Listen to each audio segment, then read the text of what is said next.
20,000 Leagues Under the Sea by Jules Verne. Chapter 1, A Shifting Reef.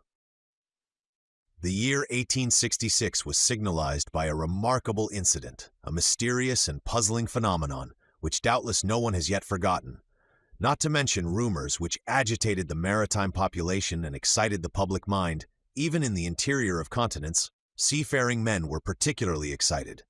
Merchants, common sailors, captains of vessels, skippers, both of Europe and America, naval officers of all countries, and the governments of several states on the two continents were deeply interested in the matter. For some time past, vessels had been met by an enormous thing, a long object, spindle-shaped, occasionally phosphorescent, and infinitely larger and more rapid in its movements than a whale. The facts relating to this apparition, entered in various logbooks, agreed in most respects as to the shape of the object or creature in question, the untiring rapidity of its movements, its surprising power of locomotion, and the peculiar life with which it seemed endowed. If it was a cetacean, it surpassed in size all those hitherto classified in science. Taking into consideration the mean of observations made at divers times, rejecting the timid estimate of those who assigned to this object a length of 200 feet, equally with the exaggerated opinions which set it down as a mile in width and 3 in length, we might fairly conclude that this mysterious being surpassed greatly all dimensions admitted by the ichthyologists of the day, if it existed at all. And that it did exist was an undeniable fact. And, with that tendency which disposes the human mind in favor of the marvelous, we can understand the excitement produced in the entire world by this supernatural apparition. As to classing it in the list of fables, the idea was out of the question. On the 20th of July, 1866, the steamer Governor Higginson of the Calcutta and Burnock Steam Navigation Company had met this moving mass 5 miles off the east coast of Australia.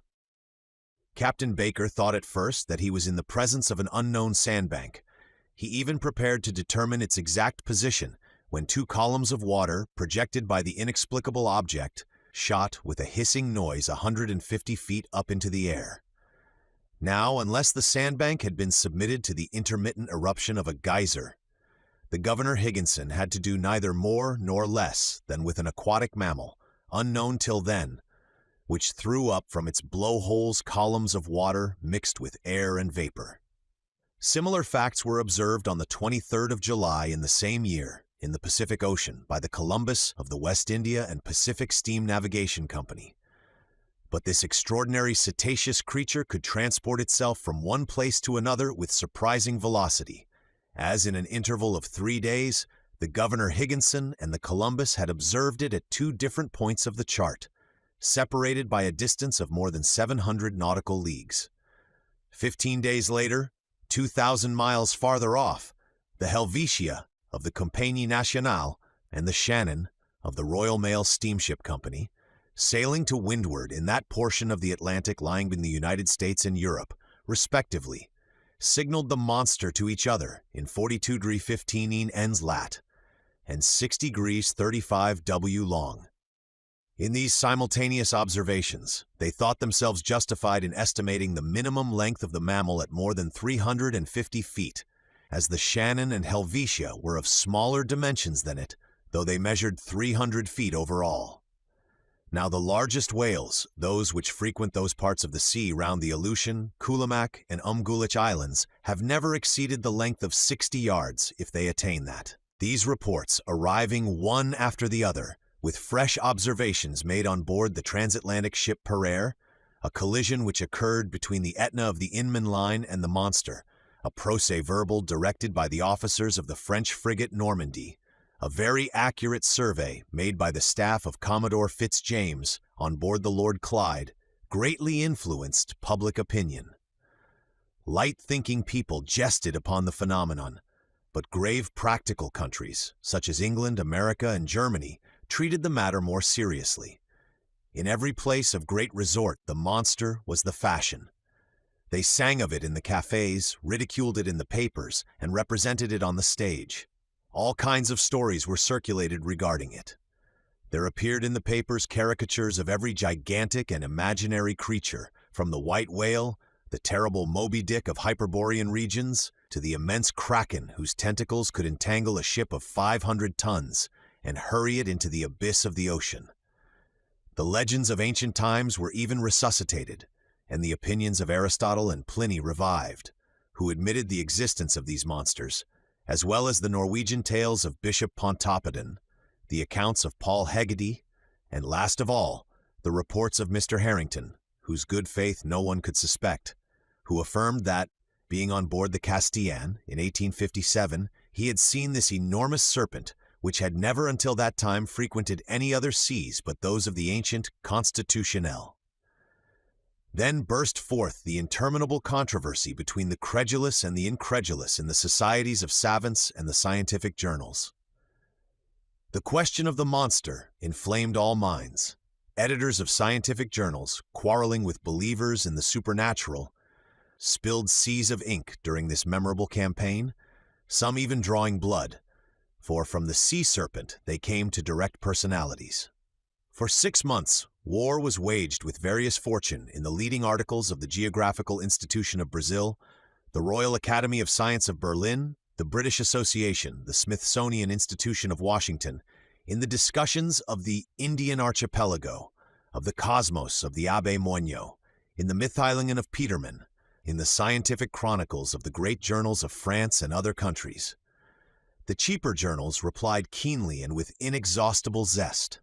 These satirical writers parodied a remark of Linnaeus, quoted by the adversaries of the monster, maintaining that nature did not make fools, and adjured their contemporaries not to give the lie to nature by admitting the existence of krakens, sea serpents, Moby Dicks, and other lucubrations of delirious sailors. At length, an article in a well-known satirical journal by a favorite contributor, the chief of the staff, settled the monster like Hippolytus, giving it the death blow amidst an universal burst of laughter. Wit had conquered science. During the first months of the year 1867, the question seemed buried, never to revive. When new facts were brought before the public, it was then no longer a scientific problem to be solved, but a real danger seriously to be avoided. The question took quite another shape. The monster became a small island, a rock, a reef, but a reef of indefinite and shifting proportions. On the 5th of March, 1867, the Moravian of the Montreal Ocean Company, finding herself during the night in 27 degrees 30 lat and 72 degrees 15 long, struck on her starboard quarter a rock, marked in no chart for that part of the sea. Under the combined efforts of the wind and its 400 horsepower, it was going at the rate of 13 knots. Had it not been for the superior strength of the hull of the Moravian, she would have been broken by the shock and gone down with the 237 passengers she was bringing home from Canada. The accident happened about 5 o'clock in the morning, as the day was breaking. The officers of the quarterdeck hurried to the after part of the vessel. They examined the sea with the most scrupulous attention. They saw nothing but a strong eddy about 3 cables' length distant, as if the surface had been violently agitated. The bearings of the place were taken exactly, and the Moravian continued its route without apparent damage. Had it struck on a submerged rock or on an enormous wreck? They could not tell, but on examination of the ship's bottom when undergoing repairs, it was found that part of her keel was broken. This fact, so grave in itself, might perhaps have been forgotten like many others if, 3 weeks after, it had not been reenacted under similar circumstances. But thanks to the nationality of the victim of the shock, thanks to the reputation of the company to which the vessel belonged, the circumstance became extensively circulated. The 13th of April, 1867, the sea being beautiful, the breeze favorable, the Scotia, of the Cunard Company's line, found herself in 15-12 long, and 45 degrees 37 lat. She was going at the speed of 13 knots and a half. At 17 minutes past 4 in the afternoon, whilst the passengers were assembled at lunch in the great saloon, a slight shock was felt on the hull of the Scotia on her quarter, a little aft of the port paddle. The Scotia had not struck, but she had been struck, and seemingly by something rather sharp and penetrating than blunt. The shock had been so slight that no one had been alarmed, had it not been for the shouts of the carpenter's watch, who rushed on to the bridge, exclaiming, "We are sinking! We are sinking!" At first, the passengers were much frightened, but Captain Anderson hastened to reassure them. The danger could not be imminent. The Scotia, divided into 7 compartments by strong partitions, could brave with impunity any leak. Captain Anderson went down immediately into the hold. He found that the sea was pouring into the 5th compartment, and the rapidity of the influx proved that the force of the water was considerable. Fortunately, this compartment did not hold the boilers, or the fires would have been immediately extinguished. Captain Anderson ordered the engines to be stopped at once, and one of the men went down to ascertain the extent of the injury. Some minutes afterwards, they discovered the existence of a large hole, of 2 yards in diameter, in the ship's bottom. Such a leak could not be stopped, and the Scotia, her paddles half submerged, was obliged to continue her course. She was then 300 miles from Cape Clear, and after 3 days' delay, which caused great uneasiness in Liverpool, she entered the basin of the company. The engineers visited the Scotia, which was put in dry dock. They could scarcely believe it possible. At 2 yards and a half below water mark was a regular rent in the form of an isosceles triangle. The broken place in the iron plates was so perfectly defined that it could not have been more neatly done by a punch. It was clear, then, that the instrument producing the perforation was not of a common stamp, and after having been driven with prodigious strength and piercing an iron plate 1/3 inches thick, had withdrawn itself by a retrograde motion truly inexplicable. Such was the last fact, which resulted in exciting once more the torrent of public opinion. From this moment, all unlucky casualties which could not be otherwise accounted for were put down to the monster. Upon this imaginary creature rested the responsibility of all these shipwrecks, which unfortunately were considerable. For of 3,000 ships whose loss was annually recorded at Lloyd's, the number of sailing and steamships supposed to be totally lost, from the absence of all news, amounted to not less than 200. Now it was the monster who, justly or unjustly, was accused of their disappearance, and thanks to it, communication between the different continents became more and more dangerous. The public demanded peremptorily that the seas should at any price be relieved from this formidable cetacean. Chapter 2. Pro and Con. At the period when these events took place, I had just returned from a scientific research in the disagreeable territory of Nebraska, in the United States. In virtue of my office as assistant professor in the Museum of Natural History in Paris, the French government had attached me to that expedition. After 6 months in Nebraska, I arrived in New York towards the end of March, laden with a precious collection. My departure for France was fixed for the first days in May. Meanwhile, I was occupying myself in classifying my mineralogical, botanical, and zoological riches when the accident happened to the Scotia. I was perfectly up in the subject, which was the question of the day. How could I be otherwise? I had read and reread all the American and European papers without being any nearer a conclusion. This mystery puzzled me. Under the impossibility of forming an opinion, I jumped from one extreme to the other. That there really was something could not be doubted, and the incredulous were invited to put their finger on the wound of the Scotia. On my arrival at New York, the question was at its height. The hypothesis of the floating island and the unapproachable sandbank, supported by minds little competent to form a judgment, was abandoned. And indeed, unless this shoal had a machine in its stomach, how could it change its position with such astonishing rapidity? From the same cause, the idea of a floating hull of an enormous wreck was given up. There remained then only 2 possible solutions of the question, which created 2 distinct parties. On one side, those who were for a monster of colossal strength, on the other, those who were for a submarine vessel of enormous motive power. But this last hypothesis, plausible as it was, could not stand against inquiries made in both worlds. That a private gentleman should have such a machine at his command was not likely. Where, when, and how was it built, and how could its construction have been kept secret? Certainly a government might possess such a destructive machine. And in these disastrous times, when the ingenuity of man has multiplied the power of weapons of war, it was possible that, without the knowledge of others, a state might try to work such a formidable engine. After the chassepôts came the torpedoes, after the torpedoes the submarine rams, then the reaction. At least I hope so. But the hypothesis of a war machine fell before the declaration of governments. As public interest was in question and transatlantic communications suffered, their veracity could not be doubted. But how admit that the construction of this submarine boat had escaped the public eye? For a private gentleman to keep the secret under such circumstances would be very difficult, and for a state whose every act is persistently watched by powerful rivals, certainly impossible. After inquiries made in England, France, Russia, Prussia, Spain, Italy, and America, even in Turkey, the hypothesis of a submarine monitor was definitely rejected. Upon my arrival in New York, several persons did me the honor of consulting me on the phenomenon in question. I had published in France a work in quarto in 2 volumes entitled Mysteries of the Great Submarine Grounds.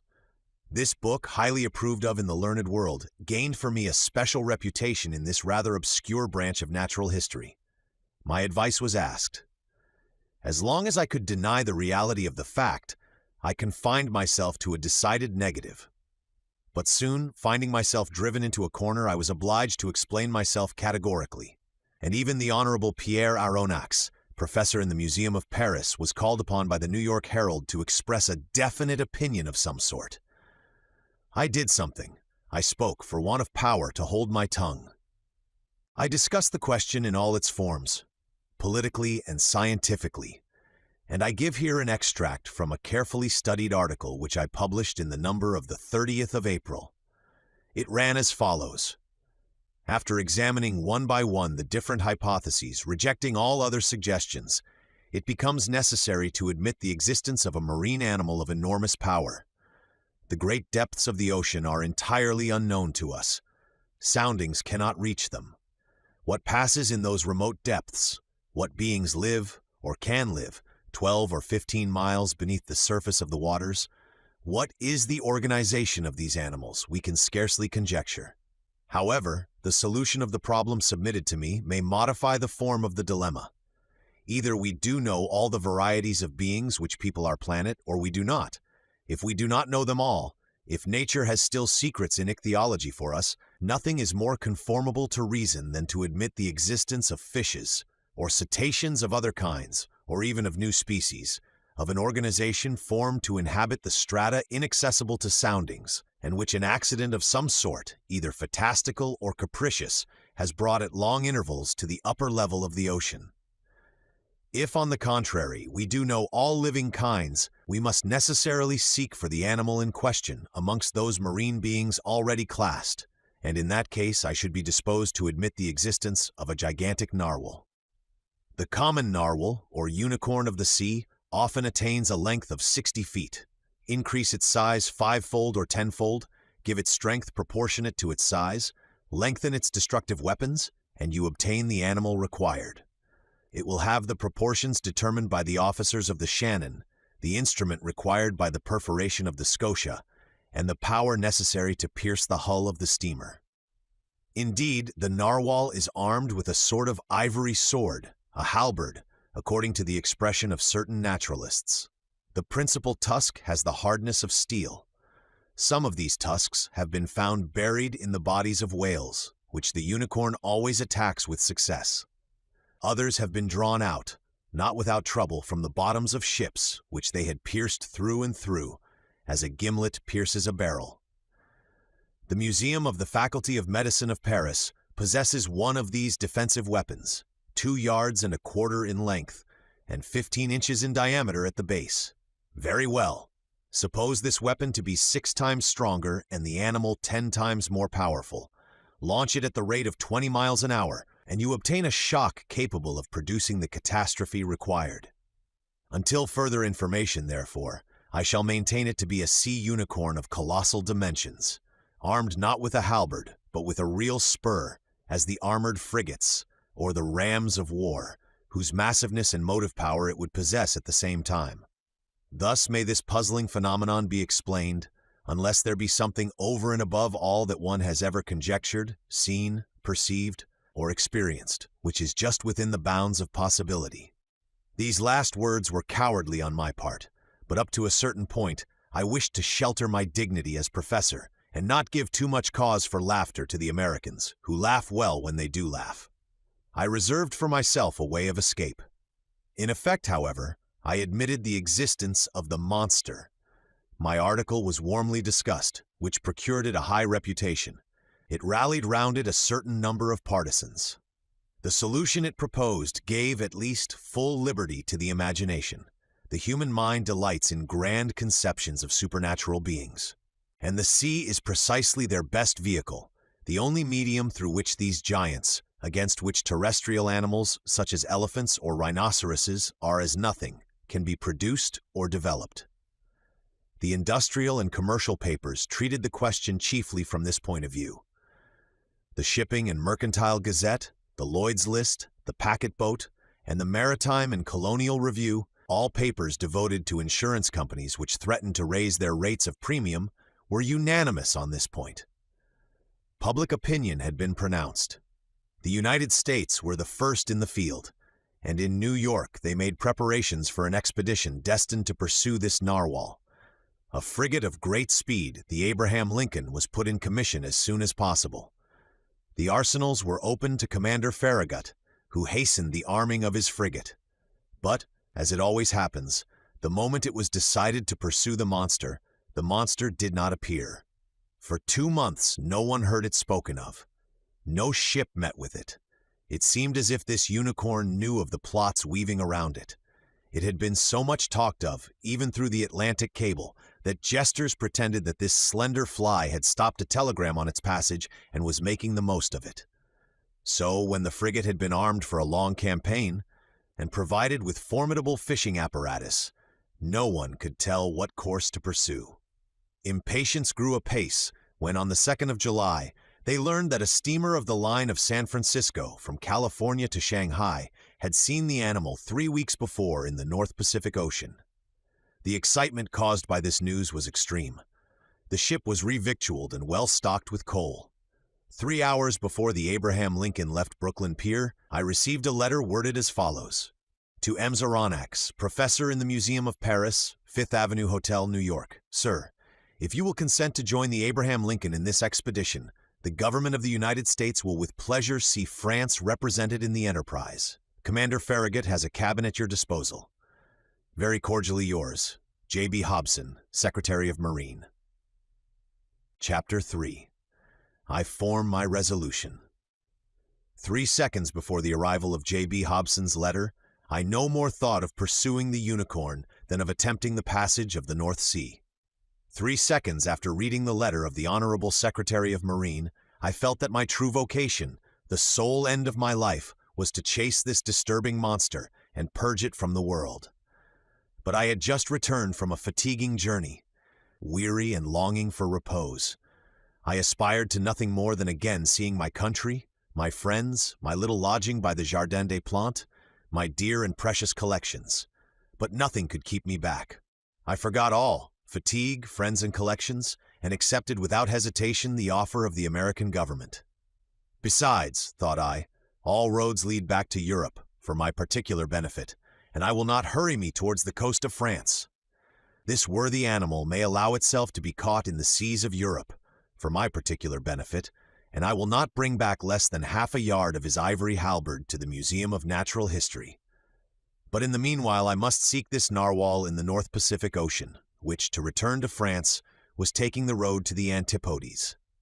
Conseil, I called in an impatient voice. Conseil was my servant, a true, devoted Flemish boy, who had accompanied me in all my travels. I liked him, and he returned the liking well. He was phlegmatic by nature, regular from principle, zealous from habit, evincing little disturbance at the different surprises of life, very quick with his hands, and apt at any service required of him, and, despite his name, never giving advice, even when asked for it. Conseil had followed me for the last 10 years wherever science led. Never once did he complain of the length or fatigue of a journey, never make an objection to pack his portmanteau for whatever country it might be, or however far away, whether China or Congo. Besides all this, he had good health, which defied all sickness, and solid muscles, but no nerves. Good morals are understood. This boy was 30 years old, and his age to that of his master as 15 to 20. May I be excused for saying that I was 40 years old? But Conseil had one fault. He was ceremonious to a degree, and would never speak to me, but in the third person, which was sometimes provoking. Conseil, said I again, beginning with feverish hands to make preparations for my departure. Certainly I was sure of this devoted boy. As a rule, I never asked him if it were convenient for him or not to follow me in my travels. But this time the expedition in question might be prolonged, and the enterprise might be hazardous in pursuit of an animal capable of sinking a frigate as easily as a nutshell. Here there was matter for reflection even to the most impassive man in the world. What would Conseil say? Conseil, I called a third time. Conseil appeared. Did you call, sir? Said he, entering. Yes, my boy, make preparations for me and yourself too. We leave in 2 hours. As you please, sir, replied Conseil quietly. Not an instant to lose. Lock in my trunk all traveling utensils, coats, shirts, and stockings, without counting, as many as you can, and make haste. And your collections, sir, observed Conseil. We will think of them by and by. What? The Archaeotherium, the Hyracotherium, the Oreodons, the Cheropotamus, and the other skins? They will keep them at the hotel. And your live Babirusa, sir? They will feed it during our absence. Besides, I will give orders to forward our menagerie to France. We are not returning to Paris, then, said Conseil. Oh, certainly, I answered evasively, by making a curve. Will the curve please you, sir? It will be nothing. Not quite so direct a road, that is all. We take our passage in the Abraham Lincoln. As you think proper, sir, coolly replied Conseil. You see, my friend, it has to do with the monster, the famous narwhal. We are going to purge it from the seas. The author of a work in quarto in 2 volumes on the mysteries of the great submarine grounds cannot forbear embarking with Commander Farragut. A glorious mission, but a dangerous one. We cannot tell where we may go. These animals can be very capricious. But we will go whether or no. We have got a captain who is pretty wide awake. I opened a credit account for Babirusa, and Conseil following, I jumped into a cab. Our luggage was transported to the deck of the frigate immediately. I hastened on board and asked for Commander Farragut. One of the sailors conducted me to the poop, where I found myself in the presence of a good-looking officer, who held out his hand to me. Monsieur Pierre Aronnax, said he. Himself, replied I. Commander Farragut? You are welcome, Professor. Your cabin is ready for you. I bowed and desired to be conducted to the cabin destined for me. The Abraham Lincoln had been well chosen and equipped for her new destination. She was a frigate of great speed, fitted with high-pressure engines which admitted a pressure of 7 atmospheres. Under this, the Abraham Lincoln attained the mean speed of nearly 18 knots and 1/3 an hour. A considerable speed, but nevertheless insufficient to grapple with this gigantic cetacean. The interior arrangements of the frigate corresponded to its nautical qualities. I was well satisfied with my cabin, which was in the after part, opening upon the gunroom. We shall be well off here, said I to Conseil. As well, by your honor's leave, as a hermit crab in the shell of a whelk, said Conseil. I left Conseil to stow our trunks conveniently away, and remounted the poop in order to survey the preparations for departure. At that moment, Commander Farragut was ordering the last moorings to be cast loose which held the Abraham Lincoln to the pier of Brooklyn. So in a quarter of an hour, perhaps less, the frigate would have sailed without me. I should have missed this extraordinary, supernatural, and incredible expedition, the recital of which may well meet with some skepticism. But Commander Farragut would not lose a day nor an hour in scouring the seas in which the animal had been sighted. He sent for the engineer. "Is the steam full on?" asked he. "Yes, sir," replied the engineer. "Go ahead," cried Commander Farragut. The quay of Brooklyn and all that part of New York bordering on the East River was crowded with spectators. 3 cheers burst successively from 500,000 throats. Thousands of handkerchiefs were waved above the heads of the compact mass, saluting the Abraham Lincoln until she reached the waters of the Hudson, at the point of that elongated peninsula which forms the town of New York. Then the frigate, following the coast of New Jersey along the right bank of the beautiful river, covered with villas, passed between the forts, which saluted her with their heaviest guns. The Abraham Lincoln answered by hoisting the American colors 3 times, whose 39 stars shone resplendent from the mizzen peak. Then, modifying its speed to take the narrow channel marked by buoys placed in the inner bay formed by Sandy Hook Point, it coasted the long sandy beach, where some thousands of spectators gave it one final cheer. The escort of boats and tenders still followed the frigate, and did not leave her until they came abreast of the lightship, whose 2 lights marked the entrance of New York Channel.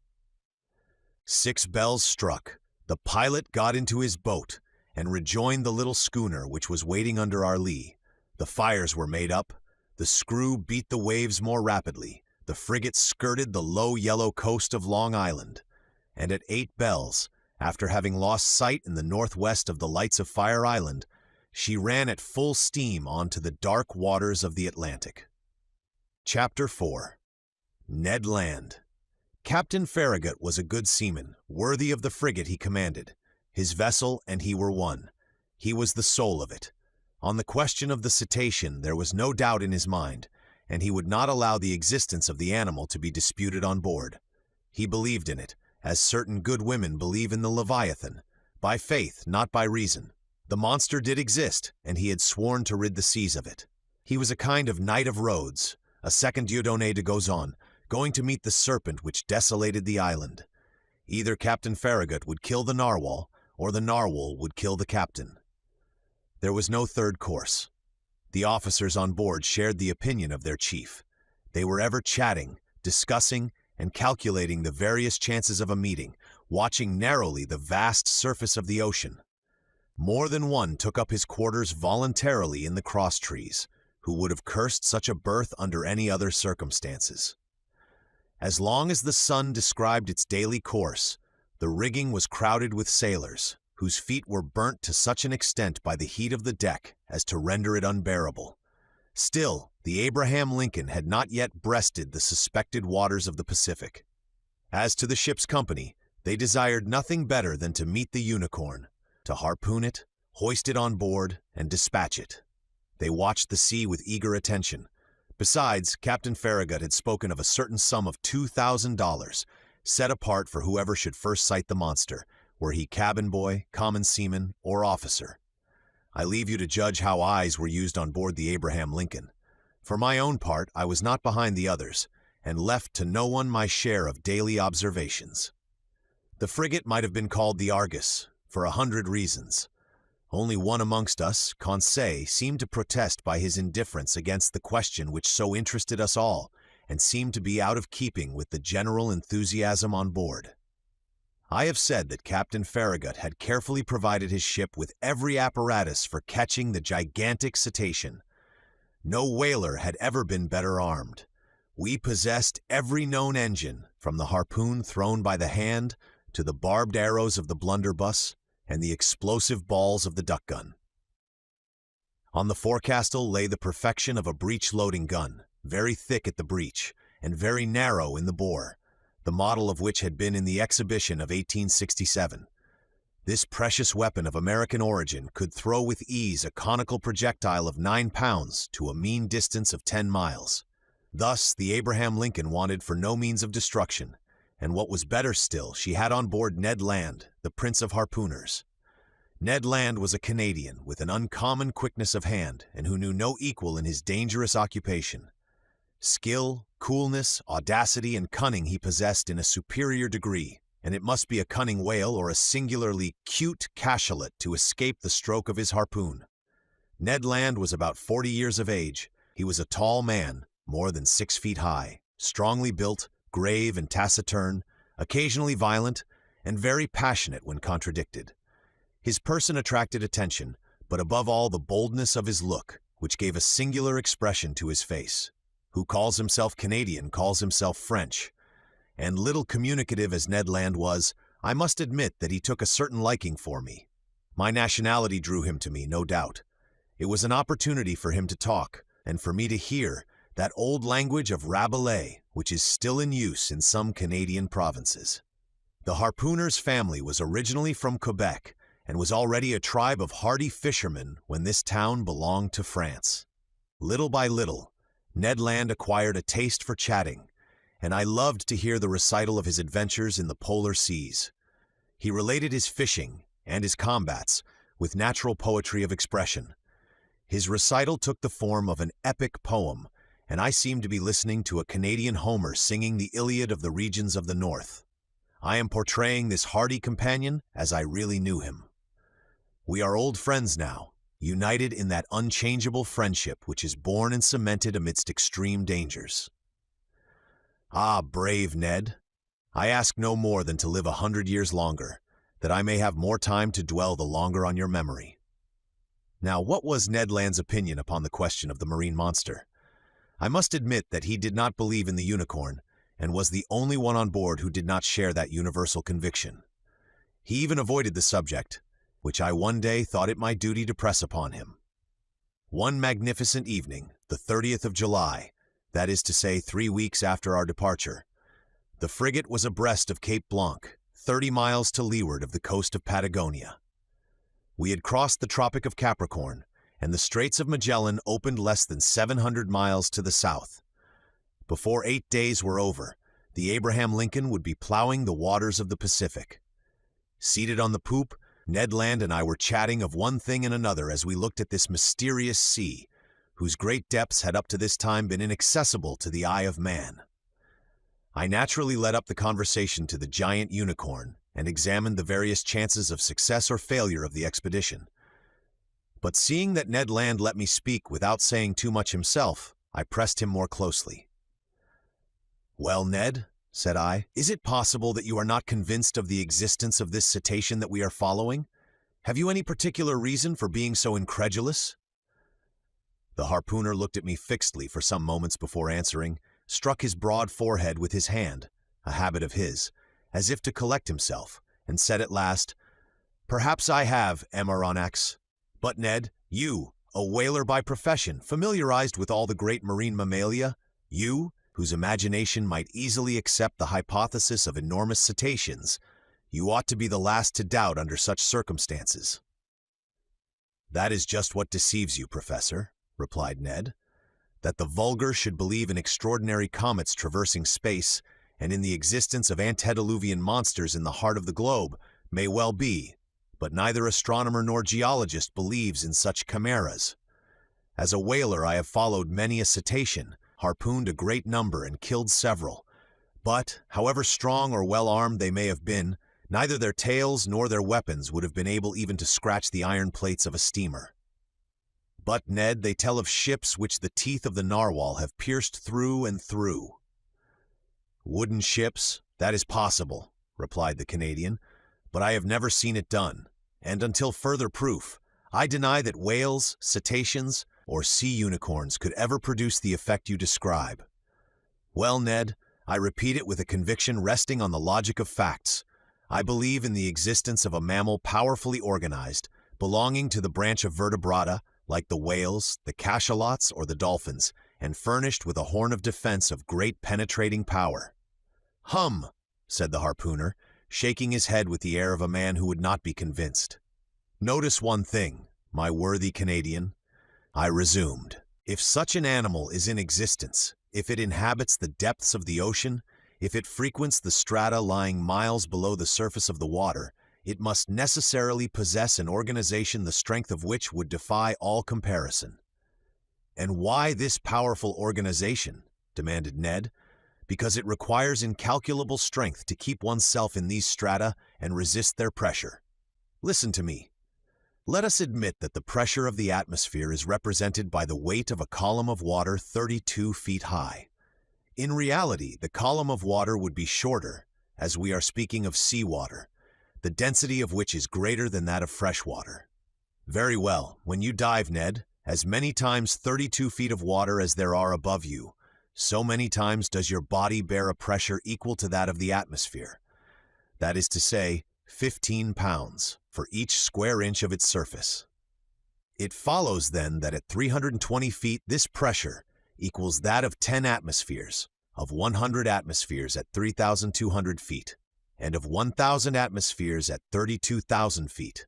That is about 6 miles, which is equivalent to saying that if you could attain this depth in the ocean, each square 3/8 of an inch of the surface of your body would bear a pressure of 5,600 pounds. Ah! My brave Ned, do you know how many square inches you carry on the surface of your body? I have no idea, Emaronax. About 6,500. And as in reality, the atmospheric pressure is about 15 pounds to the square inch, your 6,500 square inches bear at this moment a pressure of 97,500 pounds. Without your perceiving it, and if you are not crushed by such a pressure, it is because the air penetrates the interior of your body with equal pressure. Hence perfect equilibrium between the interior and exterior pressure, which thus neutralize each other, and which allows you to bear it without inconvenience. But in the water, it is another thing. Yes, I understand, replied Ned, becoming more attentive, because the water surrounds me, but does not penetrate. Precisely, Ned, so that at 32 feet beneath the surface of the sea you would undergo a pressure of 97,500 pounds. At 320 feet, 10 times that pressure. At 3,200 feet, 100 times that pressure. Lastly, at 32,000 feet, 1,000 times that pressure would be 97,500 pounds. That is to say that you would be flattened as if you had been drawn from the plates of a hydraulic machine. "The devil!" exclaimed Ned. "Very well, my worthy harpooner, if some vertebrate several hundred yards long and large in proportion can maintain itself in such depths, of those whose surface is represented by millions of square inches, that is by tens of millions of pounds, we must estimate the pressure they undergo. Consider, then, what must be the resistance of their bony structure and the strength of their organization to withstand such pressure." "Why," exclaimed Ned Land, "they must be made of iron plates 8 inches thick, like the armored frigates. As you say, Ned, and think what destruction such a mass would cause if hurled with the speed of an express train against the hull of a vessel." "Yes, certainly, perhaps," replied the Canadian, shaken by these figures, but not yet willing to give in. "Well, have I convinced you?" "You have convinced me of one thing, sir, which is that, if such animals do exist at the bottom of the seas, they must necessarily be as strong as you say. But if they do not exist, mine obstinate harpooner, how explain the accident to the Scotia?" Chapter 5 at a Venture. The voyage of the Abraham Lincoln was for a long time marked by no special incident. But one circumstance happened which showed the wonderful dexterity of Ned Land and proved what confidence we might place in him. The 30th of June, the frigate spoke some American whalers, from whom we learned that they knew nothing about the narwhal. But one of them, the captain of the Monroe, knowing that Ned Land had shipped on board the Abraham Lincoln, begged for his help in chasing a whale they had in sight. Commander Farragut, desirous of seeing Ned Land at work, gave him permission to go on board the Monroe. And fate served our Canadians so well that instead of one whale, he harpooned 2 with a double blow, striking one straight to the heart and catching the other after some minutes' pursuit. Decidedly, if the monster ever had to do with Ned Land's harpoon, I would not bet in its favor. The frigate skirted the southeast coast of America with great rapidity. The 3rd of July we were at the opening of the Straits of Magellan, level with Cape Vierges. But Commander Farragut would not take a tortuous passage, but doubled Cape Horn. The ship's crew agreed with him. And certainly it was possible that they might meet the narwhal in this narrow pass.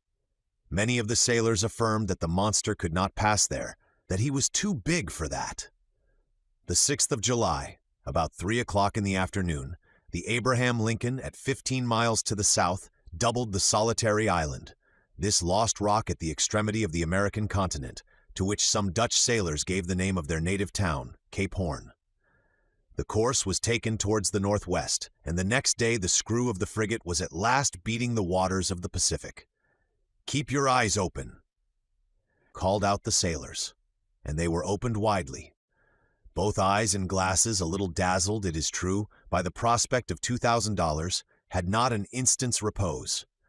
Day and night they watched the surface of the ocean, and even nyctalopes, whose faculty of seeing in the darkness multiplies their chances 100-fold, would have had enough to do to gain the prize. I myself, for whom money had no charms, was not the least attentive on board. Giving but few minutes to my meals, but a few hours to sleep, indifferent to either rain or sunshine, I did not leave the poop of the vessel. Now leaning on the netting of the forecastle, now on the taffrail, I devoured with eagerness the soft foam which whitened the sea as far as the eye could reach. And how often have I shared the emotion of the majority of the crew when some capricious whale raised its black back above the waves. The poop of the vessel was crowded in a moment. The cabins poured forth a torrent of sailors and officers, each with heaving breast and troubled eye, watching the course of the cetacean. I looked and looked, till I was nearly blind, whilst Conseil, always phlegmatic, kept repeating in a calm voice, "If, sir, you would not squint so much, you would see better." But vain excitement. The Abraham Lincoln checked its speed and made for the animal signaled, a simple whale, or common cachalot, which soon disappeared amidst a storm of execration. But the weather was good. The voyage was being accomplished under the most favorable auspices. It was then the bad season in Australia, the July of that zone corresponding to our January in Europe, but the sea was beautiful and easily scanned round a vast circumference. The 20th of July, the Tropic of Capricorn was cut by 105 degrees of longitude, and the 27th of the same month we crossed the equator on the 110th meridian. This passed, the frigate took a more decided westerly direction and scoured the central waters of the Pacific. Commander Farragut thought, and with reason, that it was better to remain in deep water and keep clear of continents or islands which the beast itself seemed to shun, perhaps because there was not enough water for him, suggested the greater part of the crew. The frigate passed at some distance from the Marquesas and the Sandwich Islands, crossed the Tropic of Cancer, and made for the China Seas. We were on the theater of the last diversions of the monster, and, to say truth, we no longer lived on board. Hearts palpitated, fearfully preparing themselves for future incurable aneurysm. The entire ship's crew were undergoing a nervous excitement, of which I can give no idea. They could not eat, they could not sleep. 20 times a day, a misconception or an optical illusion of some sailor seated on the taffrail would cause dreadful perspirations, and these emotions, 20 times repeated, kept us in a state of excitement so violent that a reaction was unavoidable. And truly, reaction soon showed itself. For 3 months, during which a day seemed an age, the Abraham Lincoln furrowed all the waters of the northern Pacific, running at whales, making sharp deviations from her course, veering suddenly from one tack to another, stopping suddenly, putting on steam, and backing ever and anon at the risk of deranging her machinery, and not one point of the Japanese or American coast was left unexplored. The warmest partisans of the enterprise now became its most ardent detractors. Reaction mounted from the crew to the captain himself, and certainly, had it not been for resolute determination on the part of Captain Farragut, the frigate would have headed due southward. This useless search could not last much longer. The Abraham Lincoln had nothing to reproach herself with. She had done her best to succeed. Never had an American ship's crew shown more zeal or patience. Its failure could not be placed to their charge. There remained nothing but to return. This was represented to the commander. The sailors could not hide their discontent, and the service suffered. I will not say there was a mutiny on board, but after a reasonable period of obstinacy, Captain Farragut, as Columbus did, asked for 3 days' patience. If in 3 days the monster did not appear, the man at the helm should give 3 turns of the wheel, and the Abraham Lincoln would make for the European seas. This promise was made on the 2nd of November. It had the effect of rallying the ship's crew. The ocean was watched with renewed attention. Each one wished for a last glance in which to sum up his remembrance. Glasses were used with feverish activity. It was a grand defiance given to the giant narwhal, and he could scarcely fail to answer the summons and appear. 2 days passed. The steam was at half pressure.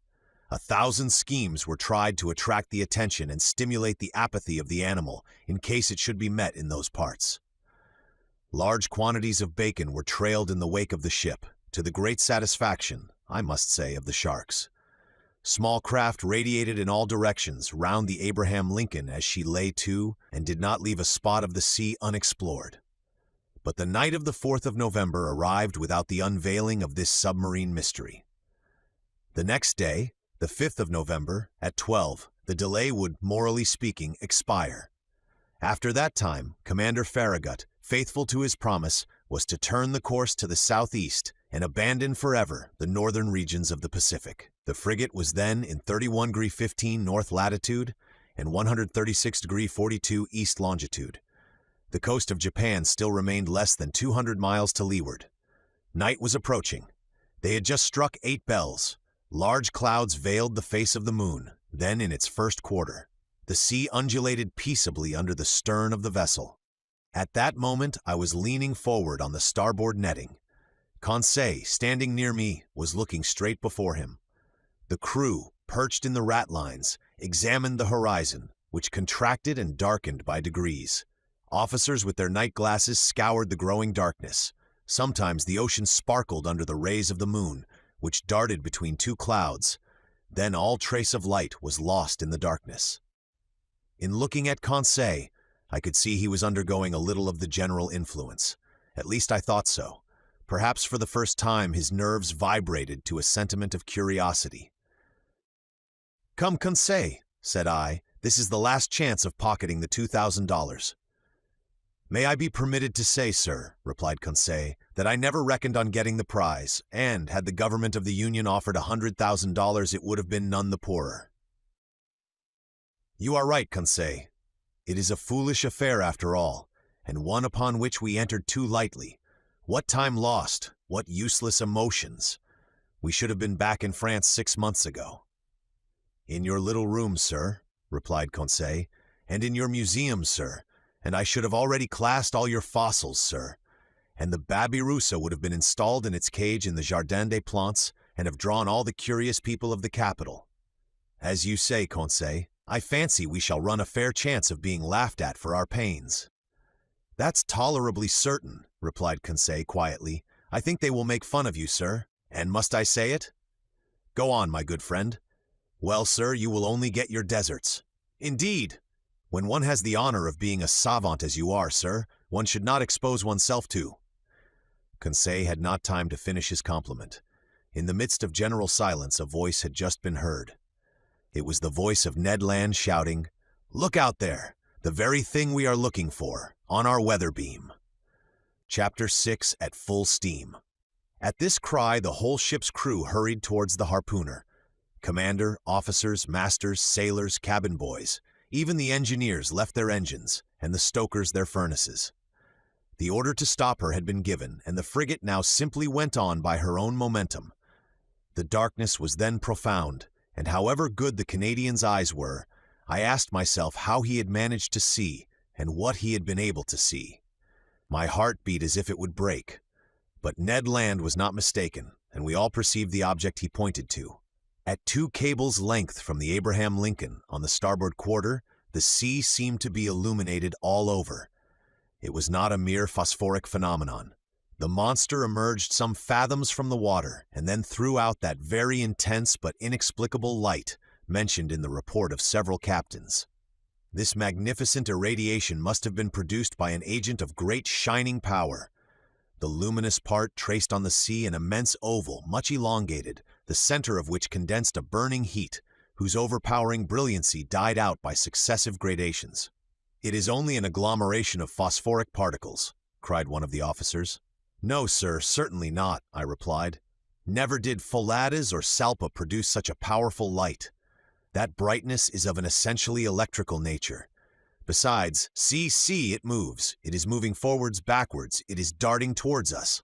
A general cry rose from the frigate. "Silence," said the captain. "Up with the helm, reverse the engines." The steam was shut off, and the Abraham Lincoln, beating to port, described a semicircle. "Right the helm, go ahead," cried the captain. These orders were executed, and the frigate moved rapidly from the burning light. I was mistaken. She tried to sheer off, but the supernatural animal approached with a velocity double her own. We gasped for breath. Stupefaction more than fear made us dumb and motionless. The animal gained on us, sporting with the waves. It made the round of the frigate, which was then making 14 knots, and enveloped it with its electric rings like luminous dust. Then it moved away 2 or 3 miles, leaving a phosphorescent track, like those volumes of steam that the express trains leave behind. All at once, from the dark line of the horizon, whither it retired to gain its momentum, the monster rushed suddenly towards the Abraham Lincoln with alarming rapidity. stopped suddenly about 20 feet from the hull and died out, not diving under the water, for its brilliancy did not abate, but suddenly, and as if the source of this brilliant emanation was exhausted. Then it reappeared on the other side of the vessel, as if it had turned and slid under the hull. Any moment a collision might have occurred which would have been fatal to us. However, I was astonished at the maneuvers of the frigate. She fled and did not attack. On the captain's face, generally so impassive, was an expression of unaccountable astonishment. "Emaronax," he said, "I do not know with what formidable being I have to deal, and I will not imprudently risk my frigate in the midst of this darkness. Besides, how attack this unknown thing? How defend oneself from it? Wait for daylight, and the scene will change." "You have no further doubt, Captain, of the nature of the animal?" "No, sir, it is evidently a gigantic narwhal and an electric one." "Perhaps," added I, "one can only approach it with a gymnotus or a torpedo." "Undoubtedly," replied the captain. "If it possesses such dreadful power, it is the most terrible animal that ever was created. That is why, sir, I must be on my guard." The crew were on their feet all night. No one thought of sleep. The Abraham Lincoln, not being able to struggle with such velocity, had moderated its pace and sailed at half speed. For its part, the narwhal, imitating the frigate, let the waves rock it at will and seemed decided not to leave the scene of the struggle. Towards midnight, however, it disappeared, or, to use a more appropriate term, it died out like a large glowworm. Had it fled? One could only fear, not hope. But at 7 minutes to 1 o'clock in the morning, a deafening whistling was heard, like that produced by a body of water rushing with great violence. The captain, Ned Land, and I were then on the poop, eagerly peering through the profound darkness. "Ned Land," asked the commander, "you have often heard the roaring of whales?" "Often, sir, but never such whales the sight of which brought me in $2,000, if I can only approach within 4 harpoon lengths of it." "But to approach it," said the commander, "I ought to put a whaler at your disposal?" "Certainly, sir. That will be trifling with the lives of my men." "And mine too," simply said the harpooner. Towards 2 o'clock in the morning, the burning light reappeared, not less intense, about 5 miles to windward of the Abraham Lincoln. Notwithstanding the distance and the noise of the wind and sea, one heard distinctly the loud strokes of the animal's tail, and even its panting breath. It seemed that at the moment that the enormous narwhal had come to take breath at the surface of the water, the air was engulfed in its lungs, like the steam in the vast cylinders of a machine of 2,000 horsepower. "Hum," thought I, "a whale with the strength of a cavalry regiment would be a pretty whale." We were on the qui-vive till daylight and prepared for the combat. The fishing implements were laid along the hammock nettings. The second lieutenant loaded the blunderbusses, which could throw harpoons to the distance of a mile, and long duck guns with explosive bullets, which inflicted mortal wounds even to the most terrible animals. Ned Land contented himself with sharpening his harpoon, a terrible weapon in his hands. At 6 o'clock day began to break, and with the first glimmer of light, the electric light of the narwhal disappeared.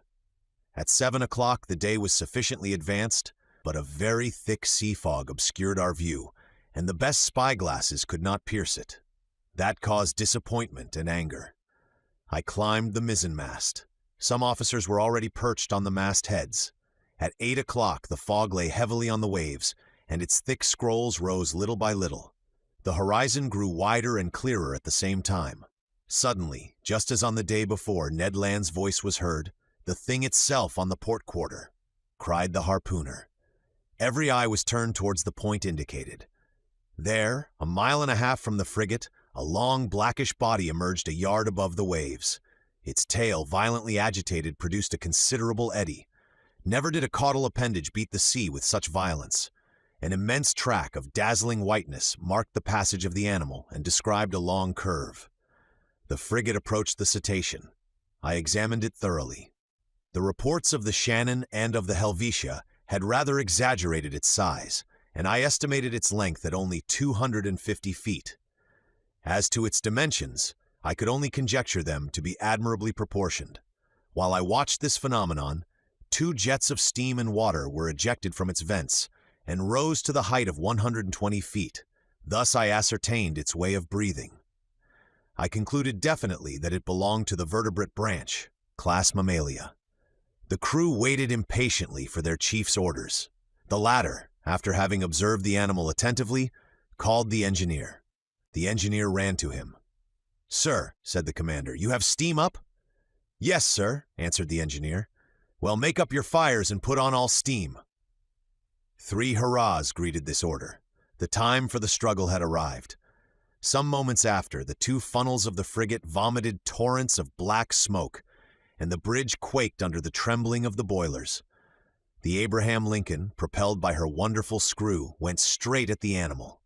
The latter allowed it to come within half a cable's length. Then, as if disdaining to dive, it took a little turn and stopped a short distance off. This pursuit lasted nearly 3/4 of an hour, without the frigate gaining 2 yards on the cetacean. It was quite evident that at that rate we should never come up with it. "Well, Mr. Land," asked the captain, "do you advise me to put the boats out to sea?"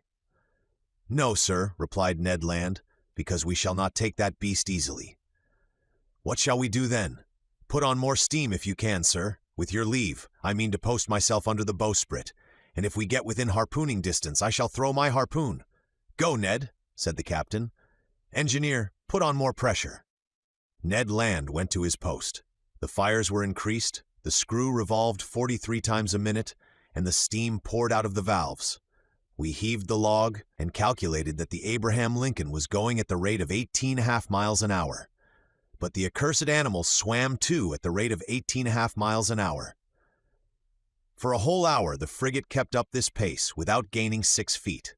It was humiliating for one of the swiftest sailors in the American Navy. A stubborn anger seized the crew. The sailors abused the monster, who, as before, disdained to answer them. The captain no longer contented himself with twisting his beard. He gnawed it. The engineer was again called. "You have turned full steam in?" "Yes, sir," replied the engineer. The speed of the Abraham Lincoln increased. Its masts trembled down to their stepping holes, and the clouds of smoke could hardly find way out of the narrow funnels. They heaved the log a second time. "Well?" asked the captain of the man at the wheel. 19 miles and 3/10, sir." "Clap on more steam."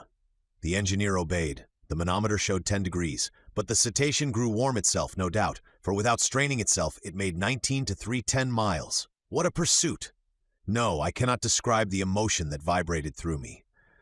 Ned Land kept his post, harpoon in hand. Several times the animal let us gain upon it. "We shall catch it! We shall catch it!" cried the Canadian. But just as he was going to strike, the cetacean stole away with a rapidity that could not be estimated at less than 30 miles an hour, and even during our maximum of speed, it bullied the frigate, going round and round it. A cry of fury broke from everyone. At noon, we were no further advanced than at 8 o'clock in the morning. The captain then decided to take more direct means. "Ah," said he, "that animal goes quicker than the Abraham Lincoln. Very well. We will see whether it will escape these conical bullets. Send your men to the forecastle, sir." The forecastle gun was immediately loaded and slewed round. But the shot passed some feet above the cetacean, which was half a mile off. "Another, more to the right," cried the commander, "and $5 to whoever will hit that infernal beast." An old gunner with a gray beard that I can see now, with steady eye and grave face, went up to the gun and took a long aim. A loud report was heard, with which were mingled the cheers of the crew. The bullet did its work. It hit the animal, but not fatally, and sliding off the rounded surface, was lost in 2 miles' depth of sea. The chase began again, and the captain, leaning towards me, said, "I will pursue that beast till my frigate bursts up." "Yes," answered I, "and you will be quite right to do it." I wished the beast would exhaust itself and not be insensible to fatigue like a steam engine, but it was of no use. Hours passed without its showing any signs of exhaustion. However, it must be said in praise of the Abraham Lincoln that she struggled on indefatigably. I cannot reckon the distance she made under 300 miles during this unlucky day, November the 6th. But night came on and overshadowed the rough ocean. Now I thought our expedition was at an end, and that we should never again see the extraordinary animal. I was mistaken. At 10 minutes to 11 in the evening, the electric light reappeared 3 miles to windward of the frigate, as pure as intense as during the preceding night. The narwhal seemed motionless. Perhaps, tired with its day's work, it slept, letting itself float with the undulation of the waves. Now was a chance of which the captain resolved to take advantage. He gave his orders. The Abraham Lincoln kept up half steam and advanced cautiously so as not to awake its adversary. It is no rare thing to meet in the middle of the ocean whales so sound asleep that they can be successfully attacked, and Ned Land had harpooned more than one during its sleep. The Canadian went to take his place again under the bowsprit. The frigate approached noiselessly, stopped at 2 cables' lengths from the animal, and following its track. No one breathed. A deep silence reigned on the bridge. We were not 100 feet from the burning focus, the light of which increased and dazzled our eyes. At this moment, leaning on the forecastle bulwark, I saw below me Ned Land grappling the martingale in one hand, brandishing his terrible harpoon in the other, scarcely 20 feet from the motionless animal. Suddenly his arm straightened, and the harpoon was thrown. I heard the sonorous stroke of the weapon, which seemed to have struck a hard body. The electric light went out suddenly, and 2 enormous waterspouts broke over the bridge of the frigate, rushing like a torrent from stem to stern, overthrowing men and breaking the lashings of the spars. A fearful shock followed, and, thrown over the rail without having time to stop myself, I fell into the sea. Chapter 7. An unknown species of whale. This unexpected fall so stunned me that I have no clear recollection of my sensations at the time. I was at first drawn down to a depth of about 20 feet. I am a good swimmer, though without pretending to rival Byron or Edgar Poe, who were masters of the art, and in that plunge I did not lose my presence of mind. 2 vigorous strokes brought me to the surface of the water. My first care was to look for the frigate. Had the crew seen me disappear? Had the Abraham Lincoln veered round? Would the captain put out a boat? Might I hope to be saved? The darkness was intense. I caught a glimpse of a black mass disappearing in the east, its beacon lights dying out in the distance. It was the frigate! I was lost! "Help! Help!" I shouted, swimming towards the Abraham Lincoln in desperation. My clothes encumbered me. They seemed glued to my body and paralyzed my movements. I was sinking. I was suffocating. "Help!" This was my last cry. My mouth filled with water, I struggled against being drawn down the abyss. Suddenly my clothes were seized by a strong hand, and I felt myself quickly drawn up to the surface of the sea. And I heard, yes, I heard these words pronounced in my ear. If Master would be so good as to lean on my shoulder, Master would swim with much greater ease. I seized with one hand my faithful Conseil's arm. "Is it you?" said I. "You?" "Myself," answered Conseil, "and waiting Master's orders." "That shock threw you as well as me into the sea?" "No, but being in my master's service, I followed him." The worthy fellow thought that was but natural. "And the frigate?" I asked. "The frigate," replied Conseil, turning on his back. "I think that Master had better not count too much on her." "You think so?" "I say that, at the time I threw myself into the sea, I heard the men at the wheel say, 'The screw and the rudder are broken.'" "Broken?" "Yes, broken by the monster's teeth. It is the only injury the Abraham Lincoln has sustained, but it is a bad lookout for us. She no longer answers her helm." "Then we are lost." "Perhaps so," calmly answered Conseil. "However, we have still several hours before us, and one can do a good deal in some hours." Conseil's imperturbable coolness set me up again. I swam more vigorously, but cramped by my clothes, which stuck to me like a leaden weight, I felt great difficulty in bearing up. Conseil saw this. "Will Master let me make a slit?" said he, and slipping an open knife under my clothes, he ripped them up from top to bottom very rapidly. Then he cleverly slipped them off me while I swam for both of us. Then I did the same for Conseil, and we continued to swim near to each other. Nevertheless, our situation was no less terrible. Perhaps our disappearance had not been noticed, and if it had been, the frigate could not tack, being without its helm. Conseil argued on this supposition, and laid his plans accordingly. This phlegmatic boy was perfectly self-possessed. We then decided that, as our only chance of safety was being picked up by the Abraham Lincoln's boats, we ought to manage so as to wait for them as long as possible. I resolved then to husband our strength, so that both should not be exhausted at the same time, And this is how we managed. While one of us lay on our back, quite still, with arms crossed and legs stretched out, the other would swim and push the other on in front. This towing business did not last more than 10 minutes each, and relieving each other thus, we could swim on for some hours, perhaps till daybreak. Poor chance. But hope is so firmly rooted in the heart of man. Moreover, there were two of us. Indeed, I declare, though it may seem improbable, if I sought to destroy all hope, if I wished to despair, I could not. The collision of the frigate with the cetacean had occurred about 11 o'clock the evening before. I reckoned then we should have 8 hours to swim before sunrise, an operation quite practicable if we relieved each other. The sea, very calm, was in our favor. Sometimes I tried to pierce the intense darkness that was only dispelled by the phosphorescence caused by our movements. I watched the luminous waves that broke over my hand, whose mirror-like surface was spotted with silvery rings. One might have said that we were in a bath of quicksilver. Near 1 o'clock in the morning, I was seized with dreadful fatigue. My limbs stiffened under the strain of violent cramp. Conseil was obliged to keep me up, and our preservation devolved on him alone. I heard the poor boy pant. His breathing became short and hurried. I found that he could not keep up much longer.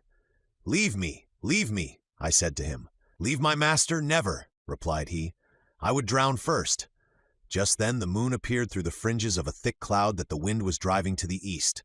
The surface of the sea glittered with its rays. This kindly light reanimated us. My head got better again. I looked at all points of the horizon. I saw the frigate. She was 5 miles from us, and looked like a dark mass, hardly discernible.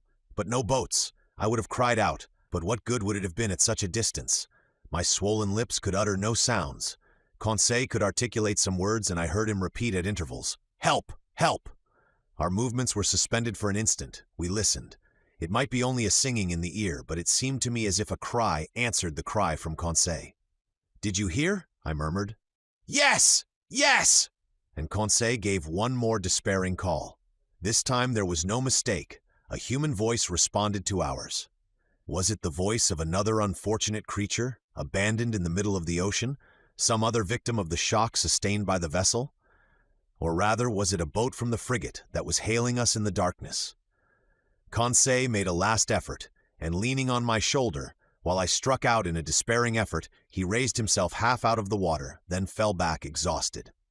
"What did you see?" "I saw," murmured he. "I saw. But do not talk.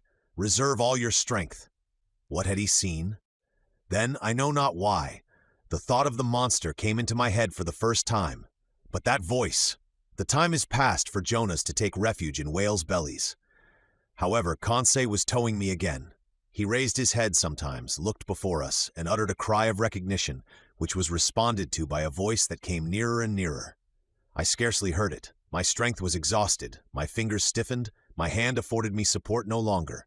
My mouth, convulsively opening, filled with salt water.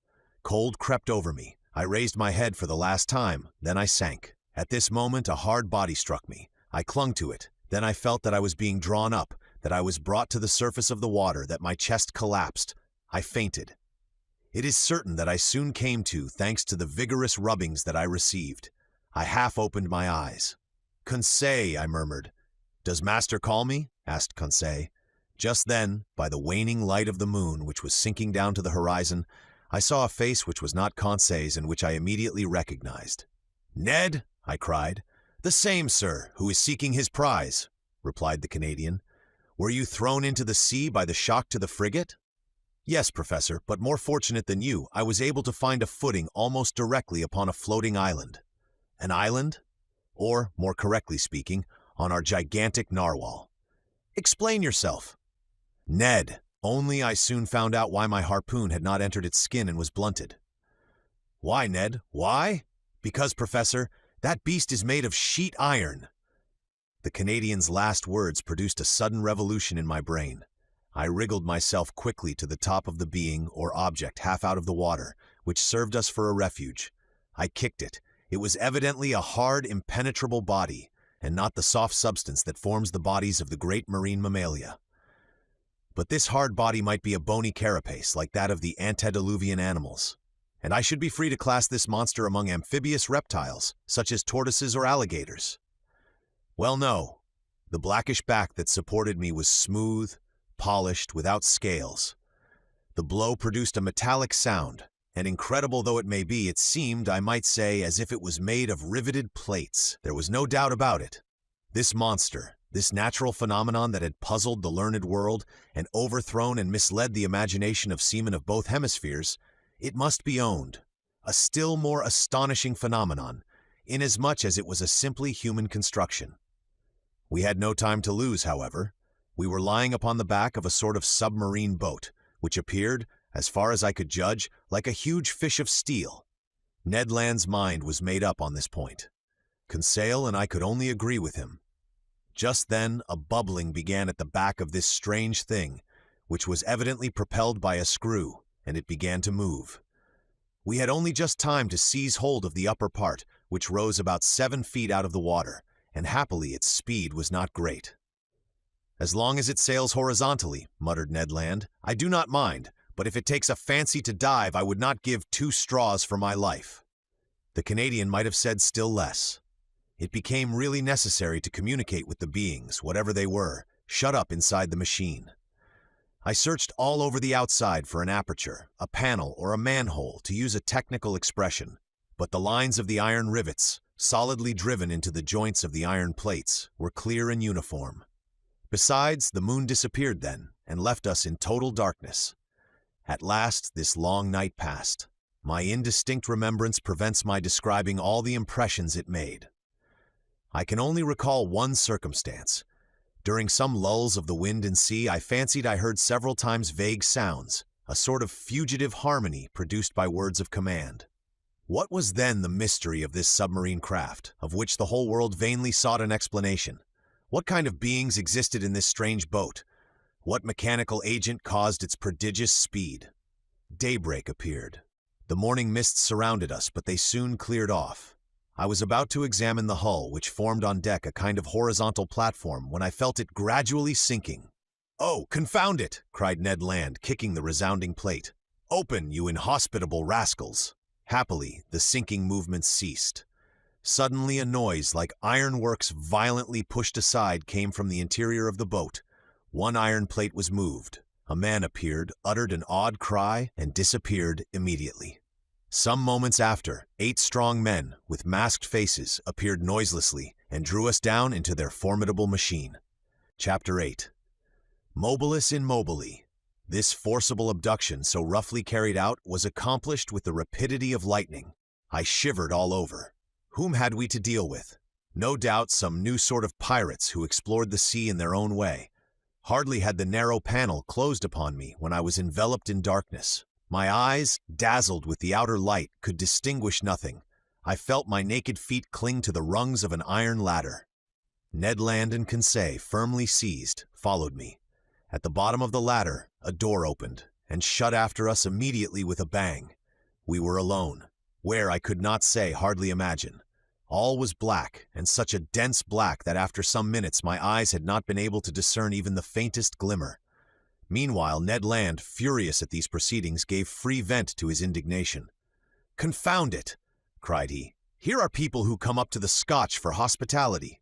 They only just miss being cannibals. I should not be surprised at it, but I declare that they shall not eat me without my protesting." "Calm yourself, friend Ned, calm yourself," replied Conseil quietly. "Do not cry out before you are hurt. We are not quite done for yet." "Not quite," sharply replied the Canadian, "but pretty near at all events. Things look black. Happily, my bowie knife I have still, and I can always see well enough to use it. The first of these pirates who lays a hand on me."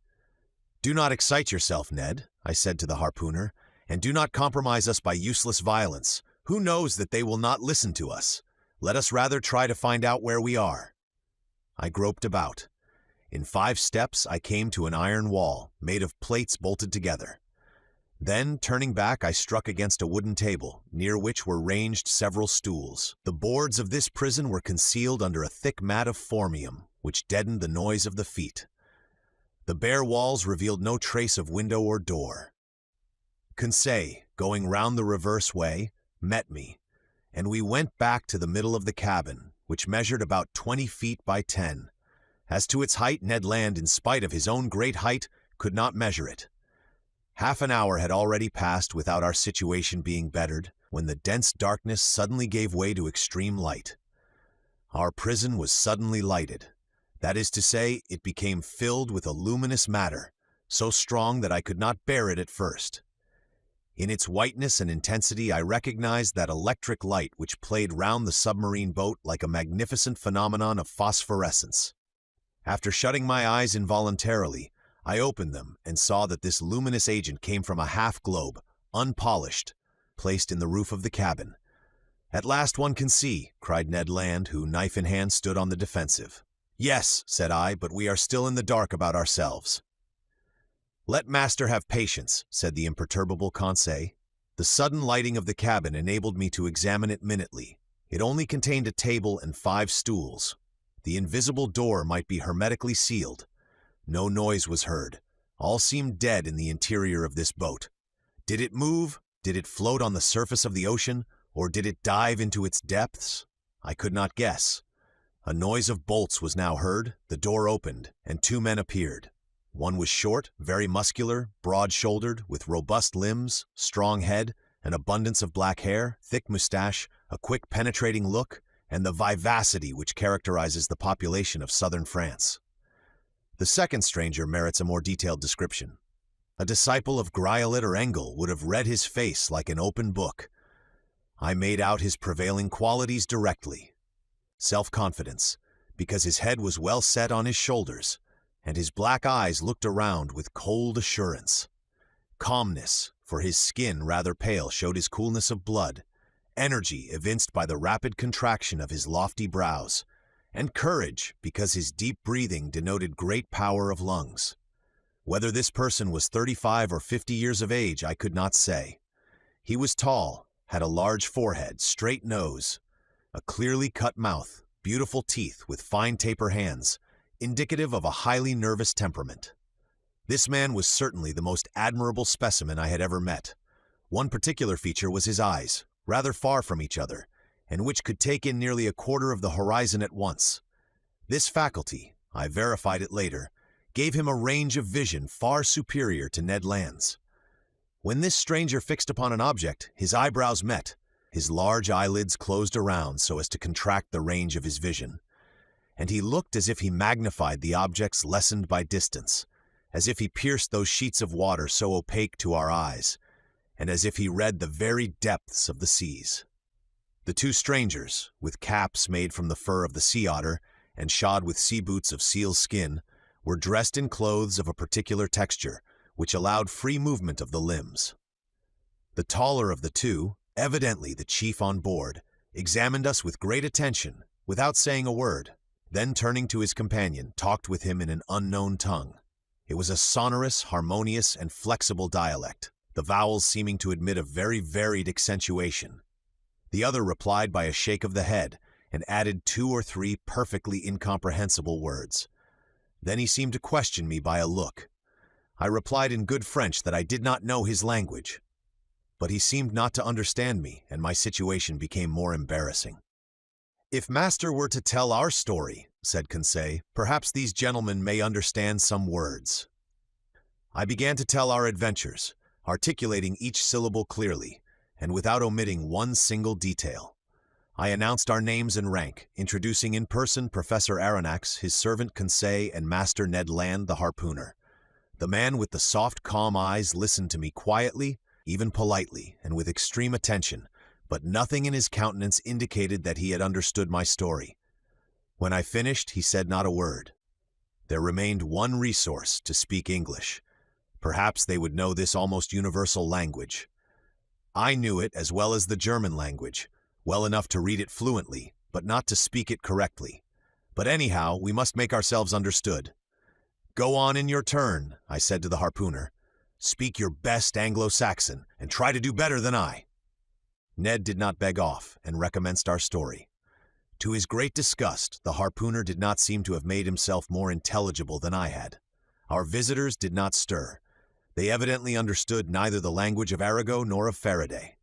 Very much embarrassed, after having vainly exhausted our speaking resources, I knew not what part to take when Conseil said, "If master will permit me, I will relate it in German." But in spite of the elegant terms and good accent of the narrator, the German language had no success. At last, nonplussed, I tried to remember my first lessons and to narrate our adventures in Latin, but with no better success. This last attempt being of no avail, the two strangers exchanged some words in their unknown language and retired. The door shut. "It is an infamous shame," cried Ned Land, who broke out for the 20th time. "We speak to those rogues in French, English, German, and Latin, and not one of them has the politeness to answer." "Calm yourself," I said to the impetuous Ned. "Anger will do no good." "But do you see, Professor," replied our irascible companion, "that we shall absolutely die of hunger in this iron cage?" "Bah!" said Conseil philosophically. "We can hold out some time yet." "My friends," I said, "we must not despair. We have been worse off than this. Do me the favor to wait a little before forming an opinion upon the commander and crew of this boat." "My opinion is formed," replied Ned Land sharply. "They are rascals." "Good! And from what country?" "From the land of rogues." "My brave Ned, that country is not clearly indicated on the map of the world, but I admit that the nationality of the two strangers is hard to determine. Neither English, French, nor German, that is quite certain. However, I am inclined to think that the commander and his companion were born in low latitudes. There is southern blood in them.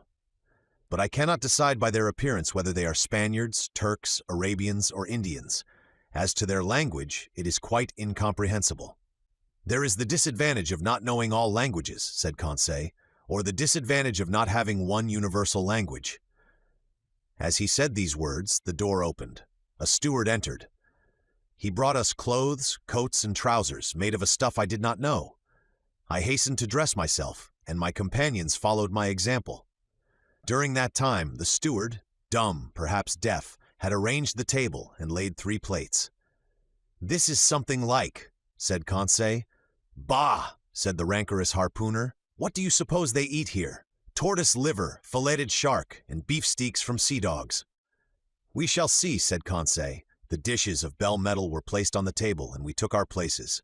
Undoubtedly we had to do with civilized people, and had it not been for the electric light which flooded us, I could have fancied I was in the dining room of the Adelphi Hotel at Liverpool, or at the Grand Hotel in Paris. I must say, however, that there was neither bread nor wine.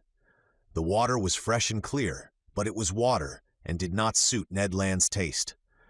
Amongst the dishes which were brought to us, I recognized several fish delicately dressed, but of some, although excellent, I could give no opinion. Neither could I tell to what kingdom they belonged, whether animal or vegetable. As to the dinner service, it was elegant and in perfect taste. Each utensil, spoon, fork, knife, plate, had a letter engraved on it with a motto above it, of which this is an exact facsimile, MOBILIS in mobili N. The letter N was no doubt the initial of the name of the enigmatical person who commanded at the bottom of the sea. Ned and Conseil did not reflect much. They devoured the food, and I did likewise.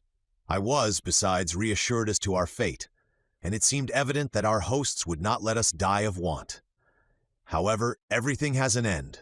Everything passes away, even the hunger of people who have not eaten for 15 hours. Our appetites satisfied, we felt overcome with sleep. "Faith, I shall sleep well," said Conseil. "So shall I," replied Ned Land.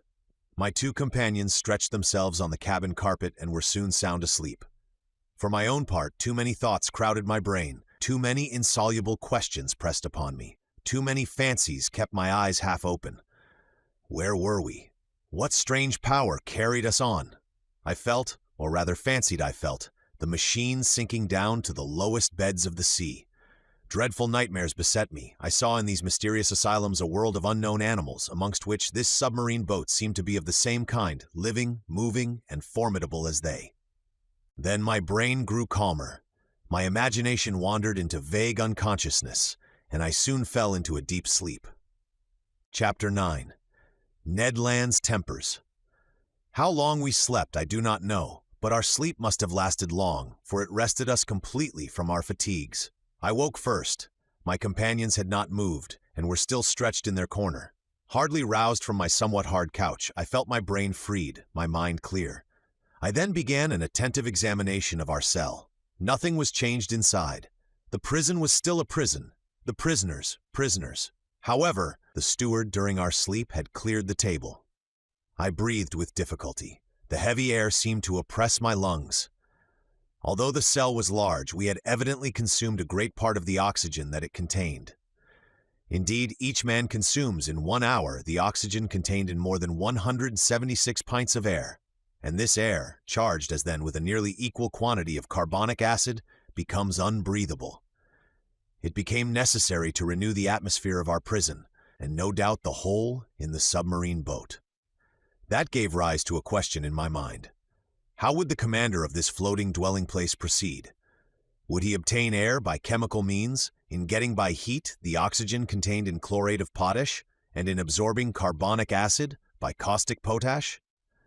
Or, a more convenient, economical, and consequently more probable alternative, would he be satisfied to rise and take breath at the surface of the water, like a cetacean, and so renew for 24 hours the atmospheric provision?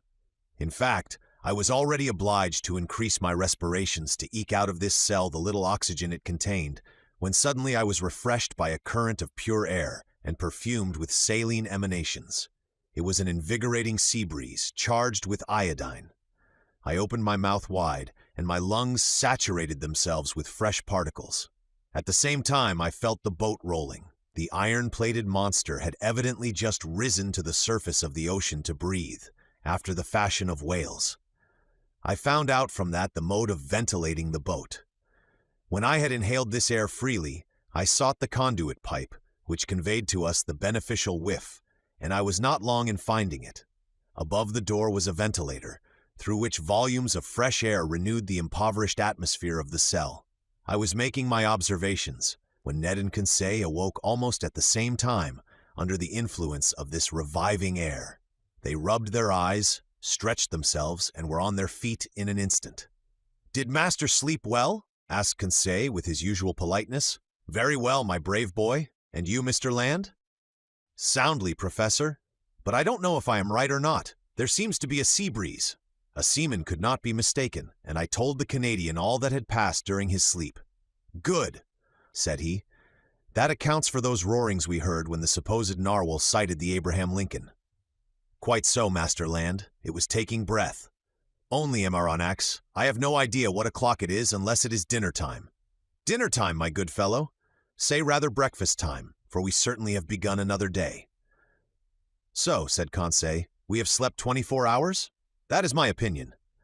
"I will not contradict you," replied Ned Land, "but dinner or breakfast, the steward will be welcome, whichever he brings." "Master Land, we must conform to the rules on board, and I suppose our appetites are in advance of the dinner hour." "That is just like you, friend Conseil," said Ned impatiently. "You are never out of temper, always calm. You would return thanks before grace, and die of hunger rather than complain." Time was getting on, and we were fearfully hungry, and this time the steward did not appear. It was rather too long to leave us, if they really had good intentions towards us. Ned Land, tormented by the cravings of hunger, got still more angry, and notwithstanding his promise, I dreaded an explosion when he found himself with one of the crew. For 2 hours more, Ned Land's temper increased. He cried, he shouted, but in vain. The walls were deaf. There was no sound to be heard in the boat. All was still as death. It did not move, for I should have felt the trembling motion of the hull under the influence of the screw. Plunged in the depths of the waters, it belonged no longer to earth. This silence was dreadful. I felt terrified. Conseil was calm. Ned Land roared. Just then a noise was heard outside. Steps sounded on the metal flags. The locks were turned, the door opened, and the steward appeared. Before I could rush forward to stop him, the Canadian had thrown him down and held him by the throat. The steward was choking under the grip of his powerful hand. Conseil was already trying to unclasp the harpooner's hand from his half-suffocated victim, and I was going to fly to the rescue, when suddenly I was nailed to the spot by hearing these words in French. "Be quiet, Master Land, and you, Professor, will you be so good as to listen to me?" Chapter 10. The Man of the Seas. It was the commander of the vessel who thus spoke. At these words, Ned Land rose suddenly. The steward, nearly strangled, tottered out on a sign from his master, But such was the power of the commander on board that not a gesture betrayed the resentment which this man must have felt towards the Canadian. Conseil, interested in spite of himself, I stupefied, awaited in silence the result of this scene.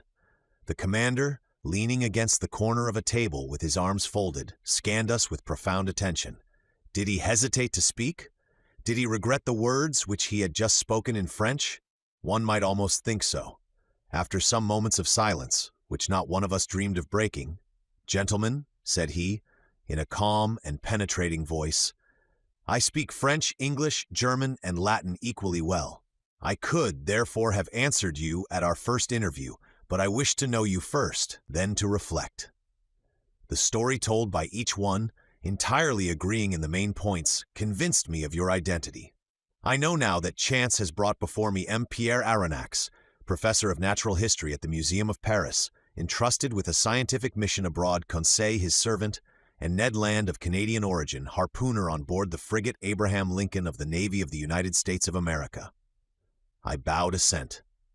It was not a question that the commander put to me, therefore there was no answer to be made. This man expressed himself with perfect ease, without any accent. His sentences were well turned, his words clear, and his fluency of speech remarkable. Yet I did not recognize in him a fellow countryman. He continued the conversation in these terms. "You have doubtless thought, sir, that I have delayed long in paying you this second visit.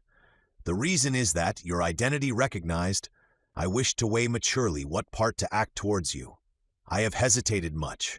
Most annoying circumstances have brought you into the presence of a man who has broken all the ties of humanity.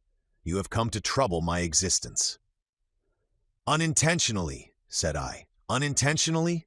replied the stranger, raising his voice a little. "Was it unintentionally that the Abraham Lincoln pursued me all over the seas? Was it unintentionally that you took passage in this frigate? Was it unintentionally that your cannonballs rebounded off the plating of my vessel? Was it unintentionally that Mr. Ned Land struck me with his harpoon?" I detected a restrained irritation in these words. But to these recriminations, I had a very natural answer to make, and I made it. "Sir," said I, "no doubt you are ignorant of the discussions which have taken place concerning you in America and Europe. You do not know that divers accidents, caused by collisions with your submarine machine, have excited public feeling in the two continents. I omit the hypotheses without number by which it was sought to explain the inexplicable phenomenon of which you alone possess the secret. But you must understand that, in pursuing you over the high seas of the Pacific, the Abraham Lincoln believed itself to be chasing some powerful sea monster, of which it was necessary to rid the ocean at any price." A half-smile curled the lips of the commander, then in a calmer tone, "Aronnax," he replied, "dare you affirm that your frigate would not as soon have pursued and cannonaded a submarine boat as a monster?" This question embarrassed me, for certainly Captain Farragut might not have hesitated. He might have thought it his duty to destroy a contrivance of this kind as he would a gigantic narwhal. "You understand then, sir," continued the stranger, "that I have the right to treat you as enemies." I answered nothing, purposely. For what good would it be to discuss such a proposition, when force could destroy the best arguments? "I have hesitated some time," continued the commander. "Nothing obliged me to show you hospitality. If I chose to separate myself from you, I should have no interest in seeing you again.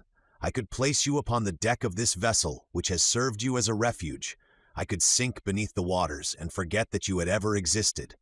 Would not that be my right?" "It might be the right of a savage," I answered, "but not that of a civilized man." "Professor," replied the commander quickly, "I am not what you call a civilized man. I have done with society entirely, for reasons which I alone have the right of appreciating. I do not therefore obey its laws, and I desire you never to allude to them before me again." This was said plainly. A flash of anger and disdain kindled in the eyes of the unknown, and I had a glimpse of a terrible past in the life of this man. Not only had he put himself beyond the pale of human laws, but he had made himself independent of them, free in the strictest acceptation of the word, quite beyond their reach. Who then would dare to pursue him at the bottom of the sea, when on its surface he defied all attempts made against him? What vessel could resist the shock of his submarine monitor? What cuirass, however thick, could withstand the blows of his spur? No man could demand from him an account of his actions. God, if he believed in one, his conscience, if he had one, were the sole judges to whom he was answerable. These reflections crossed my mind rapidly, whilst the stranger personage was silent, absorbed, and as if wrapped up in himself. I regarded him with fear mingled with interest, as doubtless Oedipus regarded the Sphinx. After rather a long silence, the commander resumed the conversation. "I have hesitated," said he, "but I have thought that my interest might be reconciled with that pity to which every human being has a right. You will remain on board my vessel, since fate has cast you there. You will be free, and in exchange for this liberty, I shall only impose one single condition. Your word of honor to submit to it will suffice." "Speak, sir," I answered. "I suppose this condition is one which a man of honor may accept?" "Yes, sir, it is this. It is possible that certain events, unforeseen, may oblige me to consign you to your cabins for some hours or some days, as the case may be. As I desire never to use violence, I expect from you, more than all the others, a passive obedience. In thus acting, I take all the responsibility. I acquit you entirely, for I make it an impossibility for you to see what ought not to be seen. Do you accept this condition?" Then things took place on board which, to say the least, were singular, and which ought not to be seen by people who were not placed beyond the pale of social laws. Amongst the surprises which the future was preparing for me, this might not be the least. "We accept," I answered. "Only I will ask your permission, sir, to address one question to you, one only." "Speak, sir." "You said that we should be free on board." "Entirely." "I ask you, then, what you mean by this liberty? Just the liberty to go, to come, to see, to observe even all that passes here, save under rare circumstances. The liberty, in short, which we enjoy ourselves, my companions and I." It was evident that we did not understand one another. "Pardon me, sir," I resumed, "but this liberty is only what every prisoner has of pacing his prison. It cannot suffice us. It must suffice you, however. What? We must renounce for ever seeing our country, our friends, our relations again. But to renounce that unendurable worldly yoke which men believe to be liberty is not perhaps so painful as you think."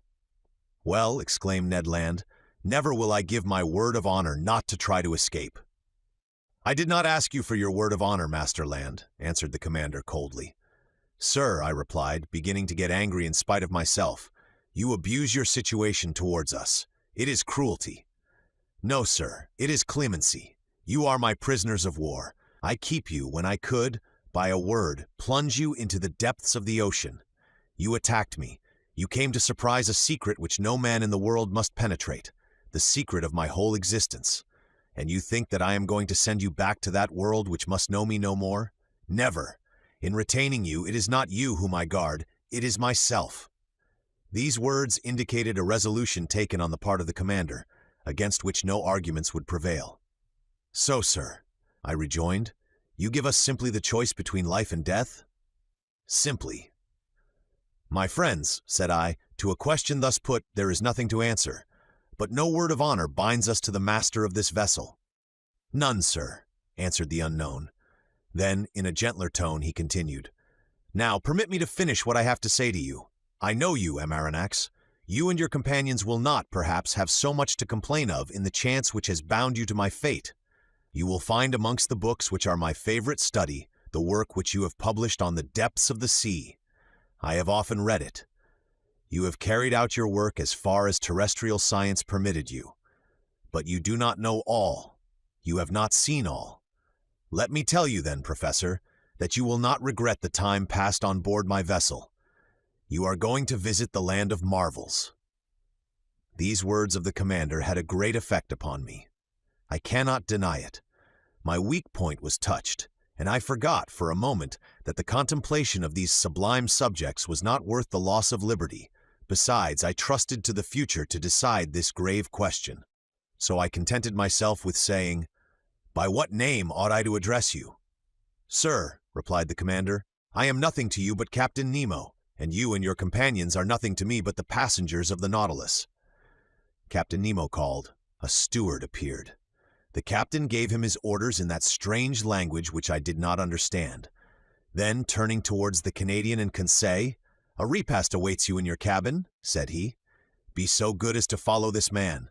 And now, Maronax, our breakfast is ready. Permit me to lead the way." "I am at your service, Captain." I followed Captain Nemo, and as soon as I had passed through the door, I found myself in a kind of passage lighted by electricity, similar to the waist of a ship.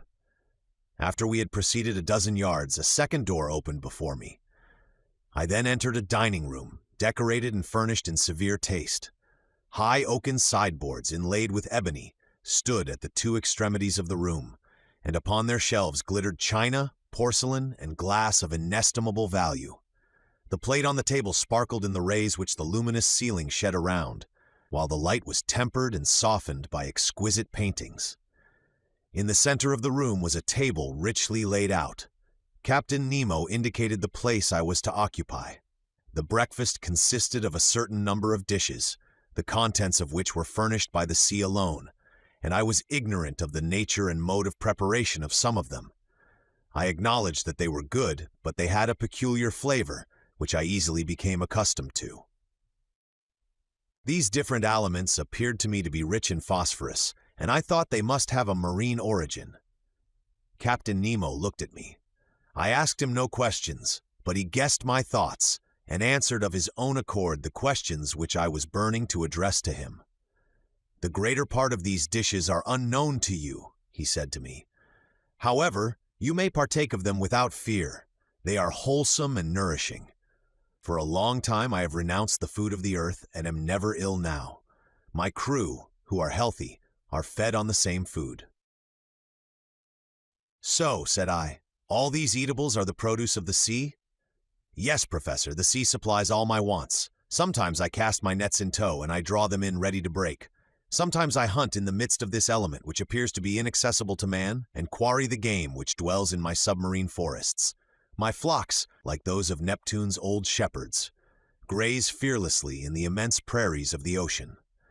I have a vast property there, which I cultivate myself, and which is always sown by the hand of the Creator of all things.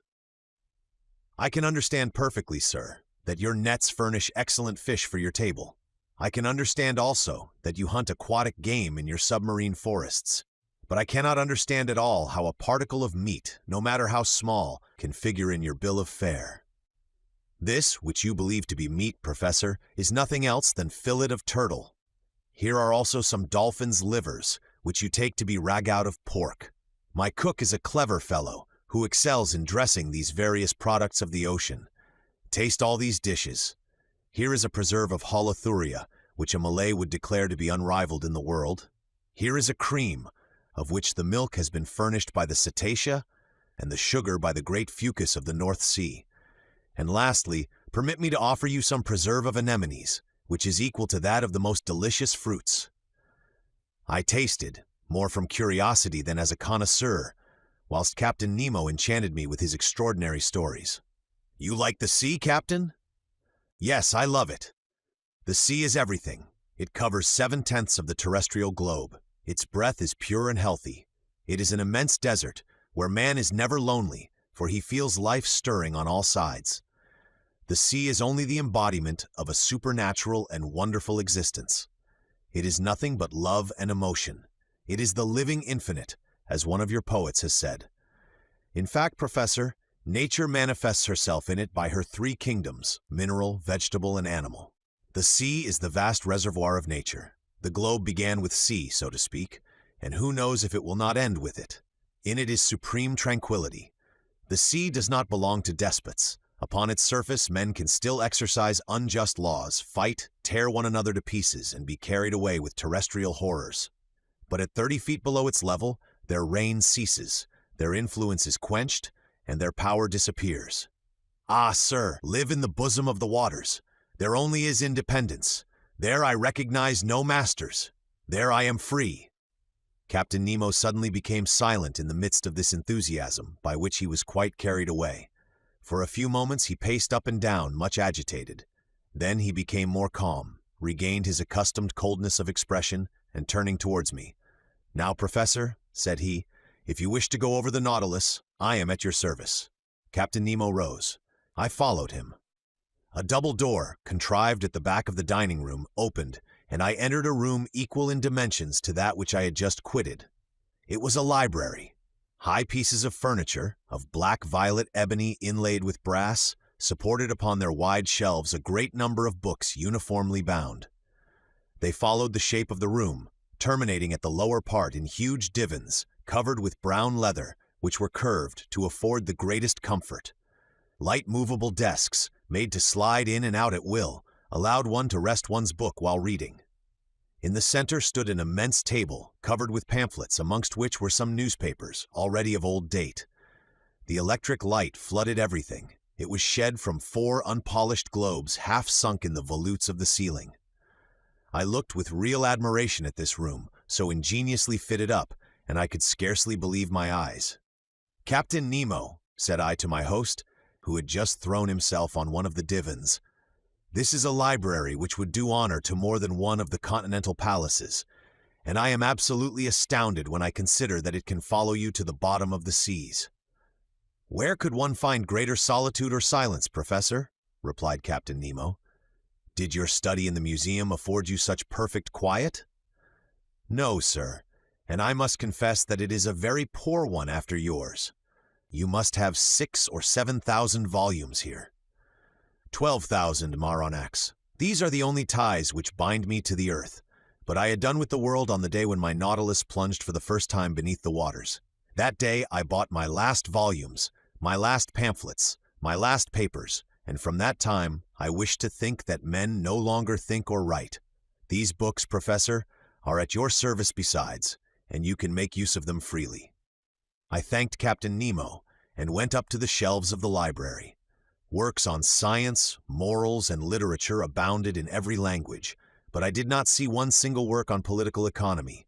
That subject appeared to be strictly prescribed. Strange to say, all these books were irregularly arranged in whatever language they were written, and this medley proved that the captain of the Nautilus must have read indiscriminately the books which he took up by chance. "Sir," said I to the captain, "I thank you for having placed this library at my disposal. It contains treasures of science, and I shall profit by them." "This room is not only a library," said Captain Nemo, "it is also a smoking room." "A smoking room," I cried. "Then one may smoke on board?" "Certainly." "Then, sir, I am forced to believe that you have kept up a communication with Havana." "Not any," answered the captain, "except this cigar, an Aranax, and though it does not come from Havana, you will be pleased with it if you are a connoisseur." I took the cigar which was offered me. Its shape recalled the London ones, but it seemed to be made of leaves of gold. I lighted it at a little brazier which was supported upon an elegant bronze stem, and drew the first whiffs with the delight of a lover of smoking who has not smoked for 2 days. "It is excellent, but it is not tobacco." "No," answered the captain. "This tobacco comes neither from Havana nor from the East. It is a kind of seaweed rich in nicotine, with which the sea provides me, but somewhat sparingly." At that moment Captain Nemo opened a door which stood opposite to that by which I had entered the library, and I passed into an immense drawing-room splendidly lighted. It was a vast 4-sided room, 30 feet long, 18 wide, and 15 high. A luminous ceiling, decorated with light arabesques, shed a soft, clear light over all the marvels accumulated in this museum. For it was in fact a museum in which an intelligent and prodigal hand had gathered all the treasures of nature and art, with the artistic confusion which distinguishes a painter's studio. 30 first-rate pictures, uniformly framed, separated by bright drapery, ornamented the walls, which were hung with tapestry of severe design. I saw works of great value, the greater part of which I had admired in the special collections of Europe and in the exhibitions of paintings. The several schools of the old masters were represented by a Madonna of Raphael, a Virgin of Leonardo da Vinci, a Nymph of Correggio, a Woman of Titan, an Adoration of Veronese, an Assumption of Murillo, a Portrait of Holbein, a Monk of Velasquez, a Martyr of Ribera, a Fair of Rubens, 2 Flemish landscapes of Teniers, 3 little genre pictures of Gerard Dow, Metzu, and Paul Potter, 2 specimens of Géricault and Prudhon, and some sea pieces of Bachyson and Vernet. Amongst the works of modern painters were pictures with the signatures of Delacroix, Ingres, Decamps, Troyon, Meissonier, Daubigny, etc., and some admirable statues in marble and bronze after the finest antique models stood upon pedestals in the corners of this magnificent museum. Amazement, as the captain of the Nautilus had predicted, had already begun to take possession of me. "Professor," said this strange man, "you must excuse the unceremonious way in which I receive you, and the disorder of this room." "Sir," I answered, "without seeking to know who you are, I recognize in you an artist." "An amateur, nothing more, sir. Formerly I loved to collect these beautiful works created by the hand of man. I sought them greedily and ferreted them out indefatigably, and I have been able to bring together some objects of great value. These are my last souvenirs of that world which is dead to me. In my eyes, your modern artists are already old.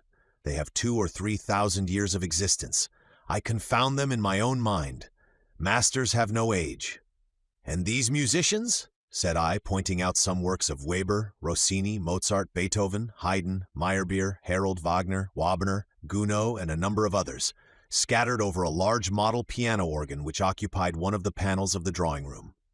"These musicians," replied Captain Nemo, "are the contemporaries of Orpheus, for in the memory of the dead all chronological differences are effaced. And I am dead, Professor, as much dead as those of your friends who are sleeping 6 feet under the earth."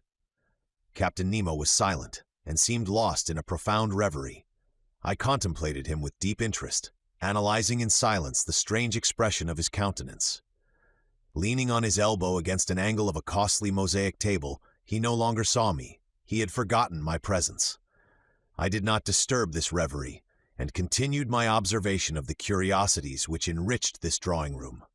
Under elegant glass cases, fixed by copper rivets, were classed and labeled the most precious productions of the sea which had ever been presented to the eye of a naturalist. My delight as a professor may be conceived. The division containing the zoophytes presented the most curious specimens of the 2 groups of polypi and echinoderms.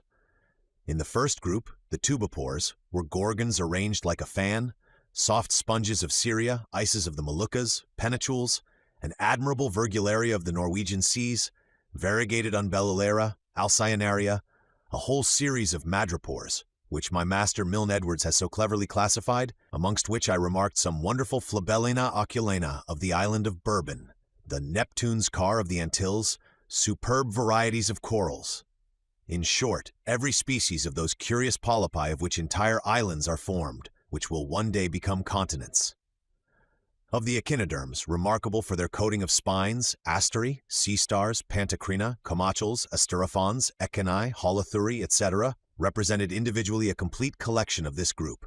A somewhat nervous conchiliologist would certainly have fainted before other more numerous cases, in which were classified the specimens of mollusks. It was a collection of inestimable value, which time fails me to describe minutely. Amongst these specimens I will quote from memory only the elegant royal hammerfish of the Indian Ocean, whose regular white spots stood out brightly on a red and brown ground, an imperial spondle, bright-colored, bristling with spines, a rare specimen in the European museums. I estimated its value at not less than 1,000 pounds. A common hammerfish of the seas of New Holland, which is only procured with difficulty. Exotic Bacardia of Senegal, fragile white bivalve shells which a breath might shatter like a soap bubble. Several varieties of the Aspergillum of Java, a kind of calcareous tube, edged with leafy folds, and much debated by amateurs. A whole series of trochee, some a greenish yellow, found in the American seas, others a reddish brown, natives of Australian waters, others from the Gulf of Mexico, remarkable for their imbricated shell, stellari found in the southern seas, and last, the rarest of all, the magnificent spur of New Zealand, and every description of delicate and fragile shells to which science has given appropriate names. Apart in separate compartments were spread out chaplets of pearls of the greatest beauty, which reflected the electric light in little sparks of fire, pink pearls torn from the pinna marina of the Red Sea, green pearls of the haliotide iris, yellow, blue, and black pearls, the curious productions of the divers mollusks of every ocean, and certain mussels of the watercourses of the north. Lastly, several specimens of inestimable value, which had been gathered from the rarest pintadines. Some of these pearls were larger than a pigeon's egg, and were worth as much, and more than that which the traveler Tavernier sold to the Shah of Persia for 3 millions, and surpassed the one in the possession of the Imam of Muscat, which I had believed to be unrivaled in the world. Therefore, to estimate the value of this collection was simply impossible. Captain Nemo must have expended millions in the acquirement of these various specimens, and I was thinking what source he could have drawn from to have been able thus to gratify his fancy for collecting, when I was interrupted by these words. "You are examining my shells, Professor? Unquestionably, they must be interesting to a naturalist, but for me they have a far greater charm, for I have collected them all with my own hand, and there is not a sea on the face of the globe which has escaped my researches. I can understand, Captain, the delight of wandering about in the midst of such riches. You are one of those who have collected their treasures themselves. No museum in Europe possesses such a collection of the produce of the ocean. But if I exhaust all my admiration upon it, I shall have none left for the vessel which carries it. I do not wish to pry into your secrets, but I must confess that this Nautilus, with the motive power which is confined in it, the contrivances which enable it to be worked, the powerful agent which propels it, all excite my curiosity to the highest pitch. I see suspended on the walls of this room instruments of whose use I am ignorant. You will find these same instruments in my own room, Professor, where I shall have much pleasure in explaining their use to you. But first come and inspect the cabin, which is set apart for your own use. You must see how you will be accommodated on board the Nautilus." I followed Captain Nemo, who, by one of the doors opening from each panel of the drawing room, regained the waist. He conducted me towards the bow, and there I found, not a cabin, but an elegant room, with a bed, dressing table, and several other pieces of furniture. I could only thank my host. "Your room adjoins mine," said he, opening a door, "and mine opens into the drawing room that we have just quitted." I entered the captain's room. It had a severe, almost a monkish aspect. A small iron bedstead, a table, some articles for the toilet, the whole lighted by a skylight. No comforts, the strictest necessaries only. Captain Nemo pointed to a seat. "Be so good as to sit down," he said. I seated myself, and he began thus. Chapter 11. All by Electricity. "Sir," said Captain Nemo, showing me the instruments hanging on the walls of his room, "here are the contrivances required for the navigation of the Nautilus. Here, as in the drawing room, I have them always under my eyes, and they indicate my position and exact direction in the middle of the ocean. Some are known to you, such as the thermometer, which gives the internal temperature of the Nautilus, the barometer, which indicates the weight of the air and foretells the changes of the weather, the hygrometer, which marks the dryness of the atmosphere, the storm glass, the contents of which, by decomposing, announce the approach of tempests, the compass, which guides my course, the sextant, which shows the latitude by the altitude of the sun, chronometers, by which I calculate the longitude, and glasses for day and night, which I use to examine the points of the horizon, when the Nautilus rises to the surface of the waves." "These are the usual nautical instruments," I replied, "and I know the use of them. But these others, no doubt, answer to the particular requirements of the Nautilus. This dial with the movable needle is a manometer, is it not?" "It is actually a manometer, but by communication with the water, whose external pressure it indicates, it gives our depth at the same time." "And these other instruments, the use of which I cannot guess?" "Here, Professor, I ought to give you some explanations. Will you be kind enough to listen to me?" He was silent for a few moments, then he said, "There is a powerful agent, obedient, rapid, easy, which conforms to every use, and reigns supreme on board my vessel. Everything is done by means of it. It lights it, warms it, and is the soul of my mechanical apparatus. This agent is electricity." "Electricity?" I cried in surprise. "Yes, sir. Nevertheless, Captain, you possess an extreme rapidity of movement, which does not agree with the power of electricity. Until now, its dynamic force has remained under restraint, and has only been able to produce a small amount of power." "Professor," said Captain Nemo, "my electricity is not everybody's. You know what seawater is composed of.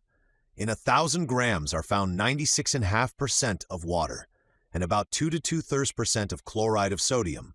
Then, in a smaller quantity, chlorides of magnesium and of potassium, bromide of magnesium, sulfate of magnesia, sulfate, and carbonate of lime. You see then that chloride of sodium forms a large part of it. So it is this sodium that I extract from seawater, and of which I compose my ingredients. I owe all to the ocean. It produces electricity, and electricity gives heat, light, motion, and in a word, life to the Nautilus. But not the air you breathe? Oh, I could manufacture the air necessary for my consumption, but it is useless because I go up to the surface of the water when I please.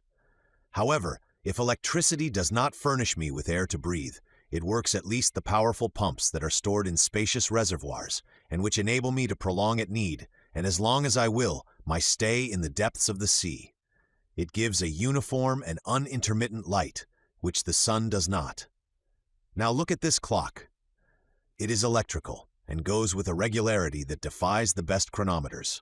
I have divided it into 24 hours, like the Italian clocks, because for me there is neither night nor day, sun nor moon, but only that factitious light that I take with me to the bottom of the sea.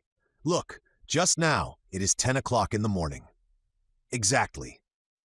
Another application of electricity. This dial hanging in front of us indicates the speed of the Nautilus. An electric thread puts it in communication with the screw, and the needle indicates the real speed. Look, now we are spinning along with a uniform speed of 15 miles an hour. It is marvelous, and I see, Captain, you were right to make use of this agent that takes the place of wind, water, and steam. We have not finished, Aronnax, said Captain Nemo, rising. If you will follow me, we will examine the stern of the Nautilus. Really, I knew already the anterior part of this submarine boat, of which this is the exact division, starting from the ship's head. The dining room, 5 yards long, separated from the library by a watertight partition. The library, 5 yards long. The large drawing room, 10 yards long, separated from the captain's room by a second watertight partition. The said room, 5 yards in length. Mine, 2.5 yards. And, lastly, a reservoir of air, 7.5 yards that extended to the bows. Total length 35 yards, or 105 feet. The partitions had doors that were shut hermetically by means of India rubber instruments, and they ensured the safety of the Nautilus in case of a leak. I followed Captain Nemo through the waist and arrived at the center of the boat. There was a sort of well that opened between two partitions. An iron ladder fastened with an iron hook to the partition led to the upper end. I asked the captain what the ladder was used for. "It leads to the small boat," he said. "What, have you a boat?" I exclaimed in surprise. "Of course, an excellent vessel, light and insubmersible, that serves either as a fishing or as a pleasure boat." "But then, when you wish to embark, you are obliged to come to the surface of the water?" "Not at all. This boat is attached to the upper part of the hull of the Nautilus, and occupies a cavity made for it. It is decked quite watertight, and held together by solid bolts. This ladder leads to a manhole made in the hull of the Nautilus, that corresponds with a similar hole made in the side of the boat. By this double opening I get into the small vessel. They shut the one belonging to the Nautilus. I shut the other by means of screw pressure. I undo the bolts, and the little boat goes up to the surface of the sea with prodigious rapidity. I then open the panel of the bridge, carefully shut till then. I mast it, hoist my sail, take my oars, and I'm off. But how do you get back on board? I do not come back, Aronnax. The Nautilus comes to me.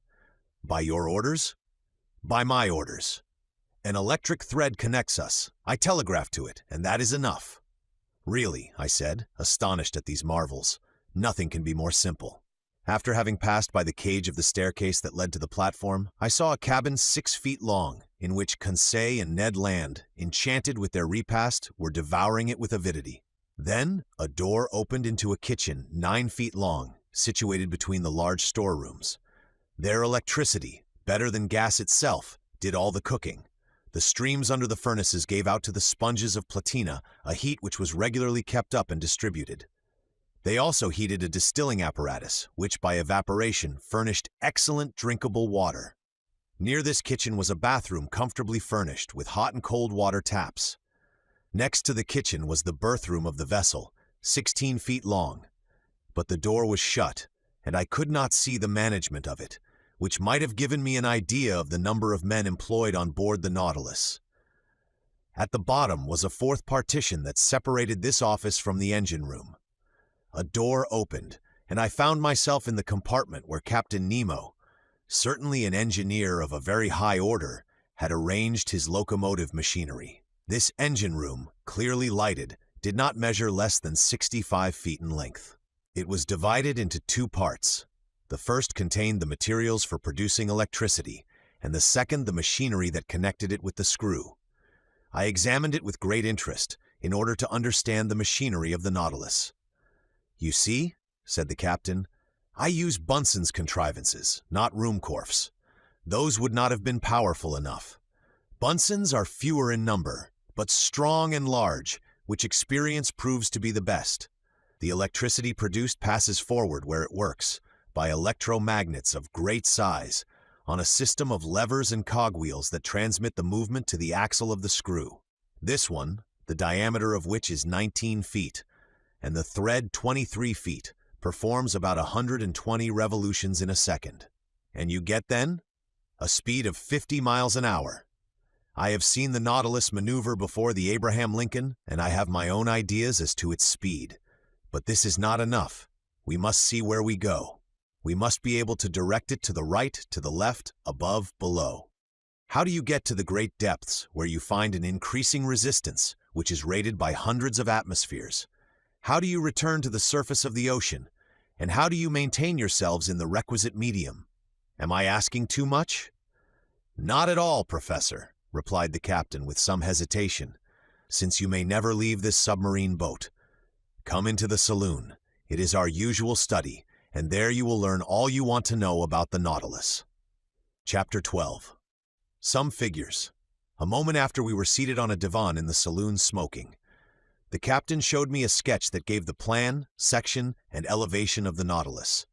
Then he began his description in these words. "Here, Amaranax, are the several dimensions of the boat you are in. It is an elongated cylinder with conical ends. It is very like a cigar in shape, a shape already adopted in London in several constructions of the same sort. The length of this cylinder, from stem to stern, is exactly 232 feet, and its maximum breadth is 26 feet.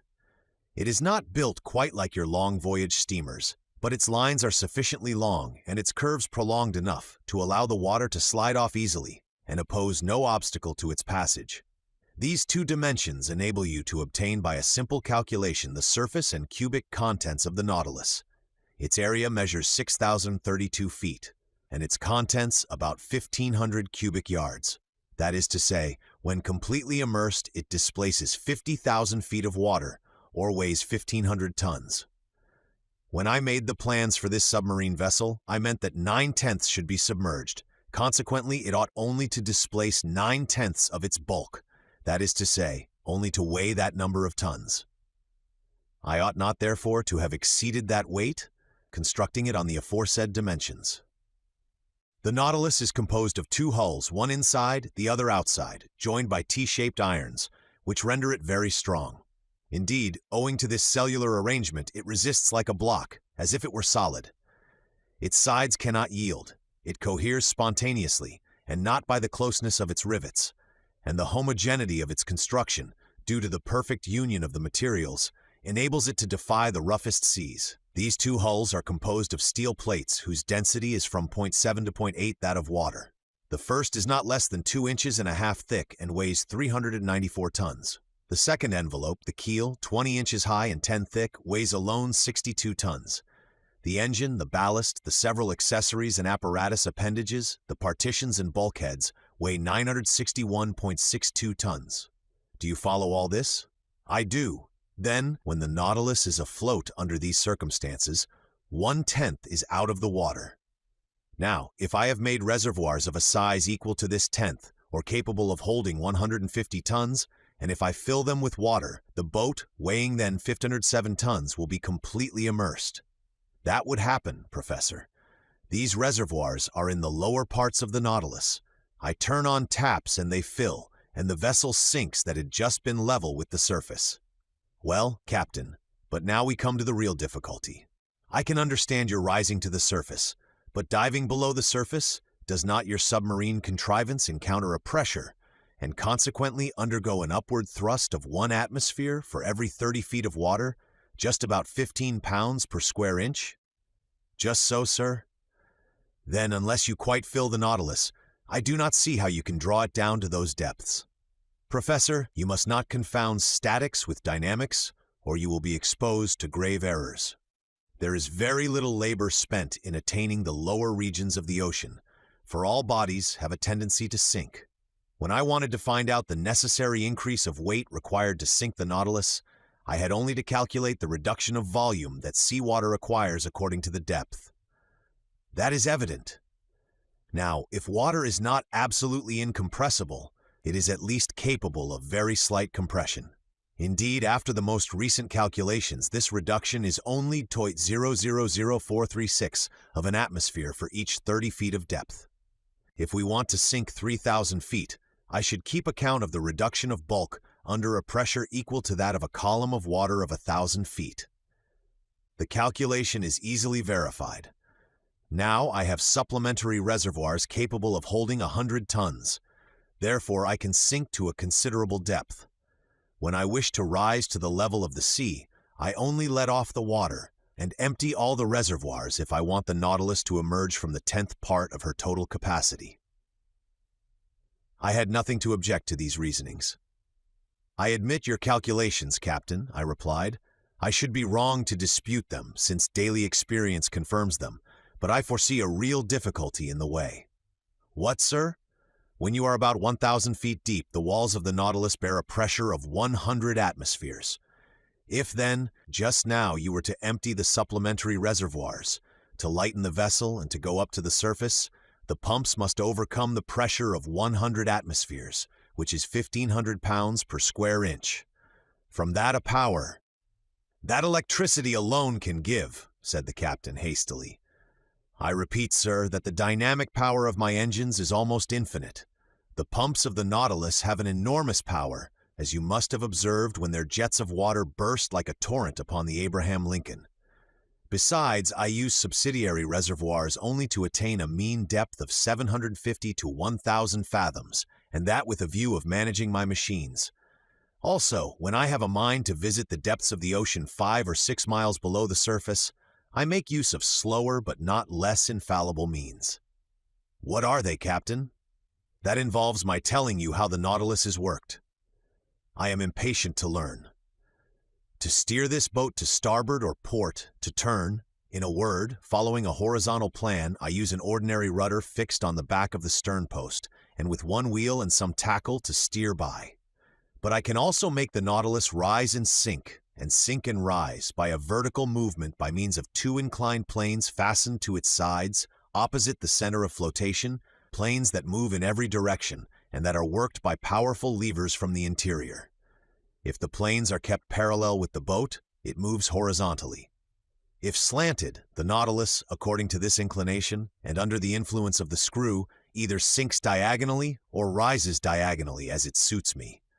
And even if I wish to rise more quickly to the surface, I shift the screw, and the pressure of the water causes the Nautilus to rise vertically like a balloon filled with hydrogen. Bravo, Captain, but how can the steersman follow the route in the middle of the waters? The steersman is placed in a glazed box that is raised about the hull of the Nautilus and furnished with lenses. Are these lenses capable of resisting such pressure? Perfectly. Glass, which breaks at a blow, is nevertheless capable of offering considerable resistance. During some experiments of fishing by electric light in 1864 in the northern seas, we saw plates less than 1/3 of an inch thick resist a pressure of 16 atmospheres. Now, the glass that I use is not less than 30 times thicker. Granted, but, after all, in order to see, the light must exceed the darkness, and in the midst of the darkness in the water, how can you see? Behind the steersman's cage is placed a powerful electric reflector, the rays from which light up the sea for half a mile in front. Ah, bravo, bravo, Captain! Now I can account for this phosphorescence in the supposed narwhal that puzzled us so. I now ask you if the boarding of the Nautilus and of the Scotia that has made such a noise has been the result of a chance rencontre? Quite accidental, sir. I was sailing only 1 fathom below the surface of the water when the shock came. It had no bad result. None, sir. But now about your rencontre with the Abraham Lincoln? Professor, I am sorry for one of the best vessels in the American Navy, but they attacked me, and I was bound to defend myself. I contented myself, however, with putting the frigate hors de combat. She will not have any difficulty in getting repaired at the next port. Ah, Commander! Your Nautilus is certainly a marvelous boat. Yes, Professor, and I love it, as if it were part of myself. If danger threatens one of your vessels on the ocean, the first impression is the feeling of an abyss above and below. On the Nautilus, men's hearts never fail them. No defects to be afraid of, for the double shell is as firm as iron. No rigging to attend to. No sails for the wind to carry away. No boilers to burst. No fire to fear, for the vessel is made of iron, not of wood. No coal to run short, for electricity is the only mechanical agent. No collision to fear, for it alone swims in deep water. No tempest to brave, for when it dives below the water, it reaches absolute tranquility. There, sir, that is the perfection of vessels. And if it is true that the engineer has more confidence in the vessel than the builder, and the builder than the captain himself, you understand the trust I repose in my Nautilus, for I am at once captain, builder, and engineer. But how could you construct this wonderful Nautilus in secret? Each separate portion, Amerinax, was brought from different parts of the globe. The keel was forged at Crusoe, the shaft of the screw at Pen and Coast, London, the iron plates of the hull at Laird's of Liverpool, the screw itself at Scott's at Glasgow. The reservoirs were made by Cale & Co. at Paris, the engine by Krupp in Prussia, its beak in Motala's workshop in Sweden, its mathematical instruments by Hart Brothers of New York, etc. And each of these people had my orders under different names. But these parts had to be put together and arranged? Professor, I had set up my workshops upon a desert island in the ocean. There my workmen, that is to say the brave men that I instructed and educated, and myself have put together our Nautilus. Then when the work was finished, fire destroyed all trace of our proceedings on this island, that I could have jumped over if I had liked. Then the cost of this vessel is great? Amerinax, an iron vessel, costs £45 per ton. Now the Nautilus weighed 1,500. It came therefore to £67,500, and 80,000 more for fitting it up, and about £200,000 with the works of art and the collections it contains. One last question, Captain Nemo. Ask it, Professor. You are rich? Immensely rich, sir, and I could, without missing it, pay the national debt of France. I stared at the singular person who spoke thus. Was he playing upon my credulity? The future would decide that. Chapter 13. The Black River. The portion of the terrestrial globe which is covered by water is estimated at upwards of 80 millions of acres. This fluid mass comprises 2,250 millions of cubic miles, forming a spherical body of a diameter of 60 leagues, the weight of which would be 3 quintillions of tons. To comprehend the meaning of these figures, it is necessary to observe that a quintillion is to a billion as a billion is to unity. In other words, there are as many billions in a quintillion as there are units in a billion. This mass of fluid is equal to about the quantity of water which would be discharged by all the rivers of the earth in 40,000 years. During the geological epochs, the igneous period succeeded to the aqueous. The ocean originally prevailed everywhere. Then by degrees, in the Silurian period, the tops of the mountains began to appear, the islands emerged, then disappeared in partial deluges, reappeared, became settled, formed continents, till at length the earth became geographically arranged, as we see in the present day. The solid had wrested from the liquid 37,657 square miles, equal to 12,960,000,000 of acres. The shape of continents allows us to divide the waters into 5 great portions: the Arctic or frozen ocean, the Antarctic or frozen ocean, the Indian, the Atlantic, and the Pacific oceans. The Pacific Ocean extends from north to south between the 2 polar circles, and from east to west between Asia and America, over an extent of 145 degrees of longitude. It is the quietest of seas. Its currents are broad and slow, it has medium tides and abundant rain. Such was the ocean that my fate destined me first to travel over under these strange conditions. "Sir," said Captain Nemo, "we will, if you please, take our bearings and fix the starting point of this voyage. It is 11:45. I will go up again to the surface." The captain pressed an electric clock 3 times. The pumps began to drive the water from the tanks. The needle of the manometer marked by a different pressure the ascent of the Nautilus. Then it stopped. "We have arrived," said the captain. I went to the central staircase which opened onto the platform, clambered up the iron steps, and found myself on the upper part of the Nautilus. The platform was only 3 feet out of water. The front and back of the Nautilus was of that spindle shape which caused it justly to be compared to a cigar. I noticed that its iron plates, slightly overlaying each other, resembled the shell which clothes the bodies of our large terrestrial reptiles. It explained to me how natural it was, in spite of all glasses, that this boat should have been taken for a marine animal. Toward the middle of the platform, the longboat, half buried in the hull of the vessel, formed a slight excrescence. Fore and aft rose 2 cages of medium height with inclined sides, and partly closed by thick lenticular glasses, one destined for the steersman who directed the Nautilus, the other containing a brilliant lantern to give light on the road. The sea was beautiful, the sky pure. Scarcely could the long vehicle feel the broad undulations of the ocean. A light breeze from the east rippled the surface of the waters. The horizon, free from fog, made observation easy. Nothing was in sight, not a quicksand, not an island, a vast desert. Captain Nemo, by the help of his sextant, took the altitude of the sun, which ought also to give the latitude. He waited for some moments till its disk touched the horizon. Whilst taking observations, not a muscle moved. The instrument could not have been more motionless in a hand of marble. 12 o'clock, sir," said he. "When you like." I cast a last look upon the sea, slightly yellowed by the Japanese coast, and descended to the saloon. "And now, sir, I leave you to your studies," added the captain. "Our course is ENE, our depth is 26 fathoms. Here are maps on a large scale by which you may follow it. The saloon is at your disposal, and with your permission I will retire." Captain Nemo bowed, and I remained alone, lost in thoughts all bearing on the commander of the Nautilus. For a whole hour was I deep in these reflections, seeking to pierce this mystery so interesting to me. Then my eyes fell upon the vast planisphere spread upon the table, and I placed my finger on the very spot where the given latitude and longitude crossed. The sea has its large rivers like the continents. They are special currents known by their temperature and their color. The most remarkable of these is known by the name of the Gulf Stream.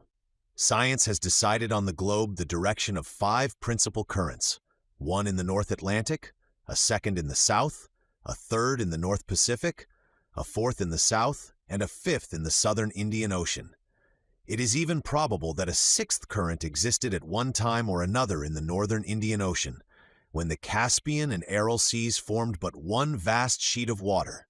At this point, indicated on the planisphere, one of these currents was rolling, the Kuro-Sivo of the Japanese, the Black River, which, leaving the Gulf of Bengal, where it is warmed by the perpendicular rays of a tropical sun, crosses the Straits of Malacca along the coast of Asia, turns into the North Pacific to the Aleutian Islands, carrying with it trunks of camphor trees and other indigenous productions, and edging the waves of the ocean with the pure indigo of its warm water.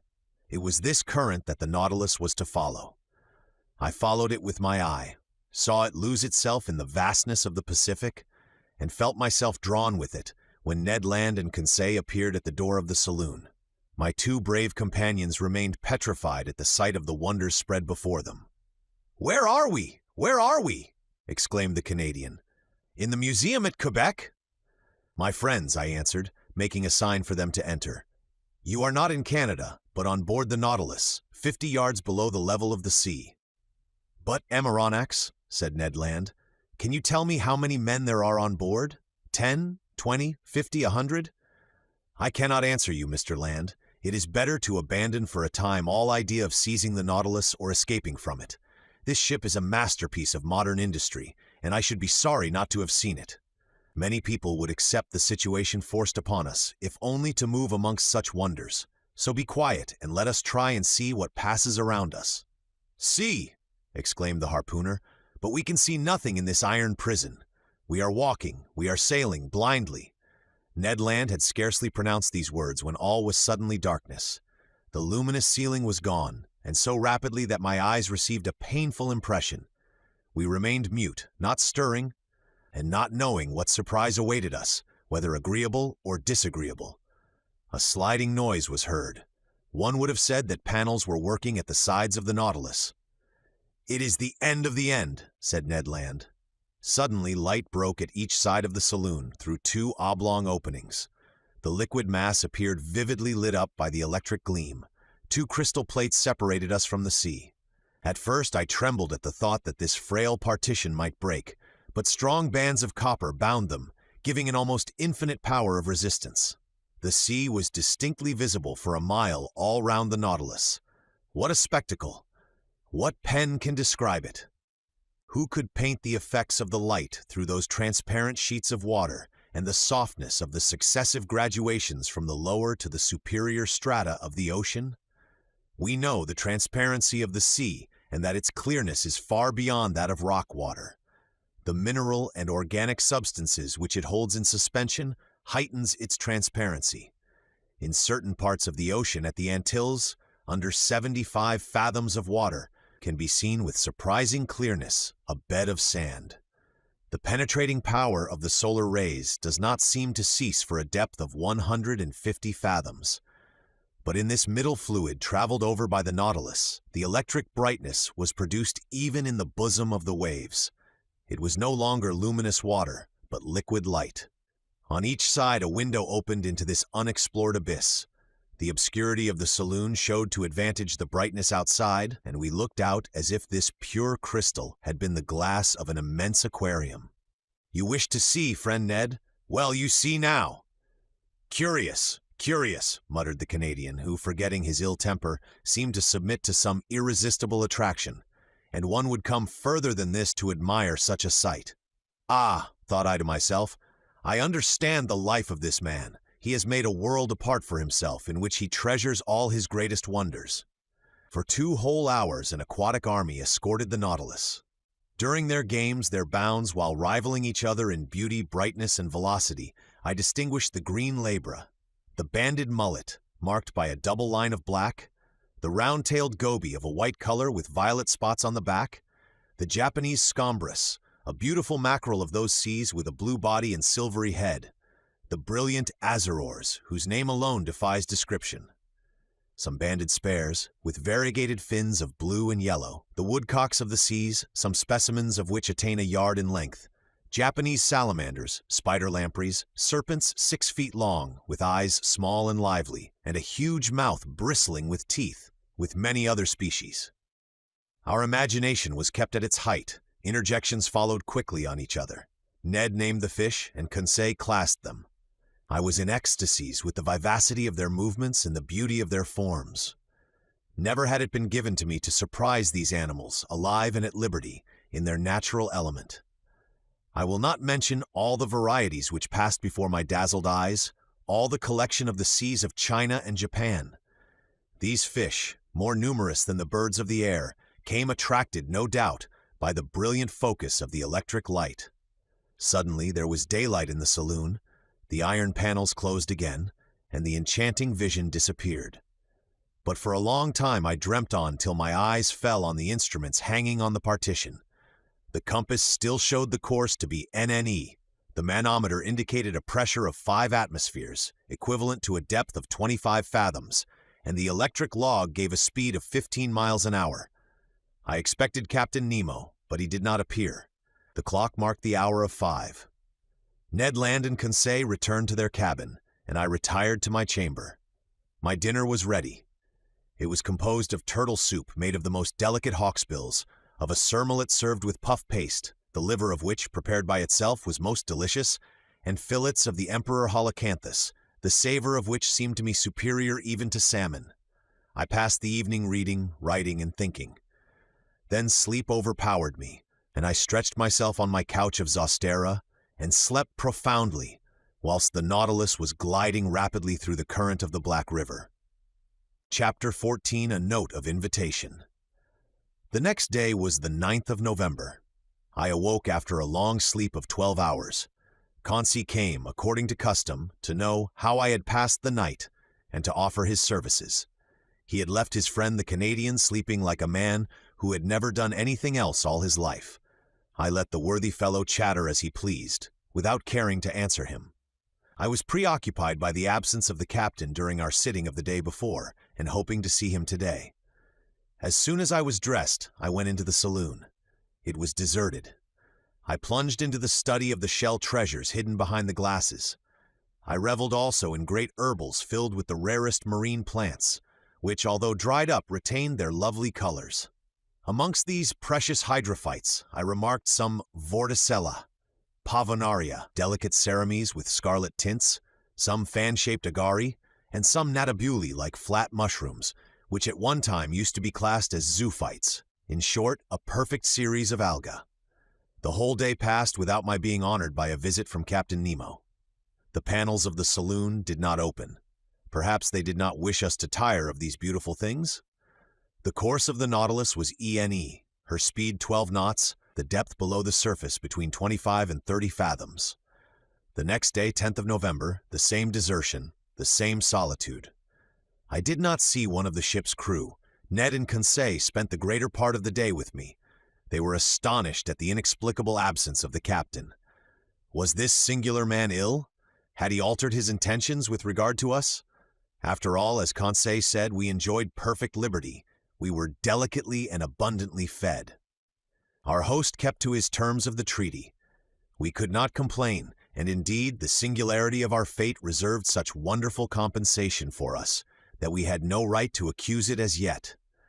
That day I commenced the journal of these adventures, which has enabled me to relate them with more scrupulous exactitude and minute detail. I wrote it on paper made from the Zostera Marina. 11th November, early in the morning. The fresh air spreading over the interior of the Nautilus told me that we had come to the surface of the ocean to renew our supply of oxygen. I directed my steps to the central staircase and mounted the platform. It was 6 o'clock. The weather was cloudy, the sea gray but calm, scarcely a billow. Captain Nemo, whom I hoped to meet, would he be there? I saw no one but the steersman imprisoned in his glass cage. Seated upon the projection formed by the hull of the pinnace, I inhaled the salt breeze with delight. By degrees, the fog disappeared under the action of the sun's rays. The radiant orb rose from behind the eastern horizon. The sea flamed under its glance like a train of gunpowder.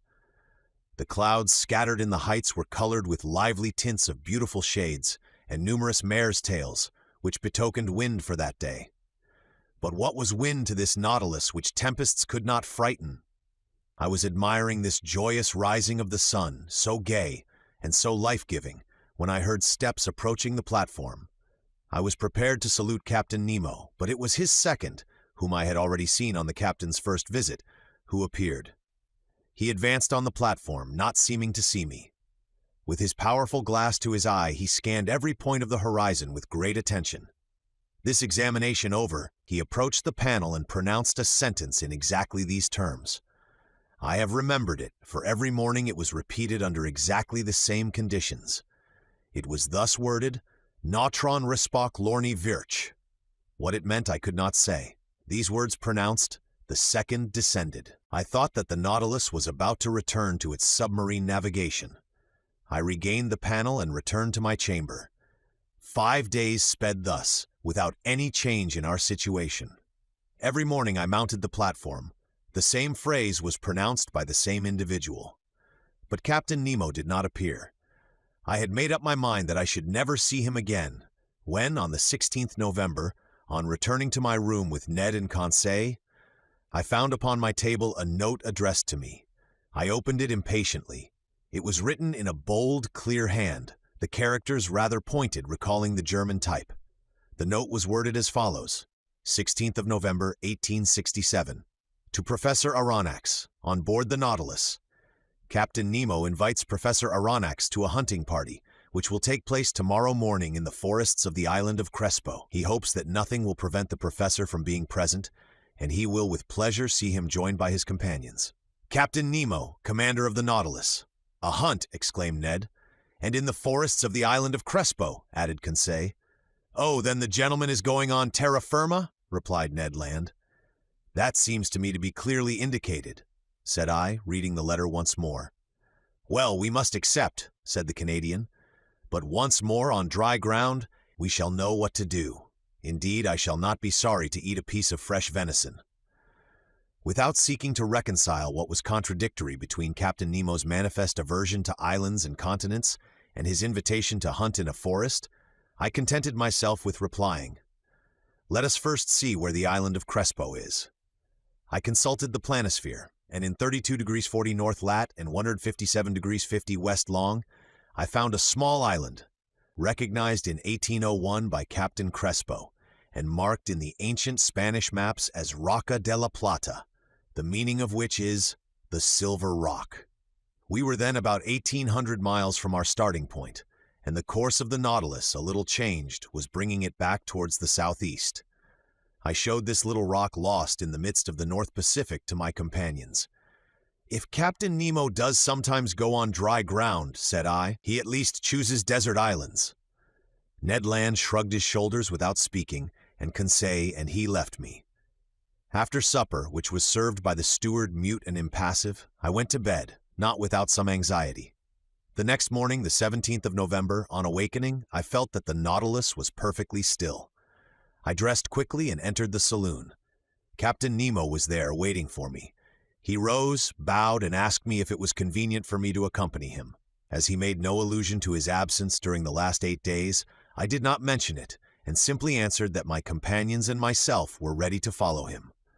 We entered the dining room, where breakfast was served. Anoronnachs, said the captain, pray, share my breakfast without ceremony. We will chat as we eat. For though I promised you a walk in the forest, I did not undertake to find hotels there. So breakfast as a man who will most likely not have his dinner till very late. I did honor to the repast. It was composed of several kinds of fish and slices of holothurida, excellent zoophytes, and different sorts of seaweed. Our drink consisted of pure water, to which the captain added some drops of a fermented liquor, extracted by the Kamchatka method from a seaweed known under the name of Rhodomenia palmata. Captain Nemo ate it first without saying a word. Then he began. Sir, when I proposed to you to hunt in my submarine forest of Crespo, you evidently thought me mad. Sir, you should never judge lightly of any man. But, Captain, believe me, be kind enough to listen, and you will then see whether you have any cause to accuse me of folly and contradiction. I listen. You know as well as I do, Professor, that man can live under water, providing he carries with him a sufficient supply of breathable air. In submarine works, the workman, clad in an impervious dress, with his head in a metal helmet, receives air from above by means of forcing pumps and regulators.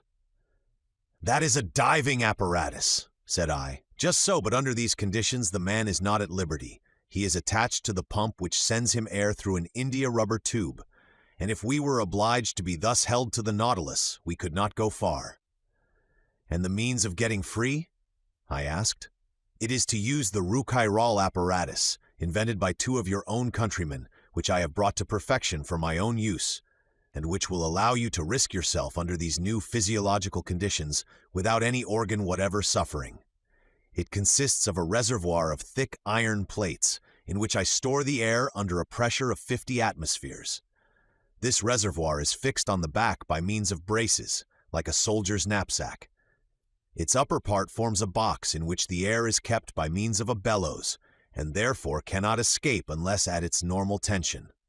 In the Rouquayrol apparatus, such as we use, 2 India rubber pipes leave this box and join a sort of tent which holds the nose and mouth. One is to introduce fresh air, the other to let out the foul, and the tongue closes one or the other according to the wants of the respirator. But I, in encountering great pressures at the bottom of the sea, was obliged to shut my head, like that of a diver in a ball of copper, and it is to this ball of copper that the 2 pipes, the inspirator and the expirator, open. Perfectly, Captain Nemo. But the air that you carry with you must soon be used. When it only contains 15% of oxygen, it is no longer fit to breathe. Right, but I told you, Aronnax, that the pumps of the Nautilus allow me to store the air under considerable pressure, and on these conditions, the reservoir of the apparatus can furnish breathable air for 9 or 10 hours. I have no further objections to make, I answered. I will only ask you one thing, Captain. How can you light your road at the bottom of the sea? With the Ruhmkorff apparatus, Aronnax, one is carried on the back, the other is fastened to the waist. It is composed of a Bunsen pile, which I do not work with bichromate of potash, but with sodium. A wire is introduced which collects the electricity produced and directs it towards a particularly made lantern. In this lantern is a spiral glass which contains a small quantity of carbonic gas. When the apparatus is at work, this gas becomes luminous, giving out a white and continuous light. Thus provided, I can breathe and I can see. Captain Nemo, to all my objections you make such crushing answers that I dare no longer doubt. But if I am forced to admit the Ruhmkorff and Ruhmkorff apparatus, I must be allowed some reservations with regard to the gun I am to carry. But it is not a gun for powder, answered the captain. Then it is an air gun. Doubtless. How would you have me manufacture gunpowder on board without either saltpeter, sulfur, or charcoal? Besides, I added, to fire underwater in a medium 855 times denser than the air, we must conquer very considerable resistance. That would be no difficulty. There exist guns, according to Fulton, perfected in England by Philip Coles and Burley, in France by Fursey, and in Italy by Landi, which are furnished with a peculiar system of closing, which can fire under these conditions. But I repeat, having no powder, I use air under great pressure which the pumps of the Nautilus furnish abundantly. But this air must be rapidly used? Well, have I not my Ruhmkorff reservoir which can furnish it at need? A tap is all that is required. Besides, Aronnax, you must see yourself that, during our submarine hunt, we can spend but little air and but few balls. But it seems to me that in this twilight, and in the midst of this fluid, which is very dense compared with the atmosphere, shots could not go far, nor easily prove mortal. Sir, on the contrary, with this gun every blow is mortal, and however lightly the animal is touched, it falls as if struck by a thunderbolt. Why? Because the balls sent by this gun are not ordinary balls, but little cases of glass, invented by Leniebroek, an Austrian chemist, of which I have a large supply. These glass cases are covered with a case of steel and weighted with a pellet of lead. They are real Leyden bottles, into which the electricity is forced to a very high tension. With the slightest shock they are discharged, and the animal, however strong it may be, falls dead. I must tell you that these cases are size number 4, and that the charge for an ordinary gun would be 10. I will argue no longer, I replied, rising from the table.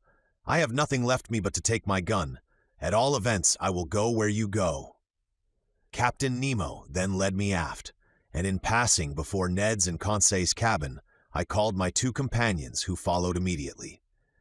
We then came to a kind of cell near the machinery room, in which we were to put on our walking dress. Chapter 15, A Walk on the Bottom of the Sea.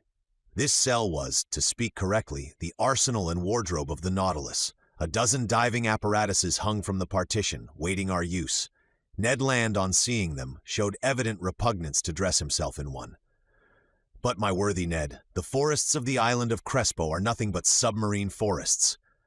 Good, said the disappointed harpooner, who saw his dreams of fresh meat fade away.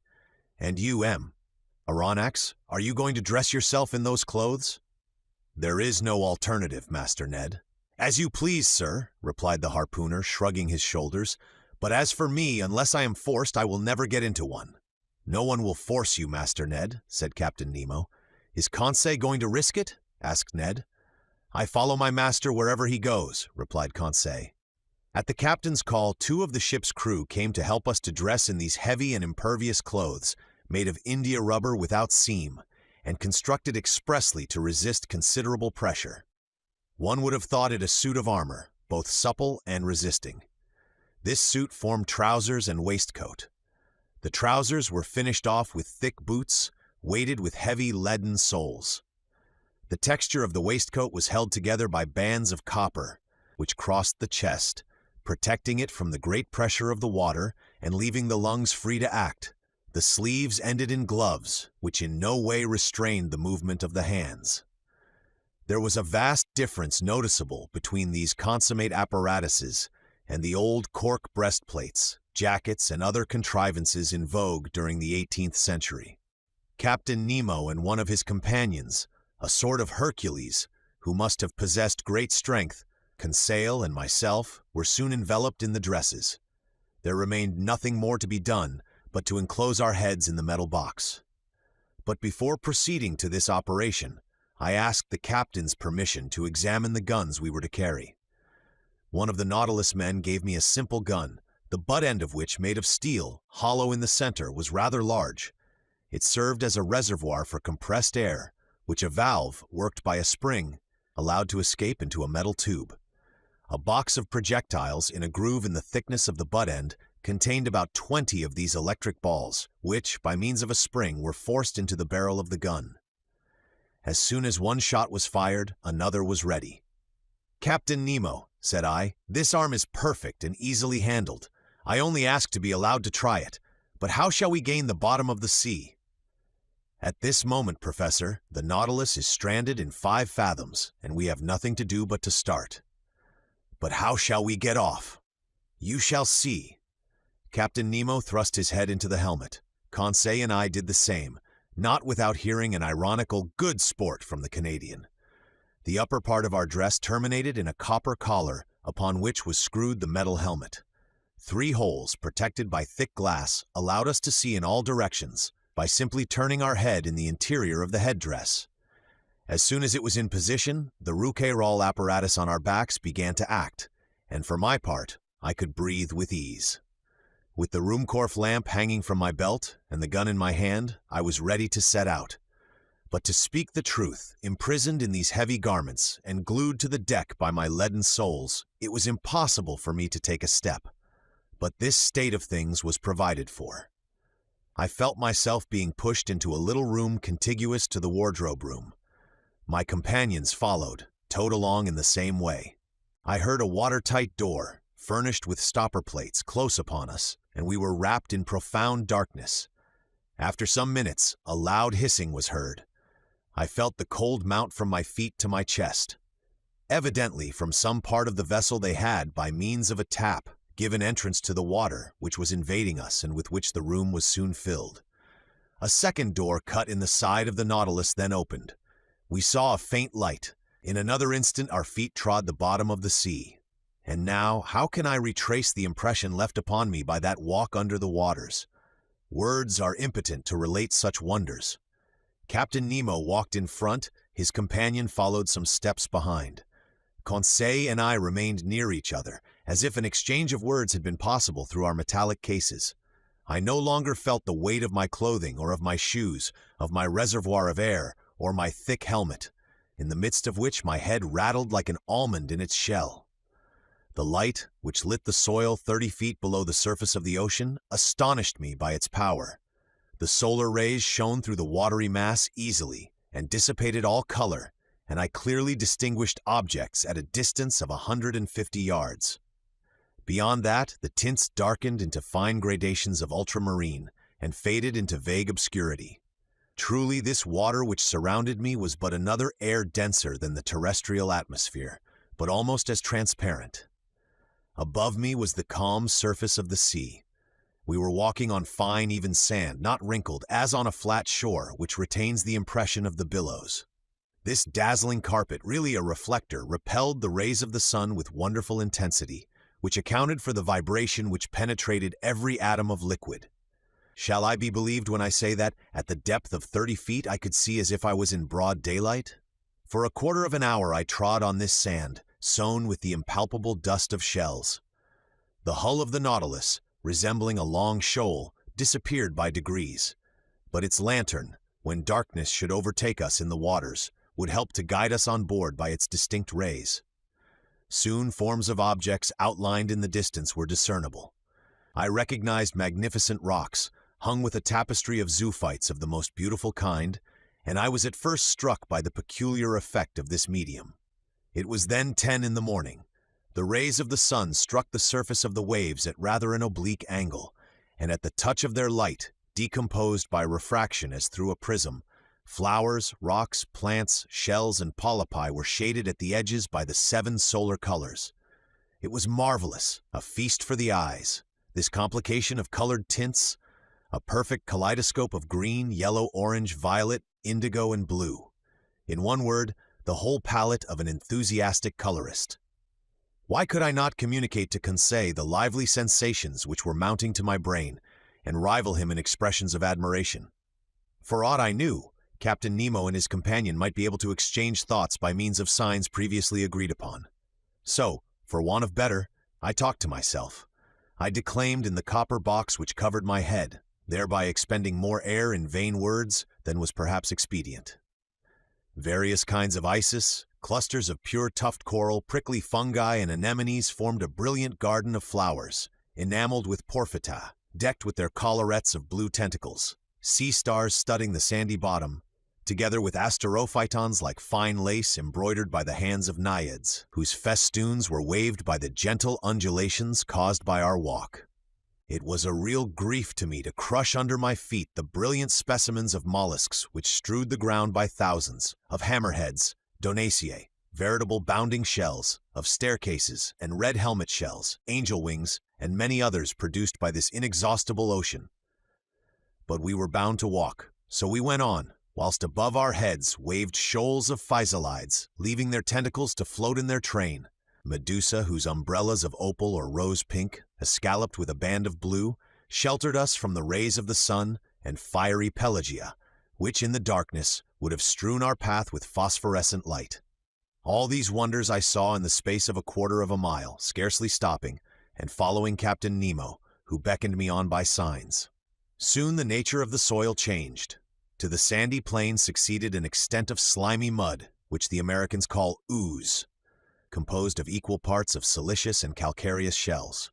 We then traveled over a plain of seaweed of wild and luxuriant vegetation. This sward was of close texture and soft to the feet, and rivaled the softest carpet woven by the hand of man. But whilst verdure was spread at our feet, it did not abandon our heads. A light network of marine plants, of that inexhaustible family of seaweeds of which more than 2,000 kinds are known, grew on the surface of the water.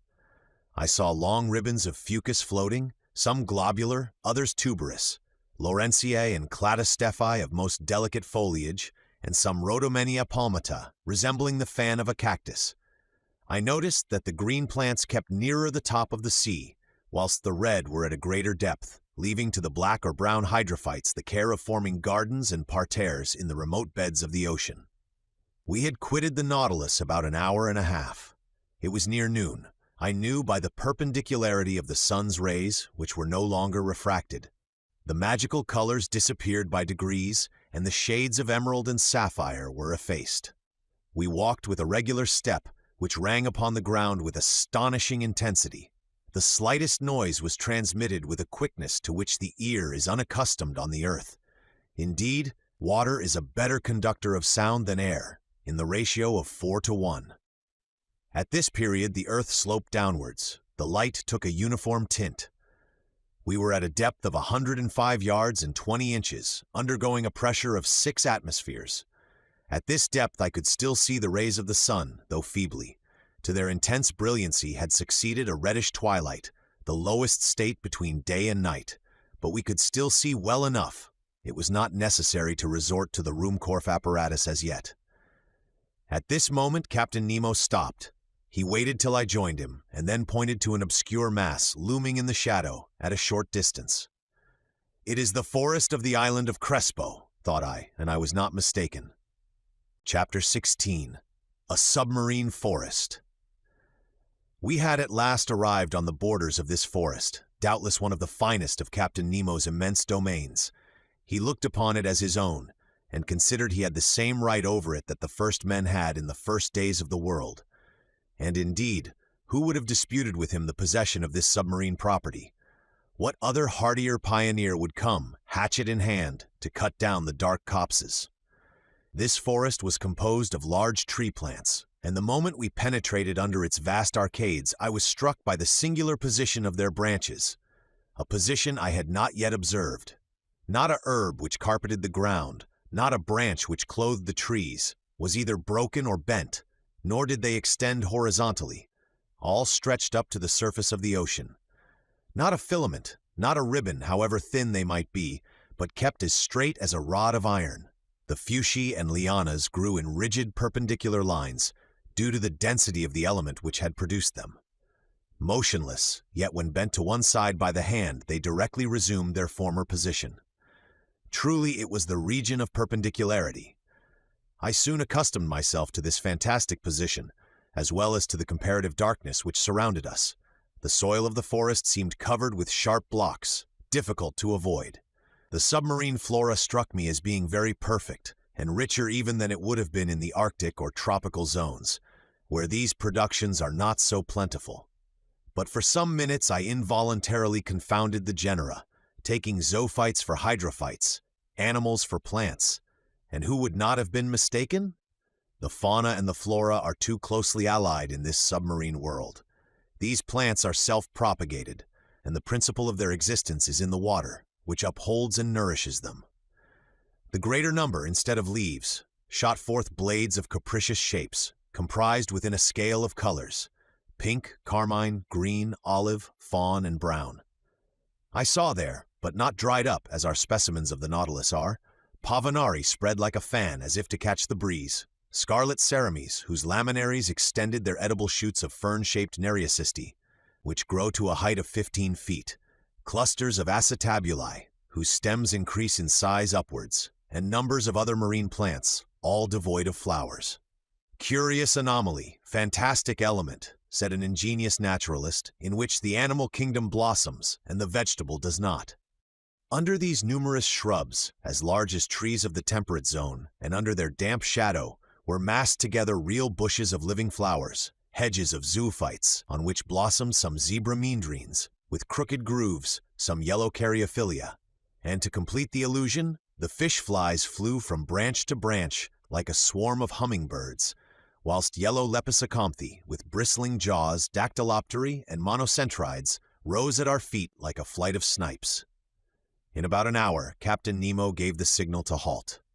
I, for my part, was not sorry, and we stretched ourselves under an arbor of alaria, the long, thin blades of which stood up like arrows. This short rest seemed delicious to me. There was nothing wanting but the charm of conversation. But, impossible to speak, impossible to answer, I only put my great copper head to Conseil's. I saw the worthy fellow's eyes glistening with delight, and to show his satisfaction, he shook himself in his breastplate of air in the most comical way in the world. After 4 hours of this walking, I was surprised not to find myself dreadfully hungry. How to account for this state of the stomach I could not tell, but instead I felt an insurmountable desire to sleep, which happens to all divers. And my eyes soon closed behind the thick glasses, and I fell into a heavy slumber, which the movement alone had prevented before. Captain Nemo and his robust companion, stretched in the clear crystal, set us the example. How long I remained buried in this drowsiness, I cannot judge, but when I woke, the sun seemed sinking towards the horizon. Captain Nemo had already risen, and I was beginning to stretch my limbs when an unexpected apparition brought me briskly to my feet. A few steps off, a monstrous sea spider, about 38 inches high, was watching me with squinting eyes, ready to spring upon me. Though my diver's dress was thick enough to defend me from the bite of this animal, I could not help shuddering with horror. Conseil and the sailor of the Nautilus awoke at this moment. Captain Nemo pointed out the hideous crustacean, which a blow from the butt end of the gun knocked over, and I saw the horrible claws of the monster writhe in terrible convulsions. This accident reminded me that other animals more to be feared might haunt these obscure depths, against whose attacks my diving dress would not protect me. I had never thought of it before, but I now resolved to be upon my guard. Indeed, I thought that this halt would mark the termination of our walk, but I was mistaken, for, instead of returning to the Nautilus, Captain Nemo continued his bold excursion. The ground was still on the incline, its declivity seemed to be getting greater, and to be leading us to greater depths. It must have been about 3 o'clock when we reached a narrow valley between high perpendicular walls, situated about 75 fathoms deep. Thanks to the perfection of our apparatus, we were 45 fathoms below the limit which nature seems to have imposed on man as to his submarine excursions. I say 75 fathoms, though I had no instrument by which to judge the distance. But I knew that even in the clearest waters the solar rays could not penetrate further. And accordingly the darkness deepened. At 10 paces not an object was visible. I was groping my way when I suddenly saw a brilliant white light. Captain Nemo had just put his electric apparatus into use. His companion did the same, and Conseil and I followed their example. By turning a screw, I established a communication between the wire and the spiral glass, and the sea, lit by our 4 lanterns, was illuminated for a circle of 36 yards. Captain Nemo was still plunging into the dark depths of the forest, whose trees were getting scarcer at every step. I noticed that vegetable life disappeared sooner than animal life. The Medusa had already abandoned the arid soil, from which a great number of animals, zoophytes, articulata, mollusks, and fishes, still obtained sustenance. As we walked, I thought the light of our Ruhmkorff apparatus could not fail to draw some inhabitant from its dark couch. But if they did approach us, they at least kept at a respectful distance from the hunters. Several times I saw Captain Nemo stop, put his gun to his shoulder, and after some moments drop it and walk on. At last, after about 4 hours, this marvelous excursion came to an end. A wall of superb rocks in an imposing mass rose before us, a heap of gigantic blocks, an enormous steep granite shore, forming dark grottos, but which presented no practicable slope. It was the prop of the island of Crespo. It was the Earth. Captain Nemo stopped suddenly. A gesture of his brought us all to a halt, and, however desirous I might be to scale the wall, I was obliged to stop. Here ended Captain Nemo's domains, and he would not go beyond them. Further on was a portion of the globe he might not trample upon. The return began. Captain Nemo had returned to the head of his little band, directing their course without hesitation. I thought we were not following the same road to return to the Nautilus. The new road was very steep and consequently very painful. We approached the surface of the sea rapidly, but this return to the upper strata was not so sudden as to cause relief from the pressure too rapidly, which might have produced serious disorder in our organization and brought on internal lesions so fatal to divers. Very soon light reappeared and grew, and the sun being low on the horizon, the refraction edged the different objects with a spectral ring. At 10 yards and a half deep, we walked amidst a shoal of little fishes of all kinds, more numerous than the birds of the air, and also more agile. But no aquatic game worthy of a shot had as yet met our gaze, when at that moment I saw the captain shoulder his gun quickly and follow a moving object into the shrubs. He fired. I heard a slight hissing, and a creature fell stunned at some distance from us. It was a magnificent sea otter, an enhydrus, the only exclusively marine quadruped. This otter was 5 feet long and must have been very valuable.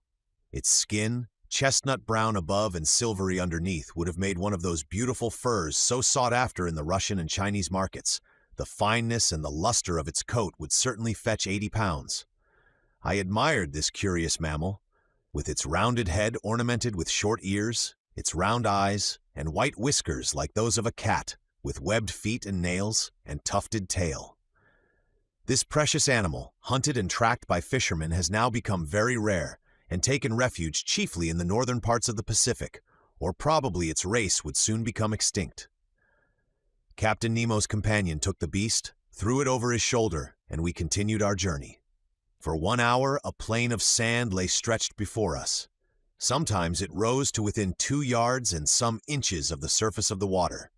I then saw our image clearly reflected, drawn inversely, and above us appeared an identical group reflecting our movements and our actions.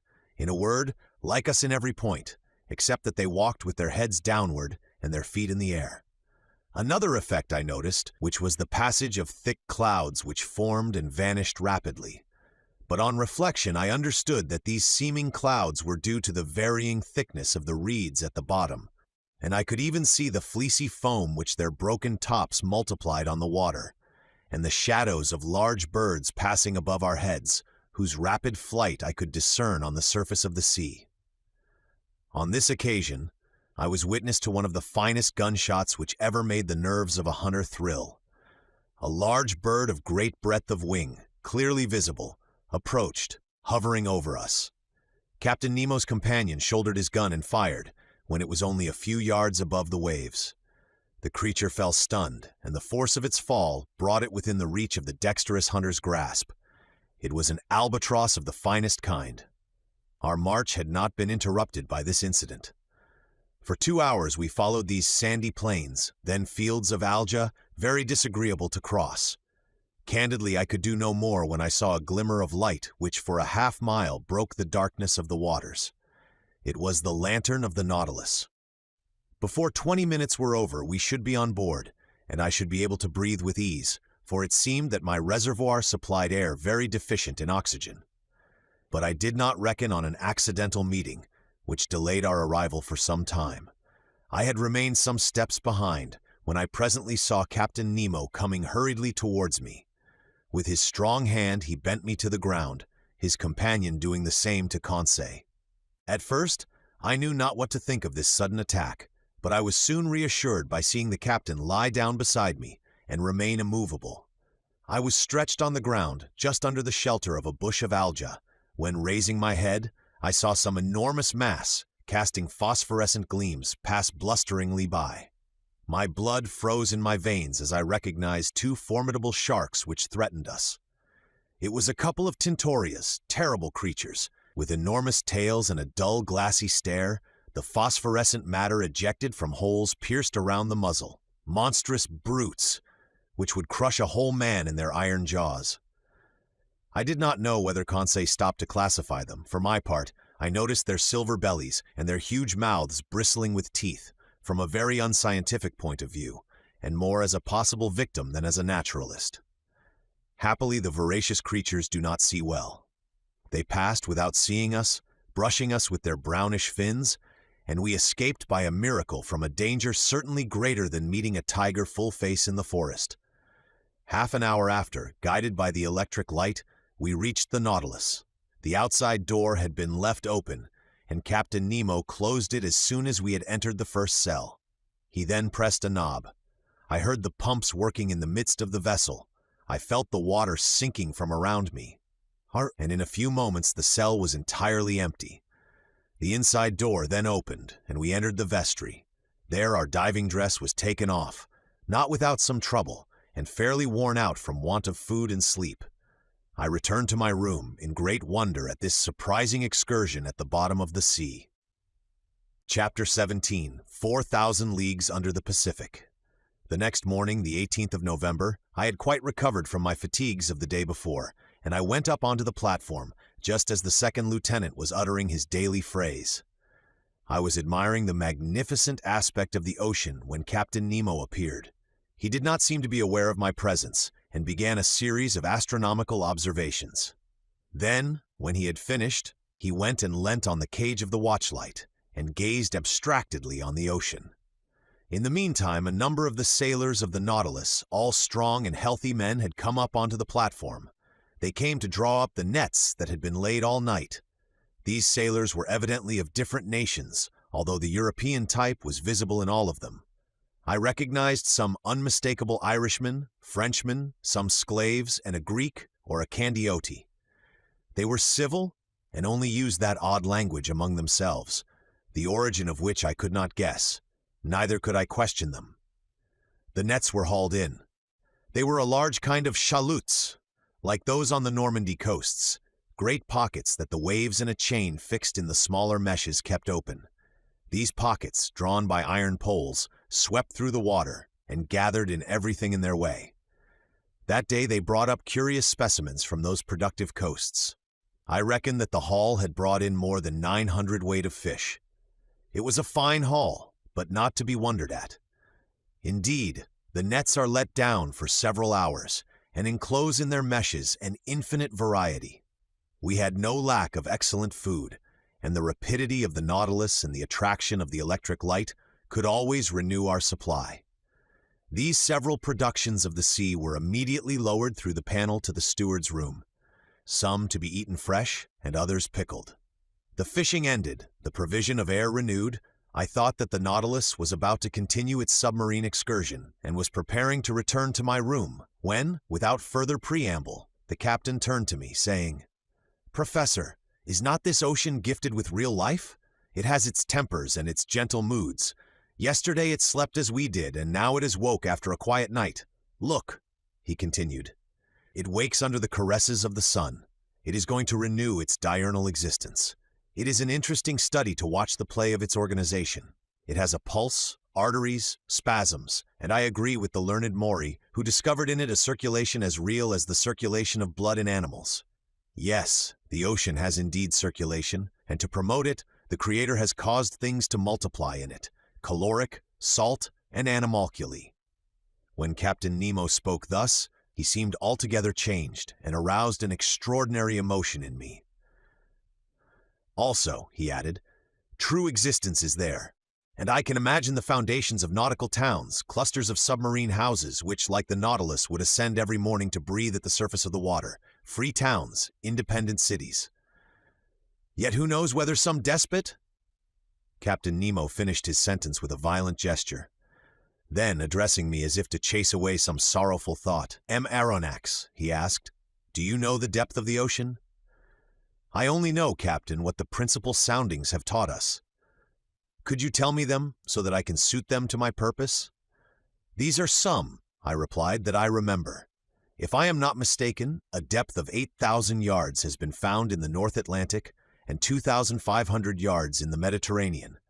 The most remarkable soundings have been made in the South Atlantic, near the 35th parallel, and they gave 12,000 yards, 14,000 yards, and 15,000 yards. To sum up all, it is reckoned that if the bottom of the sea were leveled, its mean depth would be about 1 3/4 leagues. "Well, Professor," replied the captain, "we shall show you better than that, I hope. As to the mean depth of this part of the Pacific, I tell you it is only 4,000 yards." Having said this, Captain Nemo went towards the panel and disappeared down the ladder. I followed him and went into the large drawing room. The screw was immediately put in motion, and the log gave 20 miles an hour.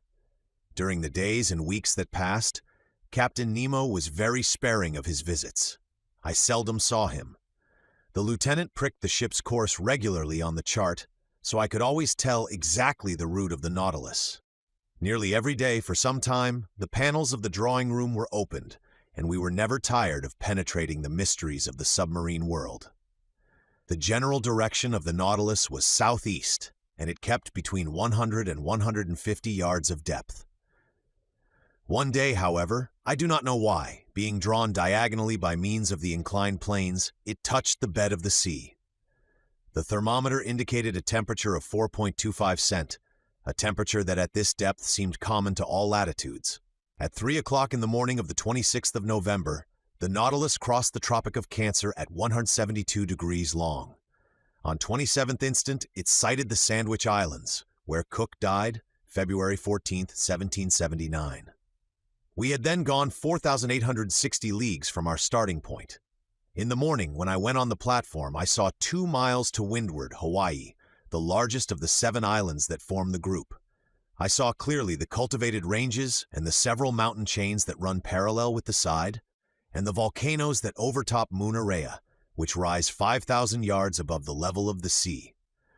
Besides other things the nets brought up were several flabellariae and graceful polypi that are peculiar to that part of the ocean. The direction of the Nautilus was still to the southeast. It crossed the equator December 1st in 142 degrees long, and on the 4th of the same month, after crossing rapidly and without anything in particular occurring, we sighted the Marquesas group.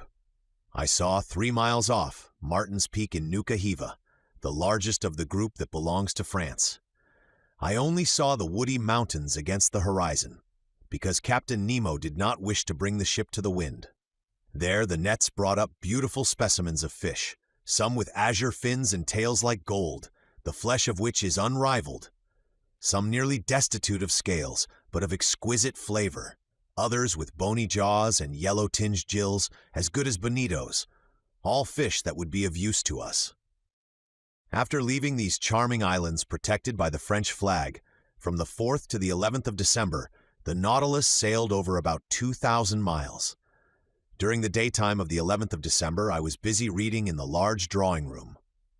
Ned Land and Conseil watched the luminous water through the half-open panels. The Nautilus was immovable.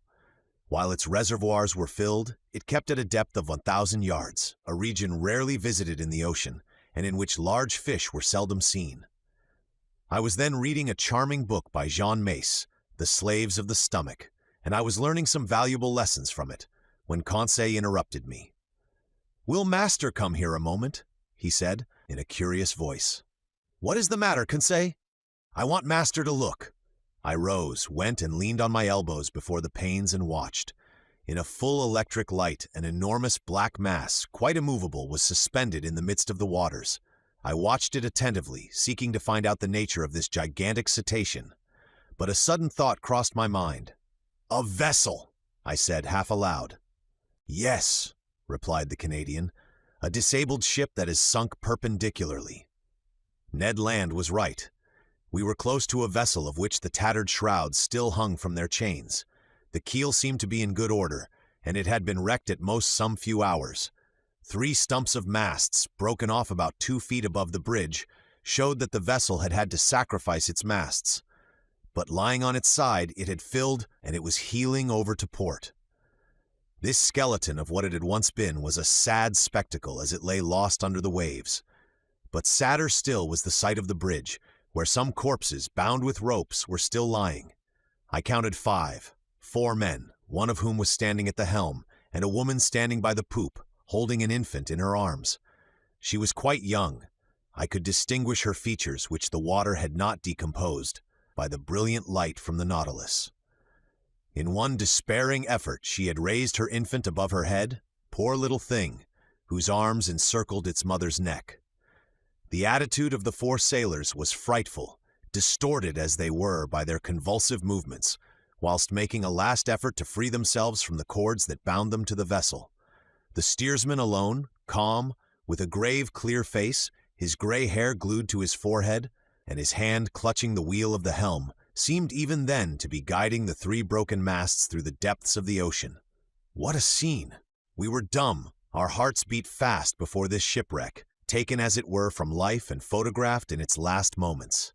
And I saw already, coming towards it with hungry eyes, enormous sharks, attracted by the human flesh. However, the Nautilus turning went round the submerged vessel, and in one instant I read on the stern, "The Florida Sunderland." Chapter 18, VANIKORO. This terrible spectacle was the forerunner of the series of maritime catastrophes that the Nautilus was destined to meet with in its route. As long as it went through more frequented waters, we often saw the hulls of shipwrecked vessels that were rotting in the depths, and deeper down cannons, bullets, anchors, chains, and 1,000 other iron materials eaten up by rust. However, on the 11th of December, we sighted the Paumotu Islands, the old dangerous group of Bougainville, that extend over a space of 500 leagues at ESE to WNW, from the island Ducie to that of Lazareff. This group covers an area of 370 square leagues, and it is formed of 60 groups of islands, among which the Gambier group is remarkable, over which France exercises sway. These are coral islands, slowly raised but continuous, created by the daily work of polypi. Then this new island will be joined later on to the neighboring groups, and a 5th continent will stretch from New Zealand and New Caledonia, and from thence to the Marquesas. One day when I was suggesting this theory to Captain Nemo, he replied coldly, "The Earth does not want new continents, but new men." Chance had conducted the Nautilus towards the island of Clermont-Tonnerre, one of the most curious of the group, that was discovered in 1822 by Captain Bell of the Minerva. I could study now the madreporal system, to which are due the islands in this ocean. Madrepores, which must not be mistaken for corals, have a tissue lined with a calcareous crust, and the modifications of its structure have induced M. Milne Edwards, my worthy master, to class them into 5 sections. The animalcule that the marine polypus secretes live by millions at the bottom of their cells. Their calcareous deposits become rocks, reefs, and large and small islands. Here they form a ring surrounding a little inland lake that communicates with the sea by means of gaps. There they make barriers of reefs, like those on the coasts of New Caledonia and the various Pomoton Islands. In other places, like those at Reunion and at Maurice, they raise fringed reefs, high, straight walls, near which the depth of the ocean is considerable. Some cable lengths off the shores of the island of Clermont, I admired the gigantic work accomplished by these microscopical workers. These walls are specially the work of those madrepores known as millepores, porites, madrepores, and astraeas. These polypi are found particularly in the rough beds of the sea, near the surface, and consequently, it is from the upper part that they begin their operations, in which they bury themselves by degrees with the debris of the secretions that support them. Such is at least Darwin's theory, who thus explains the formation of the atolls, a superior theory, to my mind, to that given of the foundation of the madreporical works, summits of mountains or volcanoes, that are submerged some feet below the level of the sea. I could observe closely these curious walls, for perpendicularly they were more than 300 yards deep, and our electric sheets lighted up this calcareous matter brilliantly. Replying to a question Conseil asked me as to the time these colossal barriers took to be raised, I astonished him much by telling him that learned men reckoned it about the 1/8 of an inch in 100 years. Towards evening, Clermont-Tonnerre was lost in the distance, and the route of the Nautilus was sensibly changed. After having crossed the Tropic of Capricorn in 135 degrees longitude, it sailed WNW, making again for the tropical zone. Although the summer sun was very strong, we did not suffer from heat, for at 15 or 20 fathoms below the surface, the temperature did not rise above from 10 to 12 degrees. On 15th of December, we left to the east the bewitching group of the Societies and the graceful Tahiti, Queen of the Pacific. I saw in the morning, some miles to the windward, the elevated summits of the island. These waters furnished our table with excellent fish, mackerel, bonitos, and some varieties of a sea serpent. On the 25th of December, the Nautilus sailed into the midst of the New Hebrides, discovered by Quiros in 1606, and that Bougainville explored in 1768, and to which Cook gave its present name in 1773. This group is composed principally of 9 large islands that form a band of 120 leagues NNS to SSW, between 15 degrees and 2 degrees S lat, and 164 deg and 168 degrees long. We passed tolerably near to the island of Oru, that at noon looked like a mass of green woods, surmounted by a peak of great height. That day being Christmas Day, Ned Land seemed to regret sorely the non-celebration of Christmas, the family feat of which Protestants are so fond. I had not seen Captain Nemo for a week, when on the morning of the 27th, he came into the large drawing room, always seeming as if he had seen you 5 minutes before. I was busily tracing the route of the Nautilus on the planisphere. The captain came up to me, put his finger on one spot on the chart, and said this single word, "VANIKORO." The effect was magical. It was the name of the islands on which La Perouse had been lost. I rose suddenly. "The Nautilus has brought us to Vanikoro?" I asked. "Yes, Professor," said the captain, "and I can visit the celebrated islands where the Boussole and the Astrolabe struck." "If you like, Professor." "When shall we be there?" "We are there now." Followed by Captain Nemo, I went up onto the platform and greedily scanned the horizon. To the NE, 2 volcanic islands emerged of unequal size, surrounded by a coral reef that measured 40 miles in circumference. We were close to Vanikoro, really the one to which Dumont d'Urville gave the name of Isle de la Recherche, and exactly facing the little harbor of Vanu, situated in 16 degrees 4 S lat and 164 degrees 30 E long. The earth seemed covered with verdure from the shore to the summits in the interior, that were crowned by Mount Capogo, 476 feet high. The Nautilus, having passed the outer belt of rocks by a narrow strait, found itself among breakers where the sea was from 30 to 40 fathoms deep. Under the verdant shade of some mangroves, I perceived some savages, who appeared greatly surprised at our approach. In the long black body, moving between wind and water, did they not see some formidable cetacean that they regarded with suspicion? Just then Captain Nemo asked me what I knew about the wreck of La Perouse. "Only what everyone knows, Captain," I replied. "And could you tell me what everyone knows about it?" he inquired ironically. Easily. I related to him all that the last works of Dumont d'Urville had made known, works from which the following is a brief account. La Pérouse and his second, Captain de Langle, were sent by Louis XVI in 1785 on a voyage of circumnavigation. They embarked in the corvettes Boussole and the Astrolabe, neither of which were again heard of. In 1791, the French government, justly uneasy as to the fate of these two sloops, manned two large merchantmen, the Recherche and the Espérance, which left Brest the 28th of September under the command of Bruni d'Entrecasteaux. 2 months after, they learned from Bowen, commander of the Albemarle, that the debris of shipwrecked vessels had been seen on the coasts of New Georgia. But d'Entrecasteaux, ignoring this communication, rather uncertain, besides, directed his course towards the Admiralty Islands, mentioned in a report of Captain Hunter's as being the place where La Pérouse was wrecked. They sought in vain. The Espérance and the Recherche passed before Vanikoro without stopping there, and in fact this voyage was most disastrous, as it cost d'Entrecasteaux his life, and those of 2 of his lieutenants, besides several of his crew. Captain Dillon, a shrewd old Pacific sailor, was the first to find unmistakable traces of the wrecks. On the 15th of May, 1824, his vessel, the St. Patrick, passed close to Tikopia, one of the New Hebrides.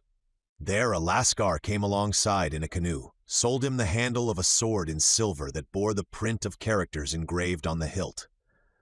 The Lascar pretended that 6 years before, during a stay at Vanikoro, he had seen 2 Europeans that belonged to some vessels that had run aground on the reefs some years ago. Dillon guessed that he meant La Pérouse, whose disappearance had troubled the whole world. He tried to get on to Vanikoro, where, according to the Lascar, he would find numerous debris of the wreck, but winds and tides prevented him. Dillon returned to Calcutta. There he interested the Asiatic Society and the Indian Company in his discovery. A vessel, to which was given the name of the Recherche, was put at his disposal, and he set out, 23rd of January, 1827, accompanied by a French agent. The Recherche, after touching at several points in the Pacific, cast anchor before Vanikoro, 7th July 1827, in that same harbor of Venu, where the Nautilus was at this time. There it collected numerous relics of the wreck, iron utensils, anchors, pulley strops, swivel guns, an 18-pound shot, fragments of astronomical instruments, a piece of crownwork, and a bronze clock bearing this inscription: Bazin Mafet, the mark of the foundry of the arsenal at Brest about 1785. There could be no further doubt. Dillon, having made all inquiries, stayed in the unlucky place till October. Then he quitted Vanikoro and directed his course towards New Zealand, put into Calcutta, 7th April, 1828, and returned to France, where he was warmly welcomed by Charles Tex. But at the same time, without knowing Dillon's movements, Dumont d'Urville had already set out to find the scene of the wreck, and they had learned from a whaler that some medals and a cross of St. Louis had been found in the hands of some savages of Louisiade and New Caledonia. Dumont d'Urville, commander of the Astrolabe, had then sailed, and 2 months after Dillon had left Vanikoro, he put into Hobart Town. There he learned the results of Dillon's inquiries and found that a certain James Hobbs, second lieutenant of the Union of Calcutta, after landing on an island situated 80-18 ts. lat. And 156-30 e long, had seen some iron bars and red stuffs used by the natives of these parts. Dumont d'Urville, much perplexed, and not knowing how to credit the reports of low-class journals, decided to follow Dillon's track. On the 10th of February, 1828, the Astrolabe appeared off Tikopia, and took as guide and interpreter a deserter found on the island, made his way to Vanikoro, sighted it on the 12th inst, lay among the reefs until the 14th, and not until the 20th did he cast anchor within the barrier in the harbor of Venu. On the 23rd, several officers went round the island and brought back some unimportant trifles. The natives, adopting a system of denials and evasions, refused to take them to the unlucky place. This ambiguous conduct led them to believe that the natives had ill-treated the castaways, and indeed they seemed to fear that Dumont d'Urville had come to avenge La Pérouse and his unfortunate crew. However, on the 26th, appeased by some presents, and understanding that they had no reprisals to fear, they led M. Jacques Herriot to the scene of the wreck, There, in 3 or 4 fathoms of water, between the reefs of Pacu and Vanu, lay anchors, cannons, pigs of lead and iron, embedded in the limy concretions. The large boat and the whaler belonging to the astrolabe were sent to this place, and not without some difficulty, their crews hauled up an anchor weighing 1,800 pounds, a brass gun, some pigs of iron, and 2 copper swivel guns.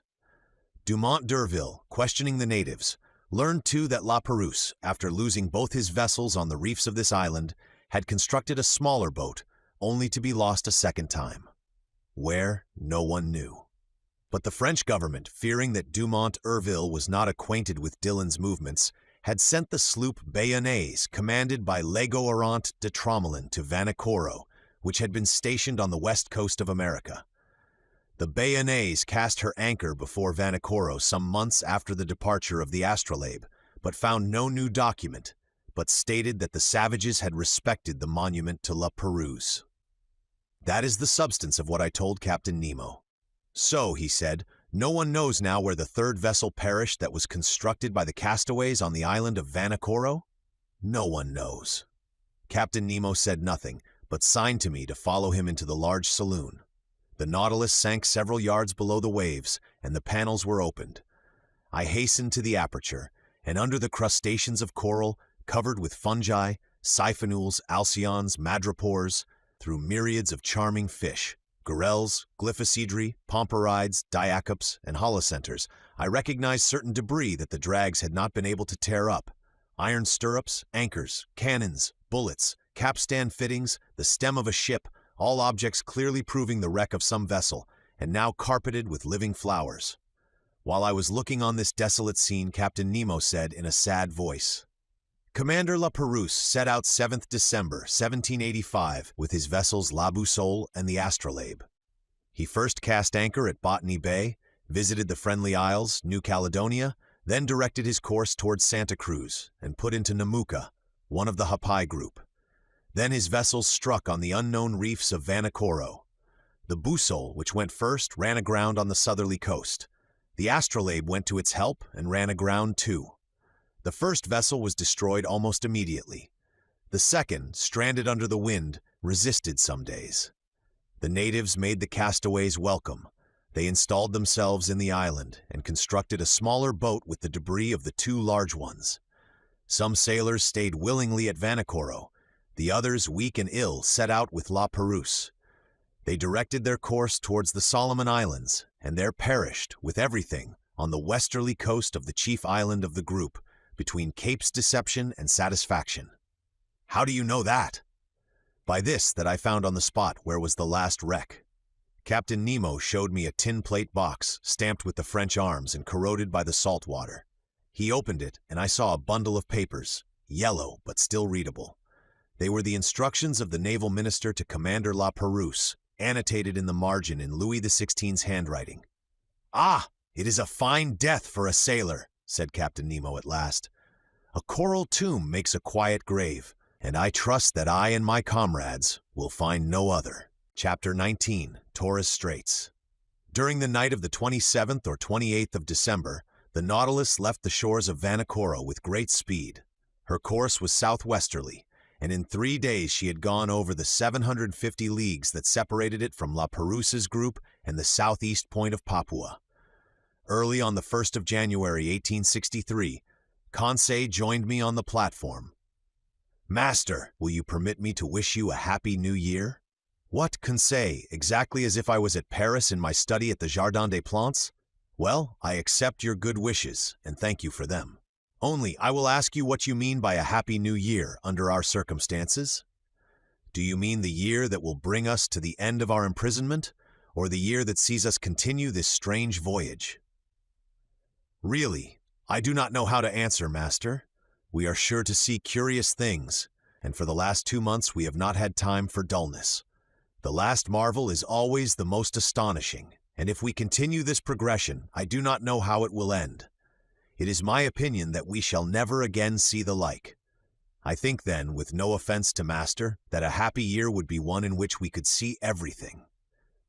On the 2nd January, we had made 11,340 miles, or 5,250 French leagues, since our starting point in the Japan seas. Before the ship's head stretched the dangerous shores of the Coral Sea on the northeast coast of Australia. Our boat lay along some miles from the redoubtable bank on which Cook's vessel was lost, 10th June 1770.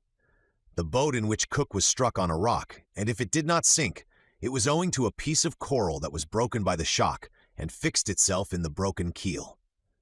I had wished to visit the reef, 360 leagues long, against which the sea, always rough, broke with great violence, with a noise like thunder. But just then the inclined planes drew the Nautilus down to a great depth, and I could see nothing of the high coral walls. I had to content myself with the different specimens of fish brought up by the nets.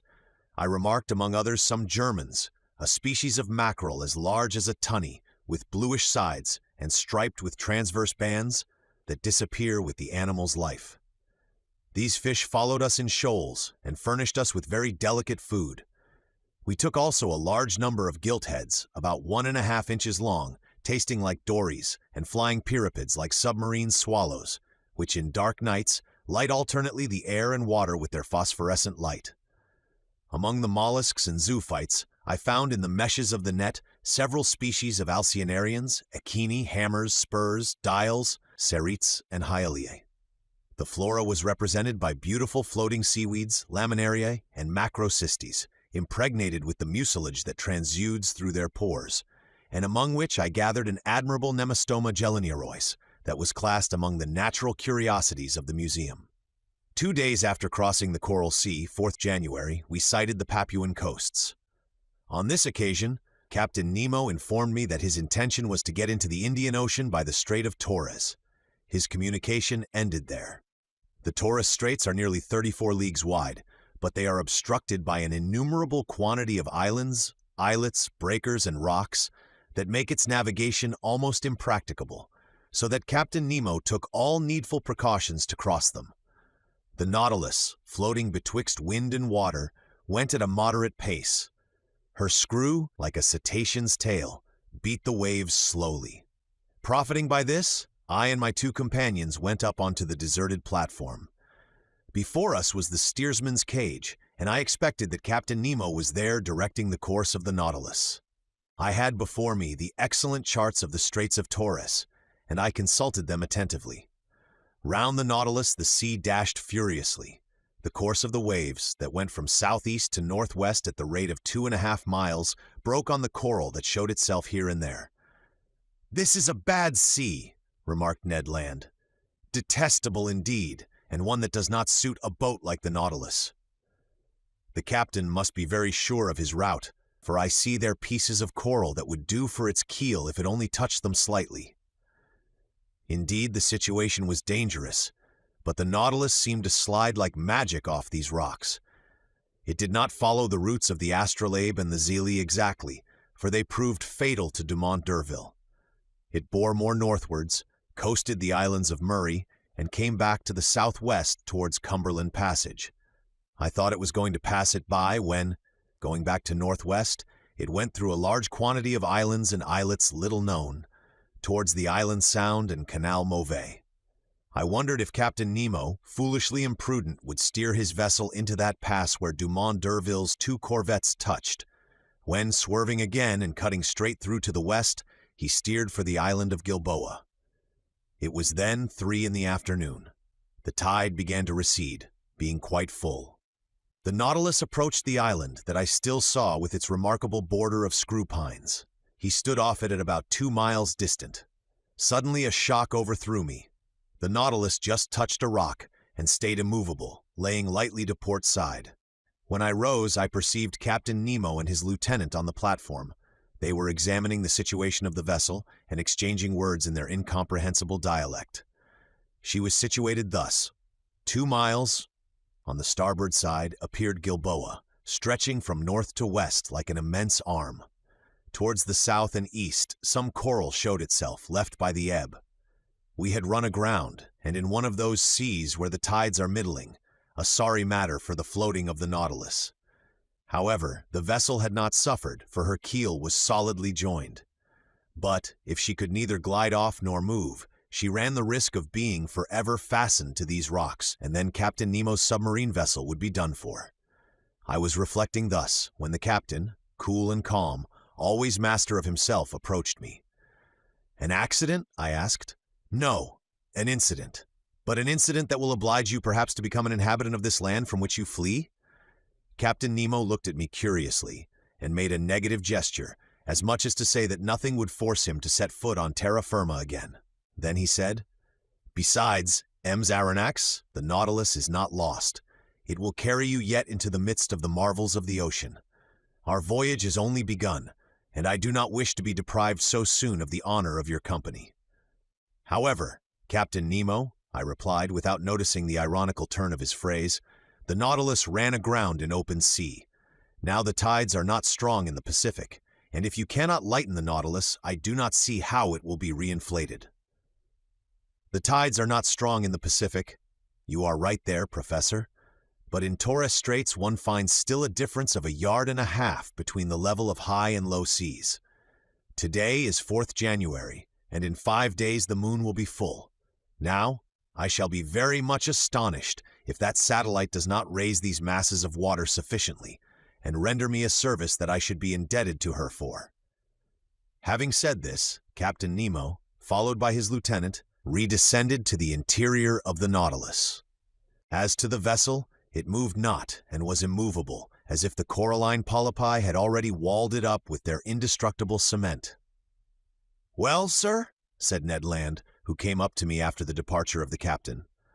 "Well, friend Ned, we will wait patiently for the tide on the 9th instant, for it appears that the moon will have the goodness to put it off again." "Really? Really? And this captain is not going to cast anchor at all, since the tide will suffice?" said Conseil simply. The Canadian looked at Conseil, then shrugged his shoulders. "Sir, you may believe me when I tell you that this piece of iron will navigate neither on nor under the sea again. It is only fit to be sold for its weight. I think, therefore, that the time has come to part company with Captain Nemo. Friend Ned, I do not despair of this stout Nautilus as you do, and in 4 days we shall know what to hold to on the Pacific tides. Besides, flight might be possible if we were in sight of the English or Provençal coast, but on the Papuan shores it is another thing, and it will be time enough to come to that extremity if the Nautilus does not recover itself again, which I look upon as a grave event. But do they know, at least, how to act circumspectly? There is an island. On that island there are trees. Under those trees, terrestrial animals, bearers of cutlets and roast beef, to which I would willingly give a trial." "In this, friend Ned is right," said Conseil, "and I agree with him. Could not master obtain permission from his friend Captain Nemo to put us on land, if only so as not to lose the habit of treading on the solid parts of our planet? I can ask him, but he will refuse." "Will master risk it?" asked Conseil, "and we shall know how to rely upon the captain's amiability." To my great surprise, Captain Nemo gave me the permission I asked for, and he gave it very agreeably, without even exacting from me a promise to return to the vessel. But flight across New Guinea might be very perilous, and I should not have counseled Ned Land to attempt it. Better to be a prisoner on board the Nautilus than to fall into the hands of the natives. At 8 o'clock, armed with guns and hatchets, we got off the Nautilus. The sea was pretty calm. A slight breeze blew on land. Conseil and I rowing, we sped along quickly, and Ned steered in the straight passage that the breakers left between them. The boat was well handled and moved rapidly. Ned Land could not restrain his joy. He was like a prisoner that had escaped from prison, and knew not that it was necessary to re-enter it. "Meat! We are going to eat some meat! And what meat?" he replied. "Real game! No bread indeed! I do not say that fish is not good. We must not abuse it, but a piece of fresh venison, grilled on live coals, will agreeably vary our ordinary course." "Glutton," said Conseil, "he makes my mouth water." "It remains to be seen," I said, "if these forests are full of game, and if the game is not such as will hunt the hunter himself." "Well said, men Aronnax," replied the Canadian, whose teeth seemed sharpened like the edge of a hatchet, "but I will eat tiger, loin of tiger, if there is no other quadruped on this island."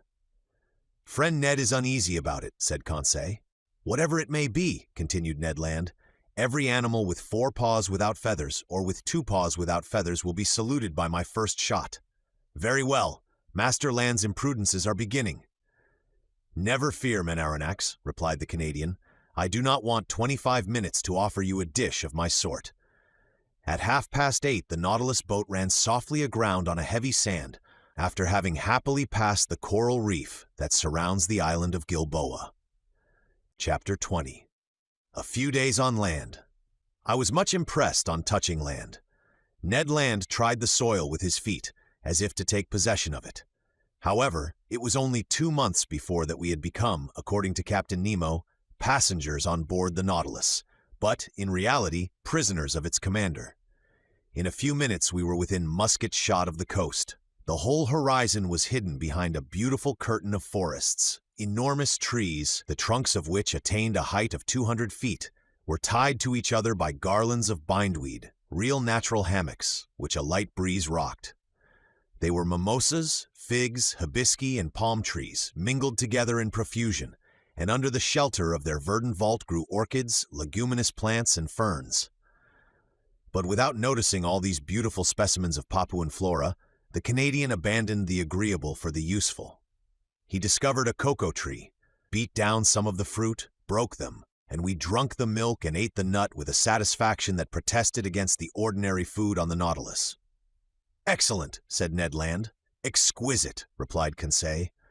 "And I do not think," said the Canadian, "that he would object to our introducing a cargo of cocoa nuts on board."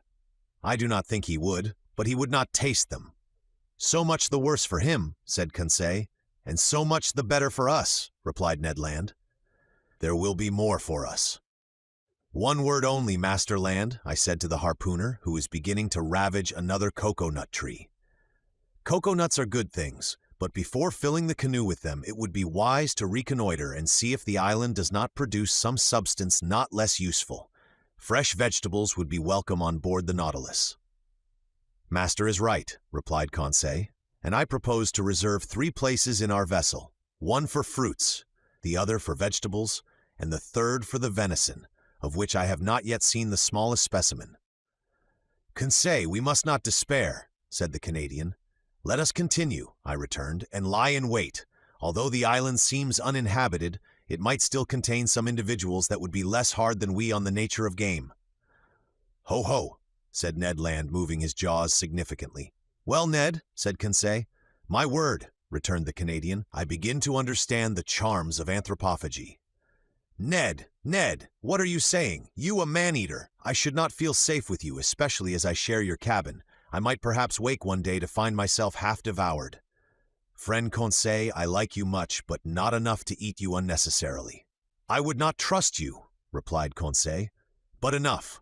We must absolutely bring down some game to satisfy this cannibal, or else one of these fine mornings, Master will find only pieces of his servant to serve him." While we were talking thus, we were penetrating the somber arches of the forest, and for 2 hours we surveyed it in all directions.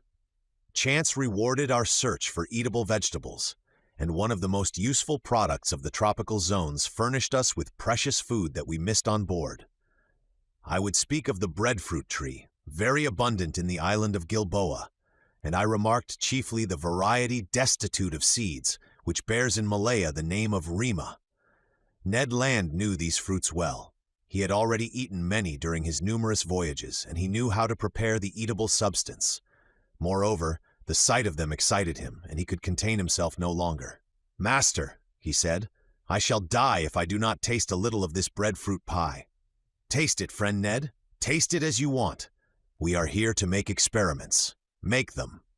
"It won't take long," said the Canadian, and, provided with a lentil, he lighted a fire of dead wood that crackled joyously.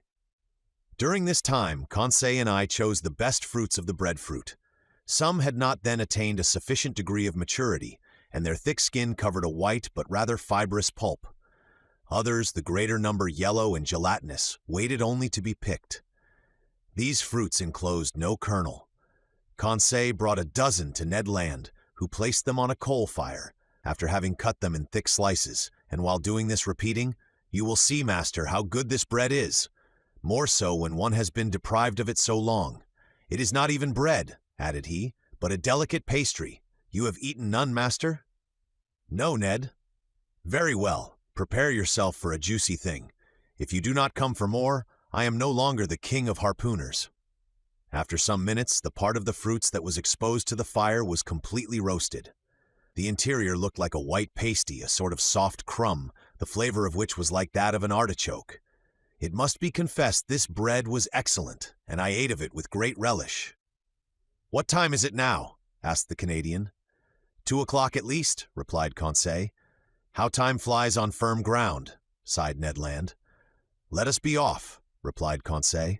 We returned through the forest and completed our collection by a raid upon the cabbage palms that we gathered from the tops of the trees, little beans that I recognized as the abrou of the Malays, and yams of a superior quality. We were loaded when we reached the boat, but Ned Land did not find his provisions sufficient. Fate, however, favored us. Just as we were pushing off, he perceived several trees from 25 to 30 feet high, a species of palm tree. At last, at 5 o'clock in the evening, loaded with our riches, we quitted the shore, and half an hour after we hailed the Nautilus. No one appeared on our arrival. The enormous iron-plated cylinder seemed deserted. The provisions embarked, I descended to my chamber, and after supper slept soundly. The next day, 6th January, nothing new on board. Not a sound inside, not a sign of life. The boat rested along the edge, in the same place in which we had left it. We resolved to return to the island. Ned Land hoped to be more fortunate than on the day before with regard to the hunt, and wished to visit another part of the forest. At dawn we set off. The boat, carried on by the waves that flowed to shore, reached the island in a few minutes. We landed, and thinking that it was better to give in to the Canadian, we followed Ned Land, whose long limbs threatened to distance us. He wound up the coast towards the west. Then, fording some torrents, he gained the high plain that was bordered with admirable forests. Some kingfishers were rambling along the watercourses, but they would not let themselves be approached. Their circumspection proved to me that these birds knew what to expect from bipeds of our species, and I concluded that, if the island was not inhabited, at least human beings occasionally frequented it. After crossing a rather large prairie, we arrived at the skirts of a little wood that was enlivened by the songs and flight of a large number of birds. "There are only birds," said Conseil. "But they are eatable," replied the harpooner. "I do not agree with you, friend Ned, for I see only parrots there." "Friend Conseil," said Ned gravely, "the parrot is like pheasant to those who have nothing else." "And," I added, "this bird, suitably prepared, is worth knife and fork." Indeed, under the thick foliage of this wood, a world of parrots were flying from branch to branch, only needing a careful education to speak the human language. For the moment, they were chattering with parrots of all colors, and grave cockatoos, who seemed to meditate upon some philosophical problem, whilst brilliant red lories passed like a piece of bunting carried away by the breeze, Papuans with the finest azure colors, and in all a variety of winged things most charming to behold, but few eatable. However, a bird peculiar to these lands, and which has never passed the limits of the Aru and Papuan Islands, was wanting in this collection. But fortune reserved it for me before long. After passing through a moderately thick copse, we found a plain obstructed with bushes. I saw then those magnificent birds, the disposition of whose long feathers obliges them to fly against the wind. Their undulating flight, graceful aerial curves, and the shading of their colors attracted and charmed one's looks. I had no trouble in recognizing them. "Birds of paradise!" I exclaimed. The Malays, who carry on a great trade in these birds with the Chinese, have several means that we could not employ for taking them. Sometimes they put snares on the top of high trees that the birds of paradise prefer to frequent. Sometimes they catch them with a viscous bird lime that paralyzes their movements. They even go so far as to poison the fountains that the birds generally drink from. But we were obliged to fire at them during flight, which gave us few chances to bring them down, and indeed we vainly exhausted one half our ammunition. About 11 o'clock in the morning, the first range of mountains that formed the center of the island was traversed, and we had killed nothing. Hunger drove us on. The hunters had relied on the products of the chase, and they were wrong. Happily, Conseil, to his great surprise, made a double shot and secured breakfast. He brought down a white pigeon and a wood pigeon, which, cleverly plucked and suspended from a skewer, was roasted before a red fire of dead wood. While these interesting birds were cooking, Ned prepared the fruit of the bread tree. Then the wood pigeons were devoured to the bones and declared excellent. The nutmeg, with which they are in the habit of stuffing their crops, flavors their flesh and renders it delicious eating. Now, Ned, what do you miss now? Some four-footed game, Aronnax. All these pigeons are only side dishes and trifles, and until I have killed an animal with cutlets, I shall not be content. Nor I, Ned, if I do not catch a bird of paradise. Let us continue hunting, replied Conseil. Let us go towards the sea. We have arrived at the first declivities of the mountains, and I think we had better regain the region of forests. That was sensible advice, and was followed out. After walking for 1 hour, we had attained a forest of sago trees. Some inoffensive serpents glided away from us. The birds of paradise fled at our approach, and truly I despaired of getting near one when Conseil, who was walking in front, suddenly bent down, uttered a triumphal cry, and came back to me bringing a magnificent specimen. Ah, bravo, Conseil! Master is very good. No, my boy, you have made an excellent stroke. Take one of these living birds, and carry it in your hand. If master will examine it, he will see that I have not deserved great merit. Why, Conseil? Because this bird is as drunk as a quail. Drunk? Yes, sir. Drunk with the nutmegs that it devoured under the nutmeg tree, under which I found it. See, friend Ned, see the monstrous effects of intemperance. By Jove, exclaimed the Canadian, because I have drunk gin for 2 months, you must needs reproach me. However, I examined the curious bird. Conseil was right. The bird, drunk with the juice, was quite powerless. It could not fly, it could hardly walk. This bird belonged to the most beautiful of the 8 species that are found in Papua and in the neighboring islands. It was the large emerald bird, the most rare kind. It measured 3 feet in length. Its head was comparatively small, its eyes placed near the opening of the beak, and also small. But the shades of color were beautiful, having a yellow beak, brown feet and claws, nut-colored wings with purple tips, pale yellow at the back of the neck and head, and emerald color at the throat, chestnut on the breast and belly.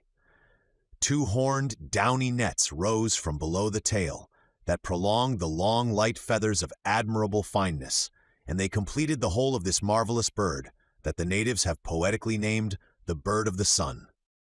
But if my wishes were satisfied by the possession of the bird of paradise, the Canadians were not yet. Happily, about 2 o'clock, Ned Land brought down a magnificent hog, from the brood of those the natives call bari-utang. The animal came in time for us to procure real quadruped meat, and he was well received. Ned Land was very proud of his shot. The hog, hit by the electric ball, fell stone dead. The Canadians skinned and cleaned it properly, after having taken half a dozen cutlets, destined to furnish us with a grilled repast in the evening. Then the hunt was resumed, which was still more marked by Ned and Conseil's exploits. Indeed, the 2 friends, beating the bushes, roused a herd of kangaroos that fled and bounded along on their elastic paws. But these animals did not take to flight so rapidly, but what the electric capsule could stop their course. Ah, Professor, cried Ned Land, who was carried away by the delights of the chase. What excellent game, and stewed too! What a supply for the Nautilus! 2, 3, 5 down!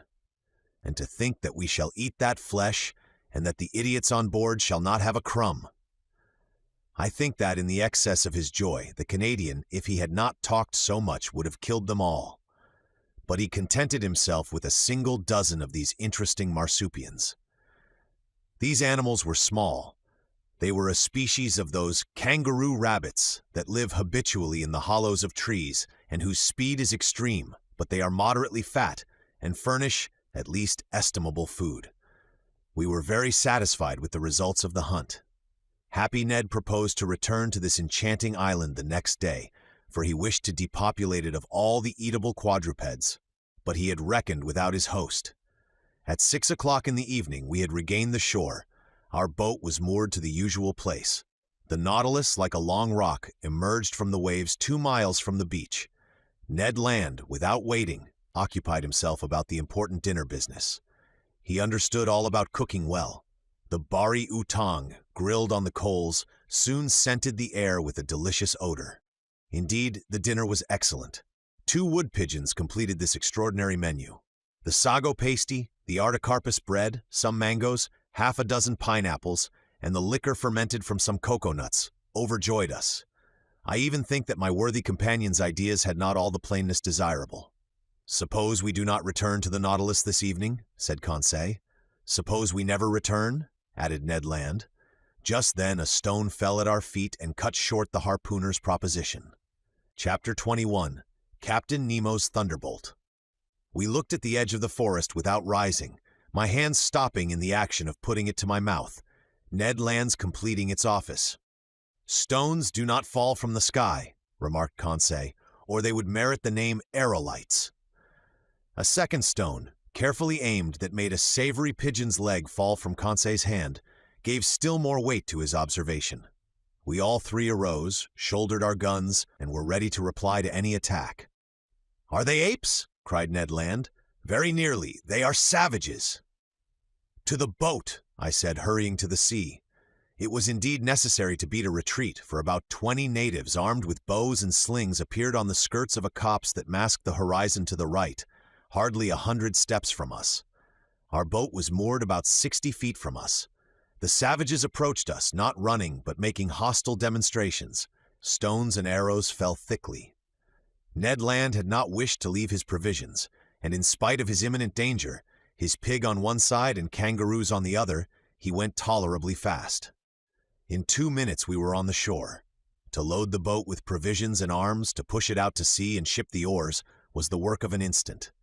We had not gone 2 cable lengths when 100 savages, howling and gesticulating, entered the water up to their waists. I watched to see if their apparition would attract some men from the Nautilus onto the platform. But no, the enormous machine lying off was absolutely deserted. 20 minutes later, we were on board. The panels were open. After making the boat fast, we entered into the interior of the Nautilus. I descended to the drawing room, from whence I heard some chords. Captain Nemo was there, bending over his organ, and plunged in a musical ecstasy. "Captain!" He did not hear me. "Captain," I said, touching his hand. He shuddered, and turning round said, "Ah, it is you, Professor. Well, have you had a good hunt? Have you botanized successfully?" "Yes, Captain, but we have unfortunately brought a troop of bipeds whose vicinity troubles me." "What bipeds?" "Savages." "Savages," he echoed, ironically. "So you are astonished, Professor, at having set foot on a strange land and finding savages? Savages, where are there not any? Besides, are they worse than others, these whom you call savages?"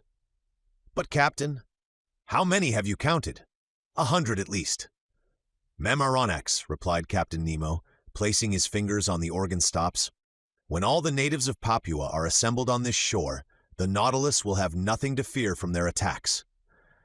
The captain's fingers were then running over the keys of the instrument, and I remarked that he touched only the black keys, which gave his melodies an essentially Scotch character. Soon he had forgotten my presence, and had plunged into a reverie that I did not disturb. I went up again onto the platform. Night had already fallen, for in this low latitude the sun sets rapidly and without twilight.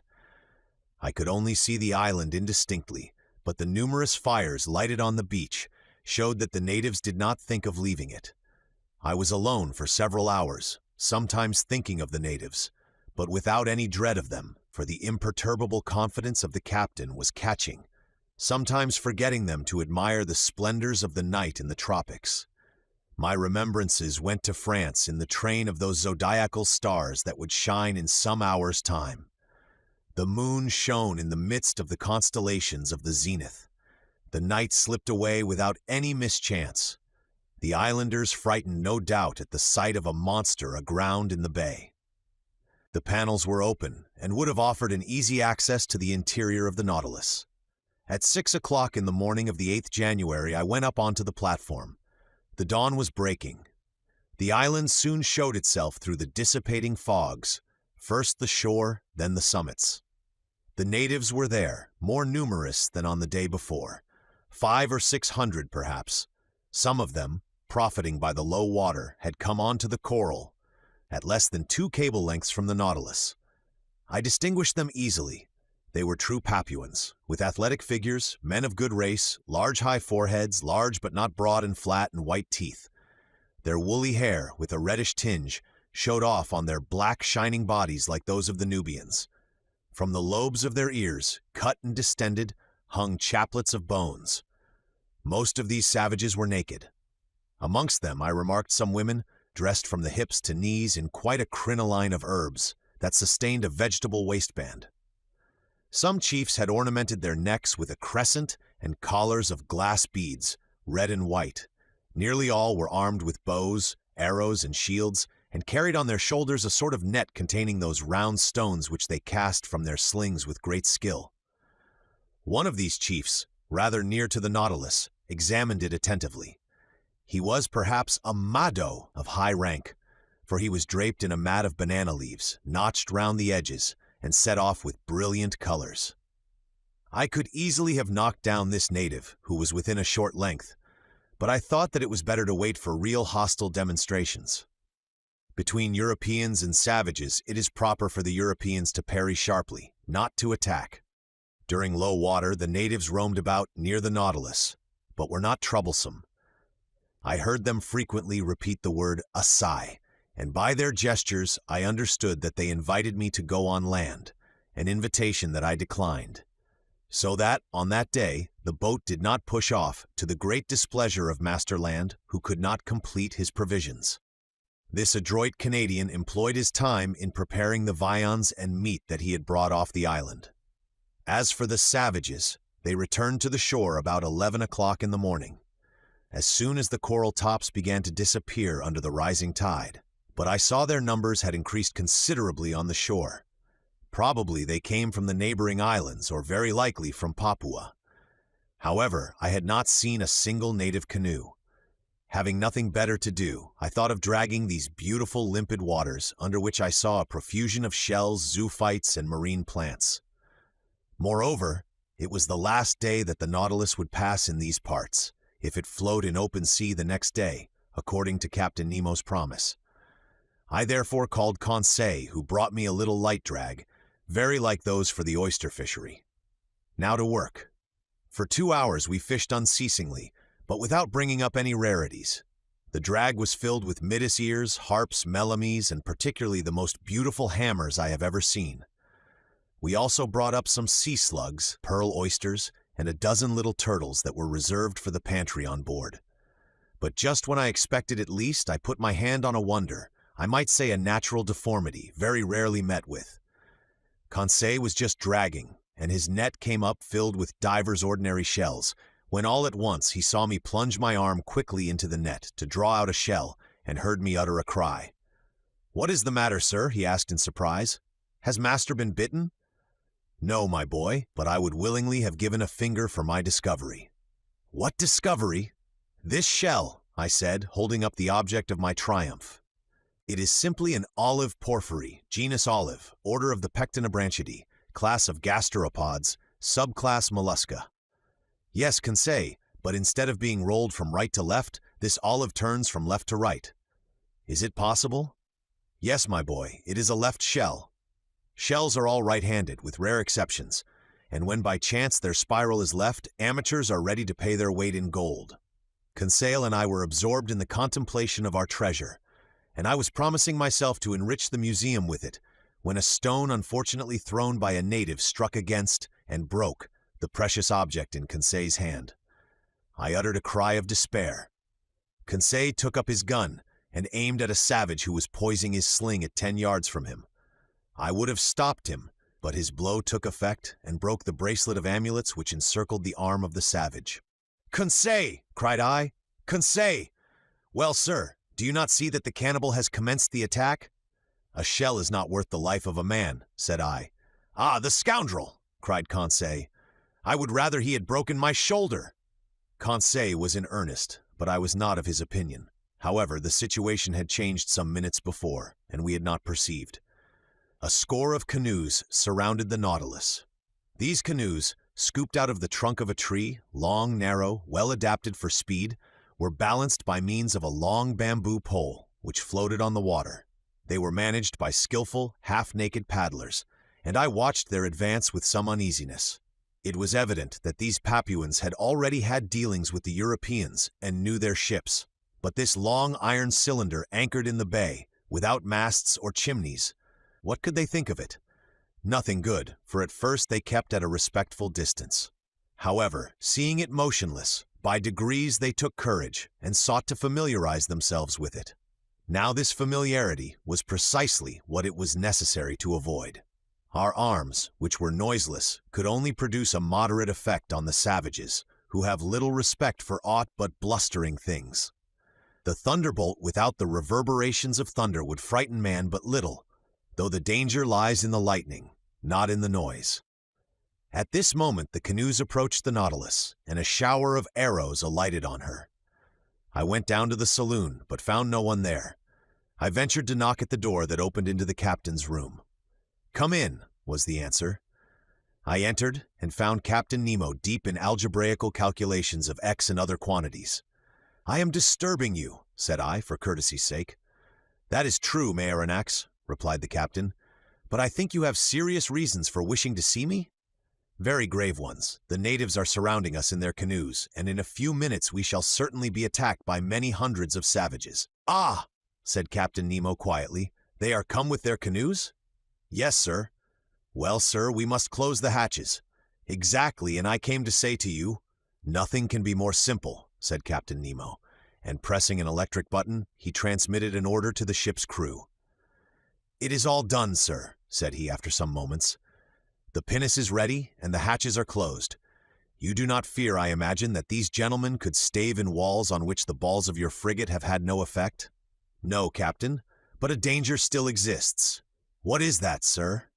"It is that tomorrow, at about this hour, we must open the hatches to renew the air of the Nautilus.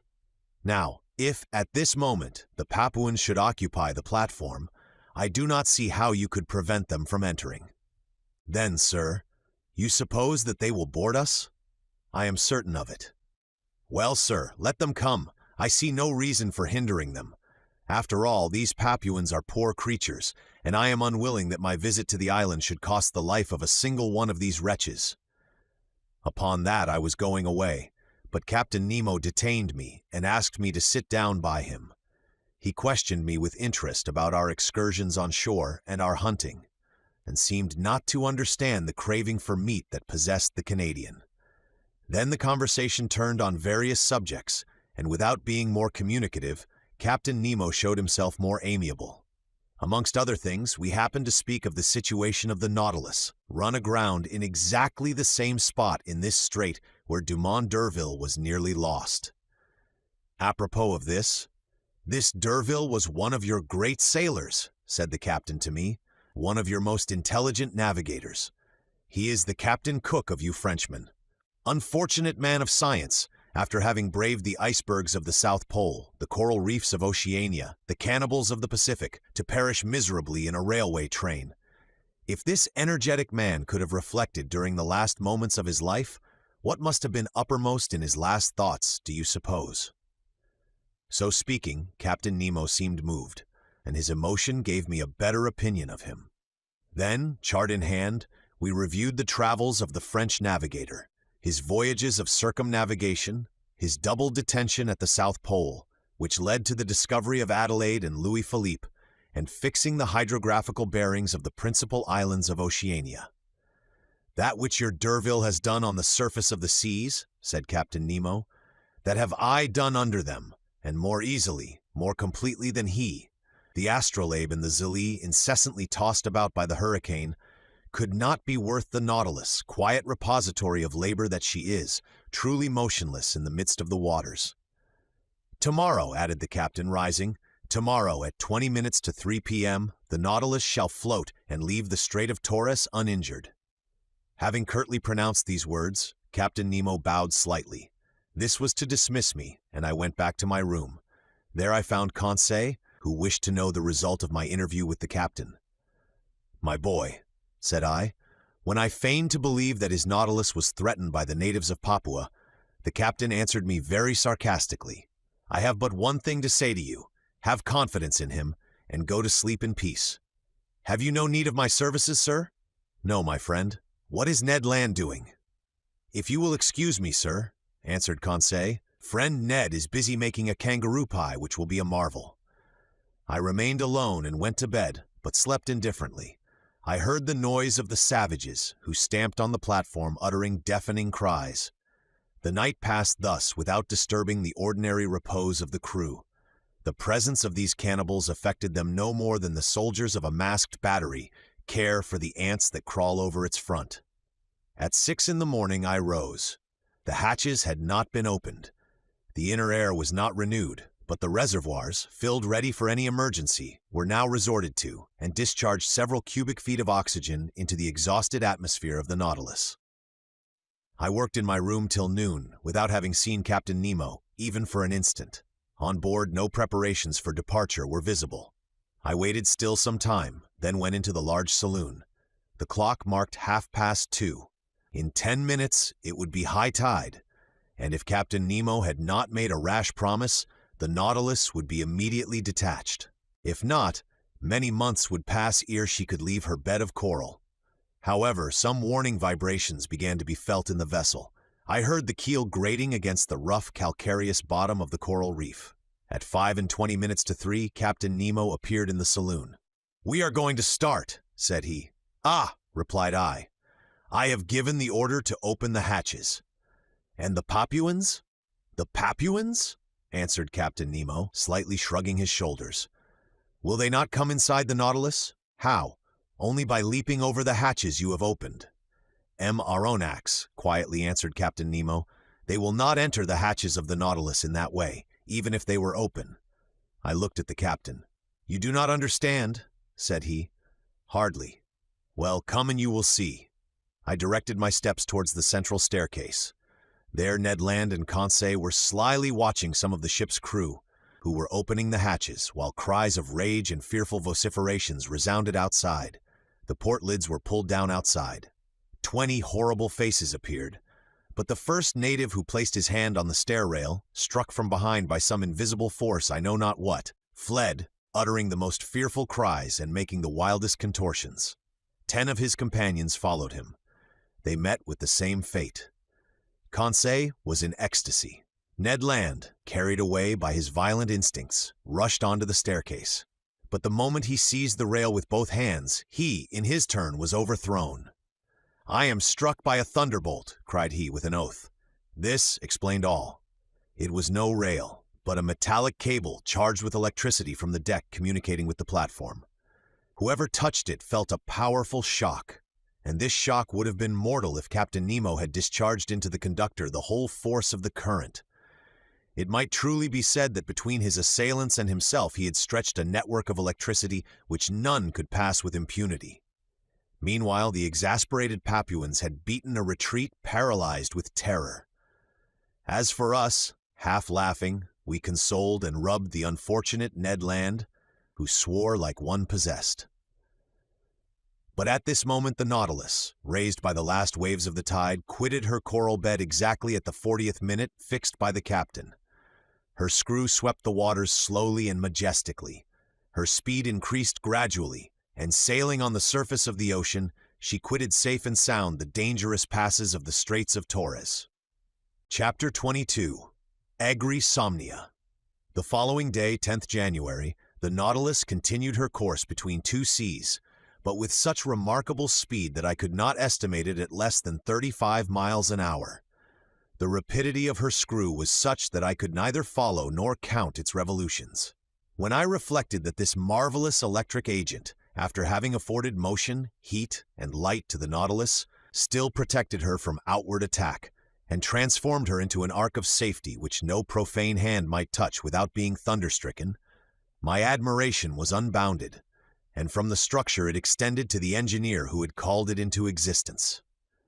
Our course was directed to the west, and on the 11th of January we doubled Cape Wessel, situation in 135 degrees long and 10 degrees north lat, which forms the east point of the Gulf of Carpentaria. The reefs were still numerous but more equalized and marked on the chart with extreme precision.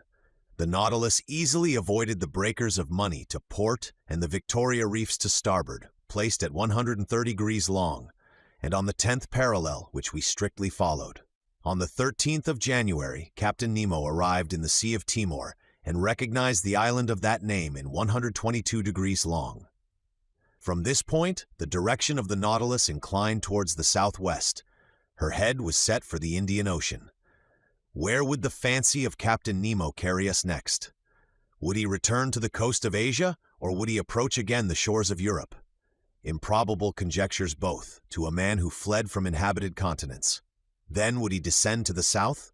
Was he going to double the Cape of Good Hope, then Cape Horn, and finally go as far as the Antarctic Pole? Would he come back at last to the Pacific, where his Nautilus could sail free and independently? Time would show. After having skirted the sands of Cartier, of Hibernia, Seringapatam, and Scott, last efforts of the solid against the liquid element, on the 14th of January we lost sight of land altogether. The speed of the Nautilus was considerably abated, and with irregular course she sometimes swam in the bosom of the waters, sometimes floated on their surface. During this period of the voyage, Captain Nemo made some interesting experiments on the varied temperature of the sea, in different beds. Under ordinary conditions, these observations are made by means of rather complicated instruments, and with somewhat doubtful results, by means of thermometrical sounding leads, the glasses often breaking under the pressure of the water, or an apparatus grounded on the variations of the resistance of metals to the electric currents. Results so obtained could not be correctly calculated. On the contrary, Captain Nemo went himself to test the temperature in the depths of the sea, and his thermometer, placed in communication with the different sheets of water, gave him the required degree immediately and accurately. It was thus that, either by overloading her reservoirs or by descending obliquely by means of her inclined planes, the Nautilus successively attained the depth of 3, 4, 5, 7, 9, and 10,000 yards. And the definite result of this experience was that the sea preserved an average temperature of 4.5 degrees at a depth of 5,000 fathoms under all latitudes. On the 16th of January, the Nautilus seemed becalmed only a few yards beneath the surface of the waves. Her electric apparatus remained inactive, and her motionless screw left her to drift at the mercy of the currents. I suppose that the crew was occupied with interior repairs, rendered necessary by the violence of the mechanical movements of the machine. My companions and I then witnessed a curious spectacle.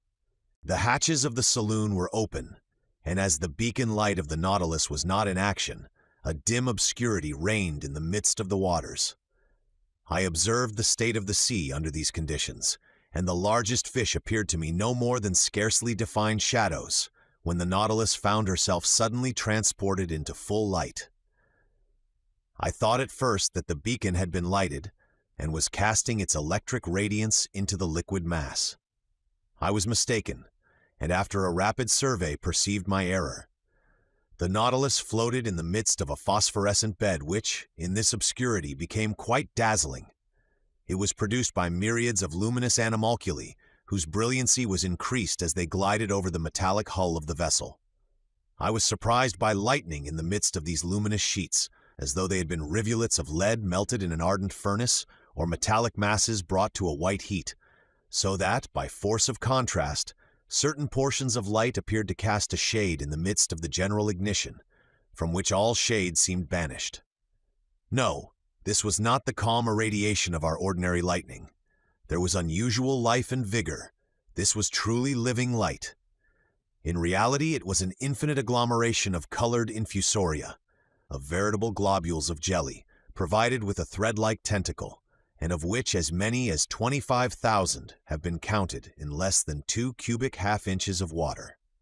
During several hours, the Nautilus floated in these brilliant waves, and our admiration increased as we watched the marine monsters disporting themselves like salamanders. I saw there in the midst of this fire that burns not the swift and elegant porpoise, the indefatigable clown of the ocean, and some swordfish 10 feet long, those prophetic heralds of the hurricane whose formidable sword would now and then strike the glass of the saloon. Then appeared the smaller fish, the ballista, the leaping mackerel, wolf-thorn tails, and 100 others which striped the luminous atmosphere as they swam, This dazzling spectacle was enchanting. Perhaps some atmospheric condition increased the intensity of this phenomenon. Perhaps some storm agitated the surface of the waves. But at this depth of some yards, the Nautilus was unmoved by its fury and reposed peacefully in still water. So we progressed, incessantly charmed by some new marvel. The days passed rapidly away, and I took no account of them. Ned, according to habit, tried to vary the diet on board. Like snails, we were fixed to our shells, and I declare it is easy to lead a snail's life. Thus this life seemed easy and natural, and we thought no longer of the life we led on land, but something happened to recall us to the strangeness of our situation. On the 18th of January, the Nautilus was in 105 degrees long and 15 degrees lat. The weather was threatening, the sea rough and rolling. There was a strong east wind. The barometer, which had been going down for some days, foreboded a coming storm. I went up onto the platform just as the second lieutenant was taking the measure of the horary angles and waited, according to habit, till the daily phrase was said. But on this day it was exchanged for another phrase not less incomprehensible. Almost directly, I saw Captain Nemo appear with a glass, looking towards the horizon. For some minutes he was immovable, without taking his eye off the point of observation. Then he lowered his glass and exchanged a few words with his lieutenant. The latter seemed to be a victim to some emotion that he tried in vain to repress. Captain Nemo, having more command over himself, was cool. He seemed, too, to be making some objections to which the lieutenant replied by formal assurances. At least I concluded so by the difference of their tones and gestures. For myself, I had looked carefully in the direction indicated without seeing anything. The sky and water were lost in the clear line of the horizon. However, Captain Nemo walked from one end of the platform to the other, without looking at me, perhaps without seeing me. His step was firm, but less regular than usual. He stopped sometimes, crossed his arms, and observed the sea. What could he be looking for on that immense expanse? The Nautilus was then some hundreds of miles from the nearest coast. The lieutenant had taken up the glass and examined the horizon steadfastly, going and coming, stamping his foot and showing more nervous agitation than his superior officer. Besides, this mystery must necessarily be solved, and before long, for upon an order from Captain Nemo, the engine, increasing its propelling power, made the screw turn more rapidly. Just then the lieutenant drew the captain's attention again. The latter stopped walking and directed his glass towards the place indicated. He looked long. I felt very much puzzled, and descended to the drawing room and took out an excellent telescope that I generally used. Then, leaning on the cage of the watchlight that jutted out from the front of the platform, set myself to look over all the line of the sky and sea. But my eye was no sooner applied to the glass than it was quickly snatched out of my hands. I turned round. Captain Nemo was before me, but I did not know him. His face was transfigured. His eyes flashed sullenly, his teeth were set, his stiff body, clenched fists, and head shrunk between his shoulders, betrayed the violent agitation that pervaded his whole frame. He did not move. My glass, fallen from his hands, had rolled at his feet. Had I unwittingly provoked this fit of anger? Did this incomprehensible person imagine that I had discovered some forbidden secret? No, I was not the object of this hatred, for he was not looking at me. His eye was steadily fixed upon the impenetrable point of the horizon. At last, Captain Nemo recovered himself. His agitation subsided. He addressed some words in a foreign language to his lieutenant, then turned to me. Aronnax, he said, in rather an imperious tone, I require you to keep one of the conditions that bind you to me. What is it, Captain? You must be confined with your companions until I think fit to release you. You are the master, I replied, looking steadily at him. But may I ask you one question? None, sir. There was no resisting this imperious command. It would have been useless. I went down to the cabin occupied by Ned Land and Conseil and told them the captain's determination. You may judge how this communication was received by the Canadian, but there was not time for altercation. 4 of the crew waited at the door and conducted us to that cell where we had passed our first night on board the Nautilus. Ned Land would have remonstrated, but the door was shut upon him. Will master tell me what this means? Asked Conseil. I told my companions what had passed. They were as much astonished as I, and equally at a loss how to account for it. Meanwhile, I was absorbed in my own reflections and could think of nothing but the strange fear depicted in the captain's countenance. I was utterly at a loss to account for it when my cogitations were disturbed by these words from Ned Land. "Hello, breakfast is ready." And indeed the table was laid. Evidently Captain Nemo had given this order at the same time that he had hastened the speed of the Nautilus. "Will master permit me to make a recommendation?" asked Conseil. "Yes, my boy." "Well, it is that master breakfasts. It is prudent, for we do not know what may happen." "You are right, Conseil." "Unfortunately," said Ned Land, "they have only given us the ship's fare." "Friend Ned," asked Conseil, "what would you have said if the breakfast had been entirely forgotten?" This argument cut short the harpooner's recriminations. We sat down to table. The meal was eaten in silence. Just then the luminous globe that lighted the cell went out and left us in total darkness. Ned Land was soon asleep, and what astonished me was that Conseil went off into a heavy slumber. I was thinking what could have caused his irresistible drowsiness when I felt my brain becoming stupefied. In spite of my efforts to keep my eyes open, they would close. A painful suspicion seized me. Evidently, soporific substances had been mixed with the food we had just taken. Imprisonment was not enough to conceal Captain Nemo's projects from us. Sleep was more necessary. I then heard the panels shut. The undulations of the sea, which caused a slight rolling motion, ceased. Had the Nautilus quitted the surface of the ocean? Had it gone back to the motionless bed of water? I tried to resist sleep. It was impossible. My breathing grew weak. I felt a mortal cold freeze my stiffened and half-paralyzed limbs. My eyelids, like leaden caps, fell over my eyes. I could not raise them. A morbid sleep, full of hallucinations, bereft me of my being. Then the visions disappeared and left me in complete insensibility. Chapter 23. The Coral Kingdom.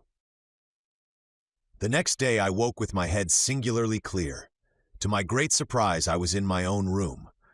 My companions, no doubt, had been reinstated in their cabin, without having perceived it any more than I. Of what had passed during the night they were as ignorant as I was, and to penetrate this mystery I only reckoned upon the chances of the future.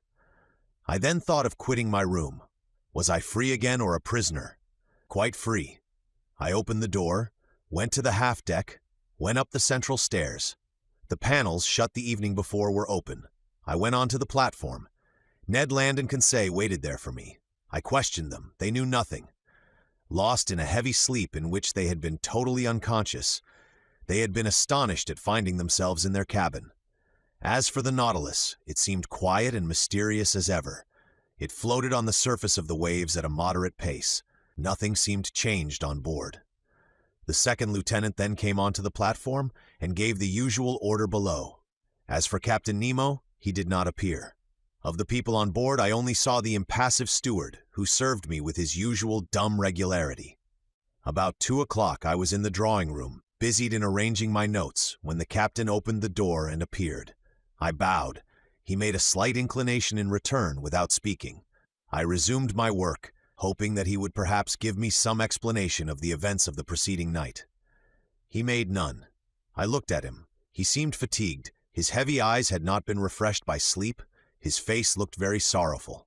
He walked to and fro, sat down and got up again, took a chance book, put it down, consulted his instruments without taking his habitual notes, and seemed restless and uneasy. At last he came up to me and said, "Are you a doctor, Aronnax?" I so little expected such a question that I stared some time at him without answering. "Are you a doctor?" he repeated. "Several of your colleagues have studied medicine." "Well," said I am a doctor and resident surgeon to the hospital. I practiced several years before entering the museum." "Very well, sir." My answer had evidently satisfied the captain, but not knowing what he would say next, I waited for other questions, reserving my answers according to circumstances. "Aronnax, will you consent to prescribe for one of my men?" he asked. "Is he ill?" "Yes." "I am ready to follow you." "Come then." I own my heartbeat. I do not know why. I saw certain connection between the illness of one of the crew and the events of the day before, and this mystery interested me at least as much as the sick man. Captain Nemo conducted me to the poop of the Nautilus and took me into a cabin situated near the sailors' quarters. There, on a bed, lay a man about 40 years of age with a resolute expression of countenance, a true type of an Anglo-Saxon. I leant over him. He was not only ill, he was wounded. His head, swathed in bandages covered with blood, lay on a pillow. I undid the bandages, and the wounded man looked at me with his large eyes and gave no sign of pain as I did it. It was a horrible wound. The skull, shattered by some deadly weapon, left the brain exposed, which was much injured. Clots of blood had formed in the bruised and broken mass, in color like the dregs of wine. There was both contusion and suffusion of the brain. His breathing was slow, and some spasmodic movements of the muscles agitated his face. I felt his pulse. It was intermittent. The extremities of the body were growing cold already, and I saw death must inevitably ensue. After dressing the unfortunate man's wounds, I readjusted the bandages on his head and turned to Captain Nemo. "What caused this wound?" I asked. "What does it signify?" he replied, evasively. "A shock has broken one of the levers of the engine, which struck myself. But your opinion as to his state?" I hesitated before giving it. "You may speak," said the captain. "This man does not understand French." I gave a last look at the wounded man. "He will be dead in 2 hours. Can nothing save him?" "Nothing." Captain Nemo's hand contracted, and some tears glistened in his eyes, which I thought incapable of shedding any. For some moments I still watched the dying man, whose life ebbed slowly. His pallor increased under the electric light that was shed over his deathbed. I looked at his intelligent forehead, furrowed with premature wrinkles, produced probably by misfortune and sorrow. I tried to learn the secret of his life from the last words that escaped his lips. "You can go now, Amaranax," said the captain. I left him in the dying man's cabin and returned to my room much affected by this scene. During the whole day, I was haunted by uncomfortable suspicions, and at night I slept badly, and between my broken dreams I fancied I heard distant sighs like the notes of a funeral psalm. Were they the prayers of the dead, murmured in that language that I could not understand? The next morning I went on to the bridge. Captain Nemo was there before me. As soon as he perceived me, he came to me. "Professor, will it be convenient to you to make a submarine excursion today?" "With my companions?" I asked. "If they like." "We obey your orders, Captain." "Will you be so good then as to put on your cork jackets?" It was not a question of dead or dying. I rejoined Ned Land and Conseil and told them of Captain Nemo's proposition. Conseil hastened to accept it, and this time the Canadian seemed quite willing to follow our example. It was 8 o'clock in the morning. At 8:30, we were equipped for this new excursion and provided with 2 contrivances for light and breathing. The double door was open, and accompanied by Captain Nemo, who was followed by a dozen of the crew, we set foot, at a depth of about 30 feet, on the solid bottom on which the Nautilus rested. A slight declivity ended in an uneven bottom, at 15 fathoms depth. This bottom differed entirely from the one I had visited on my first excursion under the waters of the Pacific Ocean. Here there was no fine sand, no submarine prairies, no sea forest. I immediately recognized that marvelous region in which, on that day, the captain did the honors to us. It was the Coral Kingdom. The light produced 1,000 charming varieties, playing in the midst of the branches that were so vividly colored. I seemed to see the membranous and cylindrical tubes tremble beneath the undulation of the waters. I was tempted to gather their fresh petals, ornamented with delicate tentacles, some just blown, the others budding, while a small fish, swimming swiftly, touched them slightly like flights of birds. But if my hand approached these living flowers, these animated, sensitive plants, the whole colony took alarm. The white petals re-entered their red cases, the flowers faded as I looked, and the bush changed into a block of stony knobs. Chance had thrown me just by the most precious specimens of the zoophyte. This coral was more valuable than that found in the Mediterranean, on the coasts of France, Italy, and Barbary. Its tints justified the poetical names of flower of blood and froth of blood that trade has given to its most beautiful productions. Coral is sold for 20 pounds per ounce, and in this place the watery beds would make the fortunes of a company of coral divers. This precious matter, often confused with other polypi, formed then the inextricable plots called machiota, and on which I noticed several beautiful specimens of pink coral. But soon the bushes contract, and the arborizations increase. Real petrified thickets, long joists of fantastic architecture were disclosed before us. Captain Nemo placed himself under a dark gallery, where by a slight declivity we reached a depth of 100 yards. The light from our lamps produced sometimes magical effects, following the rough outlines of the natural arches and pendants disposed like lustres that were tipped with points of fire. At last, after walking 2 hours, we had attained a depth of about 300 yards, that is to say, the extreme limit on which coral begins to form. But there was no isolated bush, nor modest brushwood at the bottom of lofty trees. It was an immense forest of large mineral vegetations, enormous petrified trees, united by garlands of elegant sea bindweed, all adorned with clouds and reflections. We passed freely under their high branches, lost in the shade of the waves. Captain Nemo had stopped. I and my companions halted, and turning round I saw his men were forming a semicircle round their chief. Watching attentively, I observed that 4 of them carried on their shoulders an object of an oblong shape. We occupied in this place the center of a vast glade surrounded by the lofty foliage of the submarine forest. Our lamps threw over this place a sort of clear twilight that singularly elongated the shadows on the ground. At the end of the glade the darkness increased, and was only relieved by little sparks reflected by the points of coral. Ned Land and Conseil were near me. We watched, and I thought I was going to witness a strange scene. On observing the ground, I saw that it was raised in certain places by slight excrescences encrusted with limy deposits, and disposed with a regularity that betrayed the hand of man. In the midst of the glade, on a pedestal of rocks roughly piled up, stood a cross of coral that extended its long arms, that one might have thought were made of petrified blood. Upon a sign from Captain Nemo, one of the men advanced, and at some feet from the cross he began to dig a hole with a pickaxe that he took from his belt. I understood all. This glade was a cemetery, this hole a tomb, this oblong object the body of the man who had died in the night. The captain and his men had come to bury their companion in this general resting place, at the bottom of this inaccessible ocean.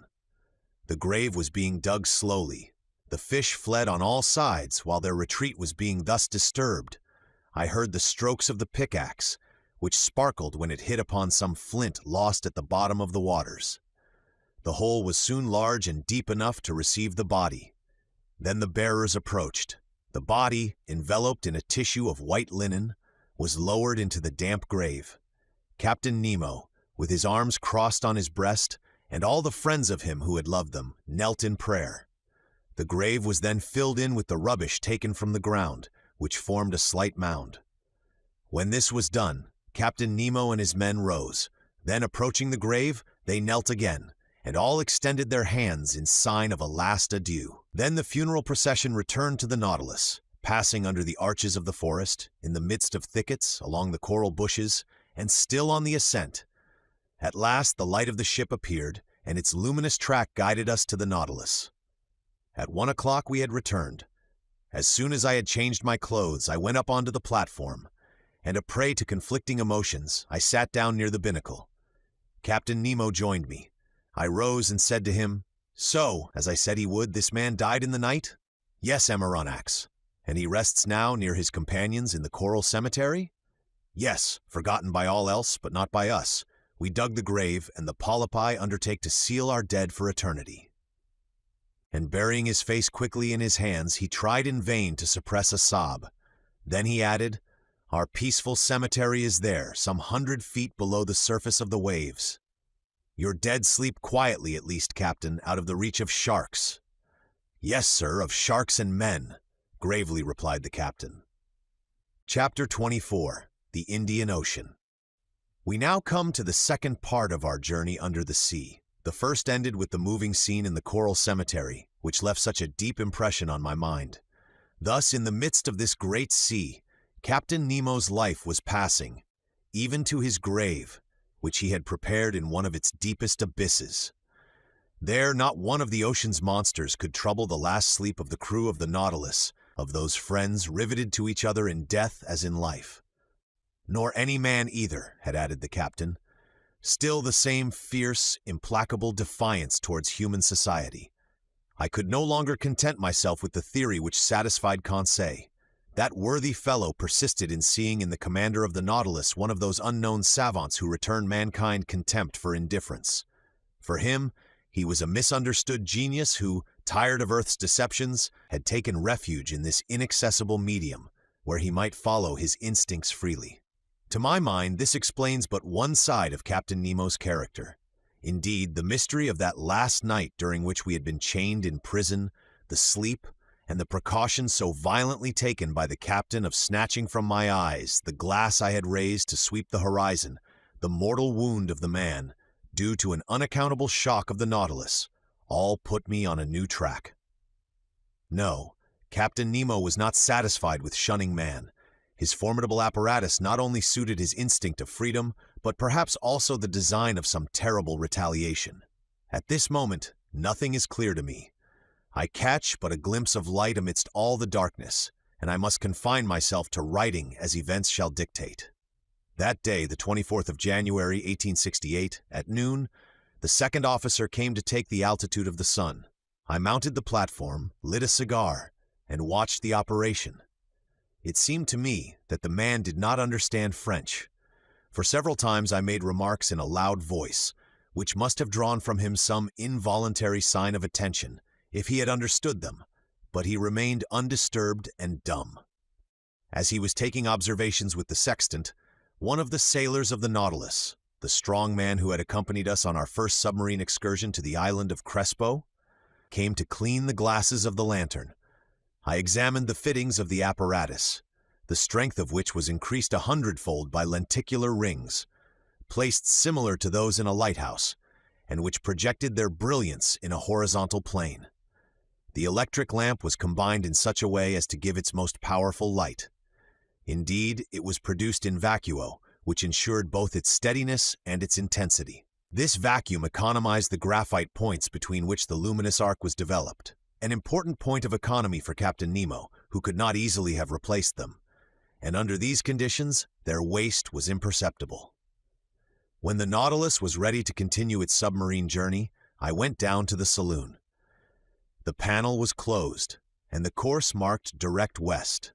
We were furrowing the waters of the Indian Ocean, a vast liquid plain with a surface of 1,200 of acres, and whose waters are so clear and transparent that anyone leaning over them would turn giddy. The Nautilus usually floated between 50 and 100 fathoms deep. We went on so for some days. To anyone but myself, who had a great love for the sea, the hours would have seemed long and monotonous, but the daily walks on the platform when I steeped myself in the reviving air of the ocean, the sight of the rich waters through the windows of the saloon, the books in the library, the compiling of my memoirs, took up all my time and left me not a moment of ennui or weariness. For some days we saw a great number of aquatic birds, seamews or gulls. Some were cleverly killed and, prepared in a certain way, made very acceptable water game. Amongst large-winged birds, carried a long distance from all lands and resting upon the waves from the fatigue of their flight, I saw some magnificent albatrosses, uttering discordant cries like the braying of an ass, and birds belonging to the family of the long wings. As to the fish, they always provoked our admiration when we surprised the secrets of their aquatic life through the open panels. I saw many kinds which I never before had a chance of observing. I shall notice chiefly ostracions peculiar to the Red Sea, the Indian Ocean, and that part which washes the coast of tropical America. These fishes, like the tortoise, the armadillo, the sea hedgehog, and the crustacea, are protected by a breastplate which is neither chalky nor stony, but real bone. In some it takes the form of a solid triangle, in others of a solid quadrangle. Amongst the triangular I saw some 1.5 inches in length, with wholesome flesh and a delicious flavor. They are brown at the tail and yellow at the fins, and I recommend their introduction into fresh water, to which a certain number of sea fish easily accustom themselves. I would also mention quadrangular ostracions, having on the back 4 large tubercles, some dotted over with white spots on the lower part of the body, and which may be tamed like birds. Trigons provided with spikes formed by the lengthening of their bony shell, and which from their strange gruntings are called sea pigs. Also dromedaries with large humps in the shape of a cone, whose flesh is very tough and leathery. I now borrow from the daily notes of Master Conseil. Certain fish of the genus Petrodon peculiar to those seas, with red backs and white chests, which are distinguished by 3 rows of longitudinal filaments, and some electrical, 7 inches long, decked in the liveliest colors. Then, as specimens of other kinds, some ovoids resembling an egg of a dark brown color, marked with white bands and without tails. Diodons, real sea porcupines, furnished with spikes and capable of swelling in such a way as to look like cushions bristling with darts. Hippocampi, common to every ocean. Some pegasi with lengthened snouts, which their pectoral fins, being much elongated and formed in the shape of wings, allow, if not to fly, at least to shoot into the air. Pigeon spatulae with tails covered with many rings of shell. Macrognathi with long jaws, an excellent fish 9 inches long and bright with most agreeable colors. Pale-colored calliomores with rugged heads, and plenty of chaetodons with long and tubular muzzles, which kill insects by shooting them, as from an air gun, with a single drop of water. These we may call the flycatchers of the seas. In the 89th genus of fishes, classed by Lacipede, belonging to the second lower class of boni, characterized by opercules and bronchial membranes, I remarked the Scorpaena, the head of which is furnished with spikes, and which has but 1 dorsal fine. These creatures are covered or not with little shells, according to the subclass to which they belong. The second subclass gives us specimens of didactyles 14 or 15 inches in length, with yellow rays and heads of a most fantastic appearance. As to the first subclass, it gives several specimens of that singular-looking fish appropriately called a sea frog, with large head, sometimes pierced with holes, sometimes swollen with protuberances, bristling with spikes and covered with tubercles. It has irregular and hideous horns. Its body and tail are covered with callosities. Its sting makes a dangerous wound. It is both repugnant and horrible to look at. From the 21st to the 23rd of January, the Nautilus went at the rate of 250 leagues in 24 hours, being 540 miles, or 22 miles an hour. If we recognized so many different varieties of fish, it was because, attracted by the electric light, they tried to follow us. The greater part, however, were soon distanced by our speed, though some kept their place in the waters of the Nautilus for a time. The morning of the 24th, in 12° 5' lat. And 94° 33' long, we observed Keeling Island, a coral formation planted with magnificent cocos, and which had been visited by Mr. Darwin and Captain Fitzroy. The Nautilus skirted the shores of this desert island for a little distance. Its nets brought up numerous specimens of polypi and curious shells of mollusca. Some precious productions of the species of Delphinulae enriched the treasures of Captain Nemo, to which I added an Astrea punctifera, a kind of parasite polypus often found fixed to a shell. Soon Keeling Island disappeared from the horizon, and our course was directed to the northwest in the direction of the Indian Peninsula. From Keeling Island our course was slower and more variable, often taking us into great depths. Several times they made use of the inclined planes, which certain internal levers placed obliquely to the waterline. In that way we went about 2 miles, but without ever obtaining the greatest depths of the Indian Sea, which soundings of 7,000 fathoms have never reached. As to the temperature of the lower strata, the thermometer invariably indicated 4 degrees above zero. I only observed that in the upper regions the water was always colder in the high levels than at the surface of the sea. On the 25th of January, the ocean was entirely deserted. The Nautilus passed the day on the surface, beating the waves with its powerful screw and making them rebound to a great height. Who under such circumstances would not have taken it for a gigantic cetacean? 3 parts of this day I spent on the platform. I watched the sea, nothing on the horizon, till about 4 o'clock, a steamer running west on our counter. Her masts were visible for an instant, but she could not see the Nautilus, being too low in the water. I fancied this steamboat belonged to the P.O. Company, which runs from Ceylon to Sydney, touching at King George's Point and Melbourne. At 5 o'clock in the evening, before that fleeting twilight which binds night to day in tropical zones, Conseil and I were astonished by a curious spectacle. It was a shoal of Argonauts traveling along on the surface of the ocean. We could count several hundreds. They belong to the tubercle kind, which are peculiar to the Indian seas. These graceful mollusks moved backwards by means of their locomotive tube, through which they propelled the water already drawn in. Of their 8 tentacles, 6 were elongated and stretched out, floating on the water, whilst the other 2, rolled up flat, were spread to the wing like a light sail. I saw their spiral-shaped and fluted shells, which Cuvier justly compares to an elegant skiff. A boat indeed. It bears the creature which secretes it without its adhering to it.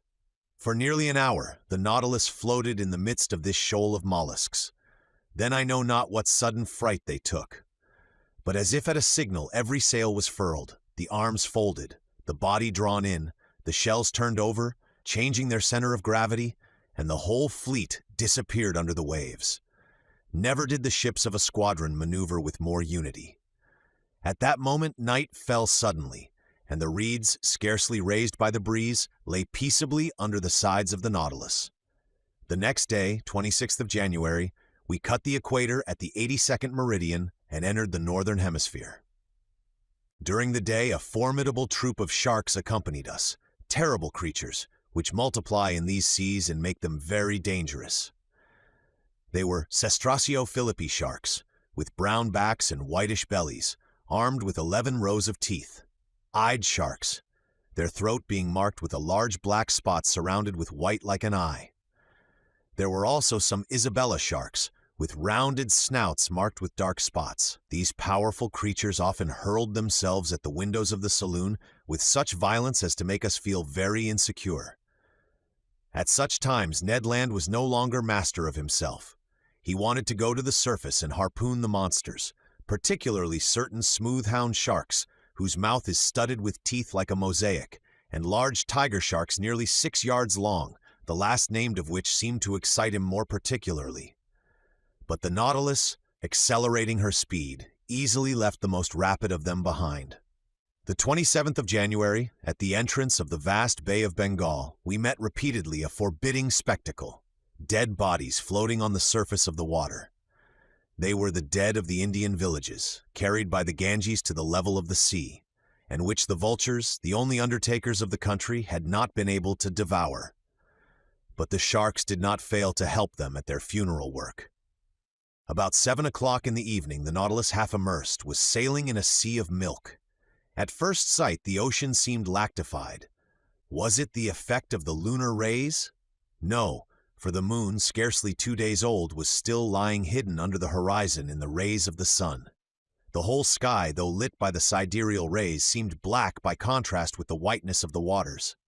Conseil could not believe his eyes, and questioned me as to the cause of this strange phenomenon. Happily, I was able to answer him. "It is called a milk sea," I explained. "A large extent of white wavelets, often to be seen on the coasts of Amboina, and in these parts of the sea."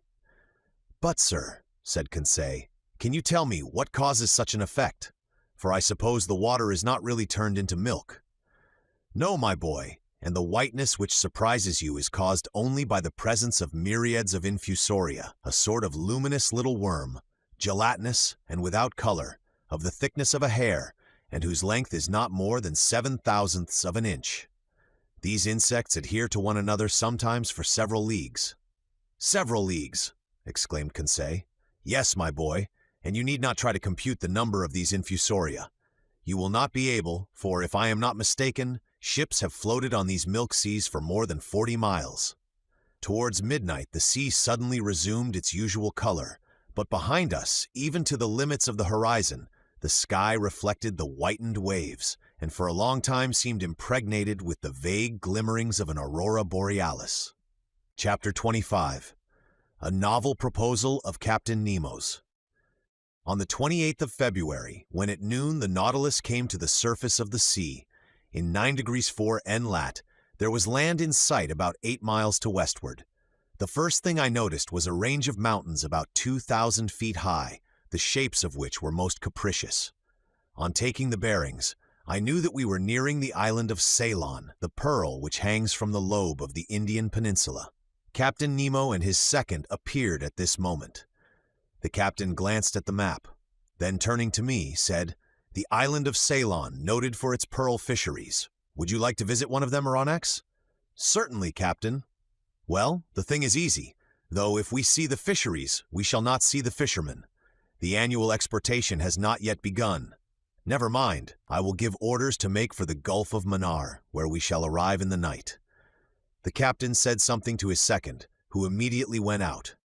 Soon the Nautilus returned to her native element, and the manometer showed that she was about 30 feet deep. "Well, sir," said Captain Nemo, "you and your companions shall visit the Bank of Mannar, and if by chance some fisherman should be there, we shall see him at work." "Agreed, Captain. By the by, Aronnax, you are not afraid of sharks?" "Sharks!" exclaimed I. This question seemed a very hard one. "Well," continued Captain Nemo, "I admit, Captain, that I am not yet very familiar with that kind of fish."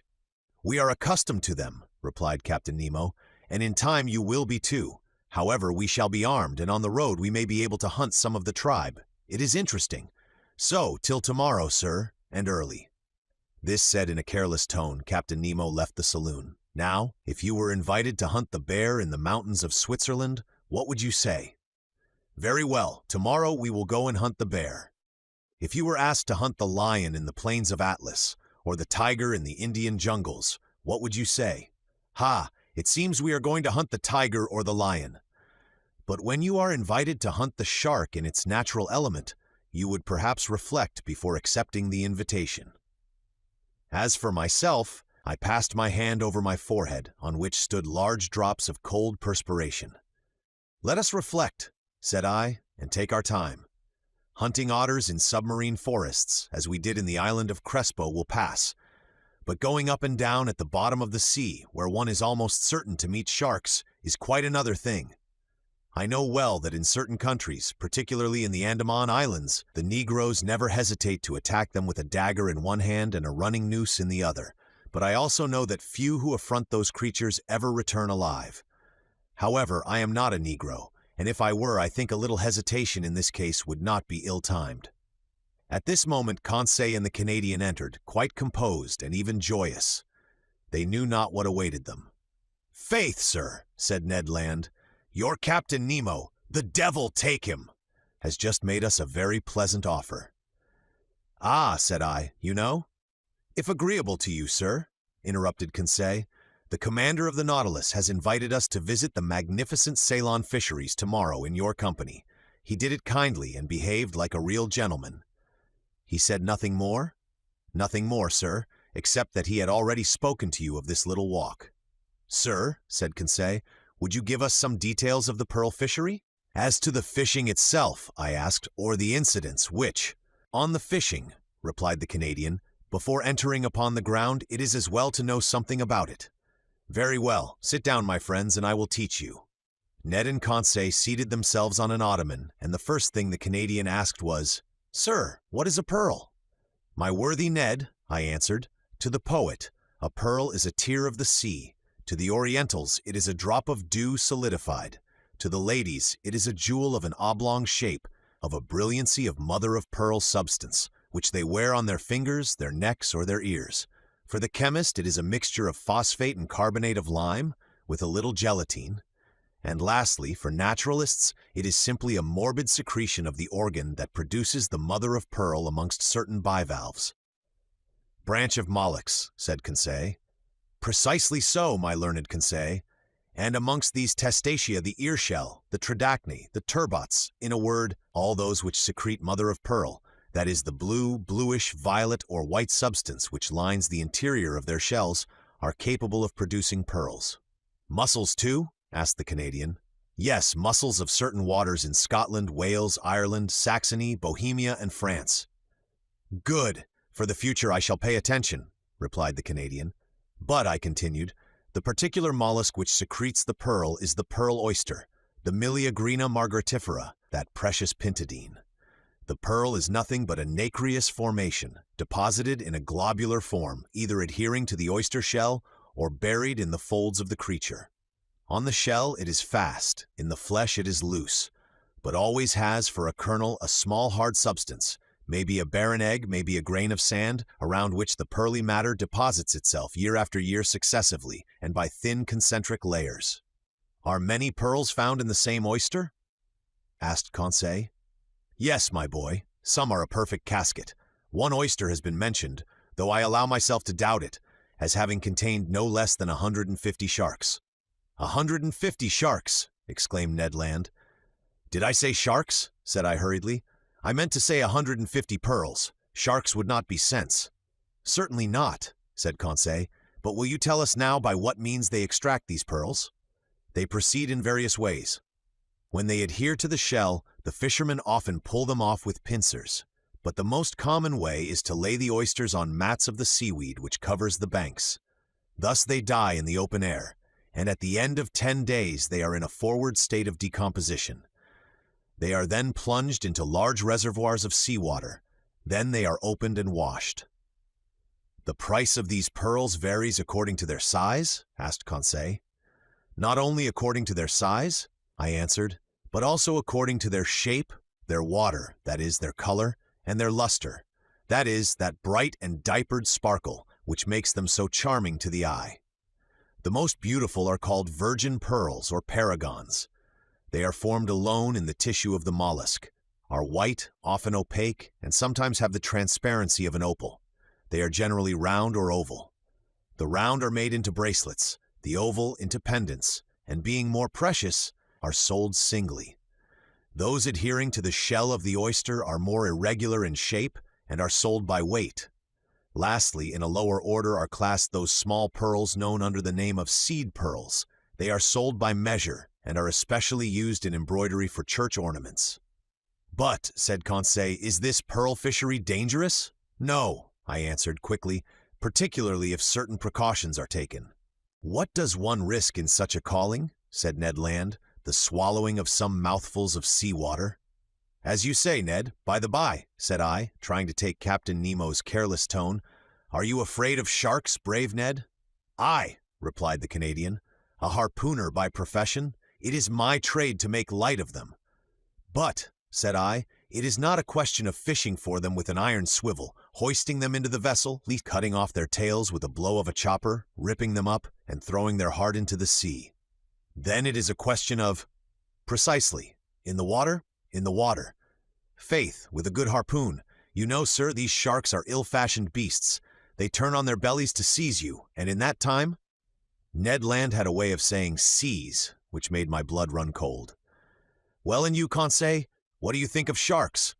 Mais, said Conseil, I will be frank, sir. So much the better, thought I.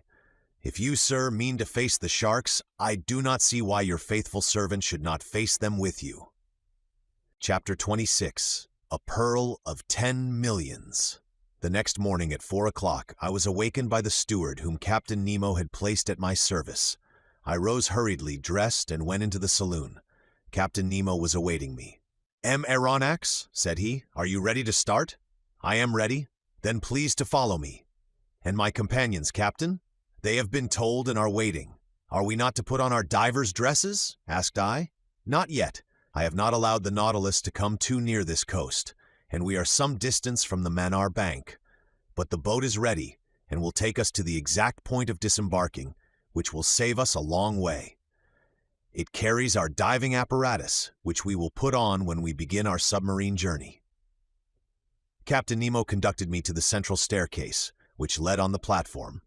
Ned and Conseil were already there, delighted at the idea of the pleasure party, which was preparing.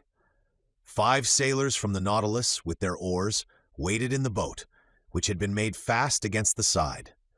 The night was still dark. Layers of clouds covered the sky, allowing but few stars to be seen. I looked on the side where the land lay, and saw nothing but a dark line enclosing 3 parts of the horizon, from southwest to northwest. The Nautilus, having returned during the night up the western coast of Ceylon, was now west of the bay, or rather gulf, formed by the mainland and the island of Manar. There, under the dark waters, stretched the Pintadine Bank, an inexhaustible field of pearls, the length of which is more than 20 miles. Captain Nemo, Ned Land, Conseil, and I took our places in the stern of the boat. The master went to the tiller. His 4 companions leaned on their oars. The painter was cast off, and we sheered off. The boat went towards the south. The oarsmen did not hurry. I noticed that their strokes, strong in the water, only followed each other every 10 seconds, according to the method generally adopted in the Navy. Whilst the craft was running by its own velocity, the liquid drops struck the dark depths of the waves crisply like spats of melted lead. A little billow, spreading wide, gave a slight roll to the boat, and some samphire reeds flapped before it. We were silent. What was Captain Nemo thinking of? Perhaps of the land he was approaching, and which he found too near to him, contrary to the Canadian's opinion, who thought it too far off. As to Conseil, he was merely there from curiosity. About 5:30, the first tints on the horizon showed the upper line of coast more distinctly. Flat enough in the east, it rose a little to the south. 5 miles still lay between us, and it was indistinct owing to the mist on the water. At 6 o'clock it became suddenly daylight, with that rapidity peculiar to tropical regions, which know neither dawn nor twilight. The solar rays pierced the curtain of clouds piled up on the eastern horizon, and the radiant orb rose rapidly. I saw land distinctly, with a few trees scattered here and there. The boat neared Manar Island, which was rounded to the south. Captain Nemo rose from his seat and watched the sea. At a sign from him the anchor was dropped, but the chain scarcely ran, for it was little more than a yard deep, and this spot was one of the highest points of the bank of Pintadines. "Here we are, Aronnax," said Captain Nemo. "You see that enclosed bay? Here, in a month will be assembled the numerous fishing boats of the exporters, and these are the waters their divers will ransack so boldly. Happily, this bay is well situated for that kind of fishing. It is sheltered from the strongest winds. The sea is never very rough here, which makes it favorable for the divers' work. We will now put on our dresses and begin our walk." I did not answer, and, while watching the suspected waves, began with the help of the sailors to put on my heavy sea dress. Captain Nemo and my companions were also dressing. None of the Nautilus men were to accompany us on this new excursion. Soon we were enveloped to the throat in india-rubber clothing, the air apparatus fixed to our backs by braces. As to the Ruhmkorff apparatus, there was no necessity for it. Before putting my head into the copper cap, I had asked the question of the captain. "They would be useless," he replied. "We are going to no great depth, and the solar rays will be enough to light our walk. Besides, it would not be prudent to carry the electric light in these waters. Its brilliancy might attract some of the dangerous inhabitants of the coast most inopportunely." As Captain Nemo pronounced these words, I turned to Conseil and Ned Land. But my two friends had already encased their heads in the metal cap, and they could neither hear nor answer. One last question remained to ask of Captain Nemo. "And our arms?" asked I. "Our guns?" "Guns! What for? Do not mountaineers attack the bear with a dagger in their hand, and is not steel surer than lead? Here is a strong blade. Put it in your belt, and we start." I looked at my companions. They were armed like us, and more than that, Ned Land was brandishing an enormous harpoon, which he had placed in the boat before leaving the Nautilus. Then, following the captain's example, I allowed myself to be dressed in the heavy copper helmet, and our reservoirs of air were at once in activity. An instant after we were landed, one after the other, in about 2 yards of water upon an even sand. Captain Nemo made a sign with his hand, and we followed him by a gentle declivity till we disappeared under the waves. Over our feet, like coveys of snipe in a bog, rose shoals of fish of the genus Monoptera, which have no other fins but their tail. I recognized the Javanese, a real serpent 2.5 feet long, of a livid color underneath, and which might easily be mistaken for a conger eel if it were not for the golden stripes on its side.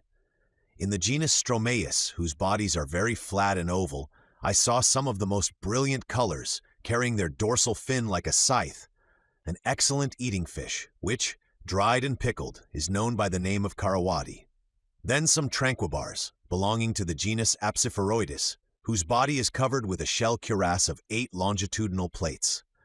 The heightening sun lit the massive waters more and more. The soil changed by degrees. To the fine sand succeeded a perfect causeway of boulders, covered with a carpet of mollusks and zoophytes. Amongst the specimens of these branches I noticed some plasinae, with thin unequal shells, a kind of ostration peculiar to the Red Sea and the Indian Ocean. Some orange lucinae with rounded shells. Rockfish 3.5 feet long, which raised themselves under the waves like hands ready to seize one. There were also some panapires, slightly luminous, and lastly some oculines, like magnificent fans, forming one of the richest vegetations of these seas.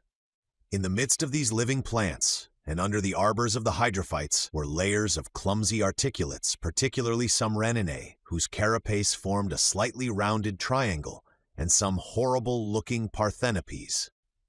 At about 7 o'clock, we found ourselves at last surveying the oyster banks on which the pearl oysters are reproduced by millions. Captain Nemo pointed with his hand to the enormous heap of oysters, and I could well understand that this mine was inexhaustible, for nature's creative power is far beyond man's instinct of destruction. Ned Land, faithful to his instinct, hastened to fill a net which he carried by his side with some of the finest specimens, but we could not stop. We must follow the captain, who seemed to guide himself by paths known only to himself. The ground was sensibly rising, and sometimes on holding up my arm, it was above the surface of the sea. Then the level of the bank would sink capriciously. Often we rounded high rocks scarped into pyramids. In their dark fractures, huge crustacea, perched upon their high claws like some war machine, watched us with fixed eyes, and under our feet crawled various kinds of annelids. At this moment there opened before us a large grotto dug in a picturesque heap of rocks and carpeted with all the thick warp of the submarine flora. At first it seemed very dark to me. The solar rays seemed to be extinguished by successive gradations, until its vague transparency became nothing more than drowned light. Captain Nemo entered. We followed. My eyes soon accustomed themselves to this relative state of darkness. I could distinguish the arches springing capriciously from natural pillars, standing broad upon their granite base, like the heavy columns of Tuscan architecture. Why had our incomprehensible guide led us to the bottom of this submarine crypt? I was soon to know. After descending a rather sharp declivity, our feet trod the bottom of a kind of circular pit. There Captain Nemo stopped, and with his hand indicated an object I had not yet perceived. It was an oyster of extraordinary dimensions, a gigantic tridacne, a goblet which could have contained a whole lake of holy water, a basin the breadth of which was more than 2.5 yards, and consequently larger than that ornamenting the saloon of the Nautilus. I approached this extraordinary mollusk. It adhered by its filaments to a table of granite, and there, isolated, it developed itself in the calm waters of the grotto. I estimated the weight of this tridacne at 600 pounds. Such an oyster would contain 30 pounds of meat, and one must have the stomach of a gargantua to demolish some dozens of them. Captain Nemo was evidently acquainted with the existence of this bivalve, and seemed to have a particular motive in verifying the actual state of this tridacne. The shells were a little open. The captain came near and put his dagger between to prevent them from closing.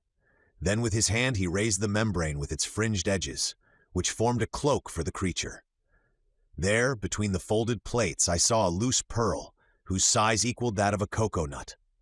Its globular shape, perfect clearness, and admirable luster made it altogether a jewel of inestimable value.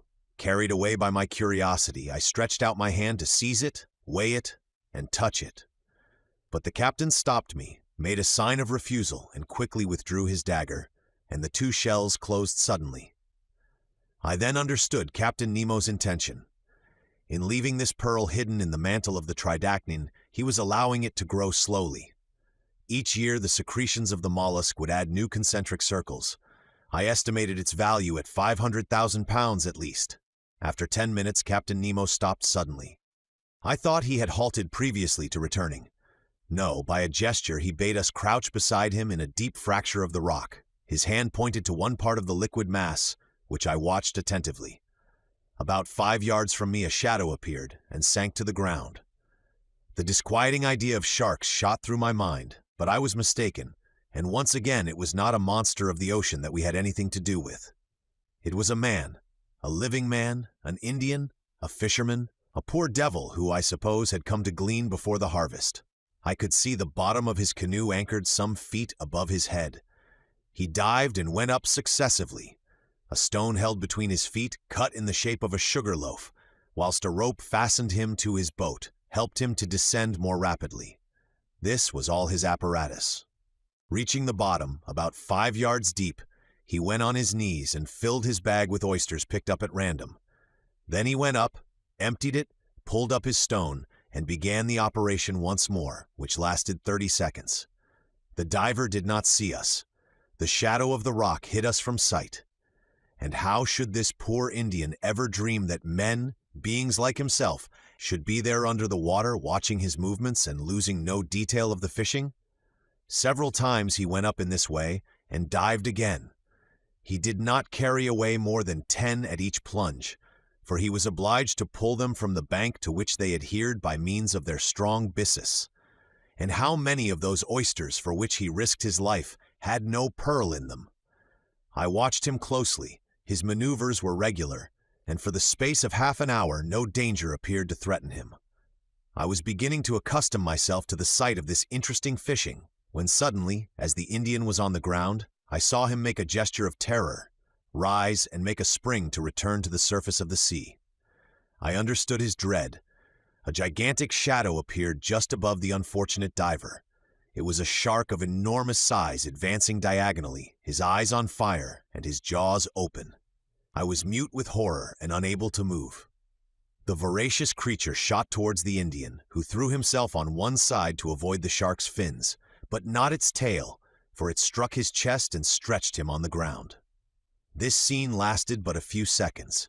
The shark returned and, turning on his back, prepared himself for cutting the Indian in two, when I saw Captain Nemo rise suddenly and then, dagger in hand, walk straight to the monster, ready to fight face to face with him. The very moment the shark was going to snap the unhappy fisherman in two, he perceived his new adversary, and turning over made straight towards him. I can still see Captain Nemo's position.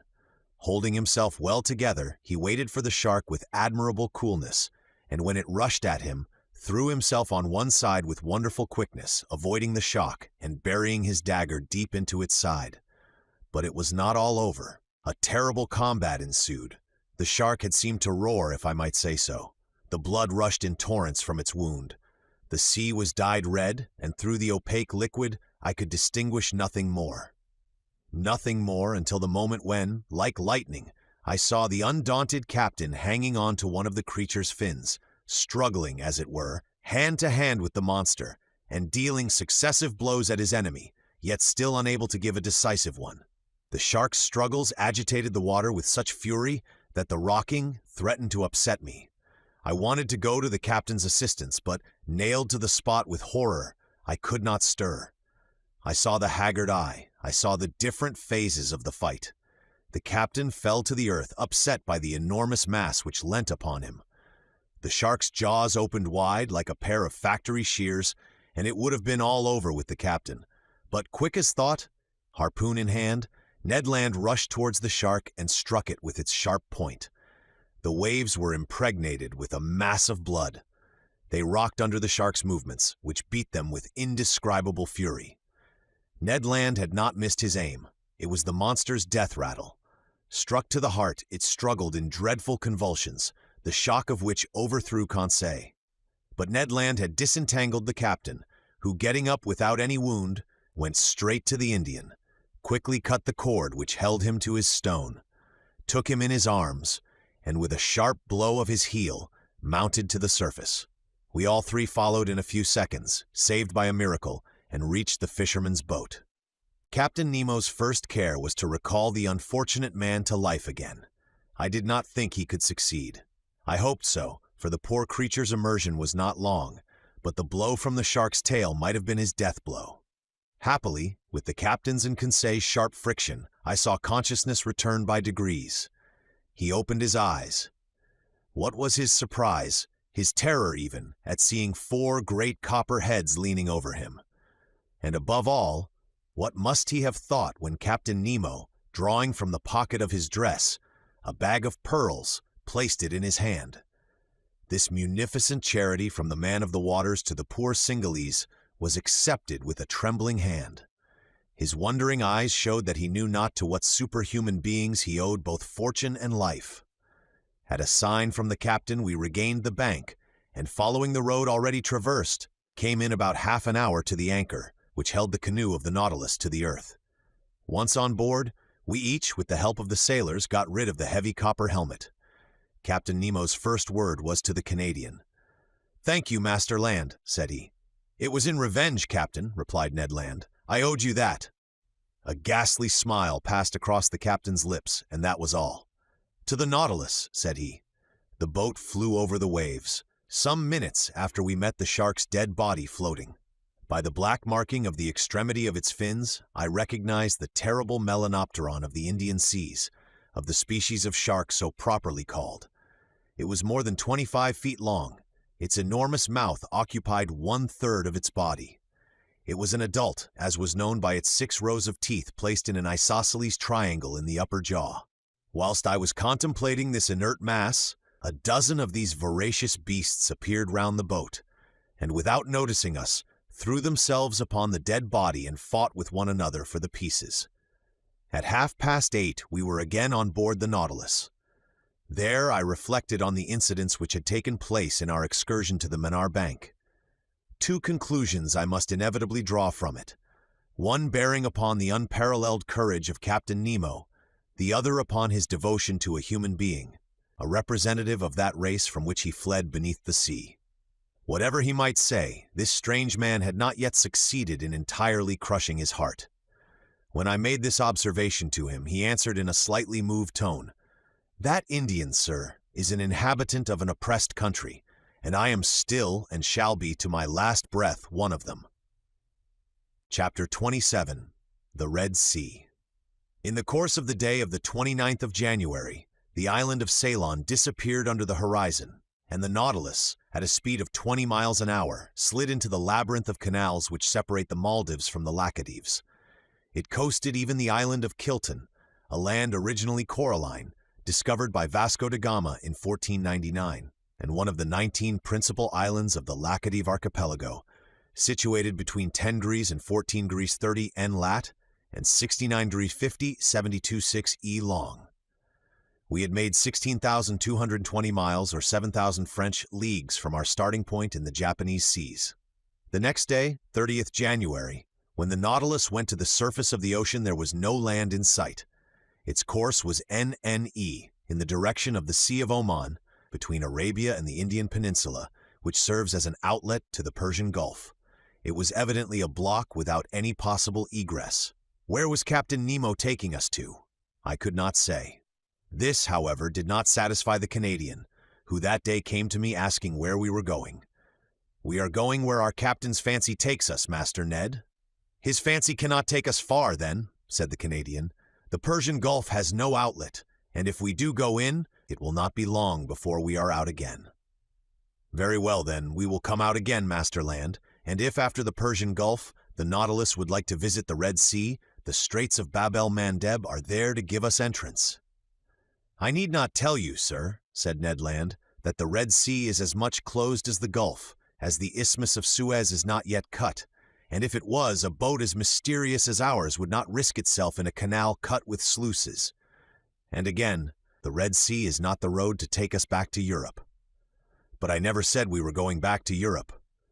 "What do you suppose, then?"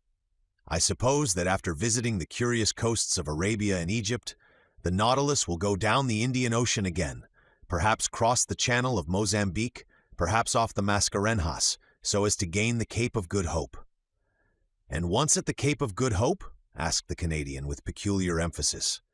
"Well, we shall penetrate into that Atlantic which we do not yet know."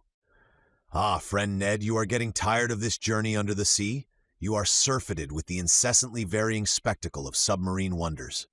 For my part, I shall be sorry to see the end of a voyage which it is given to so few men to make."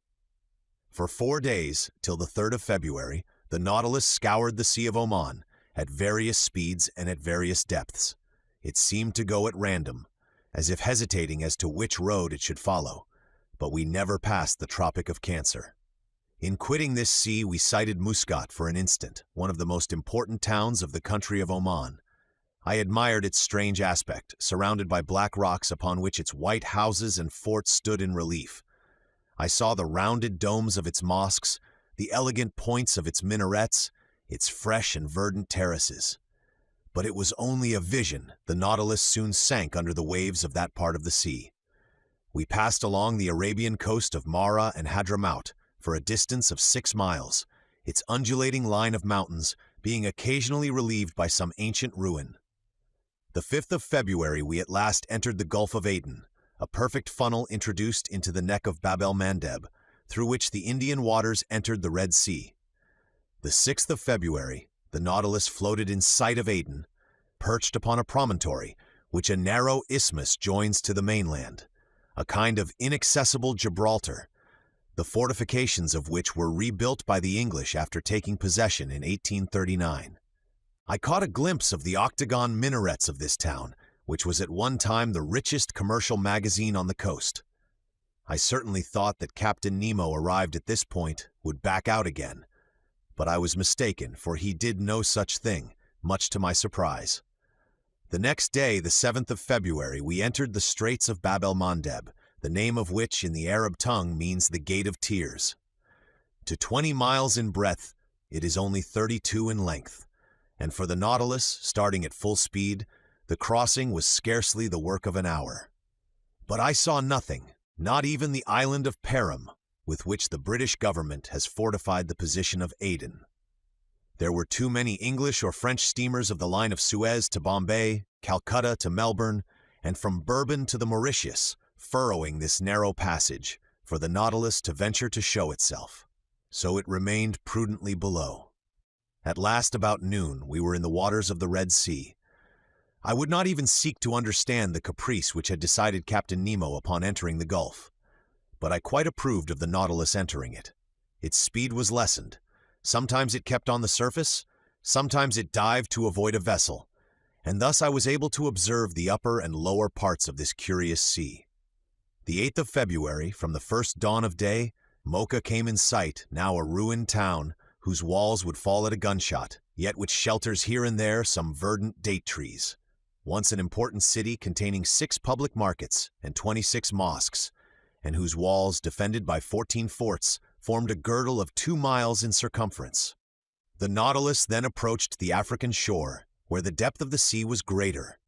There, between 2 waters clear as crystal, through the open panels, we were allowed to contemplate the beautiful bushes of brilliant coral and large blocks of rock, clothed with a splendid fur of green alga and fuci. What an indescribable spectacle, and what variety of sights and landscapes along these sandbanks and volcanic islands which bound the Libyan coast. But where these shrubs appeared in all their beauty was on the eastern coast, which the Nautilus soon gained. It was on the coast of Tehama, for there not only did this display of zoophytes flourish beneath the level of the sea, but they also formed picturesque interlacings which unfolded themselves about 60 feet above the surface, more capricious but less highly colored than those whose freshness was kept up by the vital power of the waters. What charming hours I passed thus at the window of the saloon! What new specimens of submarine flora and fauna did I admire under the brightness of our electric lantern! The 9th of February, the Nautilus floated in the broadest part of the Red Sea, which is comprised between Suakin on the west coast and Komfada on the east coast, with a diameter of 90 miles. That day at noon, after the bearings were taken, Captain Nemo mounted the platform where I happened to be, and I was determined not to let him go down again without at least pressing him regarding his ulterior projects. As soon as he saw me, he approached and graciously offered me a cigar. "Well, sir, does this Red Sea please you? Have you sufficiently observed the wonders it covers, its fishes, its zoophytes, its parterres of sponges, and its forests of coral? Did you catch a glimpse of the towns on its borders?" "Yes, Captain Nemo," I replied, "and the Nautilus is wonderfully fitted for such a study." "Ah, it is an intelligent boat." "Yes, sir, intelligent and invulnerable. It fears neither the terrible tempests of the Red Sea, nor its currents, nor its sandbanks." "Certainly," said I. "This sea is quoted as one of the worst, and in the time of the ancients, if I am not mistaken, its reputation was detestable." Detestable, M. Aronnax. The Greek and Latin historians do not speak favorably of it, and Strabo says it is very dangerous during the Etesian winds and in the rainy season. The Arabian Edrisi portrays it under the name of the Gulf of Colzom, and relates that vessels perished there in great numbers on the sandbanks, and that no one would risk sailing in the night. It is, he pretends, a sea subject to fearful hurricanes, strewn with inhospitable islands, and which offers nothing good either on its surface or in its depths. One may see, I replied, that these historians never sailed on board the Nautilus. Just so, replied the captain smiling, and in that respect moderns are not more advanced than the ancients. It required many ages to find out the mechanical power of steam. Who knows if, in another 100 years, we may not see a second Nautilus. Progress is slow, MRNX. It is true, I answered. Your boat is at least a century before its time, perhaps an era. What a misfortune that the secret of such an invention should die with its inventor. Captain Nemo did not reply. After some minutes' silence, he continued, You were speaking of the opinions of ancient historians upon the dangerous navigation of the Red Sea. It is true, said I, but were not their fears exaggerated? Yes and no, Mamaranax, replied Captain Nemo, who seemed to know the Red Sea by heart. That which is no longer dangerous for a modern vessel, well-rigged, strongly built, and master of its own course, thanks to obedient steam, offered all sorts of perils to the ships of the ancients.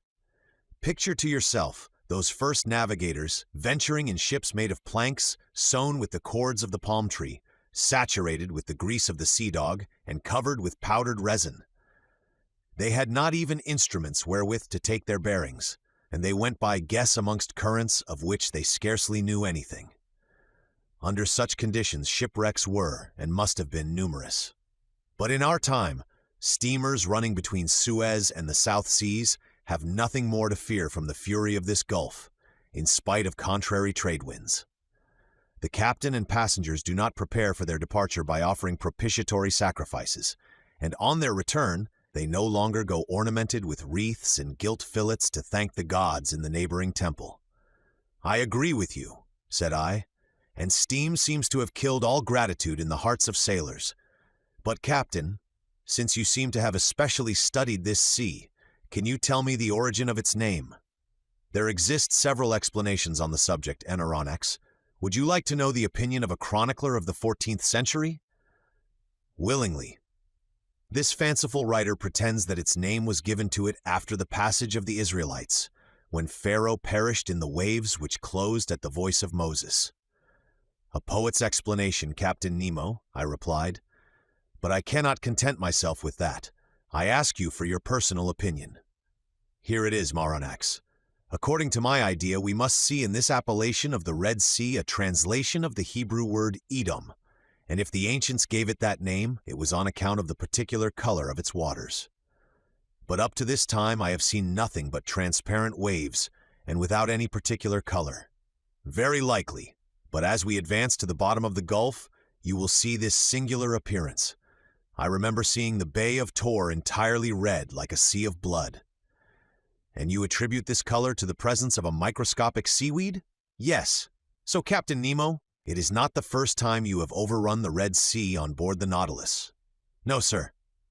As you spoke a while ago of the passage of the Israelites and of the catastrophe to the Egyptians, I will ask whether you have met with the traces under the water of this great historical fact? No, sir, and for a good reason. What is it? It is that the spot where Moses and his people passed is now so blocked up with sand that the camels can barely bathe their legs there.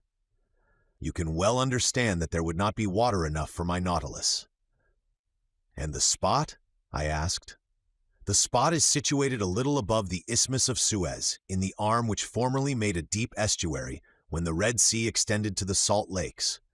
Now, whether this passage were miraculous or not, the Israelites nevertheless crossed there to reach the Promised Land, and Pharaoh's army perished precisely on that spot, and I think that excavations made in the middle of the sand would bring to light a large number of arms and instruments of Egyptian origin. That is evident, I replied, and for the sake of archaeologists, let us hope that these excavations will be made sooner or later, when new towns are established on the isthmus, after the construction of the Suez Canal.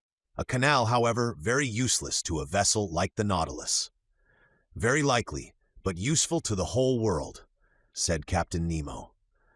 The ancients well understood the utility of a communication between the Red Sea and the Mediterranean for their commercial affairs, but they did not think of digging a canal direct, and took the Nile as an intermediate. Very probably the canal which united the Nile to the Red Sea was begun by Sesostris, if we may believe tradition. One thing is certain, that in the year 615 before Jesus Christ, Nikos undertook the works of an alimentary canal to the waters of the Nile across the plain of Egypt, looking towards Arabia. It took 4 days to go up this canal, and it was so wide that 2 triremes could go abreast. It was carried on by Darius, the son of Hystaspes, and probably finished by Ptolemy II. Strabo saw it navigated, but its decline from the point of departure near Bubastis to the Red Sea was so slight that it was only navigable for a few months in the year. This canal answered all commercial purposes to the age of Antonius, when it was abandoned and blocked up with sand.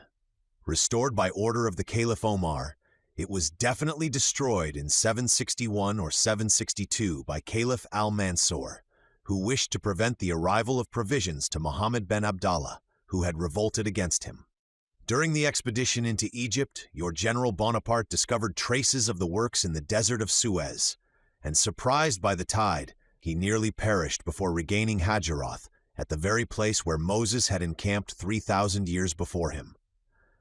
Well, Captain, what the ancients dared not undertake, this junction between the 2 seas, which will shorten the road from Cadiz to India, Lesseps has succeeded in doing, and before long he will have changed Africa into an immense island. Yes, Aronnax, you have the right to be proud of your countrymen. Such a man brings more honor to a nation than great captains. He began, like so many others, with disgust and rebuffs, but he has triumphed, for he has the genius of will. And it is sad to think that a work like that, which ought to have been an international work, and which would have sufficed to make a reign illustrious, should have succeeded by the energy of one man. All honor to Lesseps. Yes, honor to the great citizen, I replied, surprised by the manner in which Captain Nemo had just spoken.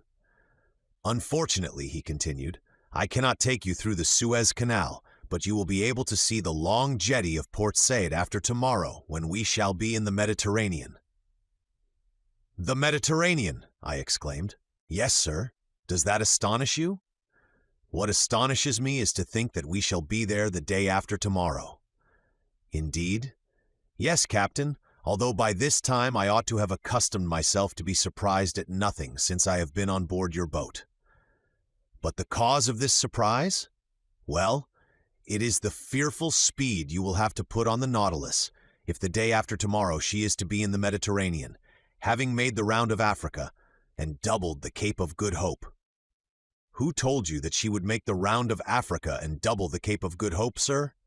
Well, unless the Nautilus sails on dry land and passes above the isthmus, or beneath it, Aronnax. Beneath it. Certainly, replied Captain Nemo quietly. A long time ago nature made under this tongue of land what man has this day made on its surface. What, such a passage exists? Yes, a subterranean passage, which I have named the Arabian Tunnel. It takes us beneath Suez and opens into the Gulf of Pelusium. But this isthmus is composed of nothing but quicksands? To a certain depth, but at 55 yards only there is a solid layer of rock. Did you discover this passage by chance? I asked, more and more surprised. Chance and reasoning, sir, and by reasoning even more than by chance. Not only does this passage exist, but I have profited by it several times. Without that, I should not have ventured this day into the impassable Red Sea. I noticed that in the Red Sea and in the Mediterranean, there existed a certain number of fishes of a kind perfectly identical. Certain of the fact, I asked myself, was it possible that there was no communication between the 2 seas? If there was, the subterranean current must necessarily run from the Red Sea to the Mediterranean, from the sole cause of difference of level. I caught a large number of fishes in the neighborhood of Suez. I passed a copper ring through their tails and threw them back into the sea. Some months later, on the coast of Syria, I caught some of my fish ornamented with the ring. Thus the communication between the 2 was proved. I then sought for it with my Nautilus. I discovered it, ventured into it, and before long, sir, you too will have passed through my Arabian Tunnel. Chapter 28, The Arabian Tunnel. That same evening, in 21 degrees 30 N lat, the Nautilus floated on the surface of the sea, approaching the Arabian coast. I saw Jeddah, the most important counting house of Egypt, Syria, Turkey, and India. I distinguished clearly enough its buildings, the vessels anchored at the quays, and those whose drought of water obliged them to anchor in the roads. The sun, rather low on the horizon, struck full on the houses of the town, bringing out their whiteness. Outside, some wooden cabins, and some made of reeds, showed the quarter inhabited by the Bedouins. Soon Jeddah was shut out from view by the shadows of night, and the Nautilus found herself under water slightly phosphorescent. The next day, the 10th of February, we sighted several ships running to windward. The Nautilus returned to its submarine navigation, but at noon, when her bearings were taken, the sea being deserted, she rose again to her waterline. Accompanied by Ned and Conseil, I seated myself on the platform. The coast on the eastern side looked like a mass faintly printed upon a damp fog. We were leaning on the sides of the pinnace, talking of one thing and another, when Ned Land, stretching out his hand towards a spot on the sea, said, "Do you see anything there, sir?" "No, Ned," I replied, "but I have not your eyes, you know." "Look well," said Ned. "There, on the starboard beam, about the height of the lantern, do you not see a mass which seems to move?" "Certainly," said I after close attention. "I see something like a long black body on the top of the water." And certainly before long the black object was not more than a mile from us. It looked like a great sandbank deposited in the open sea. It was a gigantic dugong. Ned Land looked eagerly. His eyes shone with covetousness at the sight of the animal. His hand seemed ready to harpoon it. One would have thought he was awaiting the moment to throw himself into the sea and attack it in its element. At this instant, Captain Nemo appeared on the platform. He saw the dugong, understood the Canadian's attitude, and addressing him, said, "If you held a harpoon just now, Master Land, would it not burn your hand?" "Just so, sir. And you would not be sorry to go back, for one day, to your trade of a fisherman, and to add this cetacean to the list of those you have already killed?" "I should not, sir." "Well, you can try." "Thank you, sir," said Ned Land, his eyes flaming.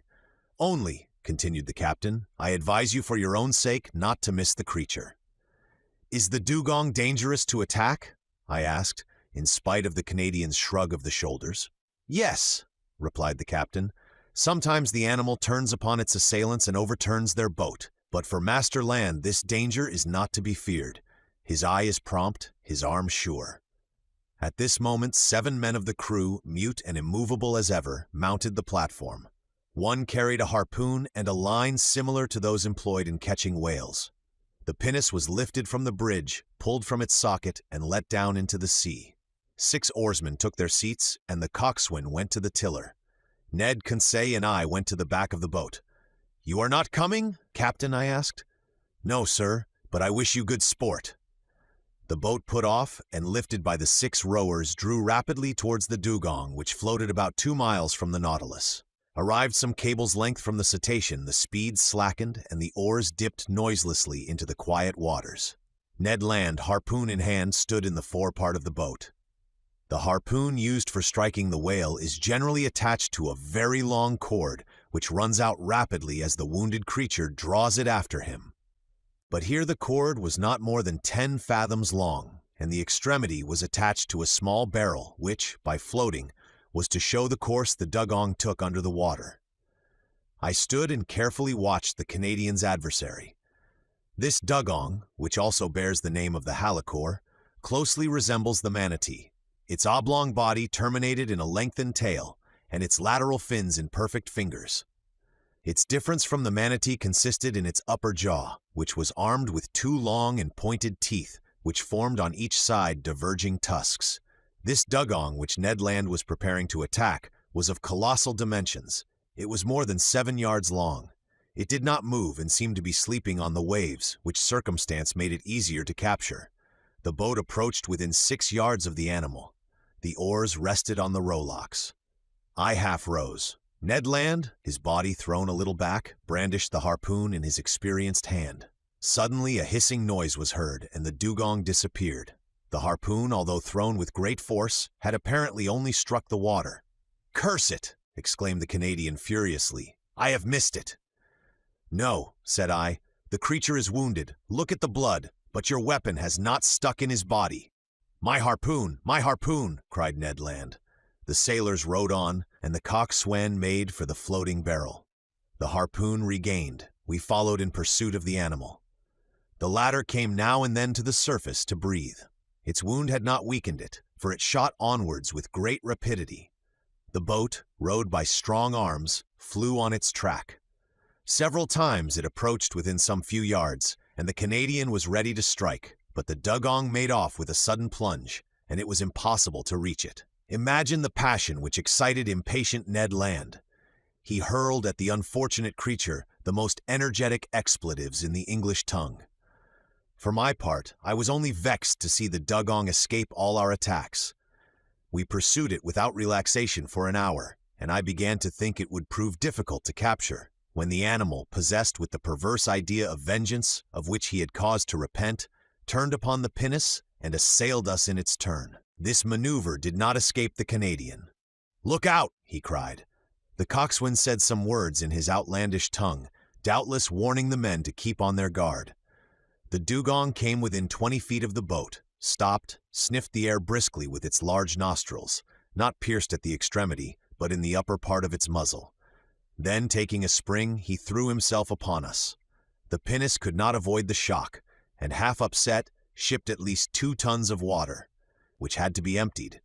But thanks to the coxswain, we caught it sideways, not full front, so we were not quite overturned. While Ned Land, clinging to the bows, belabored the gigantic animal with blows from his harpoon, the creature's teeth were buried in the gunwale, and it lifted the whole thing out of the water, as a lion does a roebuck. We were upset over one another, and I know not how the adventure would have ended, if the Canadian, still enraged with the beast, had not struck it to the heart. I heard its teeth grind on the iron plate, and the dugong disappeared, carrying the harpoon with him. But the barrel soon returned to the surface, and shortly after the body of the animal turned on its back. The boat came up with it, took it in tow, and made straight for the Nautilus. It required tackle of enormous strength to hoist the dugong onto the platform. It weighed 10,000 pounds. The next day, 11th February, the larder of the Nautilus was enriched by some more delicate game. A flight of sea swallows rested on the Nautilus. It was a species of the Sterna nilotica, peculiar to Egypt. Its beak is black, head gray and pointed, the eye surrounded by white spots, the back, wings, and tail of a grayish color, the belly and throat white, and claws red. They also took some dozen of Nile ducks, a wild bird of high flavor, its throat and upper part of the head white with black spots. About 5 o'clock in the evening, we sighted to the north the Cape of Ras Mohammed. This cape forms the extremity of Arabia Petraea, comprised between the Gulf of Suez and the Gulf of Aqaba. The Nautilus penetrated into the Straits of Jubal, which leads to the Gulf of Suez. I distinctly saw a high mountain towering between the 2 gulfs of Ras Mohammed. It was Mount Horeb, that Sinai at the top of which Moses saw God face to face. At 6 o'clock the Nautilus, sometimes floating, sometimes immersed, passed some distance from Tor, situated at the end of the bay, the waters of which seemed tinted with red, an observation already made by Captain Nemo. Then night fell in the midst of a heavy silence, sometimes broken by the cries of the pelican and other night birds, and the noise of the waves breaking upon the shore, chafing against the rocks, or the panting of some far-off steamer beating the waters of the Gulf with its noisy paddles. From 8 to 9 o'clock the Nautilus remained some fathoms under the water. According to my calculation, we must have been very near Suez. Through the panel of the saloon, I saw the bottom of the rocks brilliantly lit up by our electric lamp. We seemed to be leaving the straits behind us more and more. At 9:15, the vessel having returned to the surface, I mounted the platform. Most impatient to pass through Captain Nemo's tunnel, I could not stay in one place, so came to breathe the fresh night air. Soon in the shadow I saw a pale light, half discolored by the fog, shining about a mile from us. "A floating lighthouse," said someone near me. I turned and saw the captain. "It is the floating light of Suez," he continued.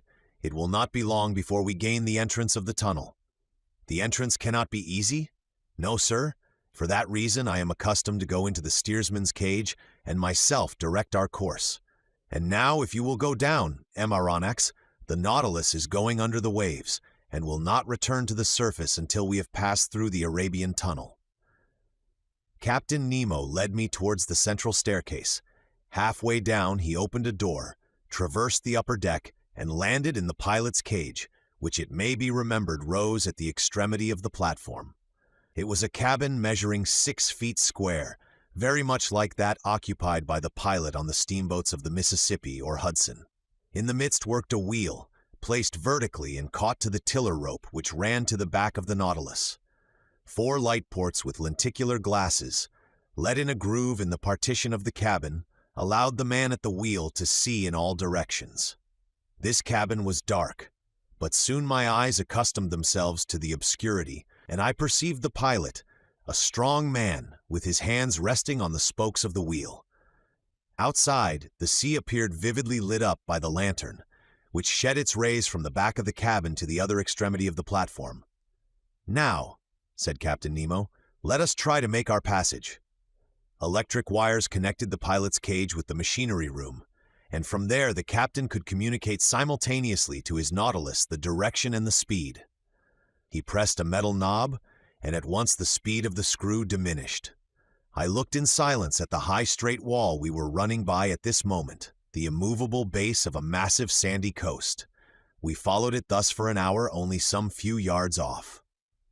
Captain Nemo did not take his eye from the knob, suspended by its 2 concentric circles in the cabin. At a simple gesture, the pilot modified the course of the Nautilus every instant. I had placed myself at the port scuttle and saw some magnificent substructures of coral, zoophytes, seaweed, and fucus, agitating their enormous claws which stretched out from the fissures of the rock. At 10:15, the captain himself took the helm. A large gallery, black and deep, opened before us. The Nautilus went boldly into it. A strange roaring was heard round its sides. It was the waters of the Red Sea, which the incline of the tunnel precipitated violently towards the Mediterranean. The Nautilus went with the torrent, rapid as an arrow, in spite of the efforts of the machinery, which, in order to offer more effective resistance, beat the waves with reversed screw. On the walls of the narrow passage I could see nothing but brilliant rays, straight lines, furrows of fire, traced by the great speed under the brilliant electric light. My heart beat fast. At 10:35, Captain Nemo quitted the helm, and turning to me said, "The Mediterranean." In less than 20 minutes, the Nautilus, carried along by the torrent, had passed through the Isthmus of Suez. Chapter 29. The Grecian Archipelago. The next day, the 12th of February, at the dawn of day, the Nautilus rose to the surface. I hastened on to the platform. 3 miles to the south, the dim outline of Pelusium was to be seen. A torrent had carried us from one sea to another. About 7 o'clock, Ned and Conseil joined me. "Well, Sir Naturalist," said the Canadian in a slightly jovial tone, "and the Mediterranean?" "We are floating on its surface, friend Ned." "What?" said Conseil, "this very night?" "Yes, this very night. In a few minutes we have passed this impassable isthmus." "I do not believe it," replied the Canadian. "Then you are wrong, Master Land," I continued. "This low coast which rounds off to the south is the Egyptian coast, and you who have such good eyes, Ned, you can see the jetty of Port Said stretching into the sea." The Canadian looked attentively. "Certainly you are right, sir, and your captain is a first-rate man. We are in the Mediterranean. Good. Now, if you please, let us talk of our own little affair, but so that no one hears us." I saw what the Canadian wanted, and in any case I thought it better to let him talk as he wished it, so we all 3 went and sat down near the lantern, where we were less exposed to the spray of the blades. "Now, Ned, we listen. What have you to tell us?" "What I have to tell you is very simple. We are in Europe, and before Captain Nemo's caprices drag us once more to the bottom of the polar seas, or lead us into Oceania, I ask to leave the Nautilus." I wished in no way to shackle the liberty of my companions, but I certainly felt no desire to leave Captain Nemo.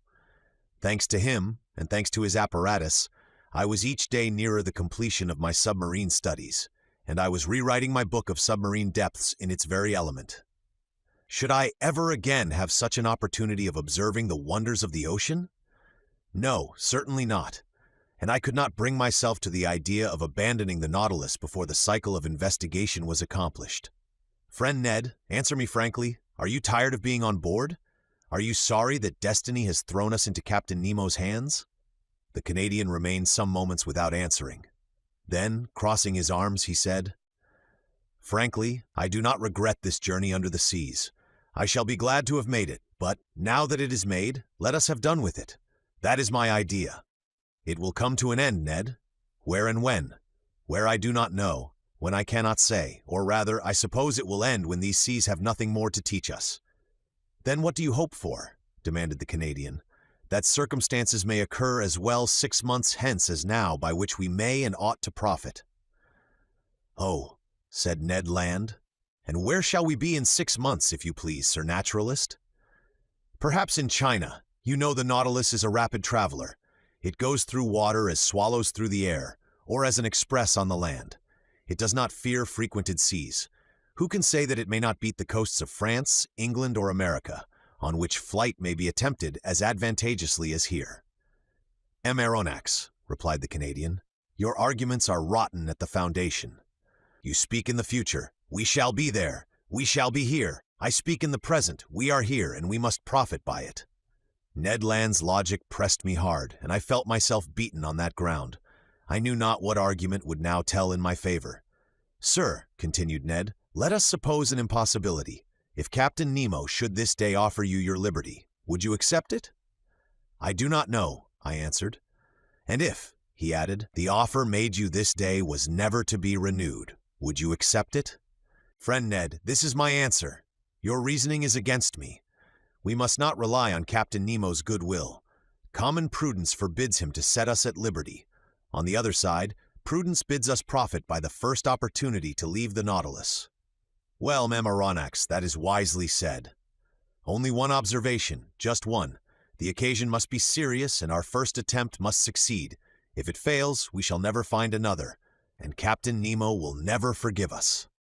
"All that is true," replied the Canadian. "But your observation applies equally to all attempts at flight, whether in 2 years' time or in 2 days. But the question is still this: if a favorable opportunity presents itself, it must be seized." "Agreed. And now, Ned, will you tell me what you mean by a favorable opportunity?" "It will be that which, on a dark night, will bring the Nautilus a short distance from some European coast." "And you will try and save yourself by swimming?" "Yes, if we were near enough to the bank, and if the vessel was floating at the time. Not if the bank was far away, and the boat was under the water." "And in that case?" "In that case, I should seek to make myself master of the pinnace. I know how it is worked. We must get inside, and the bolts once drawn, we shall come to the surface of the water, without even the pilot, who is in the bows, perceiving our flight." "Well, Ned, watch for the opportunity. But do not forget that a hitch will ruin us." "I will not forget, sir." "And now, Ned, would you like to know what I think of your project?" "Certainly, Aronnax." "Well, I do not say I hope. I think that this favorable opportunity will never present itself." "Why not?" "Because Captain Nemo cannot hide from himself that we have not given up all hope of regaining our liberty, and he will be on his guard, above all, in the seas and in the sight of European coasts." "We shall see," replied Ned Land, shaking his head determinedly. "And now, Ned Land," I added, "let us stop here. Not another word on the subject. The day that you are ready, come and let us know, and we will follow you. I rely entirely upon you." Thus ended a conversation which at no very distant time led to such grave results. I must say here that facts seem to confirm my foresight, to the Canadian's great despair. Did Captain Nemo distrust us in these frequented seas? Or did he only wish to hide himself from the numerous vessels of all nations which plowed the Mediterranean? I could not tell, but we were oftener between waters and far from the coast. Or, if the Nautilus did emerge, nothing was to be seen but the pilot's cage, and sometimes it went to great depths, for, between the Grecian archipelago and Asia Minor, we could not touch the bottom by more than 1,000 fathoms. Thus I only knew we were near the island of Carpathos, one of the Sporades, by Captain Nemo reciting these lines from Virgil: "Est Carpathio Neptuni gurgite vates, ceruleus Proteus," as he pointed to a spot on the planisphere. It was indeed the ancient abode of Proteus, the old shepherd of Neptune's flocks, now the island of Scarpanto, situated between Rhodes and Crete. I saw nothing but the granite base through the glass panels of the saloon. The next day, the 14th of February, I resolved to employ some hours in studying the fishes of the archipelago, but for some reason or other, the panels remained hermetically sealed. Upon taking the course of the Nautilus, I found that we were going towards Candia, the ancient Isle of Crete. At the time I embarked on the Abraham Lincoln, the whole of this island had risen in insurrection against the despotism of the Turks. But how the insurgents had fared since that time, I was absolutely ignorant, and it was not Captain Nemo, deprived of all land communications, who could tell me. I made no allusion to this event when that night I found myself alone with him in the saloon. Besides, he seemed to be taciturn and preoccupied. Then, contrary to his custom, he ordered both panels to be opened and, going from one to the other, observed the mass of waters attentively. To what end I could not guess, so on my side I employed my time in studying the fish passing before my eyes. In the midst of the waters a man appeared, a diver, carrying at his belt a leathern purse. It was not a body abandoned to the waves, it was a living man, swimming with a strong hand, disappearing occasionally to take breath at the surface. I turned towards Captain Nemo, and in an agitated voice exclaimed, "A man shipwrecked! He must be saved at any price!" The captain did not answer me, but came and leaned against the panel. The man had approached, and with his face flattened against the glass was looking at us. To my great amazement, Captain Nemo signed to him. The diver answered with his hand, mounted immediately to the surface of the water, and did not appear again. "Do not be uncomfortable," said Captain Nemo. "It is Nicholas of Cape Matapan, surnamed Pesca. He is well known in all the Cyclades, a bold diver. Water is his element, and he lives more in it than on land, going continually from one island to another, even as far as Crete. You know him, Captain? Why not, Maronax?" Saying which, Captain Nemo went towards a piece of furniture standing near the left panel of the saloon. Near this piece of furniture, I saw a chest bound with iron, on the cover of which was a copper plate, bearing the cipher of the Nautilus with its device. At that moment the captain, without noticing my presence, opened the piece of furniture, a sort of strong box, which held a great many ingots. They were ingots of gold. From whence came this precious metal, which represented an enormous sum? Where did the captain gather this gold from, and what was he going to do with it? I did not say one word. I looked. Captain Nemo took the ingots one by one and arranged them methodically in the chest, which he filled entirely. I estimated the contents at more than 4,000 pounds weight of gold, that is to say, nearly 200,000 pounds.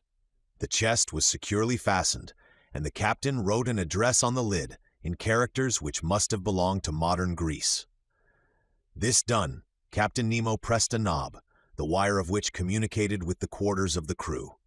4 men appeared, and not without some trouble, pushed the chest out of the saloon. Then I heard them hoisting it up the iron staircase by means of pulleys. At that moment, Captain Nemo turned to me.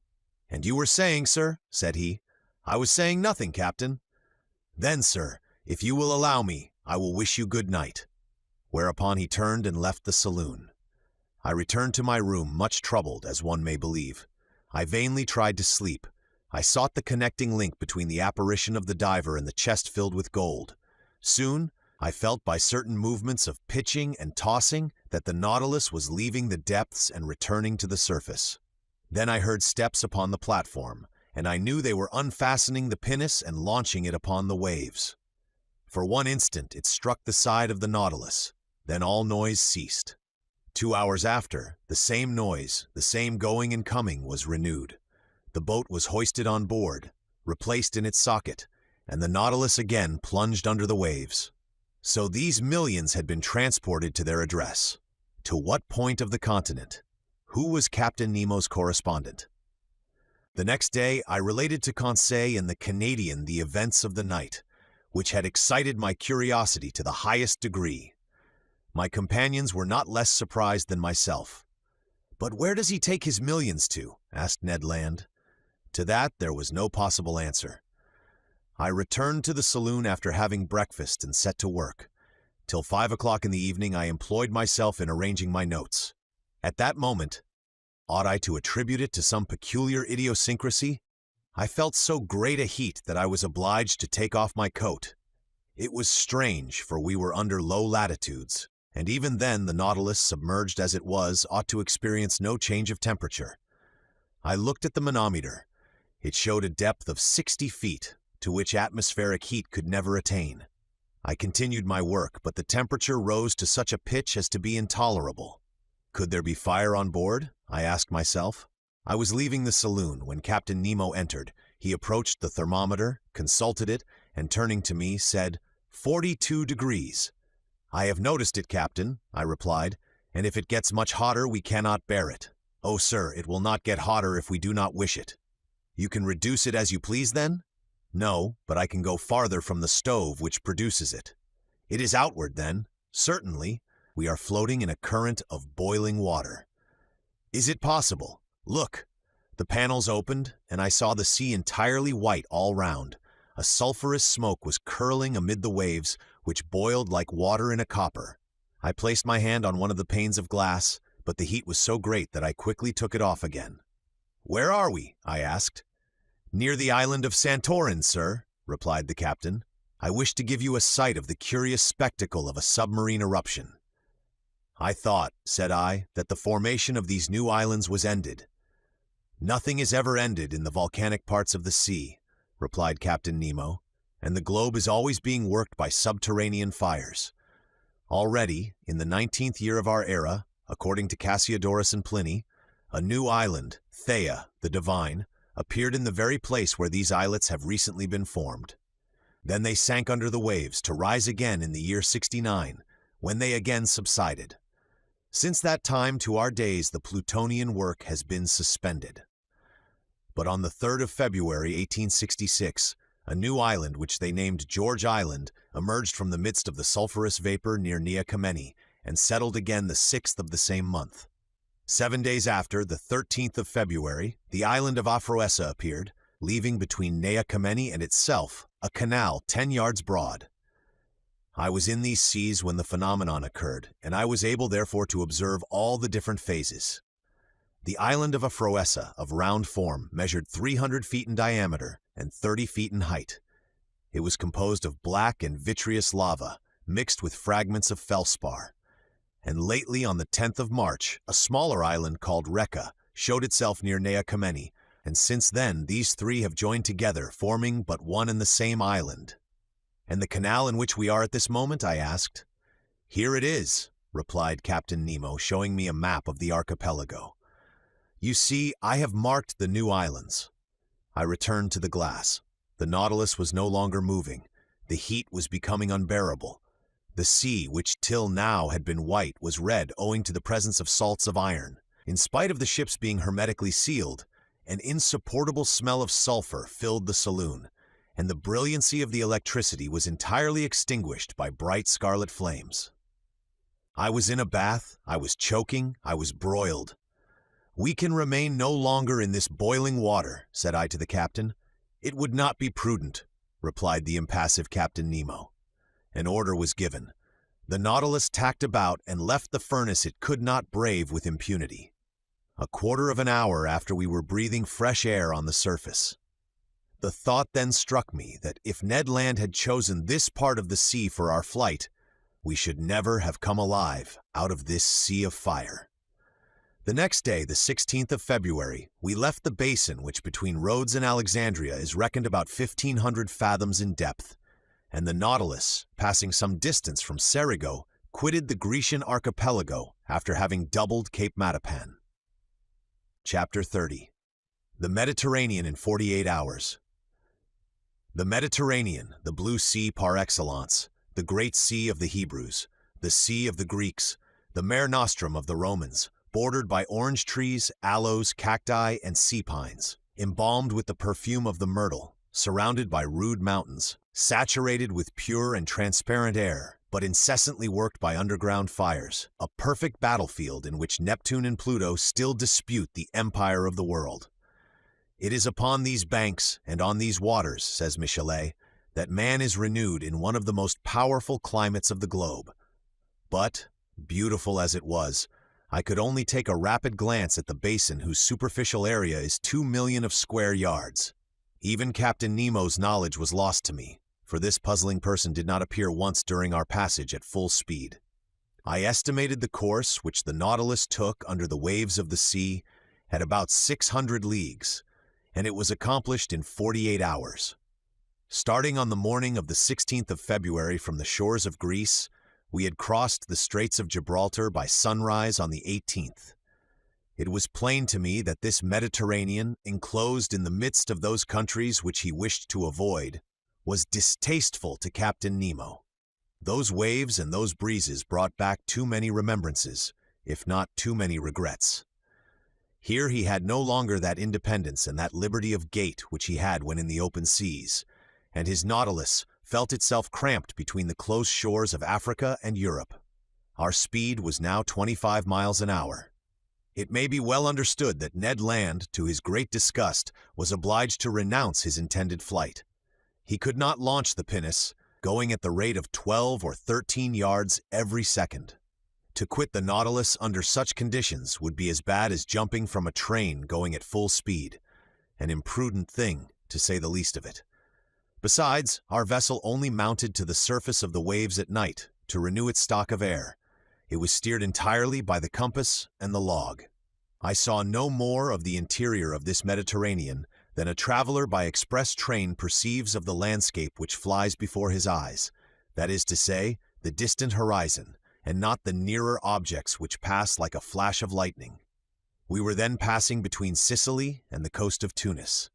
In the narrow space between Cape Bon and the Straits of Messina, the bottom of the sea rose almost suddenly.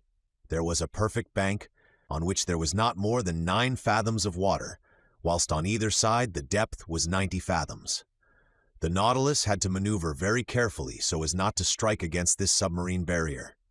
I showed Conseil on the map of the Mediterranean the spot occupied by this reef. "But if you please, sir," observed Conseil, "it is like a real isthmus joining Europe to Africa." "Yes, my boy. It forms a perfect bar to the Straits of Libya, and the soundings of Smith have proved that in former times the continents between Cape Boko and Cape Farina were joined."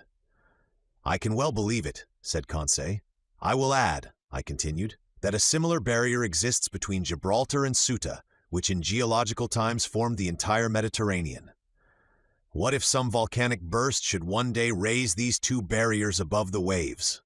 "It is not probable, Conseil."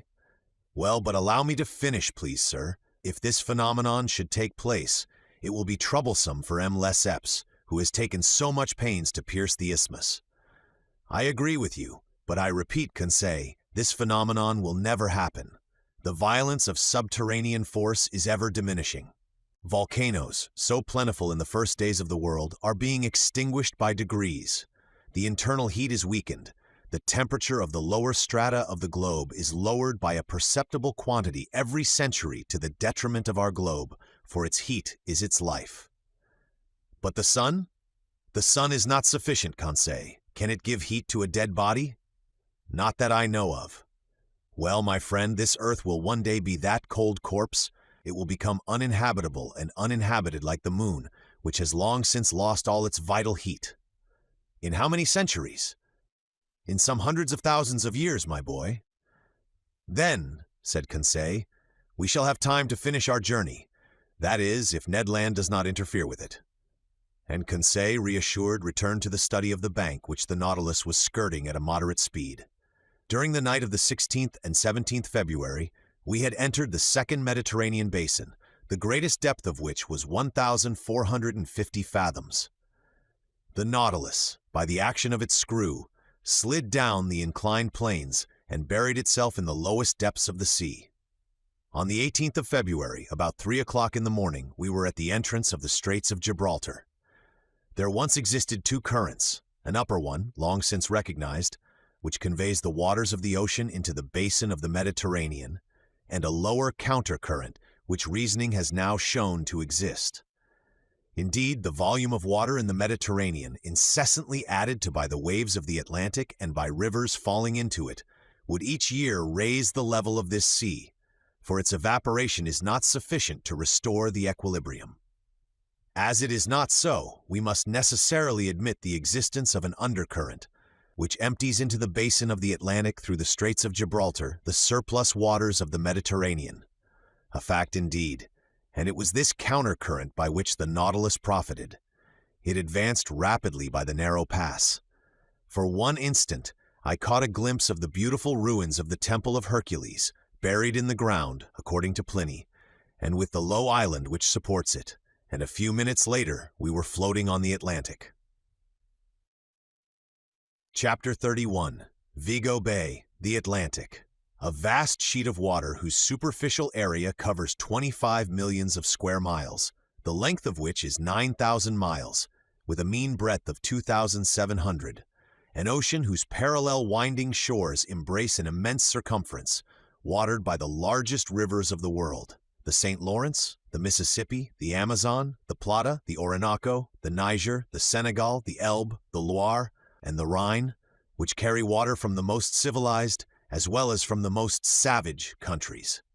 Magnificent field of water, incessantly plowed by vessels of every nation, sheltered by the flags of every nation, and which terminates in those two terrible points so dreaded by mariners, Cape Horn and the Cape of Tempests.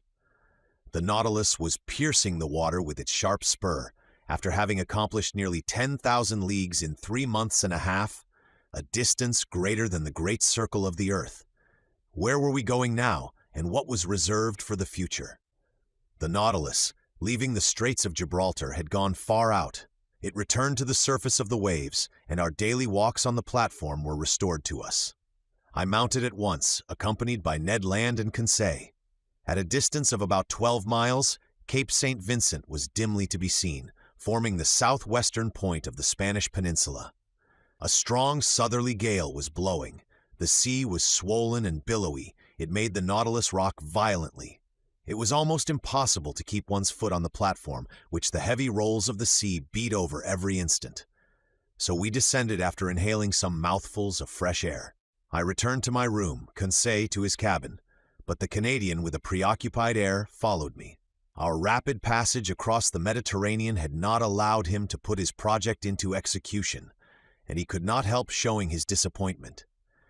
When the door of my room was shut, he sat down and looked at me silently.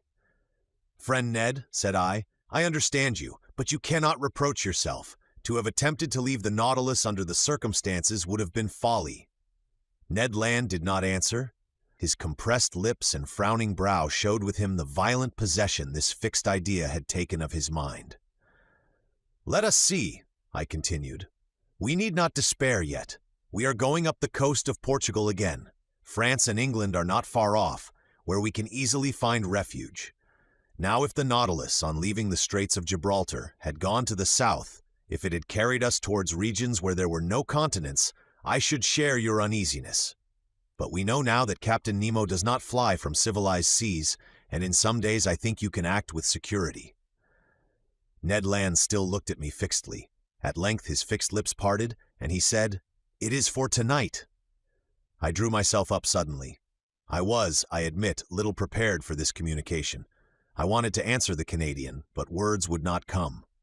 "We agreed to wait for an opportunity," continued Ned Land, "and the opportunity has arrived. This night we shall be but a few miles from the Spanish coast. It is cloudy. The wind blows freely. I have your word, Aronnax, and I rely upon you." As I was silent, the Canadian approached me. "Tonight at 9 o'clock, said he. "I have warned Conseil. At that moment Captain Nemo will be shut up in his room, probably in bed. Neither the engineers nor the ship's crew can see us. Conseil and I will gain the central staircase, and you, Aronnax, will remain in the library, 2 steps from us, waiting my signal. The oars, the mast, and the sail are in the canoe. I have even succeeded in getting some provisions. I have procured an English wrench to unfasten the bolts which attach it to the shell of the Nautilus. So all is ready till tonight. The sea is bad." "That I allow," replied the Canadian, "but we must risk that. Liberty is worth paying for. Besides, the boat is strong, and a few miles with a fair wind to carry us is no great thing. Who knows but by tomorrow we may be 100 leagues away? Let circumstances only favor us, and by 10 or 11 o'clock we shall have landed on some spot of terra firma, alive or dead. But adieu now till tonight." With these words the Canadian withdrew, leaving me almost dumb. I had imagined that, the chance gone, I should have time to reflect and discuss the matter. My obstinate companion had given me no time, and after all, what could I have said to him? Ned Land was perfectly right. There was almost the opportunity to profit by. Could I retract my word and take upon myself the responsibility of compromising the future of my companions? Tomorrow Captain Nemo might take us far from all land. At that moment, a rather loud hissing noise told me that the reservoirs were filling and that the Nautilus was sinking under the waves of the Atlantic. A sad day I passed between the desire of regaining my liberty of action and of abandoning the wonderful Nautilus and leaving my submarine studies incomplete. What dreadful hours I passed thus, sometimes seeing myself and companions safely landed, sometimes wishing, in spite of my reason, that some unforeseen circumstance would prevent the realization of Ned Land's project. Twice I went to the saloon. I wished to consult the compass. I wished to see if the direction the Nautilus was taking was bringing us nearer or taking us farther from the coast. But no, the Nautilus kept in Portuguese waters. I must therefore take my part and prepare for flight. My luggage was not heavy, my notes nothing more. As to Captain Nemo, I asked myself what he would think of our escape, what trouble, what wrong it might cause him, and what he might do in case of its discovery or failure. Certainly I had no cause to complain of him. On the contrary, never was hospitality freer than his. In leaving him, I could not be taxed with ingratitude. No oath bound us to him. It was on the strength of circumstances he relied, and not upon our word, to fix us forever. I had not seen the captain since our visit to the island of Santorin. Would chance bring me to his presence before our departure? I wished it, and I feared it at the same time. I listened if I could hear him walking the room contiguous to mine. No sound reached my ear. I felt an unbearable uneasiness. This day of waiting seemed eternal. Hours struck too slowly to keep pace with my impatience. My dinner was served in my room as usual. I ate but little. I was too preoccupied. I left the table at 7 o'clock.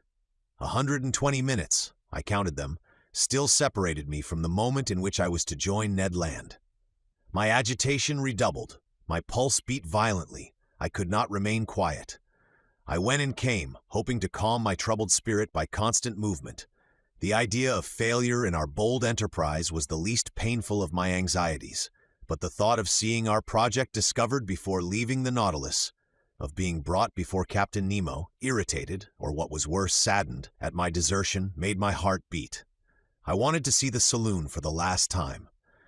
I descended the stairs and arrived in the museum, where I had passed so many useful and agreeable hours.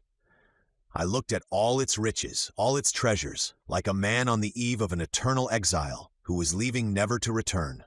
These wonders of nature, these masterpieces of art, amongst which for so many days my life had been concentrated, I was going to abandon them forever. I should like to have taken a last look through the windows of the saloon into the waters of the Atlantic. But the panels were hermetically closed, and a cloak of steel separated me from that ocean which I had not yet explored. In passing through the saloon, I came near the door, led into the angle which opened into the captain's room. To my great surprise, this door was ajar. I drew back involuntarily. If Captain Nemo should be in his room, he could see me. But hearing no sound, I drew nearer. The room was deserted. I pushed open the door and took some steps forward. Still the same monk-like severity of aspect. Suddenly the clock struck 8. The first beat of the hammer on the bell awoke me from my dreams. I trembled as if an invisible eye had plunged into my most secret thoughts, and I hurried from the room. There my eye fell upon the compass. Our course was still north. The log indicated moderate speed, the manometer a depth of about 60 feet. I returned to my room, clothed myself warmly. Sea boots, an otterskin cap, a great coat of byssus, lined with sealskin. I was ready, I was waiting. The vibration of the screw alone broke the deep silence which reigned on board. I listened attentively. Would no loud voice suddenly inform me that Ned Land had been surprised in his projected flight? A mortal dread hung over me, and I vainly tried to regain my accustomed coolness. At a few minutes to 9, I put my ear to the captain's door. No noise.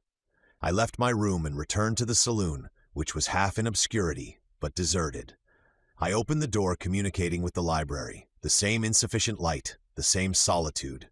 I placed myself near the door leading to the central staircase, and there waited for Ned Land's signal.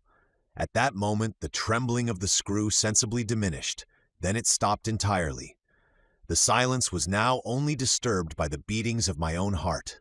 Suddenly, a slight shock was felt, and I knew that the Nautilus had stopped at the bottom of the ocean. My uneasiness increased. The Canadian's signal did not come. I felt inclined to join Ned Land and beg of him to put off his attempt. I felt that we were not sailing under our usual conditions.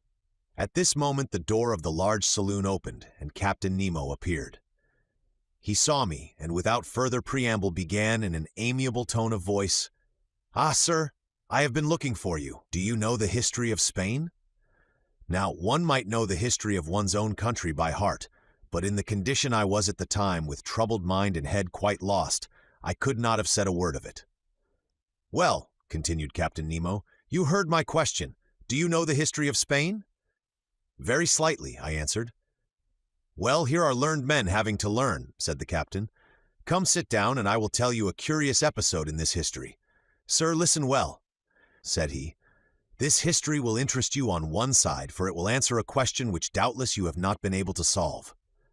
"I listen, Captain," said I, not knowing what my interlocutor was driving at, and asking myself if this incident was bearing on our projected flight. "Sir, if you have no objection, we will go back to 1702. You cannot be ignorant that your king, Louis XIV, thinking that the gesture of a potentate was sufficient to bring the Pyrenees under his yoke, had imposed the Duke of Anjou, his grandson, on the Spaniards. This prince reigned more or less badly under the name of Philip V, and had a strong party against him abroad. Indeed, the preceding year, the royal houses of Holland, Austria, and England had concluded a treaty of alliance at The Hague, with the intention of plucking the crown of Spain from the head of Philip V, and placing it on that of an archduke to whom they prematurely gave the title of Charles III. Spain must resist this coalition, but she was almost entirely unprovided with either soldiers or sailors. However, money would not fail them, provided that their galleons, laden with gold and silver from America, once entered their ports.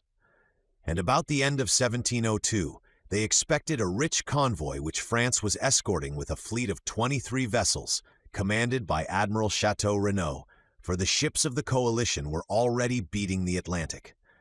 This convoy was to go to Cadiz, but the admiral, hearing that an English fleet was cruising in those waters, resolved to make for a French port. The Spanish commanders of the convoy objected to this decision. They wanted to be taken to a Spanish port, and, if not to Cadiz, into VIGO Bay, situated on the northwest coast of Spain, and which was not blocked. Admiral Chateau Renaud had the rashness to obey this injunction, and the galleons entered VIGO Bay. Unfortunately, it formed an open road which could not be defended in any way. They must therefore hasten to unload the galleons before the arrival of the combined fleet, and time would not have failed them had not a miserable question of rivalry suddenly arisen. "You are following the chain of events?" asked Captain Nemo. "Perfectly," said I, not knowing the end proposed by this historical lesson. "I will continue. This is what passed. The merchants of Cadiz had a privilege by which they had the right of receiving all merchandise coming from the West Indies. Now, to disembark these ingots at the port of Vigo was depriving them of their rights. They complained at Madrid, and obtained the consent of the weak-minded Philip that the convoy, without discharging its cargo, should remain sequestered in the roads of Vigo until the enemy had disappeared. But whilst coming to this decision, on the 22nd of October 1702, the English vessels arrived in Vigo Bay, when Admiral Chateau Renaud, in spite of inferior forces, fought bravely. But seeing that the treasure must fall into the enemy's hands, he burnt and scuttled every galleon which went to the bottom with their immense riches. Captain Nemo stopped. I admit I could not see yet why this history should interest me. "Well?" I asked. "Well, MR replied Captain Nemo. "We are in that Vigo Bay, and it rests with yourself whether you will penetrate its mysteries." The captain rose, telling me to follow him. I had had time to recover. I obeyed. The saloon was dark, but through the transparent glass the waves were sparkling. I looked. For half a mile around the Nautilus, the waters seemed bathed in electric light. The sandy bottom was clean and bright. Some of the ship's crew in their diving dresses were clearing away half-rotten barrels and empty cases from the midst of the blackened wrecks. From these cases and from these barrels escaped ingots of gold and silver, cascades of piastres and jewels. The sand was heaped up with them. Laden with their precious booty, the men returned to the Nautilus, disposed of their burden, and went back to this inexhaustible fishery of gold and silver. I understood now. This was the scene of the battle of the 22nd of October, 1702. Here on this very spot, the galleons laden for the Spanish government had sunk. Here Captain Nemo came, according to his wants, to pack up those millions with which he burdened the Nautilus. It was for him and him alone America had given up her precious metals.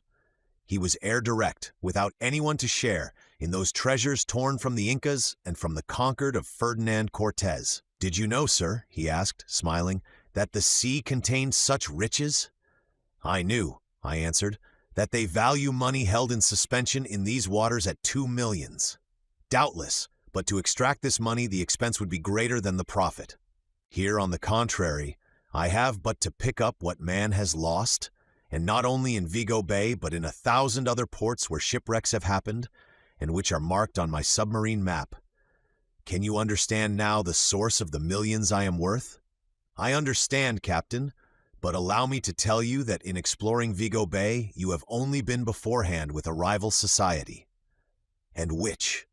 "A society which has received from the Spanish government the privilege of seeking those buried galleons. The shareholders are led on by the allurement of an enormous bounty, for they value these rich shipwrecks at 500 millions. 500 millions they were," answered Captain Nemo, "but they are so no longer." "Just so," said I, "and a warning to those shareholders would be an act of charity. But who knows if it would be well received? What gamblers usually regret above all is less the loss of their money than of their foolish hopes.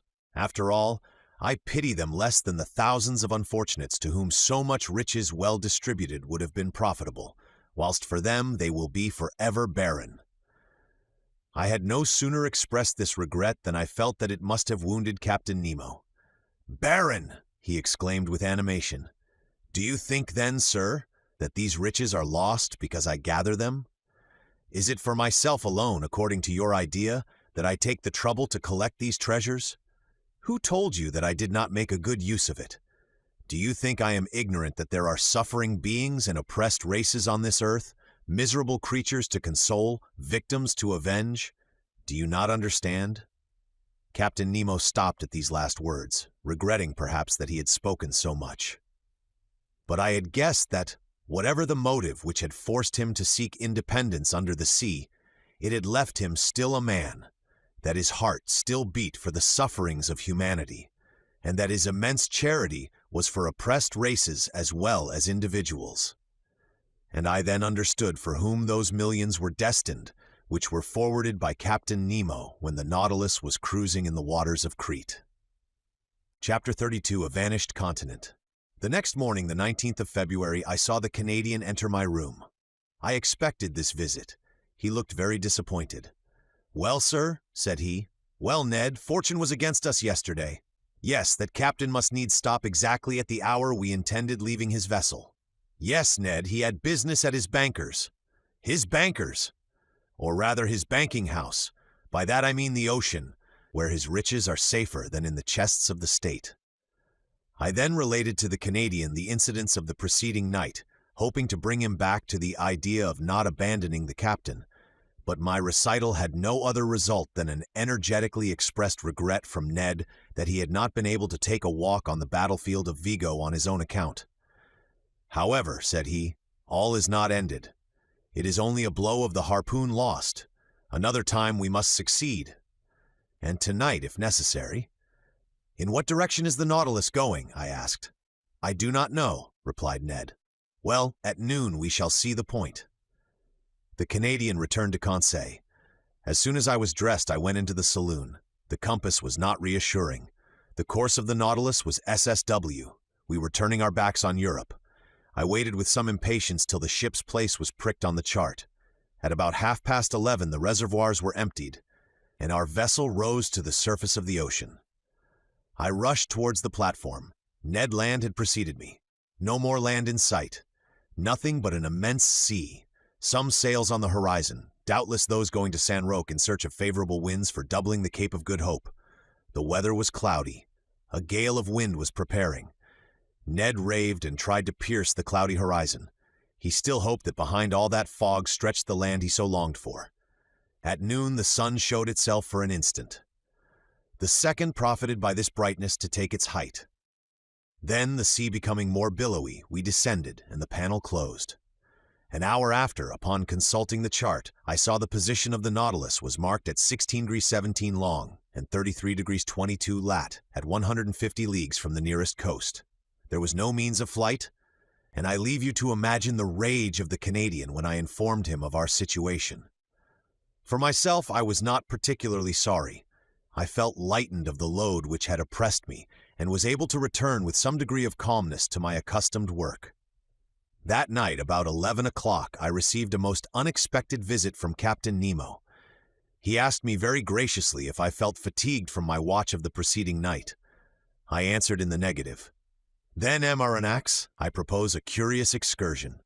Propose, Captain? You have hitherto only visited the submarine depths by daylight, under the brightness of the sun. Would it suit you to see them in the darkness of the night? Most willingly. I warn you, the way will be tiring. We shall have far to walk and must climb a mountain. The roads are not well kept. What you say, Captain, only heightens my curiosity. I am ready to follow you. Come then, sir, we will put on our diving dresses. Arrived at the robbing room, I saw that neither of my companions nor any of the ship's crew were to follow us on this excursion. Captain Nemo had not even proposed my taking with me either Ned or Conseil. In a few moments we had put on our diving dresses. They placed on our backs the reservoirs, abundantly filled with air, but no electric lamps were prepared. I called the captain's attention to the fact. "They will be useless," he replied. I thought I had not heard aright, but I could not repeat my observation, for the captain's head had already disappeared in its metal case. I finished harnessing myself. I felt them put an iron-pointed stick into my hand, and some minutes later, after going through the usual form, we set foot on the bottom of the Atlantic at a depth of 150 fathoms. Midnight was near. The waters were profoundly dark, but Captain Nemo pointed out in the distance a reddish spot, a sort of large light shining brilliantly about 2 miles from the Nautilus. What this fire might be, what could feed it, why and how it lit up the liquid mass, I could not say. In any case, it did light our way, vaguely, it is true, but I soon accustomed myself to the peculiar darkness, and I understood, under such circumstances, the uselessness of the Ruhmkorff apparatus. As we advanced, I heard a kind of pattering above my head. The noise redoubling, sometimes producing a continual shower, I soon understood the cause. It was rain falling violently and crisping the surface of the waves. Instinctively, the thought flashed across my mind that I should be wet through, by the water, in the midst of the water. I could not help laughing at the odd idea. But indeed, in the thick diving dress, the liquid element is no longer felt, and one only seems to be in an atmosphere somewhat denser than the terrestrial atmosphere. Nothing more. After half an hour's walk, the soil became stony. Medusae, microscopic crustacea, and pennicules lit it slightly with their phosphorescent gleam. I caught a glimpse of pieces of stone covered with millions of zoophytes and masses of seaweed. My feet often slipped upon this sticky carpet of seaweed, and without my iron-tipped stick, I should have fallen more than once. In turning round, I could still see the whitish lantern of the Nautilus beginning to pale in the distance. But the rosy light which guided us increased and lit up the horizon. The presence of this fire underwater puzzled me in the highest degree. Was I going towards a natural phenomenon as yet unknown to the savants of the earth? Or even, for this thought crossed my brain, had the hand of man aught to do with this conflagration? Had he fanned this flame? Was I to meet in these depths companions and friends of Captain Nemo, whom he was going to visit, and who, like him, led this strange existence? Should I find down there a whole colony of exiles who, weary of the miseries of this earth, had sought and found independence in the deep ocean? All these foolish and unreasonable ideas pursued me, and in this condition of mind, overexcited by the succession of wonders continually passing before my eyes, I should not have been surprised to meet at the bottom of the sea one of those submarine towns of which Captain Nemo dreamed. Our road grew lighter and lighter. The white glimmer came in rays from the summit of a mountain about 800 feet high. But what I saw was simply a reflection developed by the clearness of the waters. The source of this inexplicable light was a fire on the opposite side of the mountain. In the midst of this stony maze furrowing the bottom of the Atlantic, Captain Nemo advanced without hesitation. He knew this dreary road. Doubtless he had often traveled over it and could not lose himself. I followed him with unshaken confidence. He seemed to me like a genie of the sea, and as he walked before me, I could not help admiring his stature, which was outlined in black on the luminous horizon. It was 1 in the morning when we arrived at the first slopes of the mountain, but to gain access to them we must venture through the difficult paths of a vast copse. Yes, a copse of dead trees, without leaves, without sap, trees petrified by the action of the water and here and there overtopped by gigantic pines. It was like a coal pit still standing, holding by the roots to the broken soil, and whose branches, like fine black paper cuttings, showed distinctly on the watery ceiling. Picture to yourself a forest in the hearts hanging on to the sides of the mountain, but a forest swallowed up. The paths were encumbered with seaweed and fucus, between which groveled a whole world of crustacea. I went along, climbing the rocks, striding over extended trunks, breaking the sea bindweed which hung from one tree to the other, and frightening the fishes which flew from branch to branch. Pressing onward, I felt no fatigue. I followed my guide, who was never tired. What a spectacle! How can I express it? How paint the aspect of those woods and rocks in this medium, their underparts dark and wild, the upper colored with red tints, by that light which the reflecting powers of the waters doubled. We climbed rocks which fell directly after with gigantic bounds and the low growling of an avalanche. To right and left ran long, dark galleries, where sight was lost.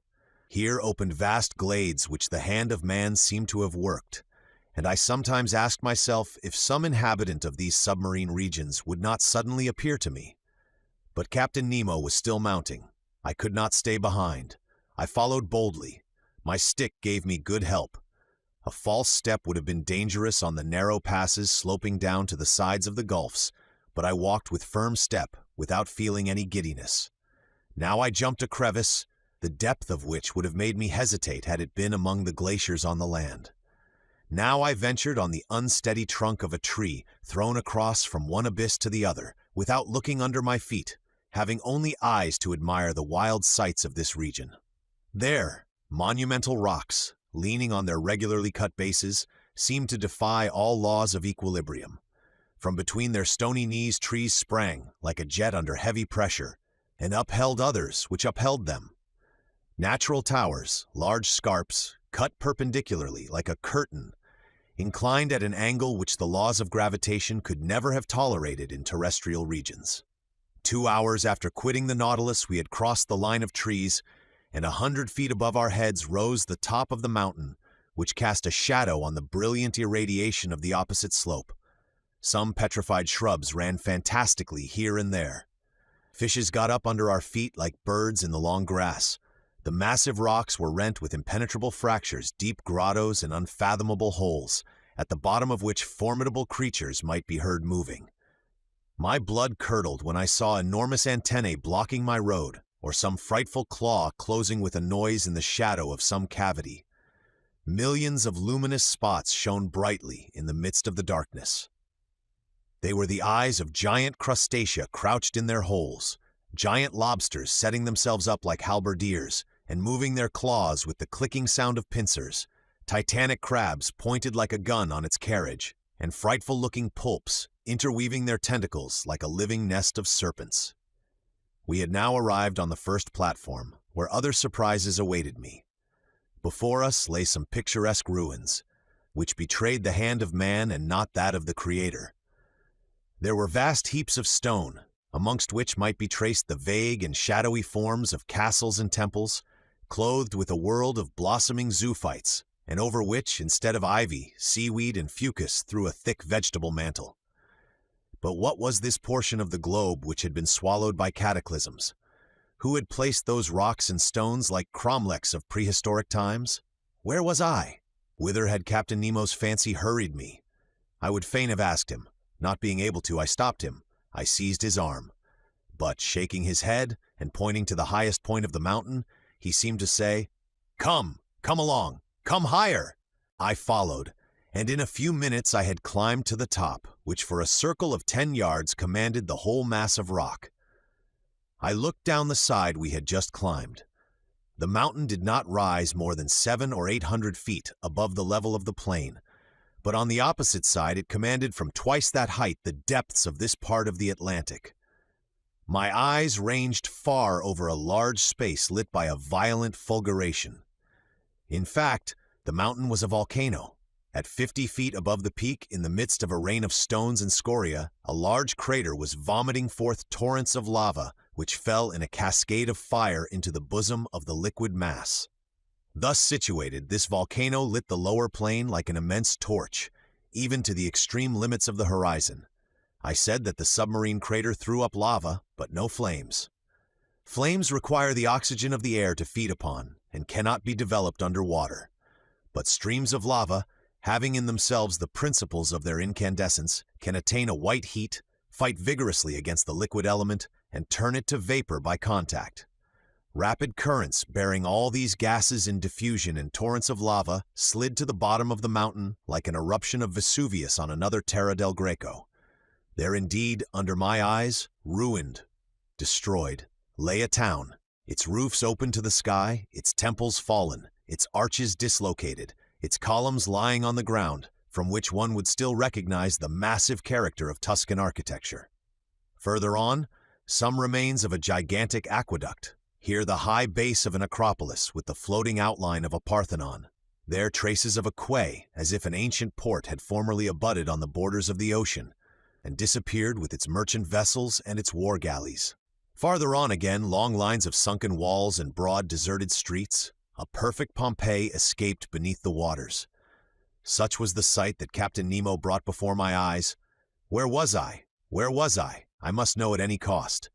I tried to speak, but Captain Nemo stopped me by a gesture, and picking up a piece of chalkstone, advanced to a rock of black basalt, and traced the one word, Atlantis. What a light shot through my mind! Atlantis! The Atlantis of Plato, that continent denied by Origen and Humboldt, who placed its disappearance amongst the legendary tales. I had it there now before my eyes, bearing upon it the unexceptionable testimony of its catastrophe. The region thus engulfed was beyond Europe, Asia, and Libya, beyond the columns of Hercules, where those powerful people, the Atlantides, lived, against whom the first wars of ancient Greeks were waged. Thus, led by the strangest destiny, I was treading underfoot the mountains of this continent, touching with my hand those ruins 1,000 generations old and contemporary with the geological epochs. I was walking on the very spot where the contemporaries of the first man had walked. Whilst I was trying to fix in my mind every detail of this grand landscape, Captain Nemo remained motionless, as if petrified in mute ecstasy, leaning on a mossy stone. Was he dreaming of those generations long since disappeared? Was he asking them the secret of human destiny?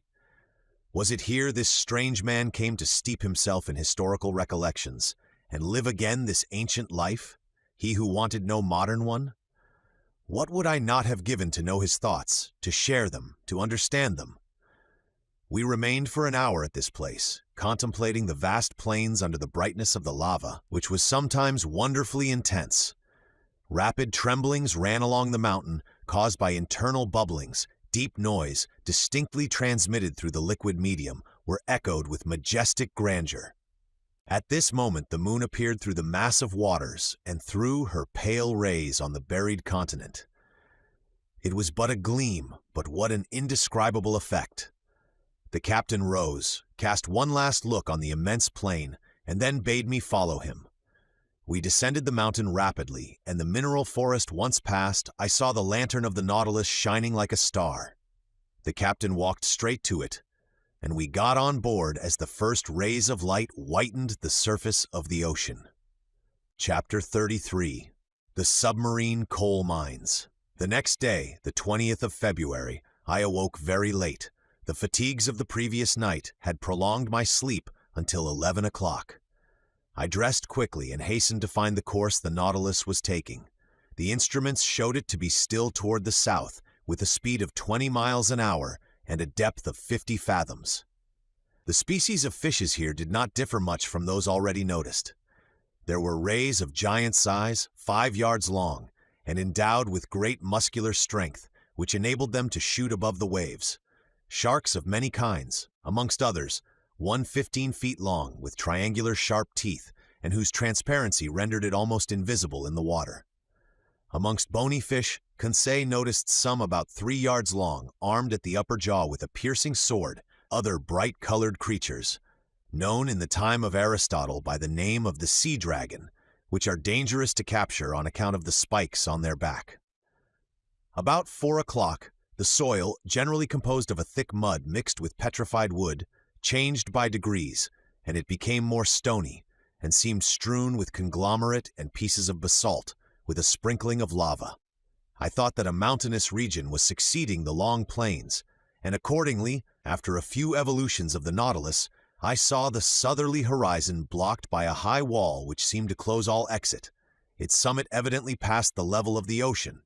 It must be a continent, or at least an island, one of the Canaries or of the Cape Verde Islands. The bearings not being yet taken, perhaps designedly, I was ignorant of our exact position. In any case, such a wall seemed to me to mark the limits of that Atlantis, of which we had in reality passed over only the smallest part. Much longer should I have remained at the window admiring the beauties of sea and sky, but the panels closed. At this moment the Nautilus arrived at the side of this high perpendicular wall. What it would do, I could not guess. I returned to my room. It no longer moved. I laid myself down with the full intention of waking after a few hours' sleep, but it was 8 o'clock the next day when I entered the saloon. I looked at the manometer. It told me that the Nautilus was floating on the surface of the ocean. Besides, I heard steps on the platform. I went to the panel. It was open, but instead of broad daylight, as I expected, I was surrounded by profound darkness. Where were we? Was I mistaken? Was it still night? No, not a star was shining, and night has not that utter darkness. I knew not what to think when a voice near me said, "Is that you, Professor?" "Ah, Captain," I answered. "Where are we?" "Underground, sir." "Underground," I exclaimed. "And the Nautilus floating still?" "It always floats." "But I do not understand." "Wait a few minutes. Our lantern will be lit, and if you like light places, you will be satisfied." I stood on the platform and waited. The darkness was so complete that I could not even see Captain Nemo. But looking to the zenith, exactly above my head, I seemed to catch an undecided gleam, a kind of twilight filling a circular hole. At this instant the lantern was lit, and its vividness dispelled the faint light. I closed my dazzled eyes for an instant, and then looked again. The Nautilus was stationary, floating near a mountain which formed a sort of quay. The lake then, supporting it, was a lake imprisoned by a circle of walls, measuring 2 miles in diameter and 6 in circumference. Its level, the manometer showed, could only be the same as the outside level, for there must necessarily be a communication between the lake and the sea.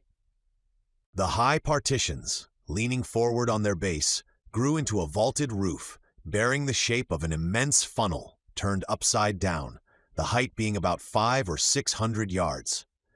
At the summit was a circular orifice, by which I had caught the slight gleam of light, evidently daylight.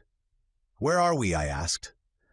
"In the very heart of an extinct volcano, the interior of which has been invaded by the sea after some great convulsion of the earth.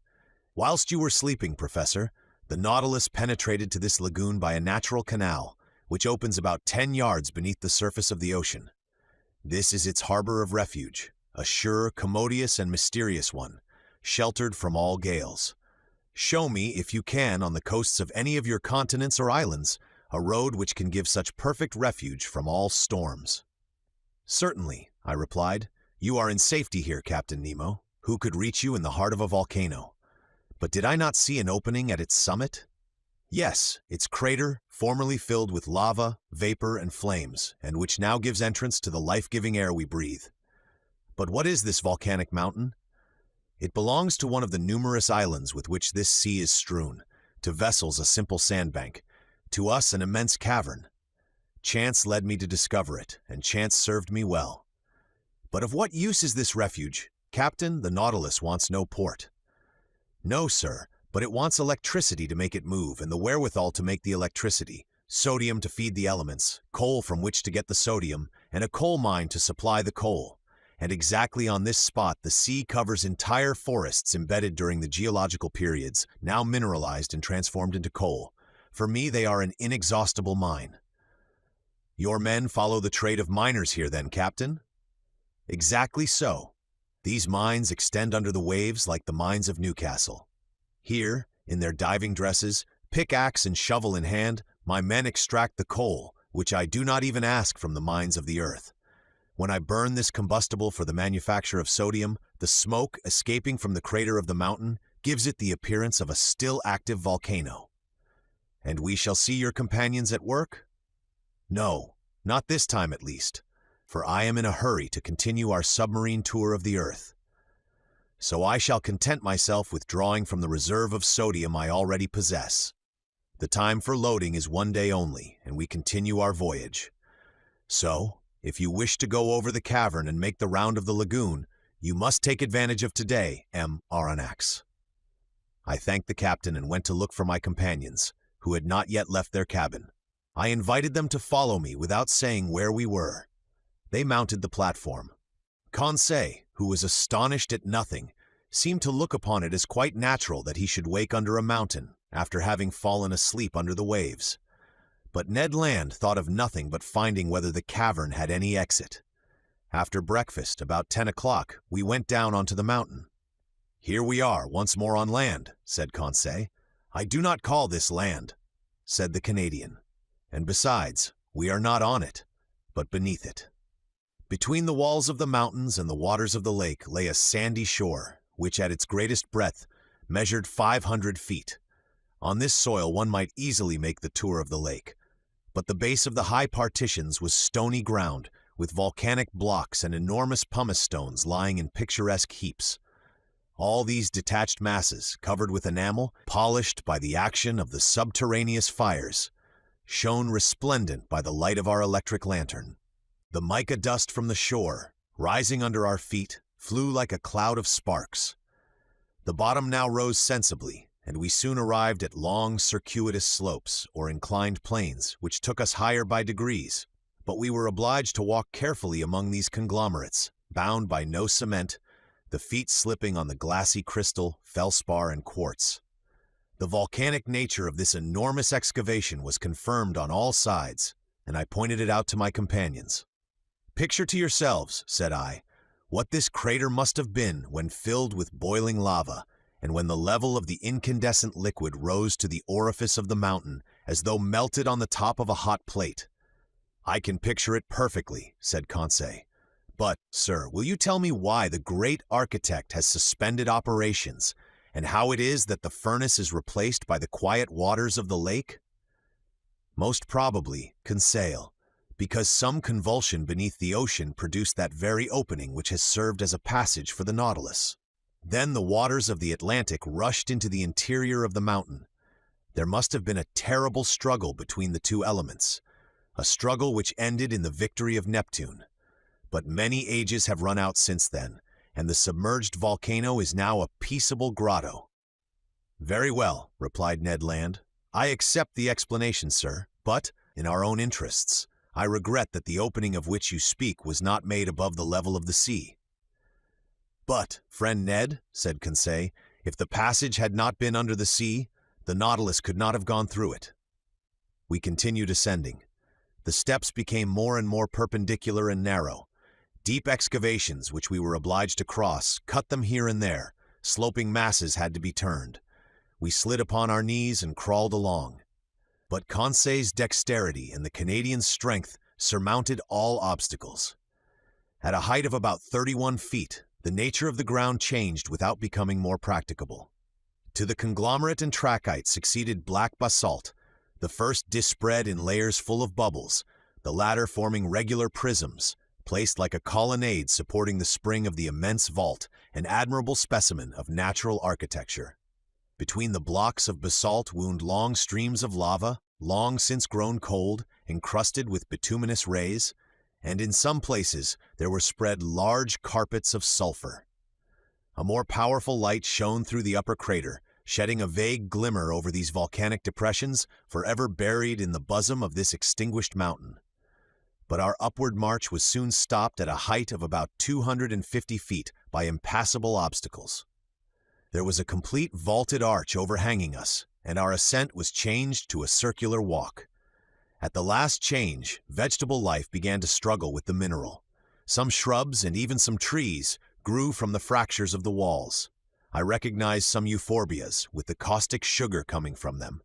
Heliotropes, quite incapable of justifying their name, sadly drooped their clusters of flowers, both their color and perfume half gone. Here and there some chrysanthemums grew timidly at the foot of an aloe with long, sickly-looking leaves. But between the streams of lava, I saw some little violets still slightly perfumed, and I admit that I smelt them with delight. Perfume is the soul of the flower, and sea flowers have no soul. We had arrived at the foot of some sturdy dragon trees, which had pushed aside the rocks with their strong roots, when Ned Land exclaimed, "Ah, sir, a hive! A hive!" "A hive!" I replied, with a gesture of incredulity. "Yes, a hive," repeated the Canadian, "and bees humming round it." I approached and was bound to believe my own eyes. There at a hole bored in one of the dragon trees were some thousands of these ingenious insects, so common in all the Canaries and whose produce is so much esteemed. Naturally enough, the Canadian wished to gather the honey, and I could not well oppose his wish. A quantity of dry leaves, mixed with sulfur, he lit with a spark from his flint, and he began to smoke out the bees. The humming ceased by degrees, and the hive eventually yielded several pounds of the sweetest honey, with which Ned Land filled his haversack. "When I have mixed this honey with the paste of the artocarpus," said he, "I shall be able to offer you a succulent cake." "'Pon my word," said Conseil, "it will be gingerbread." "Never mind the gingerbread," said I.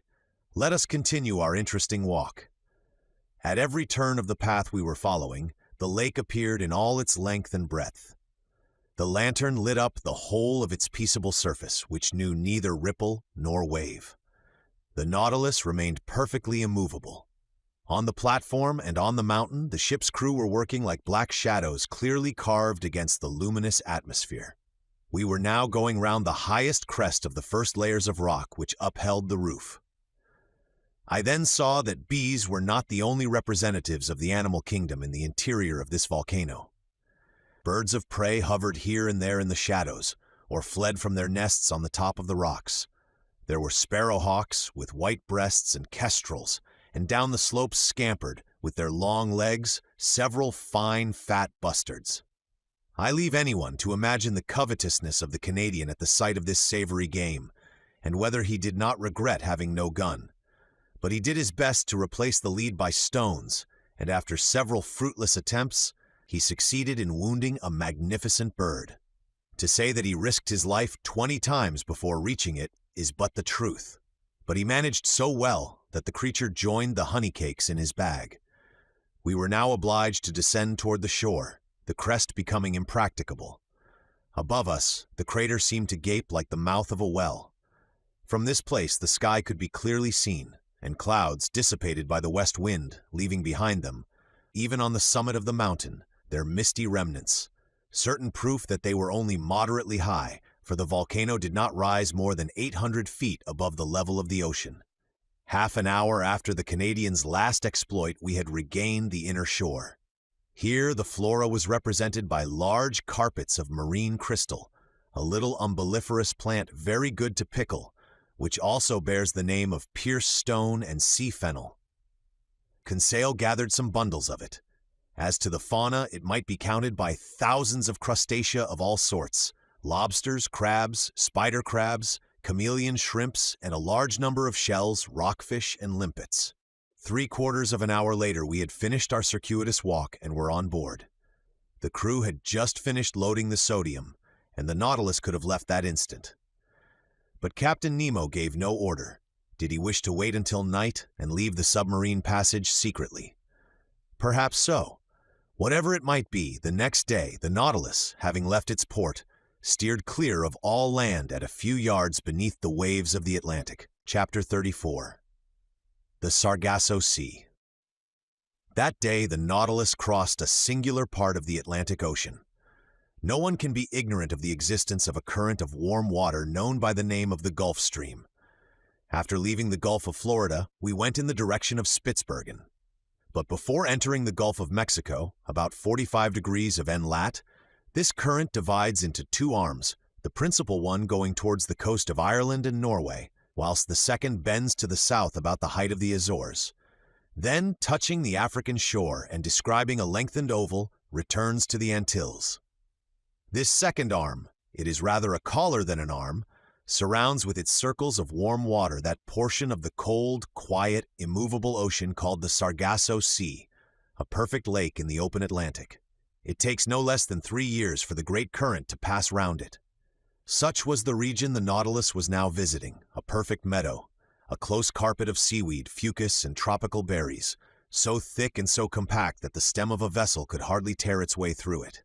And Captain Nemo, not wishing to entangle his screw in this herbaceous mass, kept some yards beneath the surface of the waves. The name Sargasso comes from the Spanish word sargazo, which signifies kelp. This kelp, or berry plant, is the principal formation of this immense bank, and this is the reason why these plants unite in the peaceful basin of the Atlantic. The only explanation which can be given, he says, seems to me to result from the experience known to all the world. Place in a vase some fragments of cork or other floating body, and give to the water in the vase a circular movement. The scattered fragments will unite in a group in the center of the liquid surface, that is to say, in the part least agitated. In the phenomenon we are considering, the Atlantic is the vase, the Gulf Stream the circular current, and the Sargasso Sea the central point at which the floating bodies unite. I share Maury's opinion, and I was able to study the phenomenon in the very midst where vessels rarely penetrate. Above us floated products of all kinds, heaped up among these brownish plants, trunks of trees torn from the Andes or the Rocky Mountains, and floated by the Amazon or the Mississippi. Numerous wrecks, remains of keels or ships' bottoms, side planks stove in, and so weighted with shells and barnacles that they could not again rise to the surface. And time will one day justify Maury's other opinion, that these substances thus accumulated for ages will become petrified by the action of the water and will then form inexhaustible coal mines, a precious reserve prepared by far-seeing nature for the moment when men shall have exhausted the mines of continents. In the midst of this inextricable mass of plants and seaweed, I noticed some charming pink halcyons and actinia, with their long tentacles trailing after them, and medusae, green, red, and blue. All the day of the 22nd of February we passed in the Sargasso Sea, where such fish as are partial to marine plants find abundant nourishment. The next, the ocean had returned to its accustomed aspect. From this time for 19 days, from the 23rd of February to the 12th of March, the Nautilus kept in the middle of the Atlantic, carrying us at a constant speed of 100 leagues in 24 hours. Captain Nemo evidently intended accomplishing his submarine program, and I imagined that he intended, after doubling Cape Horn, to return to the Australian seas of the Pacific. Ned Land had cause for fear. In these large seas, void of islands, we could not attempt to leave the boat, nor had we any means of opposing Captain Nemo's will. Our only course was to submit, but what we could neither gain by force nor cunning, I like to think might be obtained by persuasion. This voyage ended, would he not consent to restore our liberty, under an oath never to reveal his existence? An oath of honor which we should have religiously kept. But we must consider that delicate question with the captain. But was I free to claim this liberty? Had he not himself said from the beginning, in the firmest manner, that the secret of his life exacted from him our lasting imprisonment on board the Nautilus? And would not my 4 months' silence appear to him a tacit acceptance of our situation? And would not a return to the subject result in raising suspicions which might be hurtful to our projects if at some future time a favorable opportunity offered to return to them? During the 19 days mentioned above, no incident of any kind happened to signalize our voyage. I saw little of the captain. He was at work. In the library, I often found his books left open, especially those on natural history. My work on submarine depths, conned over by him, was covered with marginal notes, often contradicting my theories and systems. But the captain contented himself with thus purging my work. It was very rare for him to discuss it with me. Sometimes I heard the melancholy tones of his organ, but only at night, in the midst of the deepest obscurity, when the Nautilus slept upon the deserted ocean. During this part of our voyage, we sailed whole days on the surface of the waves. The sea seemed abandoned. A few sailing vessels on the road to India were making for the Cape of Good Hope. One day we were followed by the boats of a whaler, who no doubt took us for some enormous whale of great price, but Captain Nemo did not wish the worthy fellows to lose their time and trouble, so ended the chase by plunging under the water. Our navigation continued until the 13th of March. That day the Nautilus was employed in taking soundings, which greatly interested me. We had then made about 13,000 leagues since our departure from the high seas of the Pacific. The bearings gave us 45 degrees 37 S lat and 37 degrees 53 W long. It was the same water in which Captain Denham of the Herald sounded 7,000 fathoms without finding the bottom. There, too, Lieutenant Parker, of the American frigate Congress, could not touch the bottom with 15,140 fathoms. Captain Nemo intended seeking the bottom of the ocean by a diagonal sufficiently lengthened by means of lateral planes placed at an angle of 45 degrees with the waterline of the Nautilus. Then the screw set to work at its maximum speed, its four blades beating the waves with indescribable force. Under this powerful pressure, the hull of the Nautilus quivered like a sonorous cord and sank regularly under the water.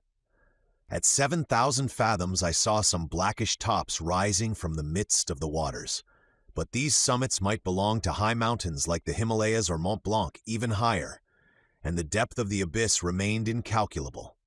The Nautilus descended still lower in spite of the great pressure. I felt the steel plates tremble at the fastenings of the bolts, its bars bent, its partitions groaned. The windows of the saloon seemed to curve under the pressure of the waters.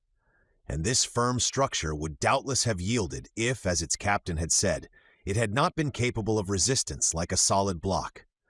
We had attained a depth of 16,000 yards, 4 leagues, and the sides of the Nautilus then bore a pressure of 1,600 atmospheres, that is to say, 3,200 pounds, to each square 2/5 of an inch of its surface. "What a situation to be in," I exclaimed, "to overrun these deep regions where man has never trod.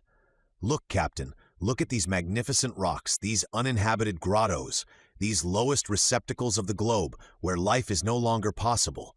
What unknown sights are here? Why should we be unable to preserve a remembrance of them?" "Would you like to carry away more than the remembrance?" said Captain Nemo. "What do you mean by those words?" "I mean to say that nothing is easier than to make a photographic view of this submarine region." I had not time to express my surprise at this new proposition, when at Captain Nemo's call, an objective was brought into the saloon. Through the widely open panel, the liquid mass was bright with electricity, which was distributed with such uniformity that not a shadow, not a gradation was to be seen in our manufactured light. The Nautilus remained motionless, the force of its screw subdued by the inclination of its planes. The instrument was propped on the bottom of the oceanic sight, and in a few seconds we had obtained a perfect negative. But, the operation being over, Captain Nemo said, "Let us go up. We must not abuse our position, nor expose the Nautilus too long to such great pressure." "Go up again," I exclaimed. "Hold well on." I had not time to understand why the captain cautioned me thus, when I was thrown forward onto the carpet. At a signal from the captain, its screw was shipped and its blades raised vertically. The Nautilus shot into the air like a balloon, rising with stunning rapidity and cutting the mass of waters with a sonorous agitation. Nothing was visible, and in 4 minutes it had shot through the 4 leagues which separated it from the ocean, and after emerging like a flying fish fell, making the waves rebound to an enormous height. Chapter 35. Cachalots and Whales. During the nights of the 13th and 14th of March, the Nautilus returned to its southerly course. I fancied that, when on a level with Cape Horn, he would turn the helm westward in order to beat the Pacific seas, and so complete the tour of the world. He did nothing of the kind, but continued on his way to the southern regions. Where was he going to? To the pole? It was madness. I began to think that the captain's temerity justified Ned Land's fears. For some time past, the Canadian had not spoken to me of his projects of flight. He was less communicative, almost silent. I could see that this lengthened imprisonment was weighing upon him, and I felt that rage was burning within him. When he met the captain, his eyes lit up with suppressed anger, and I feared that his natural violence would lead him into some extreme. That day, the 14th of March, Conseil and he came to me in my room. I inquired the cause of their visit. "A simple question to ask you, sir," replied the Canadian. "Speak, Ned. How many men are there on board the Nautilus, do you think?"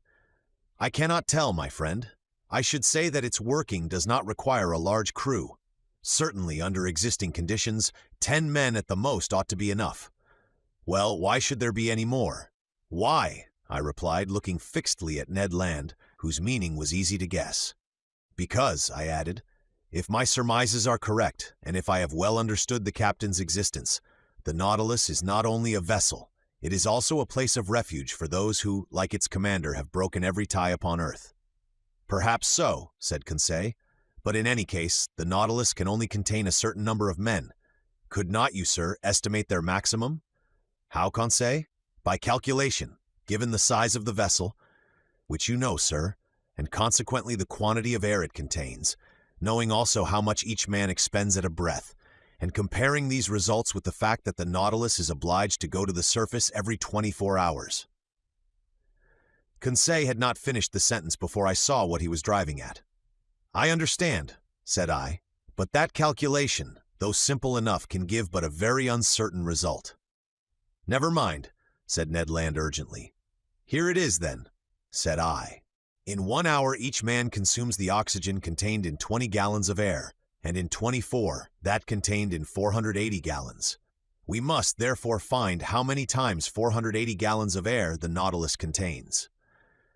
"Just so," said Conseil. "Or," I continued, "the size of the Nautilus being 500 tons, and 1 ton holding 200 gallons, it contains 300,000 gallons of air, which, divided by 480, gives a quotient of 625. Which means to say, strictly speaking, that the air contained in the Nautilus would suffice for 625 men for 24 hours. 625, repeated Ned. "But remember that all of us, passengers, sailors, and officers included, would not form a 10th part of that number." "Still too many for 3 men," murmured Conseil. The Canadian shook his head, passed his hand across his forehead, and left the room without answering.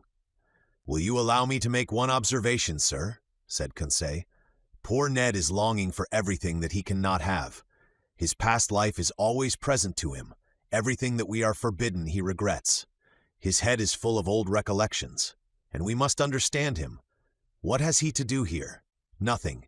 He is not learned like you, sir, and has not the same taste for the beauties of the sea that we have. He would risk everything to be able to go once more into a tavern in his own country." Certainly the monotony on board must seem intolerable to the Canadian, accustomed as he was to a life of liberty and activity. Events were rare which could rouse him to any show of spirit, but that day an event did happen which recalled the bright days of the harpooner. About 11 in the morning, being on the surface of the ocean, the Nautilus fell in with a troop of whales, an encounter which did not astonish me, knowing that these creatures, hunted to death, had taken refuge in high latitudes. We were seated on the platform, with a quiet sea. The month of October in those latitudes gave us some lovely autumnal days. It was the Canadian, he could not be mistaken, who signaled a whale on the eastern horizon. Looking attentively, one might see its black back rise and fall with the waves 5 miles from the Nautilus. "Ah!" exclaimed Ned Land. "If I was on board a whaler, now such a meeting would give me pleasure. It is one of large size. See with what strength its blowholes throw up columns of air and steam. Confound it, why am I bound to these steel plates?" "What, Ned?" said I. "You have not forgotten your old ideas of fishing?" Can a whale fisher ever forget his old trade, sir? Can he ever tire of the emotions caused by such a chase? You have never fished in these seas, Ned? Never, sir. In the northern only, and as much in Bering as in Davis Straits. Then the southern whale is still unknown to you. It is the Greenland whale you have hunted up to this time, and that would not risk passing through the warm waters of the equator. Whales are localized, according to their kinds, in certain seas which they never leave. And if one of these creatures went from Bering to Davis Straits, it must be simply because there is a passage from one sea to the other, either on the American or the Asiatic side. In that case, as I have never fished in these seas, I do not know the kind of whale frequenting them. I have told you, Ned. A greater reason for making their acquaintance, said Conseil. Look, look, exclaimed the Canadian. They approach. They aggravate me. They know that I cannot get at them. Ned stamped his feet. His hand trembled as he grasped an imaginary harpoon. Are these cetaceans as large as those of the northern seas? Asked he. Very nearly, Ned. Because I have seen large whales, sir, whales measuring 100 feet. I have even been told that those of Hullamock and Umgallick of the Aleutian Islands are sometimes 150 feet long. That seems to me exaggeration. These creatures are only belopterons provided with dorsal fins, and like the cachalots are generally much smaller than the Greenland whale. Ah! Exclaimed the Canadian, whose eyes had never left the ocean. They are coming nearer. They are in the same water as the Nautilus. Then, returning to the conversation, he said, You spoke of the cachalot as a small creature. I have heard of gigantic ones. They are intelligent cetacea. It is said of some that they cover themselves with seaweed and fucus, and then are taken for islands. People encamp upon them and settle there, lights a fire. And build houses, said Conseil. Yes, Joker, said Ned Land. And one fine day the creature plunges, carrying with it all the inhabitants to the bottom of the sea. Something like the travels of Sinbad the Sailor, I replied, laughing. Ah! Suddenly exclaimed Ned Land. It is not one whale. There are 10. There are 20. It is a whole troop, and I not able to do anything. Hands and feet tied. But friend Ned, said Conseil, why do you not ask Captain Nemo's permission to chase them? Conseil had not finished his sentence when Ned Land had lowered himself through the panel to seek the captain. A few minutes afterwards, the two appeared together on the platform. Captain Nemo watched the troop of cetacea playing on the waters about a mile from the Nautilus. They are southern whales, said he. There goes the fortune of a whole fleet of whalers. Well, sir, asked the Canadian, can I not chase them, if only to remind me of my old trade of harpooner? And to what purpose? Replied Captain Nemo. Only to destroy. We have nothing to do with the whale oil on board. But, sir, continued the Canadian, in the Red Sea you allowed us to follow the dugong. Then it was to procure fresh meat for my crew. Here it would be killing for killing's sake. I know that is a privilege reserved for man, but I do not approve of such murderous pastime. In destroying the southern whale, like the Greenland whale, an inoffensive creature, your traders do a culpable action, Master Land. They have already depopulated the whole of Baffin's Bay and are annihilating a class of useful animals. Leave the unfortunate cetacea alone. They have plenty of natural enemies, cachalots, swordfish, and sawfish, without you troubling them. The captain was right. The barbarous and inconsiderate greed of these fishermen will one day cause the disappearance of the last whale in the ocean. Ned Land whistled. Yankee Doodle between his teeth, thrust his hands into his pockets, and turned his back upon us. But Captain Nemo watched the troop of cetacea, and addressing me said, I was right in saying that whales had natural enemies enough, without counting man. These will have plenty to do before long. Do you see, M. Aronnax, about 8 miles to leeward, those blackish moving points? Yes, Captain, I replied. Those are cachalots, terrible animals which I have met in troops of 200 or 300. As to those, they are cruel, mischievous creatures. They would be right in exterminating them. The Canadian turned quickly at the last words. Well, Captain, said he, it is still time in the interest of the whales. It is useless to expose oneself, Professor. The Nautilus will disperse them. It is armed with a steel spur as good as Master Land's harpoon, I imagine. The Canadian did not put himself out enough to shrug his shoulders. Attack cetacea with blows of a spur. Who had ever heard of such a thing? "Wait, Emaronex," said Captain Nemo. "We will show you something you have never yet seen. We have no pity for these ferocious creatures. They are nothing but mouth and teeth." Mouth and teeth. No one could better describe the macrocephalous cachalot, which is sometimes more than 75 feet long. Its enormous head occupies 1/3 of its entire body. Better armed than the whale, whose upper jaw is furnished only with whalebone, it is supplied with 25 large tusks, about 8 inches long, cylindrical and conical at the top, each weighing 2 pounds.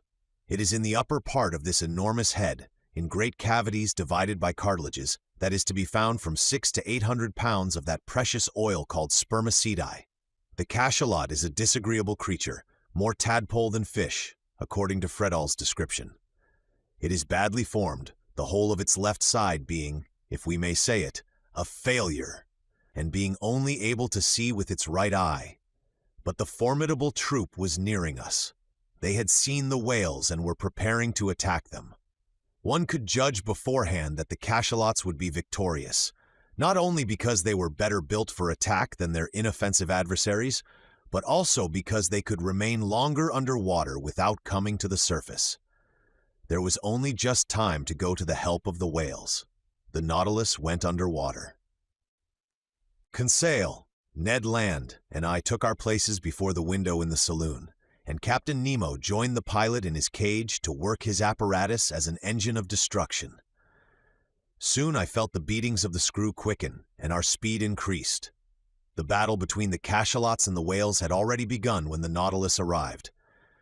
They did not at first show any fear at the sight of this new monster joining in the conflict. But they soon had to guard against its blows. What a battle! The Nautilus was nothing but a formidable harpoon, brandished by the hand of its captain. It hurled itself against the fleshy mass, passing through from one part to the other, leaving behind it 2 quivering halves of the animal. It could not feel the formidable blows from their tails upon its sides, nor the shock which it produced itself, much more. One cachalot killed, it ran at the next, tacked on the spot that it might not miss its prey, going forwards and backwards, answering to its helm, plunging when the cetacean dived into the deep waters, coming up with it when it returned to the surface, striking it front or sideways, cutting or tearing in all directions and at any pace, piercing it with its terrible spur. What carnage! What a noise on the surface of the waves! What sharp hissing and what snorting peculiar to these enraged animals! In the midst of these waters, generally so peaceful, their tails made perfect billows. For 1 hour this wholesale massacre continued, from which the cachalots could not escape. Several times 10 or 12 united tried to crush the Nautilus by their weight. From the window we could see their enormous mouths, studded with tusks, and their formidable eyes. Ned Land could not contain himself. He threatened and swore at them. We could feel them clinging to our vessel like dogs worrying a wild boar in a copse. But the Nautilus, working its screw, carried them here and there, or to the upper levels of the ocean, without caring for their enormous weight, nor the powerful strain on the vessel. At length, the mass of cachalots broke up, the waves became quiet, and I felt that we were rising to the surface. The panel opened, and we hurried on to the platform. The sea was covered with mutilated bodies. A formidable explosion could not have divided and torn this fleshy mass with more violence. We were floating amid gigantic bodies, bluish on the back and white underneath, covered with enormous protuberances. Some terrified cachalots were flying towards the horizon. The waves were dyed red for several miles, and the Nautilus floated in a sea of blood. Captain Nemo joined us. "Well, Master Land," said he. "Well, sir," replied the Canadian, whose enthusiasm had somewhat calmed. "It is a terrible spectacle, certainly, but I am not a butcher. I am a hunter, and I call this a butchery." "It is a massacre of mischievous creatures," replied the captain, "and the Nautilus is not a butcher's knife." "I like my harpoon better," said the Canadian. "Every one to his own," answered the captain, looking fixedly at Ned Land. I feared he would commit some act of violence, which would end in sad consequences. But his anger was turned by the sight of a whale which the Nautilus had just come up with. The creature had not quite escaped from the cachalot's teeth. I recognized the southern whale by its flat head, which is entirely black. Anatomically, it is distinguished from the white whale and the North Cape whale by the 7 cervical vertebrae, and it has 2 more ribs than its congeners. The unfortunate cetacean was lying on its side, riddled with holes from the bites, and quite dead. From its mutilated fins still hung a young whale which it could not save from the massacre. Its open mouth let the water flow in and out, murmuring like the waves breaking on the shore. Captain Nemo steered close to the corpse of the creature. 2 of his men mounted its side, and I saw, not without surprise, that they were drawing from its breasts all the milk which they contained. That is to say, about 2 or 3 tons. The captain offered me a cup of the milk, which was still warm. I could not help showing my repugnance to the drink, but he assured me that it was excellent, and not to be distinguished from cow's milk. I tasted it, and was of his opinion.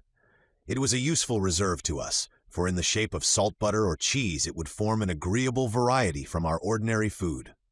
From that day I noticed with uneasiness that Ned Land's ill will towards Captain Nemo increased, and I resolved to watch the Canadian's gestures closely. Chapter 36. The Iceberg. The Nautilus was steadily pursuing its southerly course, following the 50th meridian with considerable speed. Did he wish to reach the pole? I did not think so, for every attempt to reach that point had hitherto failed. Again, the season was far advanced, for in the Antarctic regions the 13th of March corresponds with the 13th of September of northern regions, which begin at the equinoctial season. On the 14th of March I saw floating ice in latitude 55°, merely pale bits of debris from 20 to 25 feet long, forming banks over which the sea curled. The Nautilus remained on the surface of the ocean. Ned Land, who had fished in the Arctic seas, was familiar with its icebergs, but Conseil and I admired them for the first time. In the atmosphere towards the southern horizon stretched a white, dazzling band. English whalers have given it the name of ice blink. However thick the clouds may be, it is always visible and announces the presence of an ice pack or bank. Accordingly, larger blocks soon appeared, whose brilliancy changed with the caprices of the fog. Some of these masses showed green veins, as if long undulating lines had been traced with sulfate of copper. Others resembled enormous amethysts, with the light shining through them. Some reflected the light of day upon 1,000 crystal facets. Others, shaded with vivid calcareous reflections, resembled a perfect town of marble. The more we neared the south, the more these floating islands increased both in number and importance. At 60° lat, every pass had disappeared. But seeking carefully, Captain Nemo soon found a narrow opening through which he boldly slipped, knowing, however, that it would close behind him. Thus, guided by this clever hand, the Nautilus passed through all the ice with a precision which quite charmed Conseil.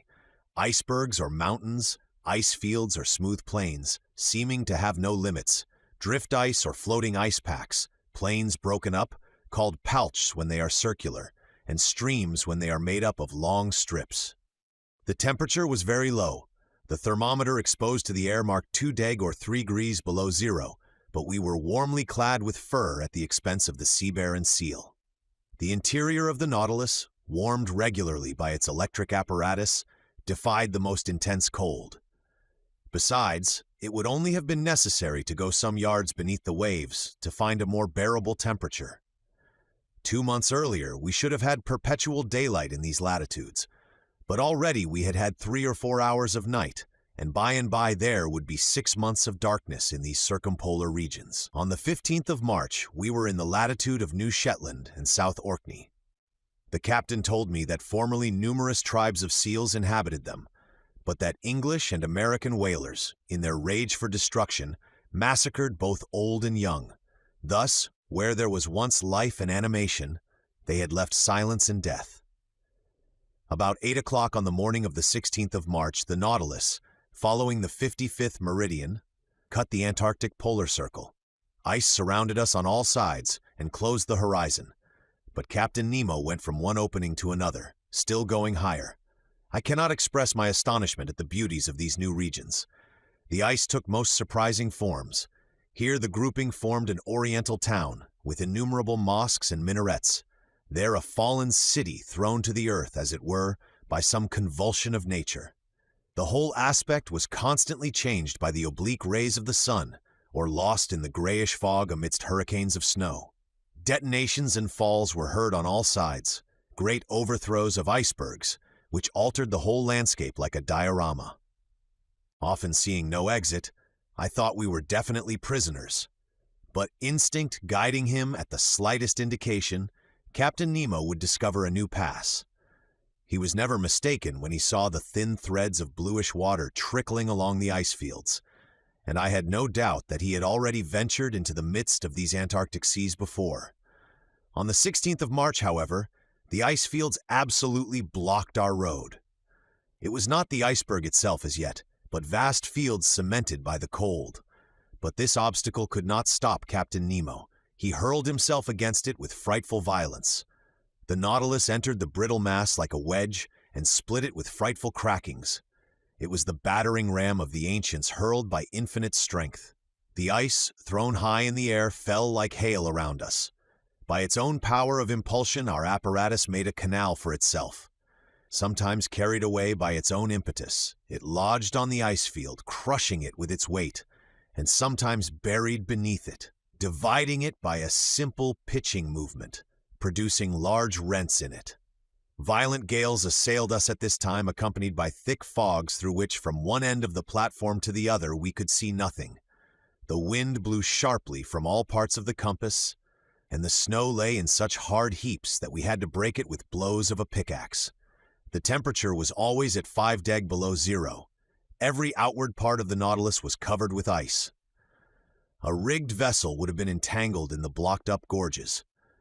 A vessel without sails, with electricity for its motive power and wanting no coal, could alone brave such high latitudes.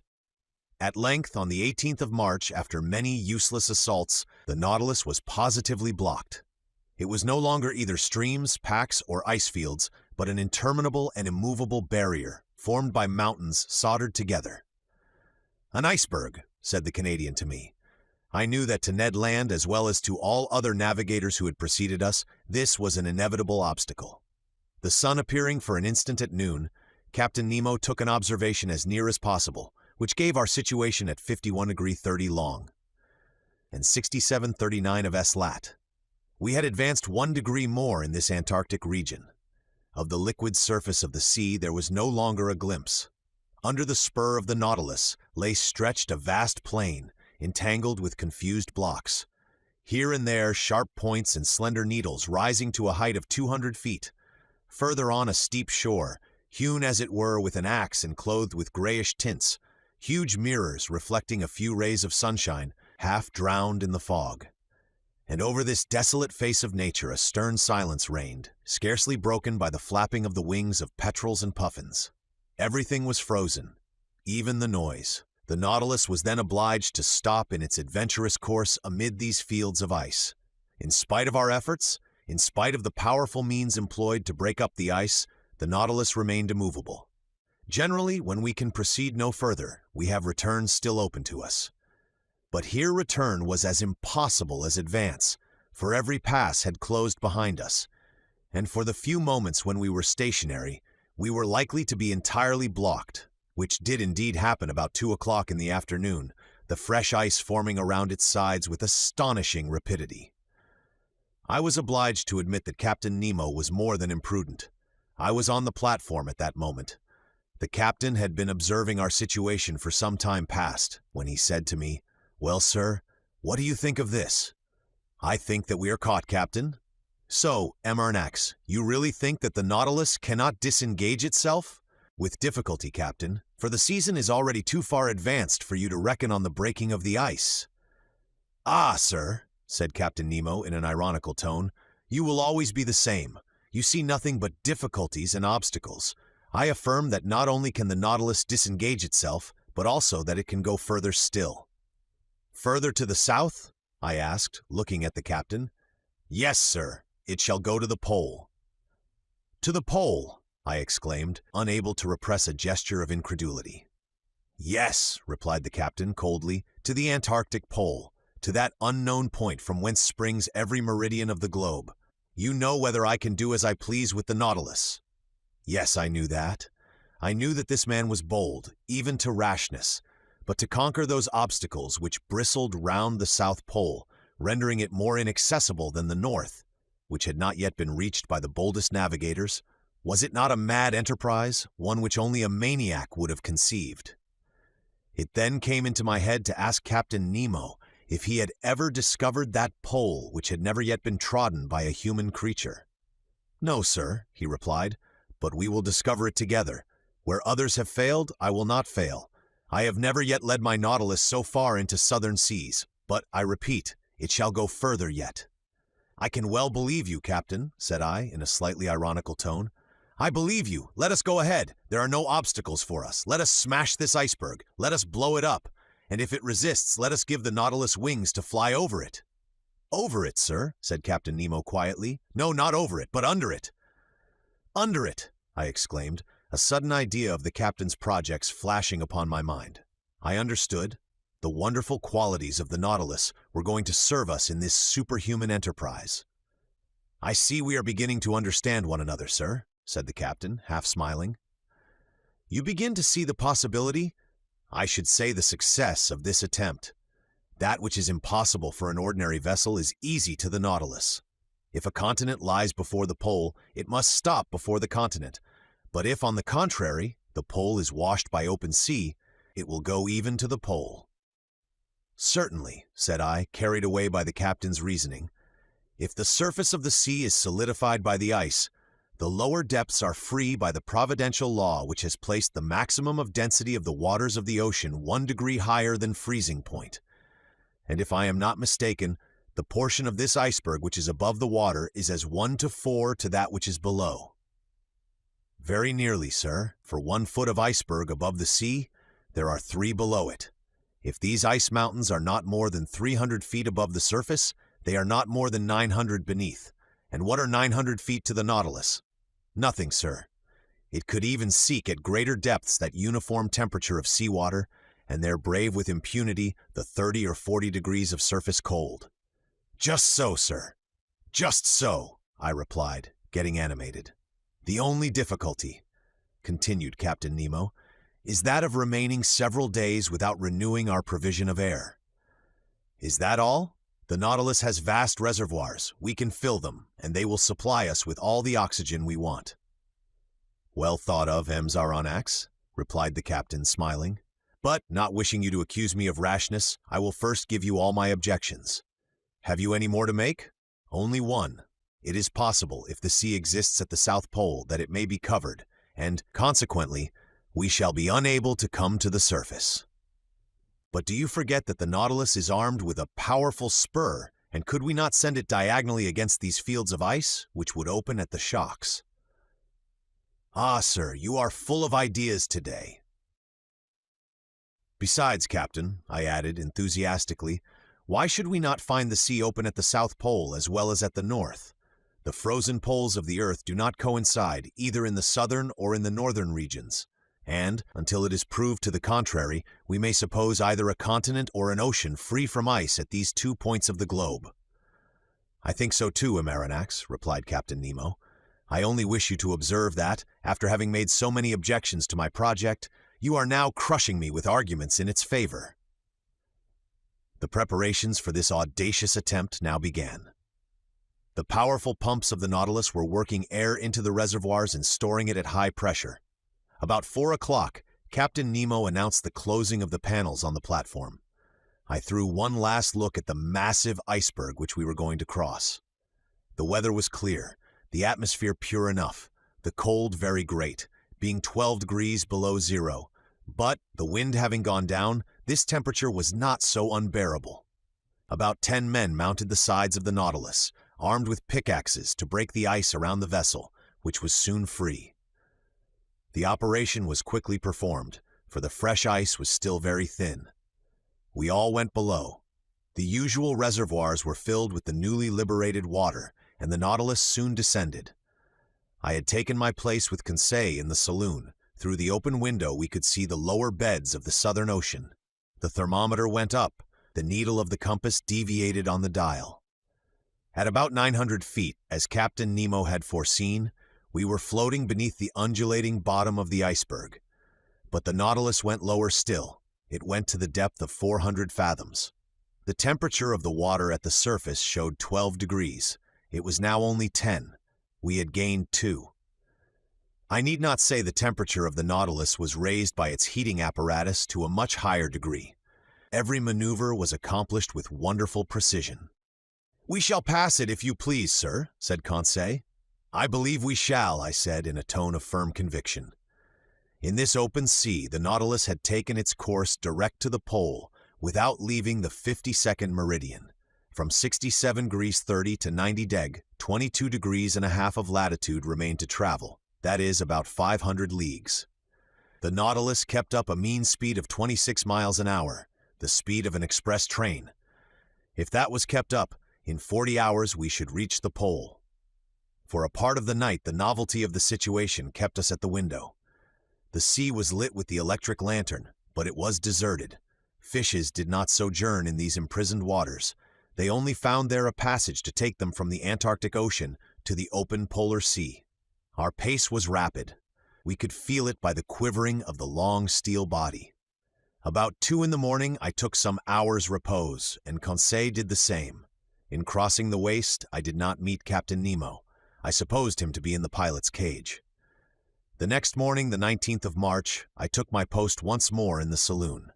The electric log told me that the speed of the Nautilus had been slackened. It was then going towards the surface, but prudently emptying its reservoirs very slowly. My heart beat fast. Were we going to emerge and regain the open polar atmosphere? No. A shock told me that the Nautilus had struck the bottom of the iceberg, still very thick, judging from the deadened sound. We had indeed struck, to use a sea expression, but in an inverse sense and at 1,000 feet deep. This would give 3,000 feet of ice above us, 1,000 being above the watermark. The iceberg was then higher than at its borders, not a very reassuring fact. Several times that day the Nautilus tried again, and every time it struck the wall which lay like a ceiling above it. Sometimes it met with but 900 yards, only 200 of which rose above the surface. It was twice the height it was when the Nautilus had gone under the waves. I carefully noted the different depths, and thus obtained a submarine profile of the chain as it was developed under the water. That night no change had taken place in our situation. Still ice between 400 and 500 yards in depth. It was evidently diminishing, but still, what a thickness between us and the surface of the ocean. It was then 8. According to the daily custom on board the Nautilus, its air should have been renewed 4 hours ago. But I did not suffer much, although Captain Nemo had not yet made any demand upon his reserve of oxygen. My sleep was painful that night. Hope and fear besieged me by turns. I rose several times. The groping of the Nautilus continued. About 3 in the morning, I noticed that the lower surface of the iceberg was only about 50 feet deep. 150 feet now separated us from the surface of the waters. The iceberg was by degrees becoming an ice field, the mountain a plain. My eyes never left the manometer. We were still rising diagonally to the surface, which sparkled under the electric rays. The iceberg was stretching both above and beneath into lengthening slopes. Mile after mile it was getting thinner. At length, at 6 in the morning of that memorable day, the 19th of March, the door of the saloon opened, and Captain Nemo appeared. "The sea is open," was all he said. 37 the South Pole. I rushed on to the platform. Yes, the open sea, with but a few scattered pieces of ice and moving icebergs, a long stretch of sea, a world of birds in the air, and myriads of fishes under those waters, which varied from intense blue to olive green according to the bottom. The thermometer marked 3 degrees Celsius above zero. It was comparatively spring, shut up as we were behind this iceberg, whose lengthened mass was dimly seen on our northern horizon. "Are we at the pole?" I asked the captain with a beating heart. "I do not know," he replied. "At noon I will take our bearings." "But will the sun show himself through this fog?" said I, looking at the leaden sky. "However little it shows, it will be enough," replied the captain. About 10 miles south, a solitary island rose to a height of 104 yards. We made for it, but carefully, for the sea might be strewn with banks. 1 hour afterwards we had reached it. 2 hours later, we had made the round of it. It measured 4 or 5 miles in circumference. A narrow canal separated it from a considerable stretch of land, perhaps a continent, for we could not see its limits. The existence of this land seemed to give some color to Maury's theory. The ingenious American has remarked that, between the South Pole and the 60th parallel, the sea is covered with floating ice of enormous size, which is never met with in the North Atlantic. From this fact, he has drawn the conclusion that the Antarctic Circle encloses considerable continents, as icebergs cannot form in open sea, but only on the coasts. According to these calculations, the mass of ice surrounding the southern pole forms a vast cap, the circumference of which must be at least 2,500 miles. But the Nautilus, for fear of running aground, had stopped about 3 cable lengths from a strand over which reared a superb heap of rocks. The boat was launched. The captain, 2 of his men, bearing instruments, Conseil and myself were in it. It was 10 in the morning. I had not seen Ned Land. Doubtless the Canadian did not wish to admit the presence of the South Pole. A few strokes of the oar brought us to the sand where we ran ashore. Conseil was going to jump onto the land when I held him back.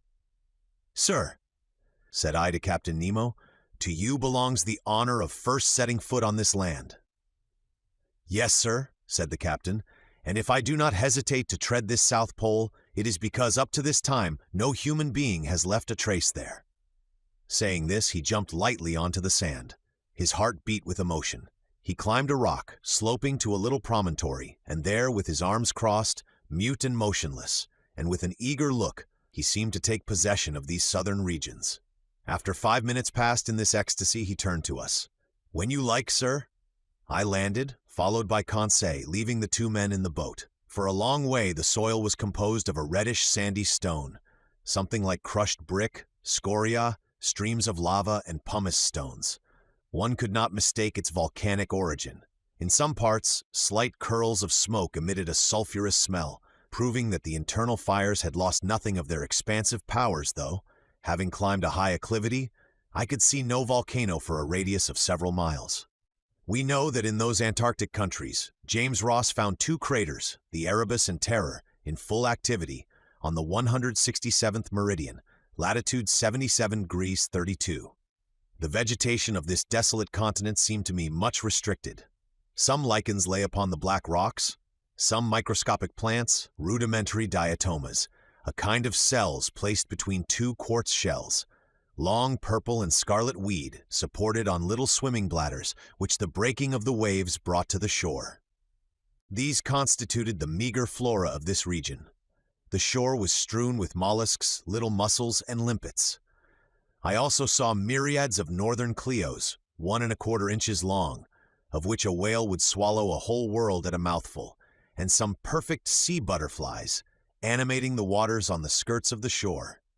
There appeared on the high bottoms some coral shrubs, of the kind which, according to James Ross, live in the Antarctic seas to the depth of more than 1,000 yards. Then there were little kingfishers and starfish studding the soil. But where life abounded most was in the air. There thousands of birds fluttered and flew of all kinds, deafening us with their cries. Others crowded the rock, looking at us as we passed by without fear and pressing familiarly close by our feet. There were penguins, so agile in the water, heavy and awkward as they are on the ground. They were uttering harsh cries, a large assembly, sober in gesture, but extravagant in clamor. Albatrosses passed in the air, the expanse of their wings being at least 4 yards and a half, and justly called the vultures of the ocean. Some gigantic petrels and some damiers, a kind of small duck, the underpart of whose body is black and white. Then there were a whole series of petrels, some whitish, with brown-bordered wings, others blue, peculiar to the Antarctic seas, and so oily, as I told Conseil, that the inhabitants of the Faroe Islands had nothing to do before lighting them but to put a wick in. "A little more," said Conseil, "and they would be perfect lamps. After that, we cannot expect nature to have previously furnished them with wicks." About half a mile farther on the soil was riddled with ruff's nests, a sort of laying ground, out of which many birds were issuing. Captain Nemo had some hundreds hunted. They uttered a cry like the braying of an ass, were about the size of a goose, slate color on the body, white beneath, With a yellow line round their throats, they allowed themselves to be killed with a stone, never trying to escape. But the fog did not lift, and at 11 the sun had not yet shown itself. Its absence made me uneasy. Without it, no observations were possible. How, then, could we decide whether we had reached the pole?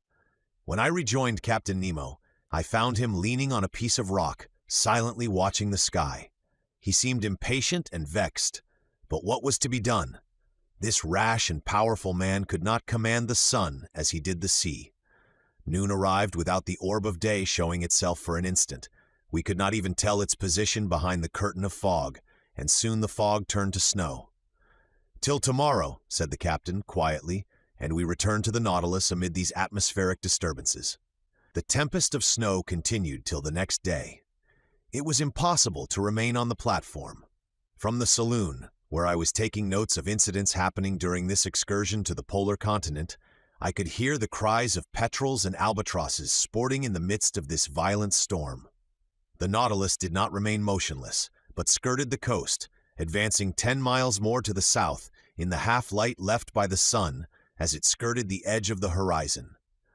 The next day, the 20th of March, the snow had ceased. The cold was a little greater, the thermometer showing 2 degrees below zero. The fog was rising, and I hoped that that day our observations might be taken. Captain Nemo not having yet appeared, the boat took Conseil and myself to land. The soil was still of the same volcanic nature. Everywhere were traces of lava, scoria, and basalt, but the crater which had vomited them I could not see.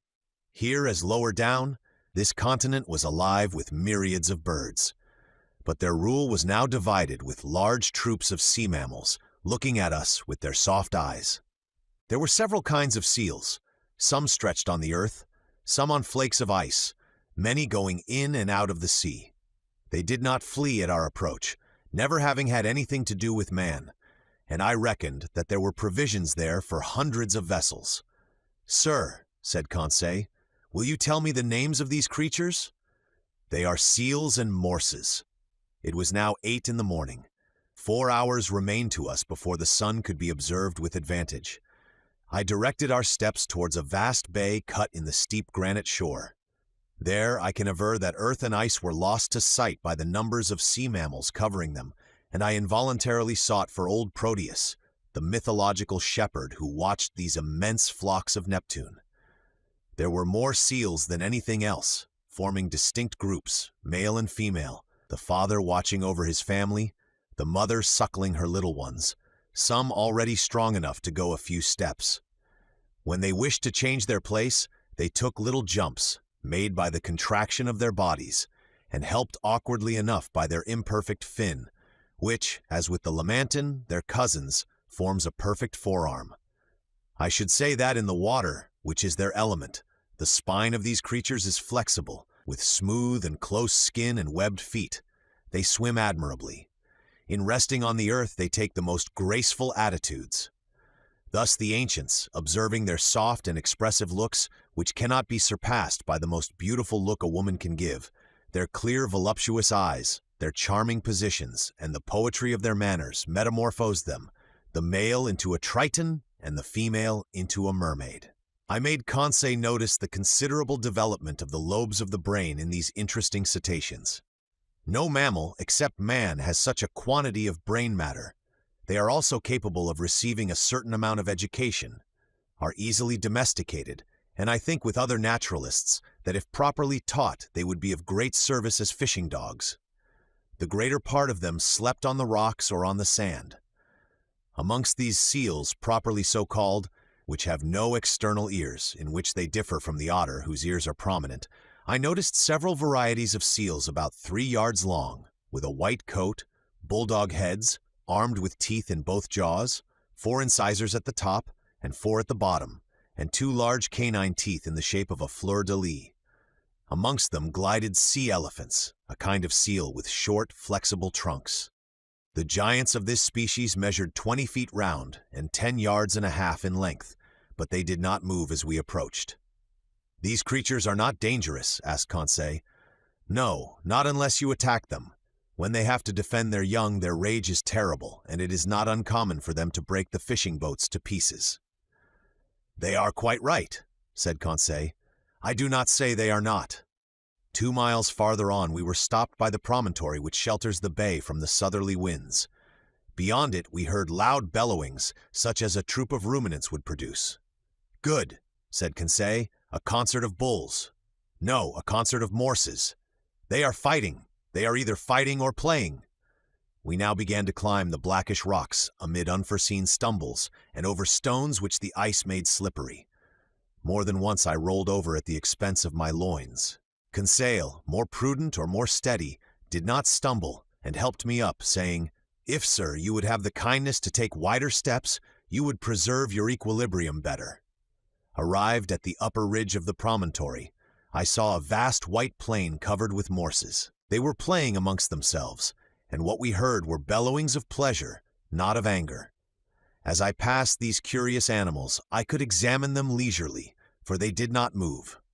Their skins were thick and rugged, of a yellowish tint, approaching to red. Their hair was short and scant. Some of them were 4 yards and a quarter long. Quieter and less timid than their cousins of the north, they did not, like them, place sentinels round the outskirts of their encampment. After examining this city of morses, I began to think of returning. It was 11 o'clock, and if Captain Nemo found the conditions favorable for observations, I wished to be present at the operation. We followed a narrow pathway running along the summit of the steep shore. At 11:30 we had reached the place where we landed. The boat had run aground, bringing the captain. I saw him standing on a block of basalt, his instruments near him, his eyes fixed on the northern horizon, near which the sun was then describing a lengthened curve. I took my place beside him and waited without speaking. Noon arrived, and as before, the sun did not appear. It was a fatality. Observations were still wanting. If not accomplished tomorrow, we must give up all idea of taking any. We were indeed exactly at the 20th of March. Tomorrow, the 21st, would be the equinox. The sun would disappear behind the horizon for 6 months, and with its disappearance the long polar night would begin. Since the September equinox, it had emerged from the northern horizon, rising by lengthened spirals up to the 21st of December. At this period, the summer solstice of the northern regions, it had begun to descend, and tomorrow was to shed its last rays upon them. I communicated my fears and observations to Captain Nemo. "You are right, Maronax," said he. "If tomorrow I cannot take the altitude of the sun, I shall not be able to do it for 6 months. But precisely because chance has led me into these seas on the 21st of March, my bearings will be easy to take if at 12 we can see the sun." "Why, Captain?" "Because then the orb of day describes such lengthened curves that it is difficult to measure exactly its height above the horizon, and grave errors may be made with instruments." "What will you do then?" "I shall only use my chronometer," replied Captain Nemo. "If tomorrow, the 21st of March, the disk of the sun, allowing for refraction, is exactly cut by the northern horizon, it will show that I am at the South Pole." "Just so," said I. "But this statement is not mathematically correct, because the equinox does not necessarily begin at noon." "Very likely, sir, but the error will not be 100 yards, and we do not want more. Till tomorrow, then." Captain Nemo returned on board. Conseil and I remained to survey the shore, observing and studying until 5 o'clock. Then I went to bed, not, however, without invoking, like the Indian, the favor of the radiant orb. The next day, the 21st of March, at 5 in the morning, I mounted the platform.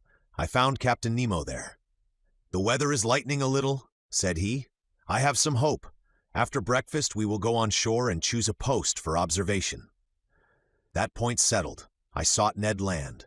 I wanted to take him with me, but the obstinate Canadian refused, and I saw that his taciturnity and his bad humor grew day by day.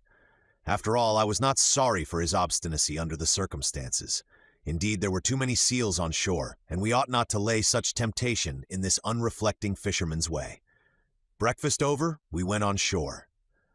The Nautilus had gone some miles further up in the night. It was a whole league from the coast, above which reared a sharp peak about 500 yards high.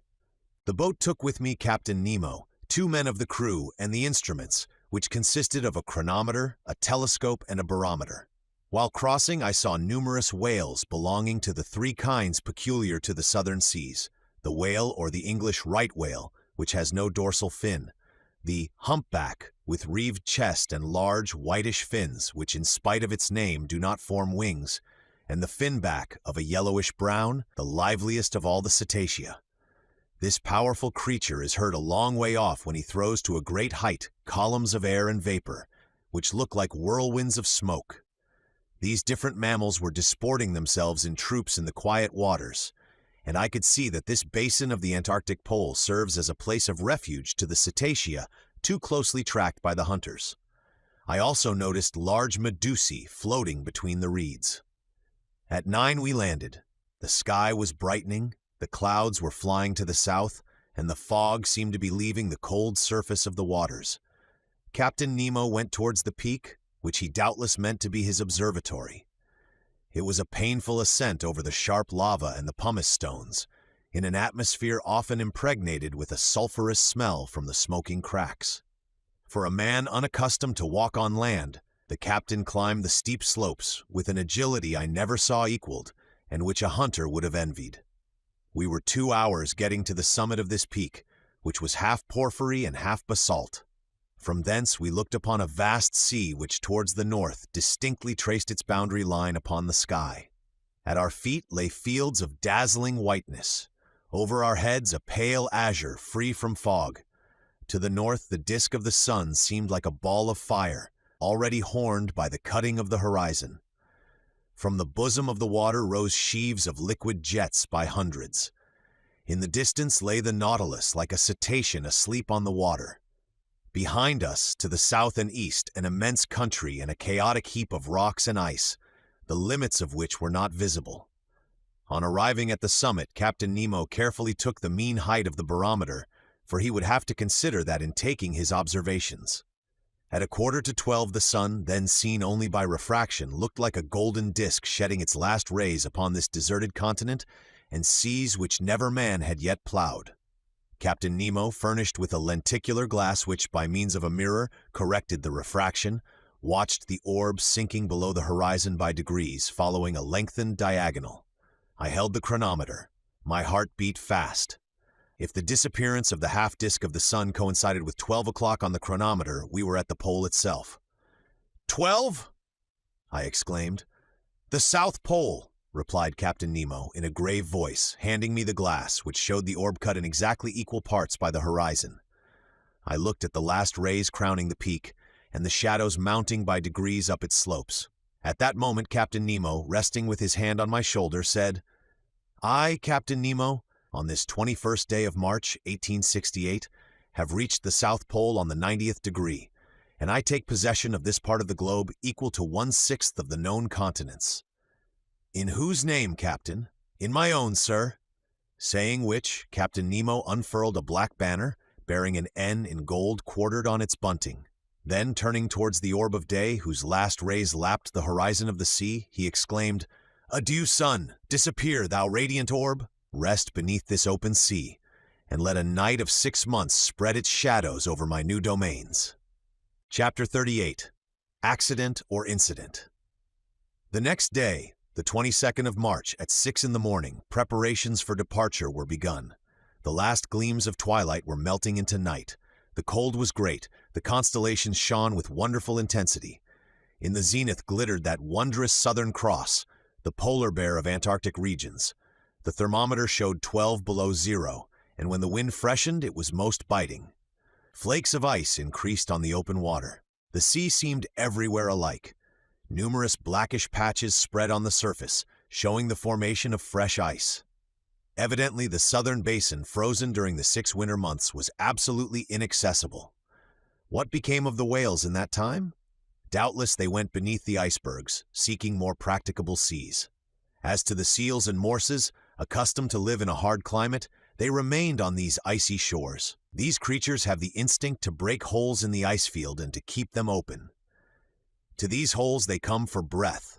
When the birds, driven away by the cold, have emigrated to the north, these sea mammals remain sole masters of the polar continent. But the reservoirs were filling with water, and the Nautilus was slowly descending. At 1,000 feet deep it stopped. Its screw beat the waves, and it advanced straight towards the north at a speed of 15 miles an hour. Towards night, it was already floating under the immense body of the iceberg. At 3 in the morning, I was awakened by a violent shock. I sat up in my bed and listened in the darkness, when I was thrown into the middle of the room. The Nautilus, after having struck, had rebounded violently. I groped along the partition and by the staircase to the saloon, which was lit by the luminous ceiling. The furniture was upset. Fortunately, the windows were firmly set and had held fast.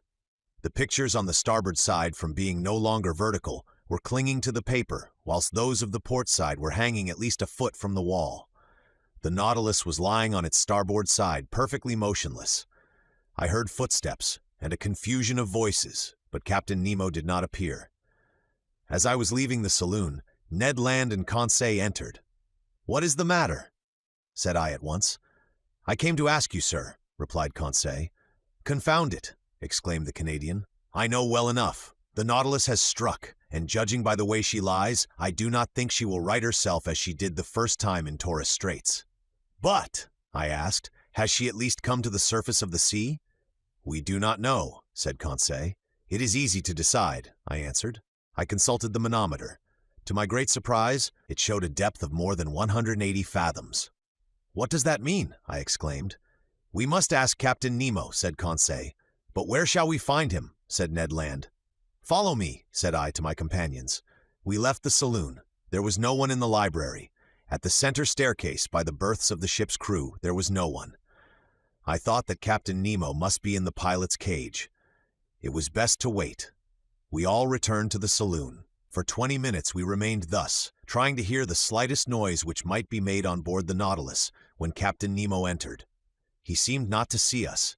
His face, generally so impassive, showed signs of uneasiness.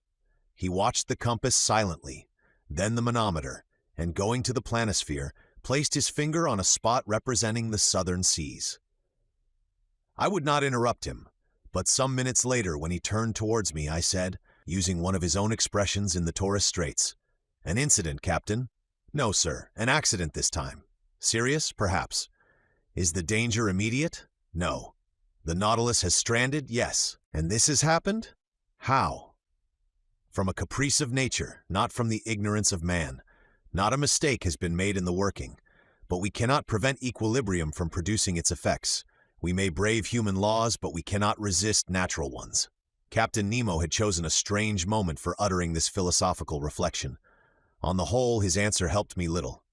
"May I ask, sir, the cause of this accident?" "An enormous block of ice. A whole mountain has turned over," he replied. "When icebergs are undermined at their base by warmer water or reiterated shocks, their center of gravity rises, and the whole thing turns over. This is what has happened. One of these blocks, as it fell, struck the Nautilus, then gliding under its hull, raised it with irresistible force, bringing it into beds which are not so thick where it is lying on its side." "But can we not get the Nautilus off by emptying its reservoirs, that it might regain its equilibrium?" "That, sir, is being done at this moment. You can hear the pump working.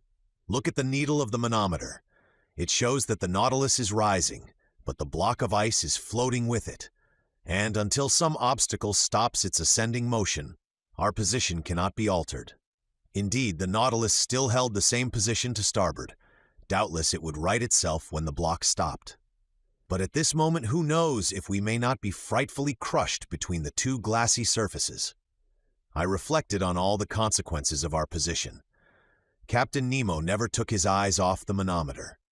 Since the fall of the iceberg, the Nautilus had risen about 150 feet, but it still made the same angle with the perpendicular. Suddenly, a slight movement was felt in the hold. Evidently, it was righting a little.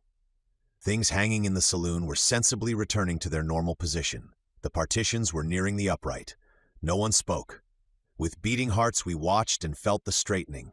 The boards became horizontal under our feet. 10 minutes passed. "At last we have righted," I exclaimed. "Yes," said Captain Nemo, going to the door of the saloon. "But are we floating?" I asked. "Certainly," he replied, "since the reservoirs are not empty, and, when empty, the Nautilus must rise to the surface of the sea." We were in open sea, but at a distance of about 10 yards, on either side of the Nautilus, rose a dazzling wall of ice. Above and beneath the same wall. Above, because the lower surface of the iceberg stretched over us like an immense ceiling. Beneath, because the overturned block, having slid by degrees, had found a resting place on the lateral walls, which kept it in that position. The Nautilus was really imprisoned in a perfect tunnel of ice more than 20 yards in breadth, filled with quiet water. It was easy to get out of it by going either forward or backward, and then make a free passage under the iceberg, some hundreds of yards deeper. The luminous ceiling had been extinguished, but the saloon was still resplendent with intense light. It was the powerful reflection from the glass partition sent violently back to the sheets of the lantern. I cannot describe the effect of the voltaic rays upon the great blocks so capriciously cut. Upon every angle, every ridge, every facet was thrown a different light, according to the nature of the veins running through the ice. A dazzling mine of gems, particularly of sapphires, their blue rays crossing with the green of the emerald. Here and there were opal shades of wonderful softness, running through bright spots like diamonds of fire, the brilliancy of which the eye could not bear. The power of the lantern seemed increased 100-fold, like a lamp through the lenticular plates of a first-class lighthouse. "How beautiful! How beautiful!" cried Conseil. "Yes," I said, "it is a wonderful sight. Is it not, Ned?" "Yes, confound it, yes," answered Ned Land. "It is superb. I am mad at being obliged to admit it. No one has ever seen anything like it, but the sight may cost us dear. And if I must say all, I think we are seeing here things which God never intended man to see." Ned was right. It was too beautiful. Suddenly a cry from Conseil made me turn. "What is it?" I asked. "Shut your eyes, sir. Do not look, sir." Saying which, Conseil clapped his hands over his eyes. "But what is the matter, my boy?" "I am dazzled, blinded." My eyes turned involuntarily towards the glass, but I could not stand the fire which seemed to devour them. I understood what had happened. The Nautilus had put on full speed. All the quiet luster of the ice walls was at once changed into flashes of lightning. The fire from these myriads of diamonds was blinding. It required some time to calm our troubled looks. At last the hands were taken down. "Faith, I should never have believed it," said Conseil. It was then 5 in the morning, and at that moment a shock was felt at the bows of the Nautilus. I knew that its spur had struck a block of ice. It must have been a false maneuver, for this submarine tunnel, obstructed by blocks, was not very easy navigation. I thought that Captain Nemo, by changing his course, would either turn these obstacles or else follow the windings of the tunnel. In any case, the road before us could not be entirely blocked. But contrary to my expectations, the Nautilus took a decided retrograde motion. "We are going backwards?" said Conseil. "Yes," I replied. "This end of the tunnel can have no egress." "And then?" "Then," said I, "the working is easy. We must go back again and go out at the southern opening. That is all." In speaking thus, I wished to appear more confident than I really was. But the retrograde motion of the Nautilus was increasing, and, reversing the screw, it carried us at great speed. "It will be a hindrance," said Ned. "What does it matter, some hours more or less, provided we get out at last?" "Yes," repeated Ned Land, "provided we do get out at last." For a short time I walked from the saloon to the library.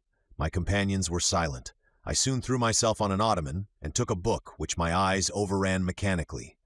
A quarter of an hour after, Conseil, approaching me, said, "Is what you are reading very interesting, sir?" "Very interesting," I replied. "I should think so, sir. It is your own book you are reading." My book? And indeed, I was holding in my hand the work on the great submarine depths. I did not even dream of it. I closed the book and returned to my walk. Ned and Conseil rose to go. "Stay here, my friends," said I, detaining them. "Let us remain together until we are out of this block." "As you please, sir," Conseil replied. Some hours passed. I often looked at the instruments hanging from the partition. The manometer showed that the Nautilus kept at a constant depth of more than 300 yards. The compass still pointed to south. The log indicated a speed of 20 miles an hour, which in such a cramped space was very great. But Captain Nemo knew that he could not hasten too much, and that minutes were worth ages to us. At 25 minutes past 8, a second shock took place, this time from behind. I turned pale. My companions were close by my side. I seized Conseil's hand. Our looks expressed our feelings better than words. At this moment, the captain entered the saloon. I went up to him. "Our course is barred southward," I asked. "Yes, sir. The iceberg has shifted and closed every outlet." "We are blocked up, then?" "Yes." Chapter 39. Want of Air. Thus around the Nautilus, above and below, was an impenetrable wall of ice. We were prisoners to the iceberg. I watched the captain. His countenance had resumed its habitual imperturbability. "Gentlemen," he said calmly, "there are two ways of dying in the circumstances in which we are placed." This puzzling person had the air of a mathematical professor lecturing to his pupils. "The first is to be crushed. The second is to die of suffocation. I do not speak of the possibility of dying of hunger, for the supply of provisions in the Nautilus will certainly last longer than we shall. Let us, then, calculate our chances." "As to suffocation, Captain," I replied, "that is not to be feared, because our reservoirs are full." "Just so, but they will only yield 2 days' supply of air. Now, for 36 hours we have been hidden under the water, and already the heavy atmosphere of the Nautilus requires renewal. In 48 hours our reserve will be exhausted." "Well, Captain, can we be delivered before 48 hours? "We will attempt it at least by piercing the wall that surrounds us." "On which side?" "Sound will tell us. I am going to run the Nautilus aground on the lower bank, and my men will attack the iceberg on the side that is least thick." Captain Nemo went out. Soon I discovered by a hissing noise that the water was entering the reservoirs. The Nautilus sank slowly and rested on the ice at a depth of 350 yards, the depth at which the lower bank was immersed. "My friends," I said, "our situation is serious, but I rely on your courage and energy." "Sir," replied the Canadian, "I am ready to do anything for the general safety." "Good, Ned," and I held out my hand to the Canadian. "I will add," he continued, "that, being as handy with the pickaxe as with the harpoon, if I can be useful to the captain, he can command my services." "He will not refuse your help. Come, Ned." I led him to the room where the crew of the Nautilus were putting on their cork jackets. I told the captain of Ned's proposal, which he accepted. The Canadian put on his sea costume and was ready as soon as his companions. When Ned was dressed, I re-entered the drawing room where the panes of glass were open and, posted near Conseil, I examined the ambient beds that supported the Nautilus. Some instants after, we saw a dozen of the crew set foot on the bank of ice, and among them Ned Land, easily known by his stature. Captain Nemo was with them. Before proceeding to dig the walls, he took the soundings to be sure of working in the right direction. Long sounding lines were sunk in the side walls, but after 15 yards they were again stopped by the thick wall. It was useless to attack it on the ceiling-like surface, since the iceberg itself measured more than 400 yards in height. Captain Nemo then sounded the lower surface. Their 10 yards of wall separated us from the water, so great was the thickness of the ice field. It was necessary, therefore, to cut from it a piece equal in extent to the water line of the Nautilus. There were about 6,000 cubic yards to detach, so as to dig a hole by which we could descend to the ice field. The work had begun immediately and carried on with indefatigable energy. Instead of digging round the Nautilus, which would have involved greater difficulty, Captain Nemo had an immense trench made at 8 yards from the port quarter. Then the men set to work simultaneously with their screws on several points of its circumference. Presently the pickaxe attacked this compact matter vigorously, and large blocks were detached from the mass. By a curious effect of specific gravity, these blocks, lighter than water, fled, so to speak, to the vault of the tunnel that increased in thickness at the top in proportion as it diminished at the base. But that mattered little so long as the lower part grew thinner. After 2 hours' hard work, Ned Land came in exhausted. He and his comrades were replaced by new workers, whom Conseil and I joined. The second lieutenant of the Nautilus superintended us. The water seemed singularly cold, but I soon got warm handling the pickaxe. My movements were free enough, although they were made under a pressure of 30 atmospheres. When I re-entered, after working 2 hours to take some food and rest, I found a perceptible difference between the pure fluid with which the Rouquayrol engine supplied me and the atmosphere of the Nautilus, already charged with carbonic acid. The air had not been renewed for 48 hours, and its vivifying qualities were considerably enfeebled. However, after a lapse of 12 hours, we had only raised a block of ice 1 yard thick on the marked surface, which was about 600 cubic yards.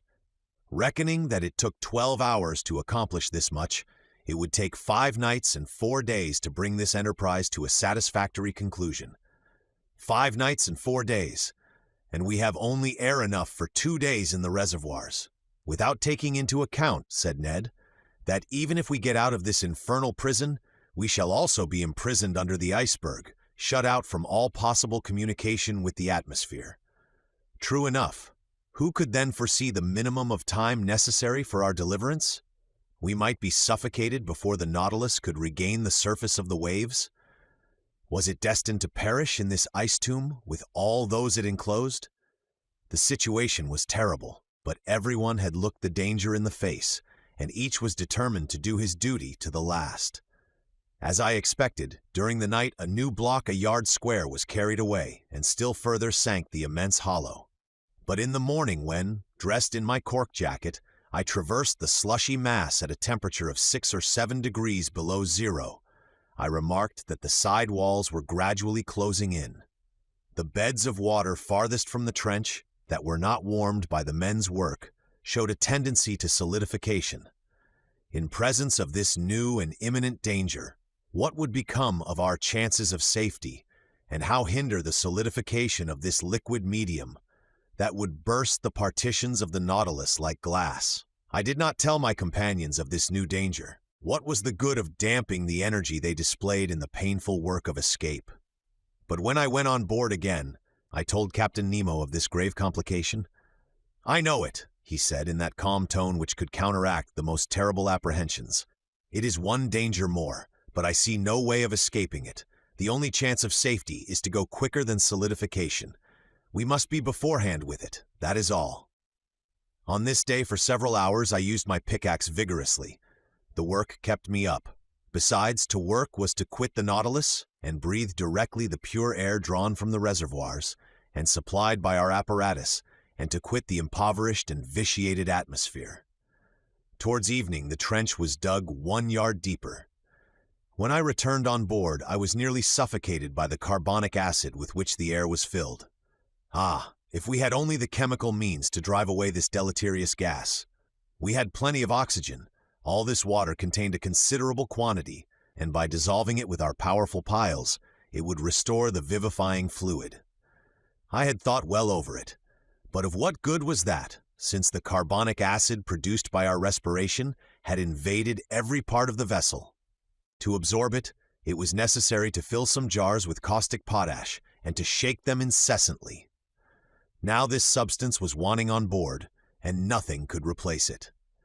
On that evening, Captain Nemo ought to open the taps of his reservoirs and let some pure air into the interior of the Nautilus. Without this precaution, we could not get rid of the sense of suffocation. The next day, March 26th, I resumed my miner's work in beginning the 5th yard. The side walls and the lower surface of the iceberg thickened visibly. It was evident that they would meet before the Nautilus was able to disengage itself. Despair seized me for an instant. My pickaxe nearly fell from my hands. What was the good of digging if I must be suffocated, crushed by the water that was turning into stone? A punishment that the ferocity of the savages even would not have invented. Just then Captain Nemo passed near me. I touched his hand and showed him the walls of our prison. The wall to port had advanced to at least 4 yards from the hull of the Nautilus. The captain understood me and signed me to follow him. We went on board. I took off my cork jacket and accompanied him into the drawing room.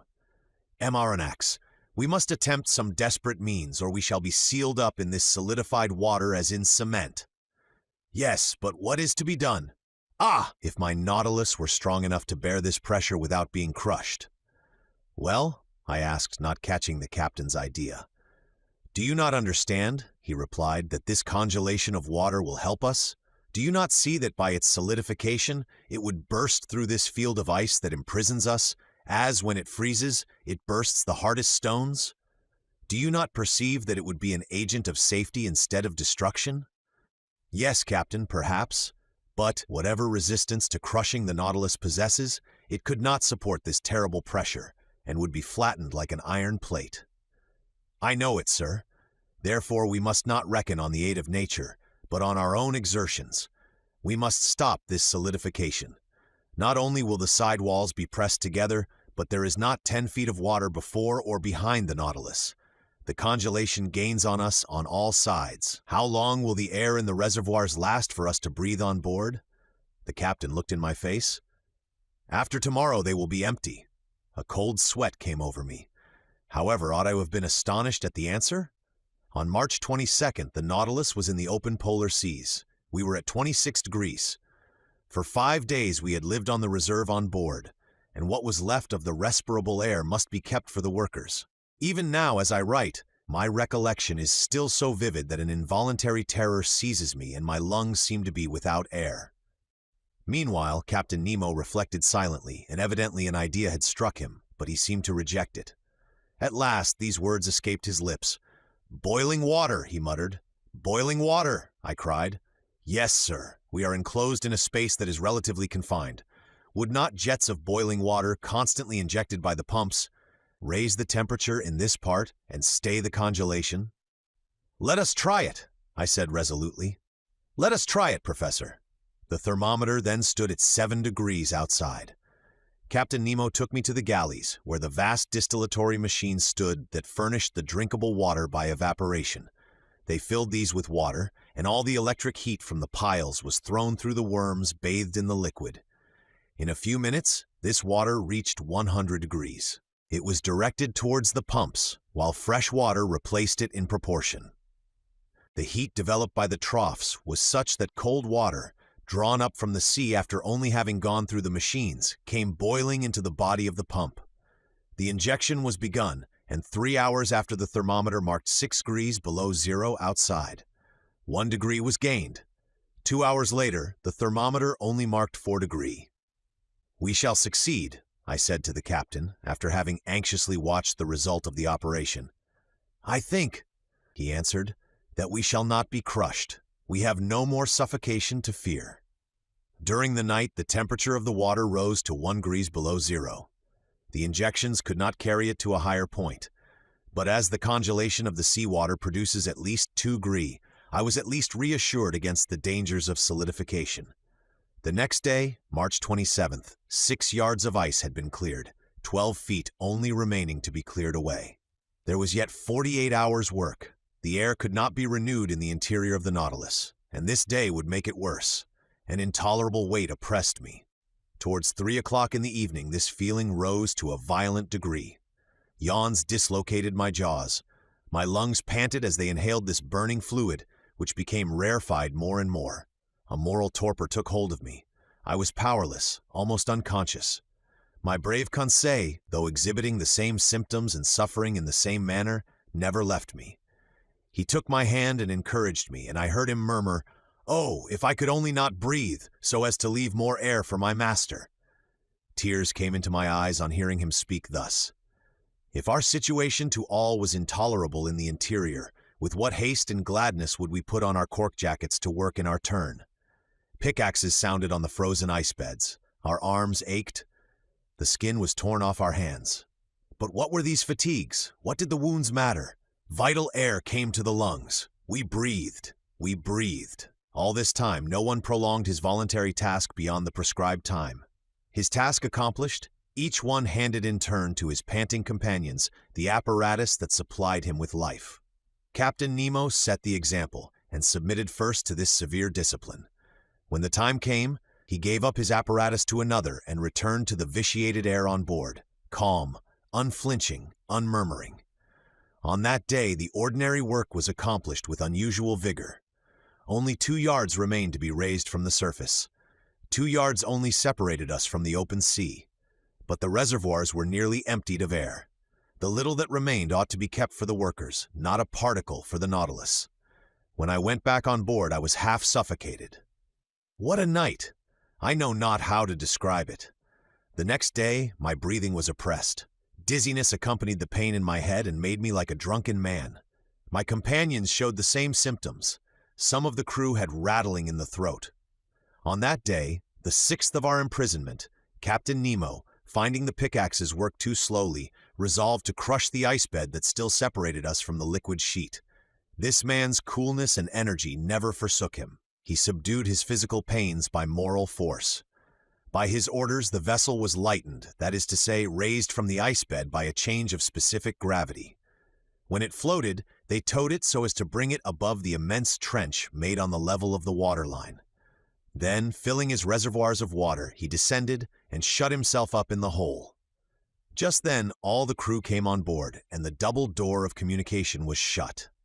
The Nautilus then rested on the bed of ice, which was not 1 yard thick, and which the sounding leads had perforated in 1,000 places. The taps of the reservoirs were then opened, and 100 cubic yards of water was let in, increasing the weight of the Nautilus to 1,800 tons. We waited, we listened, forgetting our sufferings in hope. Our safety depended on this last chance. Notwithstanding the buzzing in my head, I soon heard the humming sound under the hull of the Nautilus. The ice cracked with a singular noise, like tearing paper, and the Nautilus sank. "We are off," murmured Conseil in my ear. I could not answer him. I seized his hand and pressed it convulsively. All at once, carried away by its frightful overcharge, the Nautilus sank like a bullet under the waters. That is to say, it fell as if it was in a vacuum. Then all the electric force was put on the pumps that soon began to let the water out of the reservoirs. After some minutes, our fall was stopped. Soon, too, the manometer indicated an ascending movement. The screw, going at full speed, made the iron hull tremble to its very bolts and drew us towards the north. But if this floating under the iceberg is to last another day before we reach the open sea, I shall be dead first. Half stretched upon a divan in the library, I was suffocating. My face was purple, my lips blue, my faculties suspended. I neither saw nor heard. All notion of time had gone from my mind. My muscles could not contract. I do not know how many hours passed thus, but I was conscious of the agony that was coming over me. I felt as if I was going to die. Suddenly I came to. Some breaths of air penetrated my lungs. Had we risen to the surface of the waves? Were we free of the iceberg? No. Ned and Conseil, my two brave friends, were sacrificing themselves to save me. Some particles of air still remained at the bottom of one apparatus. Instead of using it, they had kept it for me, and while they were being suffocated, they gave me life, drop by drop. I wanted to push back the thing. They held my hands, and for some moments I breathed freely. I looked at the clock. It was 11 in the morning. It ought to be the 28th of March. The Nautilus went at a frightful pace, 40 miles an hour. It literally tore through the water. Where was Captain Nemo? Had he succumbed? Were his companions dead with him? At the moment, the manometer indicated that we were not more than 20 feet from the surface. A mere plate of ice separated us from the atmosphere. Could we not break it? Perhaps. In any case, the Nautilus was going to attempt it. I felt that it was in an oblique position, lowering the stern and raising the bows. The introduction of water had been the means of disturbing its equilibrium. Then, impelled by its powerful screw, it attacked the ice field from beneath like a formidable battering ram. It broke it by backing and then rushing forward against the field, which gradually gave way, and at last, dashing suddenly against it, shot forwards on the ice field that crushed beneath its weight. The panel was opened, one might say torn off, and the pure air came in abundance to all parts of the Nautilus. Chapter 40. From Cape Horn to the Amazon. How I got onto the platform, I have no idea. Perhaps the Canadian had carried me there. But I breathed. I inhaled the vivifying sea air. My two companions were getting drunk with the fresh particles.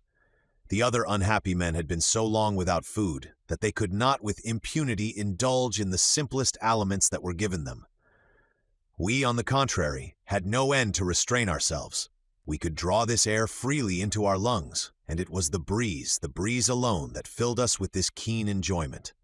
"Ah," said Conseil, "how delightful this oxygen is! Master need not fear to breathe it. There is enough for everybody." Ned Land did not speak, but he opened his jaws wide enough to frighten a shark. Our strength soon returned, and when I looked round me, I saw we were alone on the platform. The foreign seamen in the Nautilus were contented with the air that circulated in the interior. None of them had come to drink in the open air. The first words I spoke were words of gratitude and thankfulness to my two companions. Ned and Conseil had prolonged my life during the last hours of this long agony. All my gratitude could not repay such devotion. "My friends," said I, "we are bound one to the other forever, and I am under infinite obligations to you." "Which I shall take advantage of," exclaimed the Canadian. "What do you mean?" said Conseil. "I mean that I shall take you with me when I leave this infernal Nautilus." "Well," said Conseil, "after all this, are we going right?" "Yes," I replied, "for we are going the way of the sun, and here the sun is in the north." "No doubt," said Ned Land, "but it remains to be seen whether he will bring the ship into the Pacific or the Atlantic Ocean, that is, into frequented or deserted seas." I could not answer that question, and I feared that Captain Nemo would rather take us to the vast ocean that touches the coasts of Asia and America at the same time. He would thus complete the tour round the submarine world and return to those waters in which the Nautilus could sail freely. We ought, before long, to settle this important point. The Nautilus went at a rapid pace, the polar circle was soon passed, and the course shaped for Cape Horn. We were off the American point, March 31st at 7 o'clock in the evening. Then all our past sufferings were forgotten. The remembrance of that imprisonment in the ice was effaced from our minds. We only thought of the future.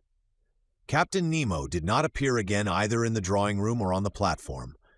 The point shown each day on the planisphere, and marked by the lieutenant, showed me the exact direction of the Nautilus.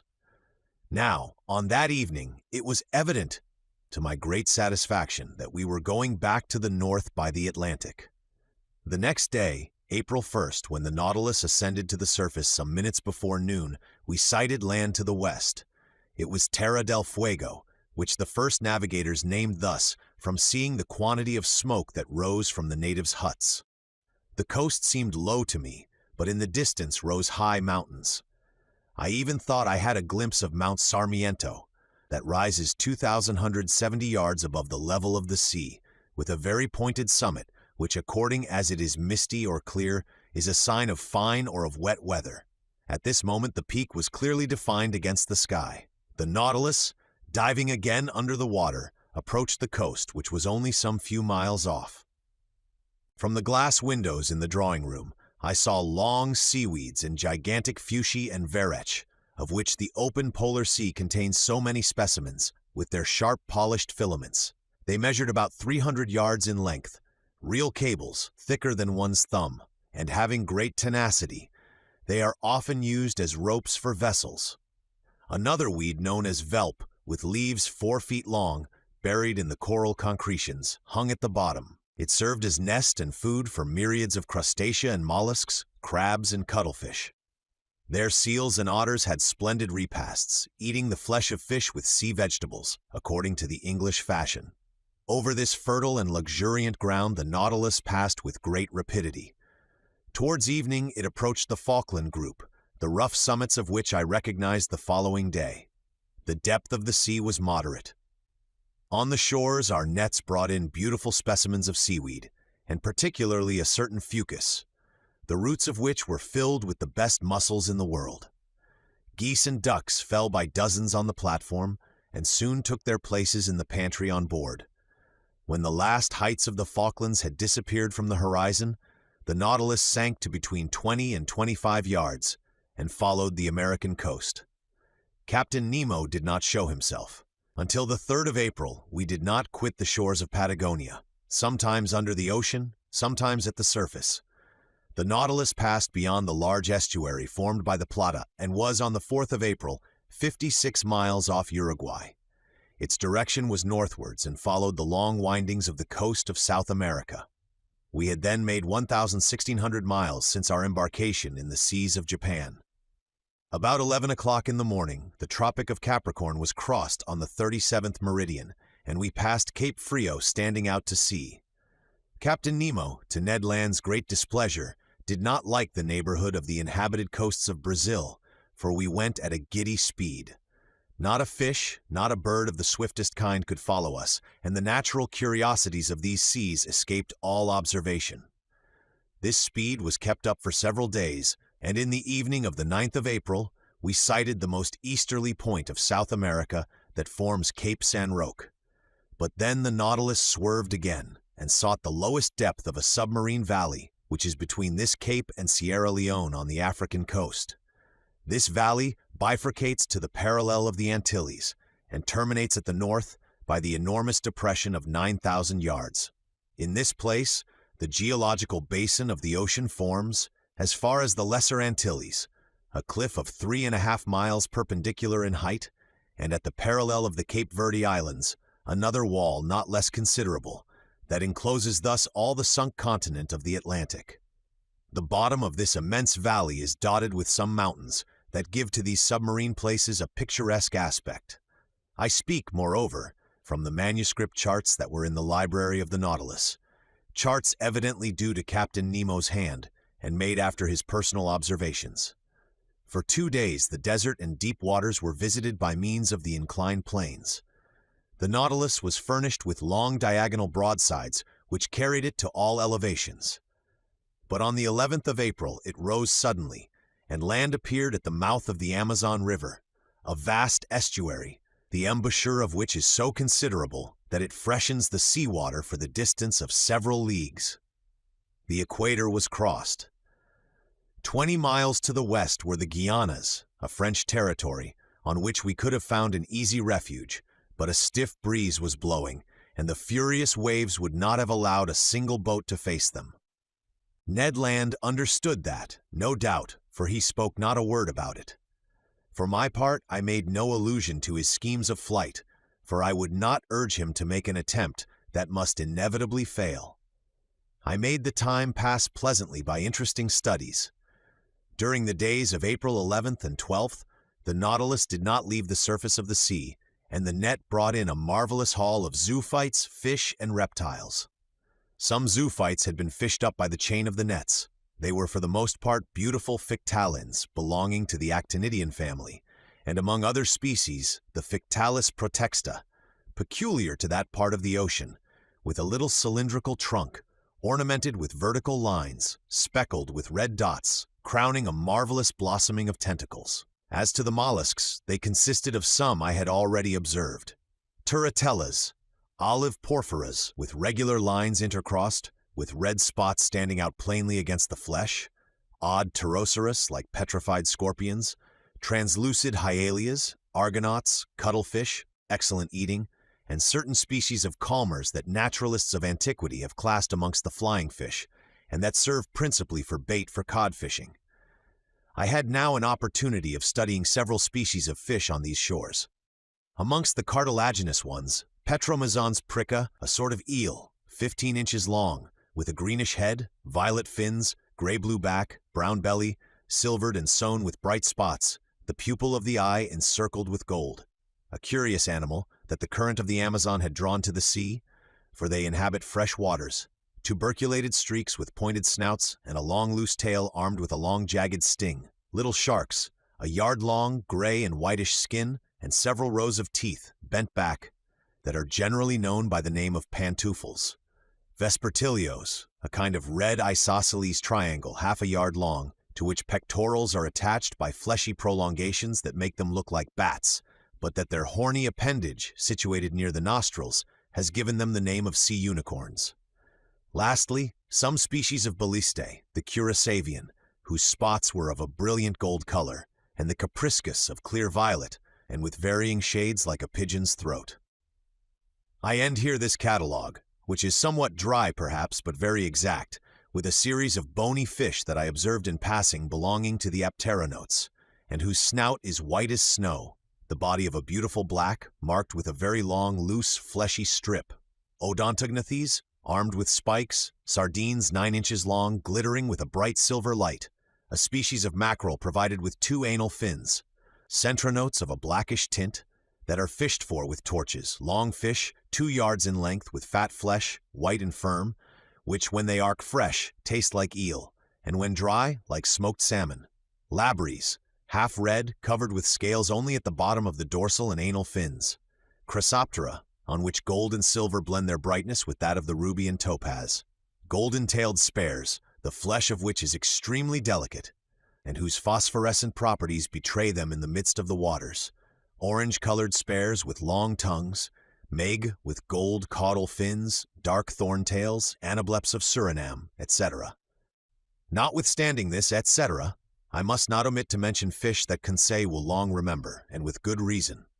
One of our nets had hauled up a sort of very flat ray fish, which, with the tail cut off, formed a perfect disc and weighed 20 ounces. It was white underneath, red above, with large round spots of dark blue encircled with black, very glossy skin, terminating in a bilobed fin. Laid out on the platform, it struggled, tried to turn itself by convulsive movements, and made so many efforts that one last turn had nearly sent it into the sea. But Conseil, not wishing to let the fish go, rushed to it, and before I could prevent him, had seized it with both hands. In a moment he was overthrown, his legs in the air, and half his body paralyzed, crying, "Oh, master, master, help me!" It was the first time the poor boy had spoken to me so familiarly. The Canadian and I took him up and rubbed his contracted arms till he became sensible. The unfortunate Conseil had attacked a crampfish of the most dangerous kind, the cumana. This odd animal, in a medium conductor like water, strikes fish at several yards' distance. So great is the power of its electric organ, the two principal surfaces of which do not measure less than 27 square feet. The next day, April 12th, the Nautilus approached the Dutch coast, near the mouth of the Maroni. There several groups of sea cows herded together. They were manatees that, like the dugong and the stellara, belonged to the Sirenian order. These beautiful animals, peaceable and inoffensive, from 18 to 21 feet in length, weigh at least 1,600 weight. I told Ned Land and Conseil that provident nature had assigned an important role to these mammalia. Indeed, they, like the seals, are designed to graze on the submarine prairies and thus destroy the accumulation of weed that obstructs the tropical rivers. And do you know, I added, what has been the result since men have almost entirely annihilated this useful race? That the putrefied weeds have poisoned the air, and the poisoned air causes the yellow fever that desolates these beautiful countries. Enormous vegetations are multiplied under the torrid seas, and the evil is irresistibly developed from the mouth of the Rio de la Plata to Florida. If we are to believe Toussaint, this plague is nothing to what it would be if the seas were cleaned of whales and seals. Then, infested with poulps, medusa, and cuttlefish, they would become immense centers of infection, since their waves would not possess these vast stomachs that God had charged to infest the surface of the seas. Chapter 41, The Poulps. For several days, the Nautilus kept off from the American coast. Evidently, it did not wish to risk the tides of the Gulf of Mexico or of the Sea of the Antilles. April 16th, we sighted Martinique and Guadeloupe from a distance of about 30 miles. I saw their tall peaks for an instant.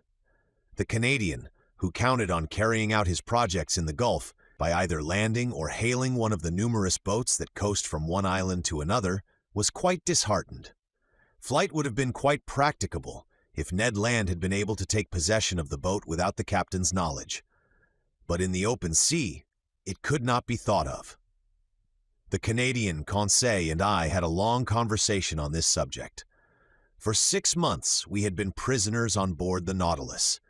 We had traveled 17,000 leagues, and, as Ned Land said, there was no reason why it should come to an end. We could hope nothing from the captain of the Nautilus, but only from ourselves. Besides, for some time past he had become graver, more retired, less sociable. He seemed to shun me.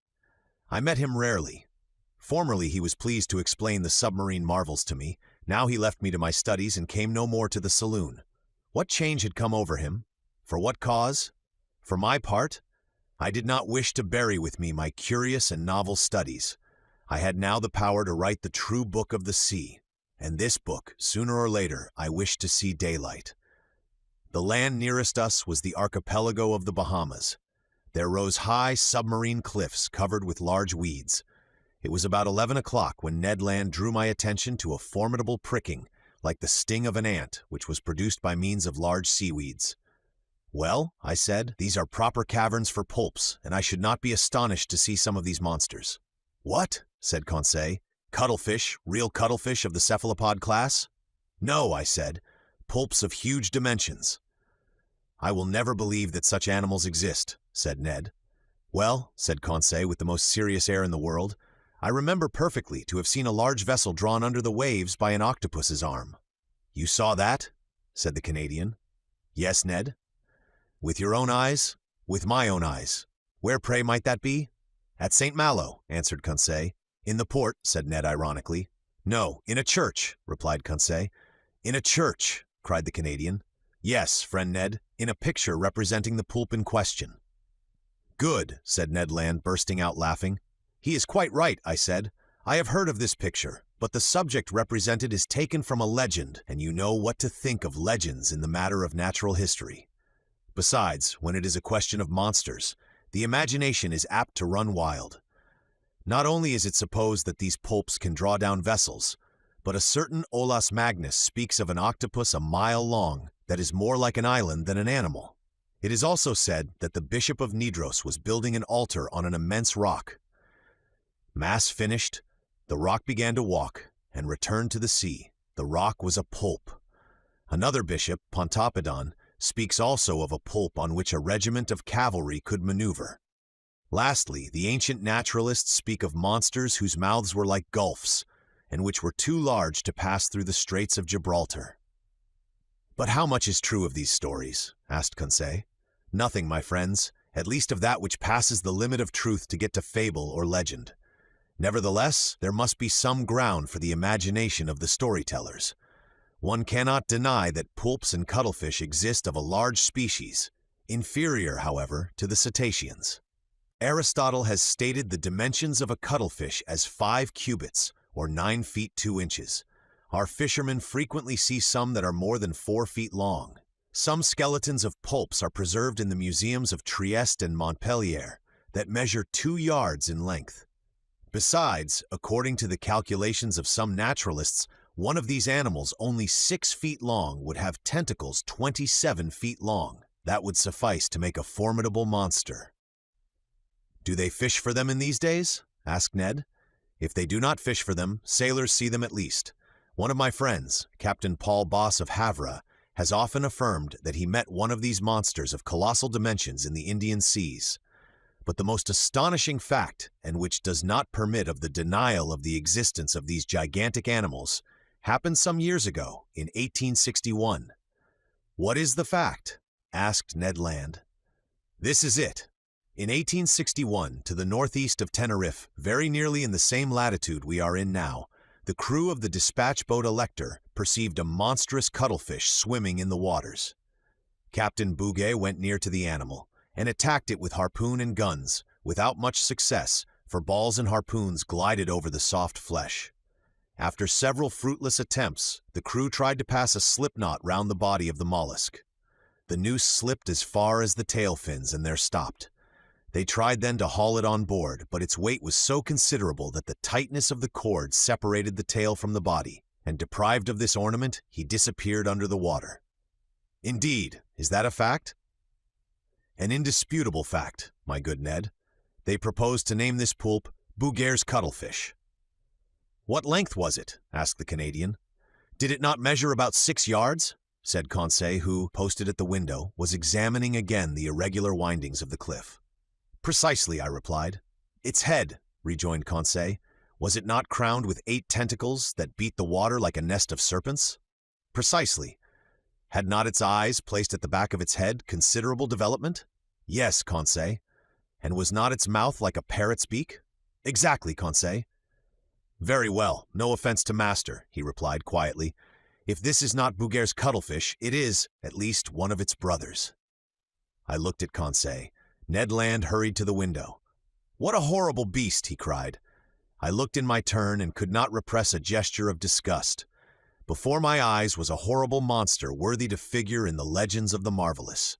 It was an immense cuttlefish, being 8 yards long.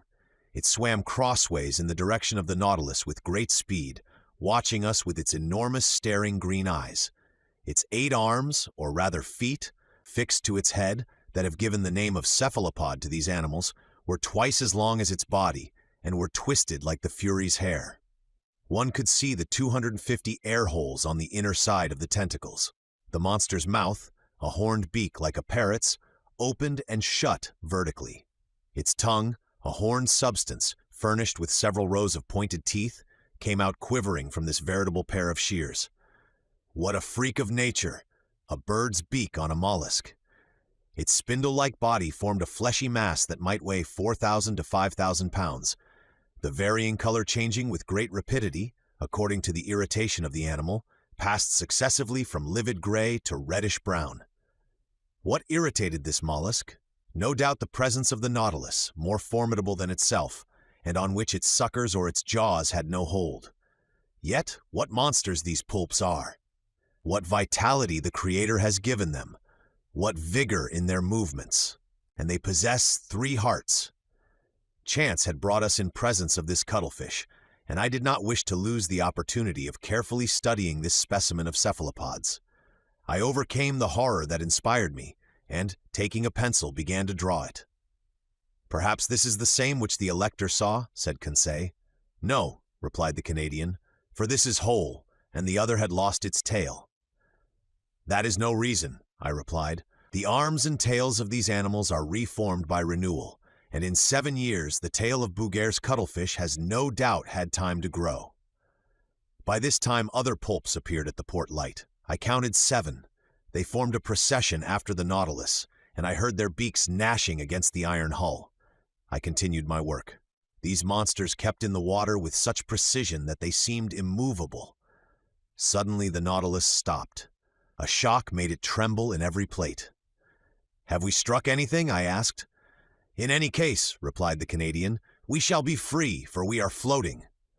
The Nautilus was floating, no doubt, but it did not move.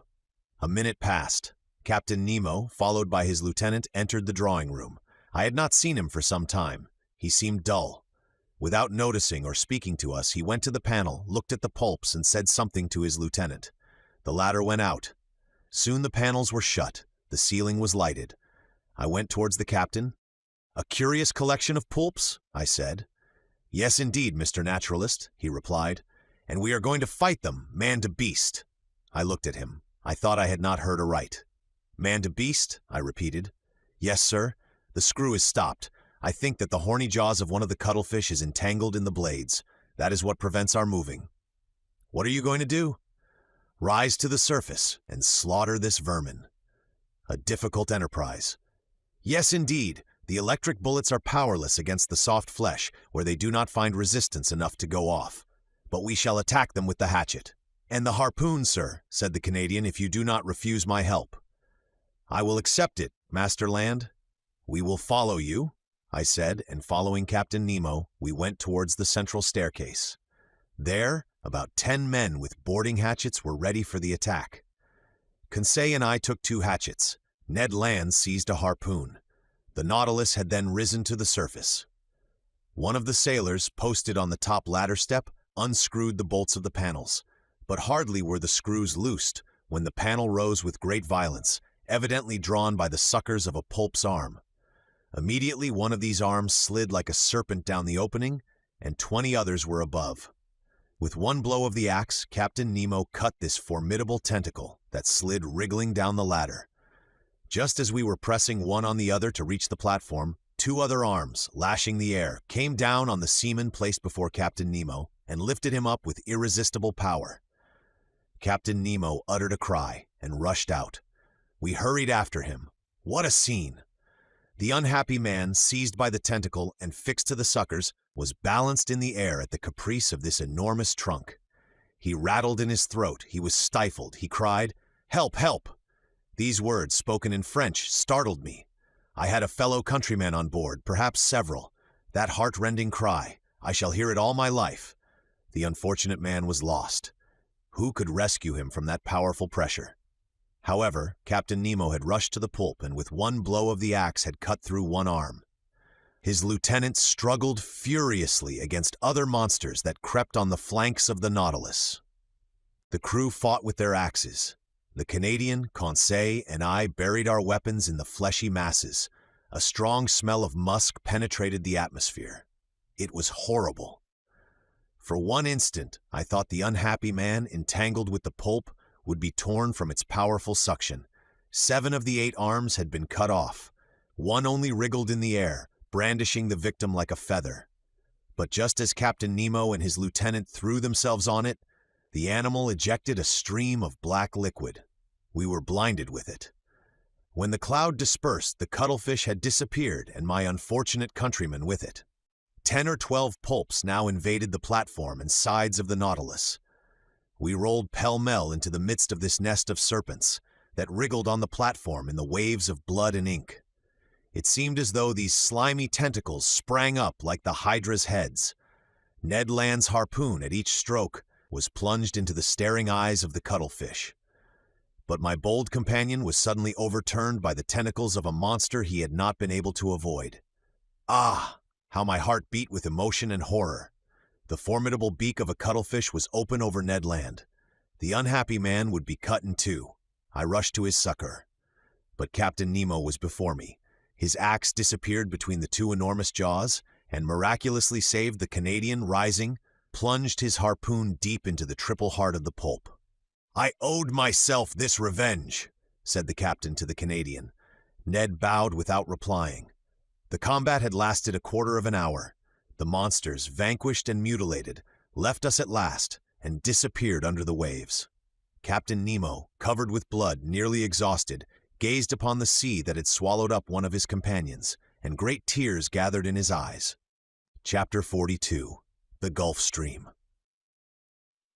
This terrible scene of the 20th of April none of us can ever forget. I have written it under the influence of violent emotion. Since then I have revised the recital. I have read it to Conseil and to the Canadian. They found it exact as to facts, but insufficient as to effect. To paint such pictures, one must have the pen of the most illustrious of our poets, the author of The Toilers of the Deep. I have said that Captain Nemo wept while watching the waves. His grief was great. It was the second companion he had lost since our arrival on board. And what a death! That friend, crushed, stifled, bruised by the dreadful arms of a pulp, pounded by his iron jaws, would not rest with his comrades in the peaceful coral cemetery. In the midst of the struggle, it was the despairing cry uttered by the unfortunate man that had torn my heart. The poor Frenchman, forgetting his conventional language, had taken to his own mother tongue, to utter a last appeal. Amongst the crew of the Nautilus, associated with the body and soul of the captain, recoiling like him from all contact with men, I had a fellow countryman. Did he alone represent France in this mysterious association, evidently composed of individuals of divers nationalities? It was one of these insoluble problems that rose up unceasingly before my mind. Captain Nemo entered his room, and I saw him no more for some time. But that he was sad and irresolute I could see by the vessel of which he was the soul, and which received all his impressions. The Nautilus did not keep on in its settled course. It floated about like a corpse at the will of the waves. It went at random. He could not tear himself away from the scene of the last struggle, from this sea that had devoured one of his men. 10 days passed thus. It was not till the 1st of May that the Nautilus resumed its northerly course, after having sighted the Bahamas at the mouth of the Bahama Canal. We were then following the current from the largest river to the sea, that has its banks, its fish, and its proper temperatures. I mean the Gulf Stream. It is really a river that flows freely to the middle of the Atlantic, and whose waters do not mix with the ocean waters. It is a salt river, salter than the surrounding sea. Its mean depth is 1,500 fathoms, its mean breadth 10 miles. In certain places the current flows with the speed of 2.5 miles an hour. The body of its waters is more considerable than that of all the rivers in the globe. It was on this ocean river that the Nautilus then sailed. I must add that, during the night, the phosphorescent waters of the Gulf Stream rivaled the electric power of our watchlight, especially in the stormy weather that threatened us so frequently. May 8th, we were still crossing Cape Hatteras at the height of North Carolina. The width of the Gulf Stream there is 75 miles, and its depth 210 yards. The Nautilus still went at random. All supervision seemed abandoned. I thought that under these circumstances, escape would be possible. Indeed, the inhabited shores offered anywhere an easy refuge. The sea was incessantly plowed by the steamers that ply between New York or Boston and the Gulf of Mexico, and overrun day and night by the little schooners coasting about the several parts of the American coast. We could hope to be picked up. It was a favorable opportunity, notwithstanding the 30 miles that separated the Nautilus from the coasts of the Union. One unfortunate circumstance thwarted the Canadians' plans. The weather was very bad. We were nearing those shores where tempests are so frequent, that country of waterspouts and cyclones actually engendered by the current of the Gulf Stream. To tempt the sea in a frail boat was certain destruction. Ned Land owned this himself. He fretted, seized with nostalgia that flight only could cure. "Master," he said that day to me, "this must come to an end. I must make a clean breast of it. This Nemo is leaving land and going up to the north. But I declare to you that I have had enough of the South Pole, and I will not follow him to the north." "What is to be done, Ned, since flight is impracticable just now?" "We must speak to the captain," said he. "You said nothing when we were in your native seas. I will speak, now we are in mine. When I think that before long the Nautilus will be by Nova Scotia, and that there near Newfoundland is a large bay, and into that bay the St. Lawrence empties itself, and that the St. Lawrence is my river, the river by Quebec my native town. When I think of this, I feel furious. It makes my hair stand on end. Sir, I would rather throw myself into the sea. I will not stay here. I am stifled." The Canadian was evidently losing all patience. His vigorous nature could not stand this prolonged imprisonment. His face altered daily, his temper became more surly. I knew what he must suffer, for I was seized with homesickness myself. Nearly 7 months had passed without our having had any news from land. Captain Nemo's isolation, his altered spirits, especially since the fight with the POULPS, his taciturnity, all made me view things in a different light. "Well, sir?" said Ned, seeing I did not reply. "Well, Ned, do you wish me to ask Captain Nemo his intentions concerning us?" "Yes, sir." "Although he has already made them known?" "Yes. I wish it settled finally. Speak for me, in my name only, if you like. But I so seldom meet him. He avoids me. That is all the more reason for you to go to see him." I went to my room. From thence I meant to go to Captain Nemo's. It would not do to let this opportunity of meeting him slip. I knocked at the door. No answer. I knocked again, then turned the handle. The door opened, I went in. The captain was there. Bending over his work table, he had not heard me. Resolved not to go without having spoken, I approached him. He raised his head quickly, frowned, and said roughly, "You here? What do you want?" "To speak to you, Captain." "But I am busy, sir. I am working. I leave you at liberty to shut yourself up. Cannot I be allowed the same?" This reception was not encouraging, but I was determined to hear and answer everything. "Sir," I said coldly, "I have to speak to you on a matter that admits of no delay." "What is that, sir?" he replied ironically. "Have you discovered something that has escaped me, or has the sea delivered up any new secrets?" We were at cross purposes. But before I could reply, he showed me an open manuscript on his table and said, in a more serious tone, "Here, Emeranax, is a manuscript written in several languages. It contains the sum of my studies of the sea, and if it please God, it shall not perish with me. This manuscript, signed with my name, complete with the history of my life, will be shut up in a little floating case. The last survivor of all of us on board the Nautilus will throw this case into the sea, and it will go whither it is borne by the waves. This man's name, his history written by himself, his mystery would then be revealed someday. Captain," I said, "I can but approve of the idea that makes you act thus. The result of your studies must not be lost, but the means you employ seem to me to be primitive. Who knows where the winds will carry this case, and in whose hands it will fall? Could you not use some other means? Could not you, or one of yours?" "Never, sir," he said, hastily interrupting me. "But I and my companions are ready to keep this manuscript in store, and if you will put us at liberty—" "At liberty?" said the captain, rising. "Yes, sir. That is the subject on which I wish to question you. For 7 months we have been here on board, and I ask you today, in the name of my companions and in my own, if your intention is to keep us here always?" "Maranax, I will answer you today as I did 7 months ago. Whoever enters the Nautilus must never quit it. You impose actual slavery upon us. Give it what name you please. But everywhere the slave has the right to regain his liberty. Who denies you this right, Have I ever tried to chain you with an oath?" He looked at me with his arms crossed. "Sir," I said, "to return a second time to this subject will be neither to your nor to my taste, but, as we have entered upon it, let us go through with it. I repeat, it is not only myself whom it concerns. Study is to me a relief, a diversion, a passion that could make me forget everything. Like you, I am willing to live obscure, in the frail hope of bequeathing one day, to future time, the result of my labors. But it is otherwise with Ned Land. Every man, worthy of the name, deserves some consideration. Have you thought that love of liberty, hatred of slavery, can give rise to schemes of revenge in a nature like the Canadian's, that he could think, attempt, and try?" I was silenced. Captain Nemo rose. "Whatever Ned Land thinks of, attempts, or tries, what does it matter to me? I did not seek him. It is not for my pleasure that I keep him on board. As for you, Aronnax, you are one of those who can understand everything, even silence. I have nothing more to say to you. Let this first time you have come to treat of this subject be the last. For a second time, I will not listen to you." I retired. Our situation was critical. I related my conversation to my two companions. "We know now," said Ned, "that we can expect nothing from this man. The Nautilus is nearing Long Island. We will escape, whatever the weather may be." But the sky became more and more threatening. Symptoms of a hurricane became manifest. The atmosphere was becoming white and misty. On the horizon, fine streaks of cirrus clouds were succeeded by masses of cumuli.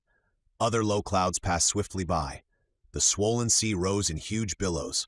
The birds disappeared with the exception of the petrels, those friends of the storm. The barometer fell sensibly and indicated an extreme tension of the vapors. The mixture of the storm glass was decomposed under the influence of the electricity that pervaded the atmosphere. The tempest burst on the 18th of May, just as the Nautilus was floating off Long Island, some miles from the port of New York. I can describe this strife of the elements, for instead of fleeing to the depths of the sea, Captain Nemo, by an unaccountable caprice, would brave it at the surface. The wind blew from the southwest at first. Captain Nemo, during the squalls, had taken his place on the platform. He had made himself fast to prevent being washed overboard by the monstrous waves. I had hoisted myself up and made myself fast also, dividing my admiration between the tempest and this extraordinary man who was coping with it. The raging sea was swept by huge cloud drifts, which were actually saturated with the waves. The Nautilus, sometimes lying on its side, sometimes standing up like a mast, rolled and pitched terribly. About 5 o'clock, a torrent of rain fell, that lulled neither sea nor wind. The hurricane blew nearly 40 leagues an hour. It is under these conditions that it overturns houses, breaks iron gates, displaces 24-pounders. However, the Nautilus, in the midst of the tempest, confirmed the words of a clever engineer, "There is no well-constructed hull that cannot defy the sea." This was not a resisting rock. It was a steel spindle, obedient and movable, without rigging or masts, that braved its fury with impunity. However, I watched these raging waves attentively. They measured 15 feet in height and 150 to 175 yards long, and their speed of propagation was 30 feet per second. Their bulk and power increased with the depth of the water. Such waves as these, at the Hebrides, have displaced a mass weighing 8,400 pounds. They are they which, in the tempest of December 23, 1864, after destroying the town of Yedo in Japan, broke the same day on the shores of America. The intensity of the tempest increased with the night. The barometer, as in 1860 at Reunion during a cyclone, fell 7/10 at the close of day. I saw a large vessel pass the horizon struggling painfully. She was trying to lie to under half steam, to keep up above the waves. It was probably one of the steamers of the line from New York to Liverpool or Havre. It soon disappeared in the gloom. At 10 o'clock in the evening, the sky was on fire. The atmosphere was streaked with vivid lightning. I could not bear the brightness of it, while the captain, looking at it, seemed to envy the spirit of the tempest. A terrible noise filled the air, a complex noise made up of the howls of the crushed waves, the roaring of the wind, and the claps of thunder. The wind veered suddenly to all points of the horizon, and the cyclone, rising in the east, returned after passing by the northwest and south in the inverse course pursued by the circular storm of the southern hemisphere. Ah, that Gulf Stream. It deserves its name of the king of tempests. It is that which causes those formidable cyclones by the difference of temperature between its air and its currents. A shower of fire had succeeded the rain. The drops of water were changed to sharp spikes. One would have thought that Captain Nemo was courting a death worthy of himself, a death by lightning. As the Nautilus, pitching dreadfully, raised its steel spur in the air, it seemed to act as a conductor, and I saw long sparks burst from it. Crushed and without strength, I crawled to the panel, opened it, and descended to the saloon. The storm was then at its height. It was impossible to stand upright in the interior of the Nautilus. Captain Nemo came down about 12. I heard the reservoirs filling by degrees, and the Nautilus sank slowly beneath the waves. Through the open windows in the saloon, I saw large fish, terrified, passing like phantoms in the water. Some were struck before my eyes. The Nautilus was still descending. I thought that at about 8 fathoms deep we should find a calm. But no, the upper beds were too violently agitated for that.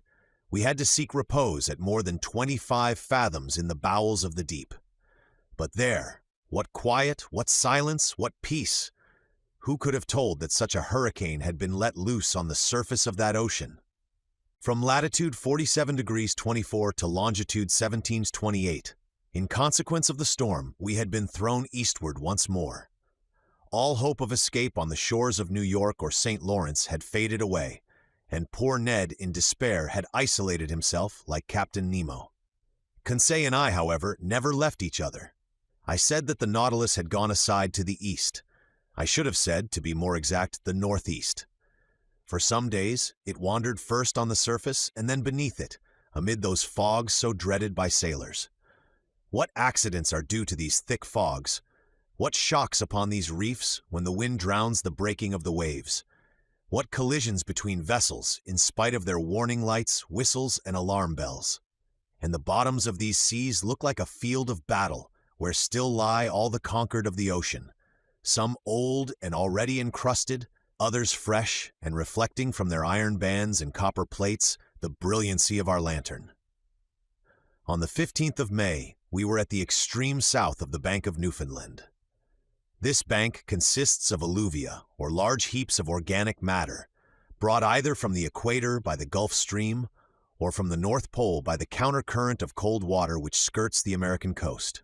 There also are heaped up those erratic blocks which are carried along by the broken ice, and close by, a vast charnel house of mollusks which perish here by millions. The depth of the sea is not great at Newfoundland, not more than some hundreds of fathoms, but towards the south is a depression of 1,500 fathoms. There the Gulf Stream widens. It loses some of its speed and some of its temperature, but it becomes a sea.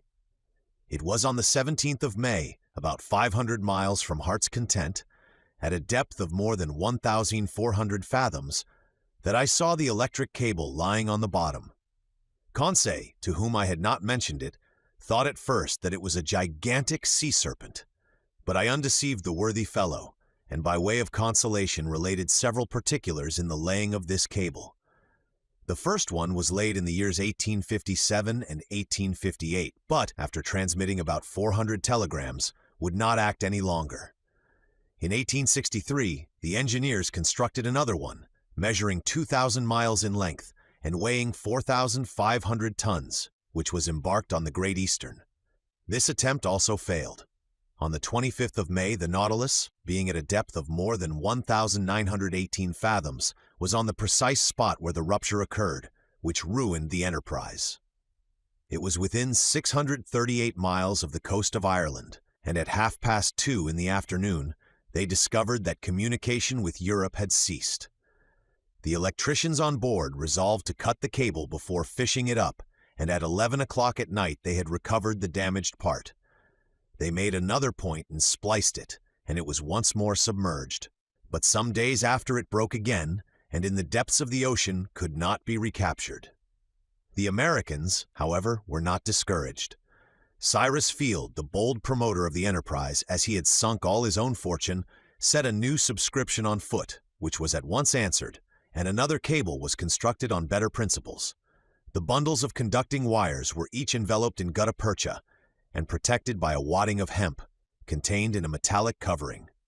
The Great Eastern sailed on the 13th of July, 1866. The operation worked well. But one incident occurred.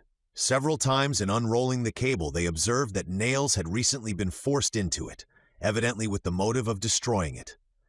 Captain Anderson, the officers and engineers consulted together and had it posted up that, if the offender was surprised on board, he would be thrown without further trial into the sea.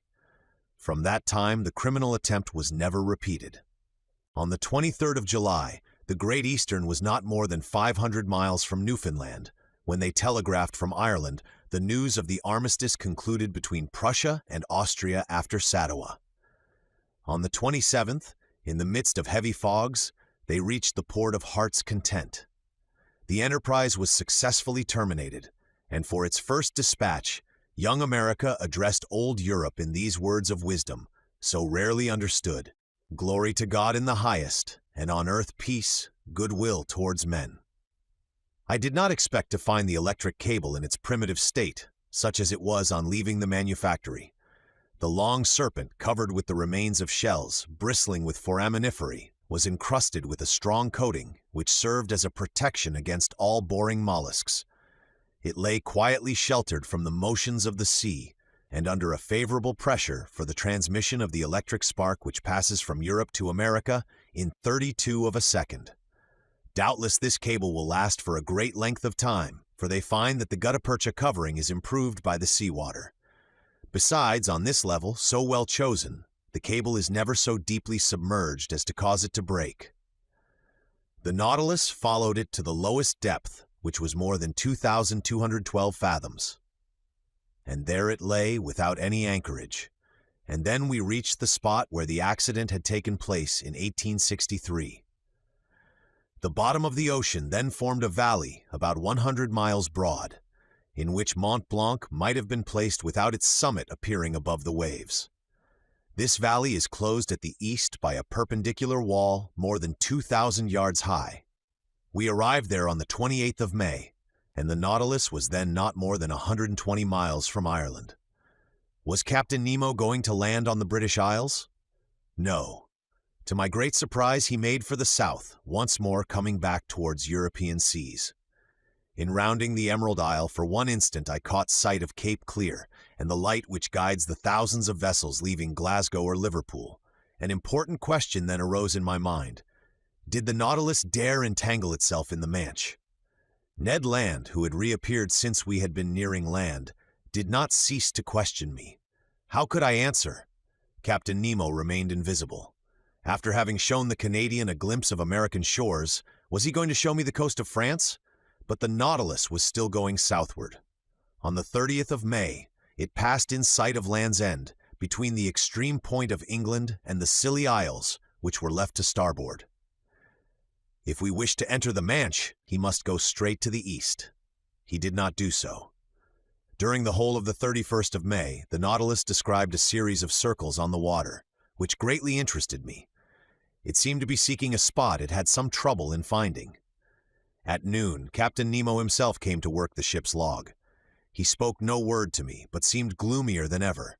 What could sadden him thus? Was it his proximity to European shores? Had he some recollections of his abandoned country? If not, what did he feel? Remorse or regret? For a long while, this thought haunted my mind, and I had a kind of presentiment that before long chance would betray the captain's secrets. The next day, the 1st of June, the Nautilus continued the same process. It was evidently seeking some particular spot in the ocean. Captain Nemo took the sun's altitude, as he had done the day before. The sea was beautiful, the sky clear. About 8 miles to the east, a large steam vessel could be discerned on the horizon. No flag fluttered from its mast, and I could not discover its nationality. Some minutes before the sun passed the meridian, Captain Nemo took his sextant and watched with great attention. The perfect rest of the water greatly helped the operation. The Nautilus was motionless. It neither rolled nor pitched. I was on the platform when the altitude was taken, and the captain pronounced these words, "It is here." He turned and went below. Had he seen the vessel, which was changing its course and seemed to be nearing us? I could not tell. I returned to the saloon. The panels closed. I heard the hissing of the water in the reservoirs.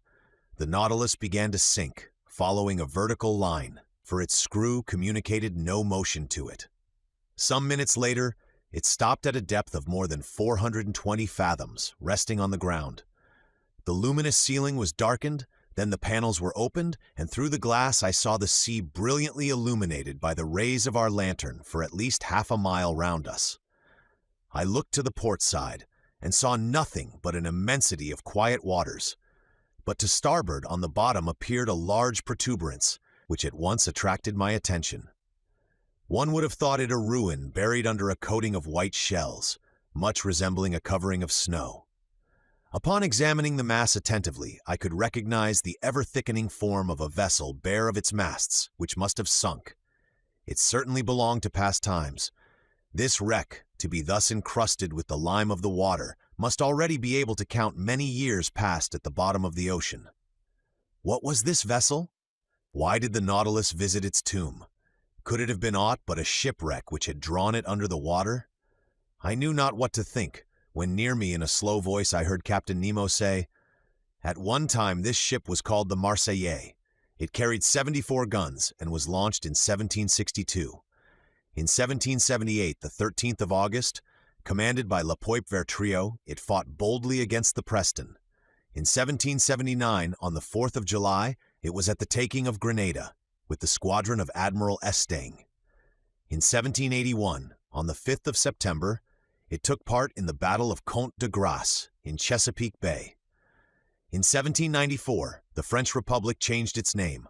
On the 16th of April in the same year, it joined the squadron of Villeray-Joyeuse at Brest, being entrusted with the escort of a cargo of corn coming from America under the command of Admiral Van Steeble. On the 11th and 12th parallel of the second year, this squadron fell in with an English vessel. Sir, today is the 13th parallel, the 1st of June, 1868.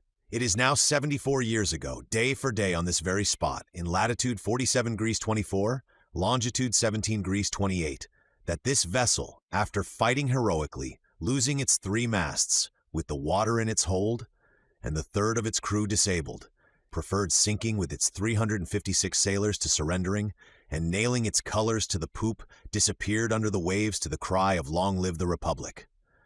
"The Avenger!" I exclaimed. "Yes, sir, the Avenger, a good name!" muttered Captain Nemo, crossing his arms. Chapter 44. A Hecatomb. The way of describing this unlooked-for scene, the history of the Patriot ship, told at first so coldly, and the emotion with which this strange man pronounced the last words, the name of the Avenger, the significance of which could not escape me, all impressed itself deeply on my mind. My eyes did not leave the captain, who, with his hands stretched out to sea, was watching with a glowing eye the glorious wreck. Perhaps I was never to know who he was, from whence he came, or where he was going to, but I saw the man move, and apart from the savant. It was no common misanthropy which had shut Captain Nemo and his companions within the Nautilus, but a hatred, either monstrous or sublime, which time could never weaken. Did this hatred still seek for vengeance? The future would soon teach me that. But the Nautilus was rising slowly to the surface of the sea, and the form of the Avenger disappeared by degrees from my sight. Soon a slight rolling told me that we were in the open air. At that moment a dull boom was heard. I looked at the captain. He did not move. "Captain?" said I.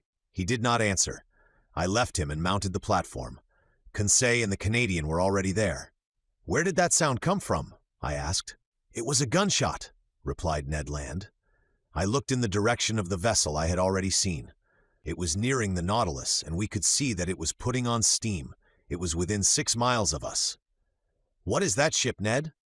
"By its rigging and the height of its lower masts," said the Canadian, "I bet she is a ship of war.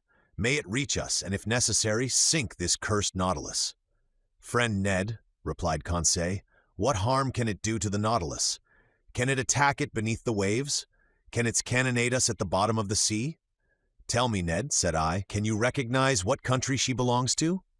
The Canadian knitted his eyebrows, dropped his eyelids, and screwed up the corners of his eyes, and for a few moments fixed a piercing look upon the vessel. "No, sir," he replied, "I cannot tell what nation she belongs to, for she shows no colors. but I can declare she is a man of war, for a long pennant flutters from her main mast. For a quarter of an hour we watched the ship which was steaming towards us. I could not, however, believe that she could see the Nautilus from that distance, and still less that she could know what this submarine engine was. Soon the Canadian informed me that she was a large, armored, two-decker ram. A thick black smoke was pouring from her two funnels. Her closely furled sails were stopped to her yards. She hoisted no flag at her mizzen peak. The distance prevented us from distinguishing the colors of her pennant, which floated like a thin ribbon. She advanced rapidly. If Captain Nemo allowed her to approach, there was a chance of salvation for us. "Sir," said Ned Land, "if that vessel passes within a mile of us, I shall throw myself into the sea, and I should advise you to do the same." I did not reply to the Canadian's suggestion, but continued watching the ship. Whether English, French, American, or Russian, she would be sure to take us in if we could only reach her. Presently, a white smoke burst from the forepart of the vessel. Some seconds after, the water, agitated by the fall of a heavy body, splashed the stern of the Nautilus, and shortly afterwards a loud explosion struck my ear. "What? They are firing at us!" I exclaimed. "So please you, sir," said Ned, "they have recognized the Unicorn, and they are firing at us." "But," I exclaimed, "surely they can see that there are men in the case?" "It is perhaps because of that," replied Ned Land, looking at me. A whole flood of light burst upon my mind. Doubtless they knew now how to believe the stories of the pretended monster. No doubt, on board the Abraham Lincoln, when the Canadians struck it with the harpoon, Commander Farragut had recognized in the supposed narwhal a submarine vessel, more dangerous than a supernatural cetacean. Yes, it must have been so. And on every sea they were now seeking this engine of destruction. Terrible indeed. If, as we supposed, Captain Nemo employed the Nautilus in works of vengeance. On the night when we were imprisoned in that cell in the midst of the Indian Ocean, had he not attacked some vessel? The man buried in the coral cemetery, had he not been a victim to the shock caused by the Nautilus? Yes, I repeat it, it must be so. One part of the mysterious existence of Captain Nemo had been unveiled, and if his identity had not been recognized, at least the nations united against him were no longer hunting a chimerical creature, but a man who had vowed a deadly hatred against them. All the formidable past rose before me. Instead of meeting friends on board the approaching ship, we could only expect pitiless enemies. But the shot rattled about us. Some of them struck the sea and ricocheted, losing themselves in the distance. But none touched the Nautilus. The vessel was not more than 3 miles from us. In spite of the serious cannonade, Captain Nemo did not appear on the platform. But if one of the conical projectiles had struck the shell of the Nautilus, it would have been fatal. The Canadian then said, "Sir, we must do all we can to get out of this dilemma. Let us signal them. They will then perhaps understand that we are honest folks." Ned Land took his handkerchief to wave in the air, but he had scarcely displayed it when he was struck down by an iron hand and fell, in spite of his great strength, upon the deck. "Fool!" exclaimed the captain. "Do you wish to be pierced by the spur of the Nautilus before it is hurled at this vessel?" Captain Nemo was terrible to hear. He was still more terrible to see. His face was deadly pale, with a spasm at his heart. For an instant it must have ceased to beat. His pupils were fearfully contracted. He did not speak. He roared, as with his body thrown forward he wrung the Canadian's shoulders. Then, leaving him and turning to the ship of war, whose shot was still raining around him, he exclaimed with a powerful voice, "Ah, ship of an accursed nation, you know who I am. I do not want your colors to know you by. Look, and I will show you mine." And on the forepart of the platform, Captain Nemo unfurled a black flag, similar to the one he had placed at the South Pole. At that moment a shot struck the shell of the Nautilus obliquely, without piercing it, and, rebounding near the captain, was lost in the sea. He shrugged his shoulders, and addressing me, said shortly, "Go down, you and your companions, go down." "Sir," I cried, "are you going to attack this vessel?" "Sir, I am going to sink it." "You will not do that?" "I shall do it," he replied coldly. "And I advise you not to judge me, sir. Fate has shown you what you ought not to have seen. The attack has begun. Go down." "What is this vessel?" "You do not know. Very well. So much the better." Its nationality to you at least will be a secret. Go down." We could but obey. About 15 of the sailors surrounded the captain, looking with implacable hatred at the vessel nearing them. One could feel that the same desire of vengeance animated every soul. I went down at the moment another projectile struck the Nautilus, and I heard the captain exclaim, "Strike, mad vessel! Shower your useless shot, and then you will not escape the spur of the Nautilus. But it is not here that you shall perish. I would not have your ruins mingle with those of the Avenger." I reached my room. The captain and his second had remained on the platform. The screw was set in motion, and the Nautilus, moving with speed, was soon beyond the reach of the ship's guns. But the pursuit continued, and Captain Nemo contented himself with keeping his distance. About 4 in the afternoon, being no longer able to contain my impatience, I went to the central staircase. The panel was open, and I ventured onto the platform. The captain was still walking up and down with an agitated step. He was looking at the ship, which was 5 or 6 miles to leeward. He was going round it like a wild beast, and drawing it eastward, he allowed them to pursue. But he did not attack. Perhaps he still hesitated? I wished to mediate once more, but I had scarcely spoken when Captain Nemo imposed silence, saying, "I am the law, and I am the judge. I am the oppressed, and there is the oppressor. Through him I have lost all that I loved, cherished, and venerated. Country, wife, children, father, and mother. I saw all perish. All that I hate is there. Say no more." I cast a last look at the man-of-war, which was putting on steam, and rejoined Ned and Conseil. "We will fly," I exclaimed. "Good," said Ned. "What is this vessel?" "I do not know, but whatever it is, it will be sunk before night. In any case, it is better to perish with it than be made accomplices in a retaliation the justice of which we cannot judge." "That is my opinion too," said Ned Land coolly. "Let us wait for night." Night arrived. Deep silence reigned on board. The compass showed that the Nautilus had not altered its course. It was on the surface, rolling slightly. My companions and I resolved to fly when the vessel should be near enough either to hear us or to see us, for the moon, which would be full in 2 or 3 days, shone brightly. Once on board the ship, if we could not prevent the blow which threatened it, we could, at least we would, do all that circumstances would allow. Several times I thought the Nautilus was preparing for attack, but Captain Nemo contented himself with allowing his adversary to approach, and then fled once more before it. Part of the night passed without any incident. We watched the opportunity for action. We spoke little, for we were too much moved. Ned Land would have thrown himself into the sea, but I forced him to wait. According to my idea, the Nautilus would attack the ship at her waterline, and then it would not only be possible but easy to fly. At 3 in the morning, full of uneasiness, I mounted the platform. Captain Nemo had not left it. He was standing at the forepart near his flag, which a slight breeze displayed above his head. He did not take his eyes from the vessel. The intensity of his look seemed to attract and fascinate, and draw it onward more surely than if he had been towing it. The moon was then passing the meridian.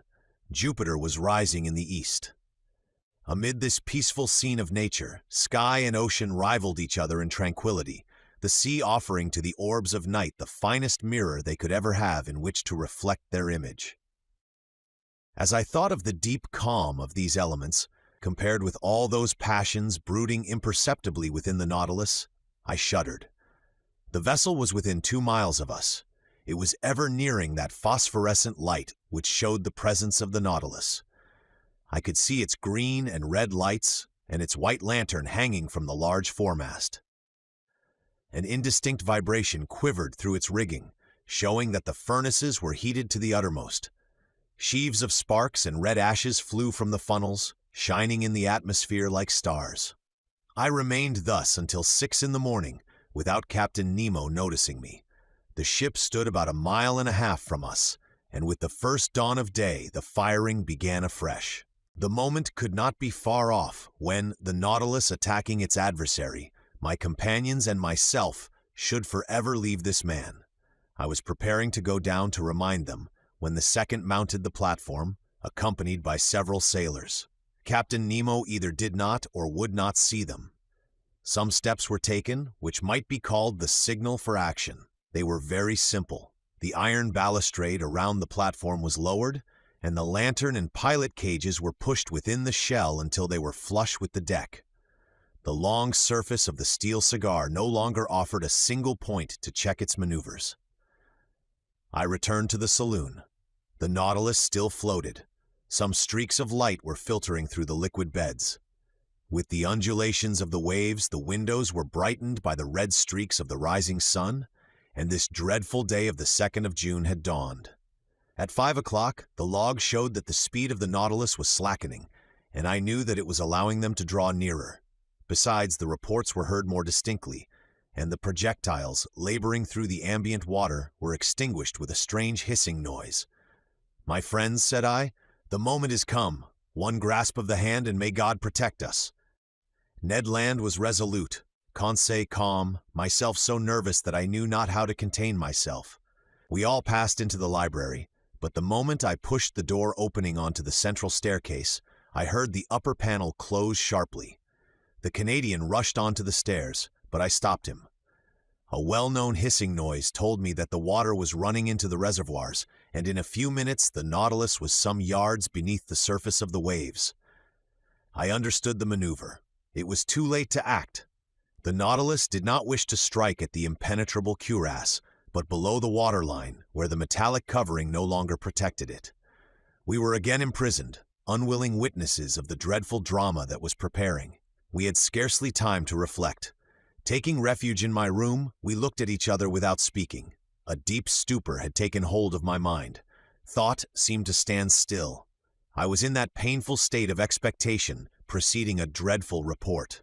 I waited, I listened. Every sense was merged in that of hearing. The speed of the Nautilus was accelerated. It was preparing to rush. The whole ship trembled. Suddenly, I screamed.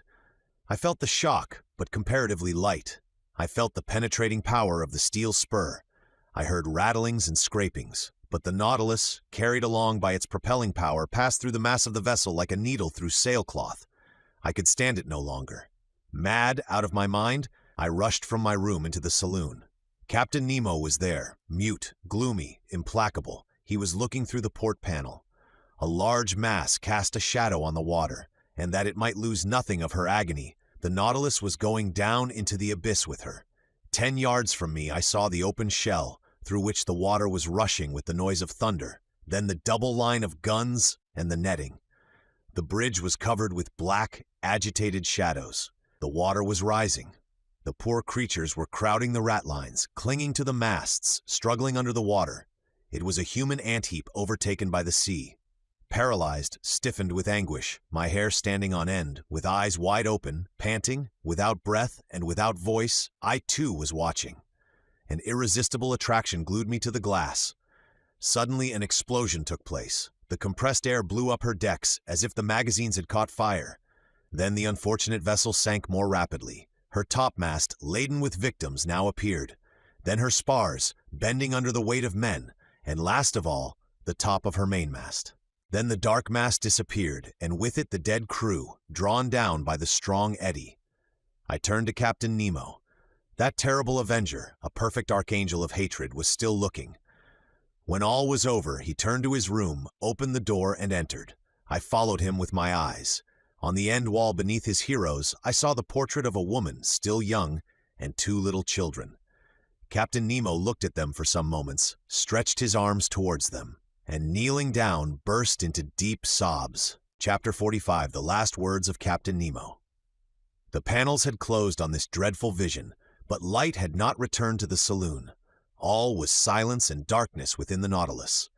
At wonderful speed, 100 feet beneath the water, it was leaving this desolate spot. Whither was it going? To the north or south? Where was the man flying to after such dreadful retaliation? I had returned to my room, where Ned and Conseil had remained silent enough.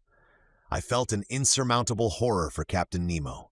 Whatever he had suffered at the hands of these men, he had no right to punish thus.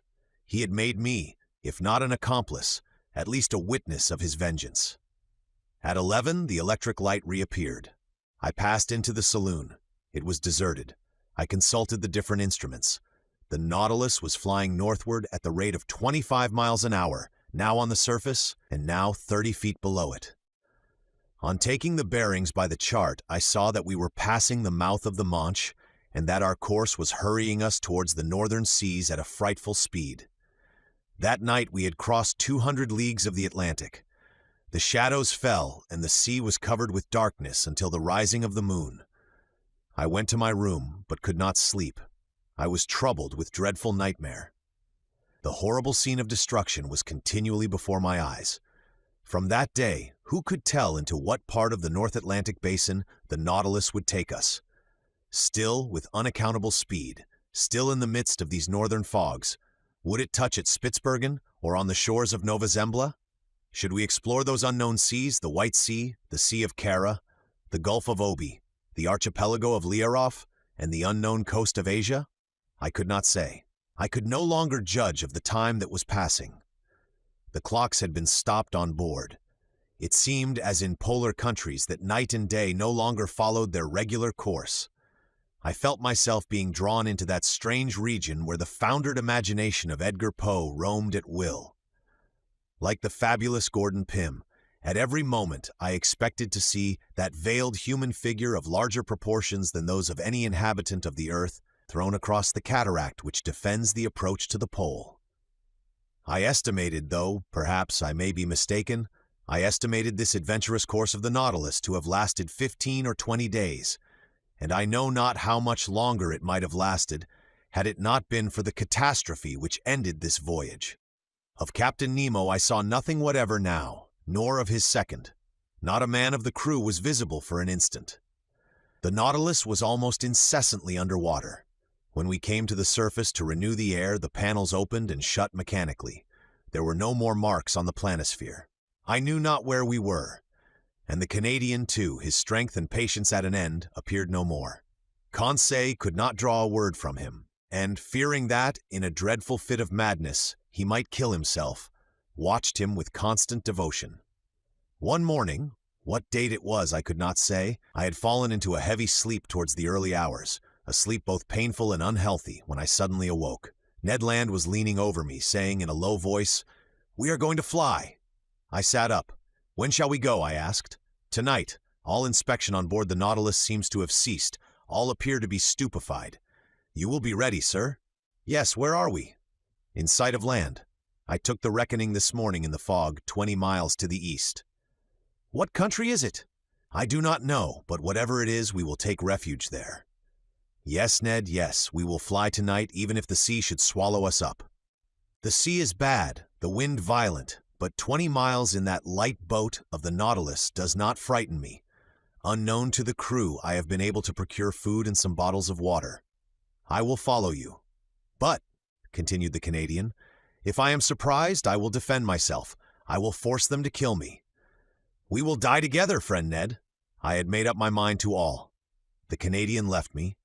I reached the platform, on which I could with difficulty support myself against the shock of the waves. The sky was threatening, but as land was in those thick brown shadows, we must fly. I returned to the saloon, fearing and yet hoping to see Captain Nemo, wishing and yet not wishing to see him. What could I have said to him? Could I hide the involuntary horror with which he inspired me? No, it was better that I should not meet him face to face, better to forget him. And yet, how long seemed that day, the last that I should pass in the Nautilus? I remained alone. Ned Land and Conseil avoided speaking, for fear of betraying themselves. At 6 I dined, but I was not hungry. I forced myself to eat in spite of my disgust, that I might not weaken myself.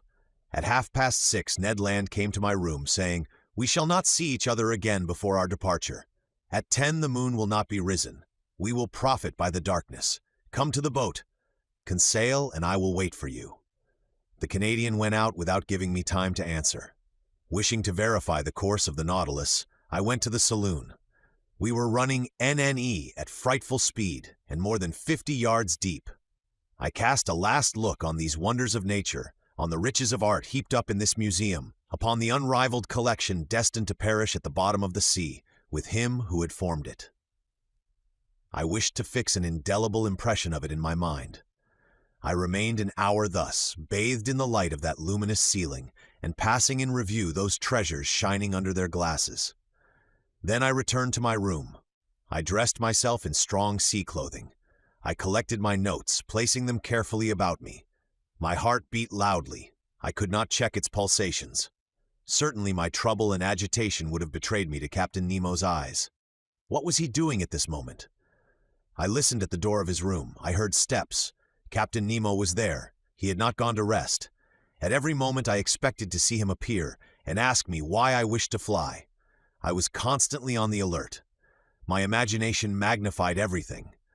The impression became at last so poignant that I asked myself if it would not be better to go to the captain's room, see him face to face, and brave him with look and gesture. It was the inspiration of a madman. Fortunately, I resisted the desire and stretched myself on my bed to quiet my bodily agitation. My nerves were somewhat calmer, but in my excited brain I saw over again all my existence on board the Nautilus. Every incident, either happy or unfortunate, which had happened since my disappearance from the Abraham Lincoln, the submarine hunt, the Torres Straits, the savages of Papua, the running ashore, the coral cemetery, the passage of Suez, the island of Santorin, the Cretan diver, Vigo Bay, Atlantis, the iceberg, the South Pole, the imprisonment in the ice, the fight among the POULPS, the storm in the Gulf Stream, the Avenger, and the horrible scene of the vessel sunk with all her crew. All these events passed before my eyes like scenes in a drama. Then Captain Nemo seemed to grow enormously, his features to assume superhuman proportions. He was no longer my equal, but a man of the waters, the genie of the sea. It was then 9:30. I held my head between my hands to keep it from bursting. I closed my eyes. I would not think any longer. There was another half hour to wait, another half hour of a nightmare, which might drive me mad. At that moment I heard the distant strains of the organ, a sad harmony to an undefinable chant, the wail of a soul longing to break these earthly bonds. I listened with every sense, scarcely breathing, plunged like Captain Nemo in that musical ecstasy which was drawing him in spirit to the end of life. Then a sudden thought terrified me. Captain Nemo had left his room. He was in the saloon, which I must cross to fly. There I should meet him for the last time. He would see me, perhaps speak to me. A gesture of his might destroy me. A single word chain me on board. But 10 was about to strike. The moment had come for me to leave my room and join my companions. I must not hesitate, even if Captain Nemo himself should rise before me.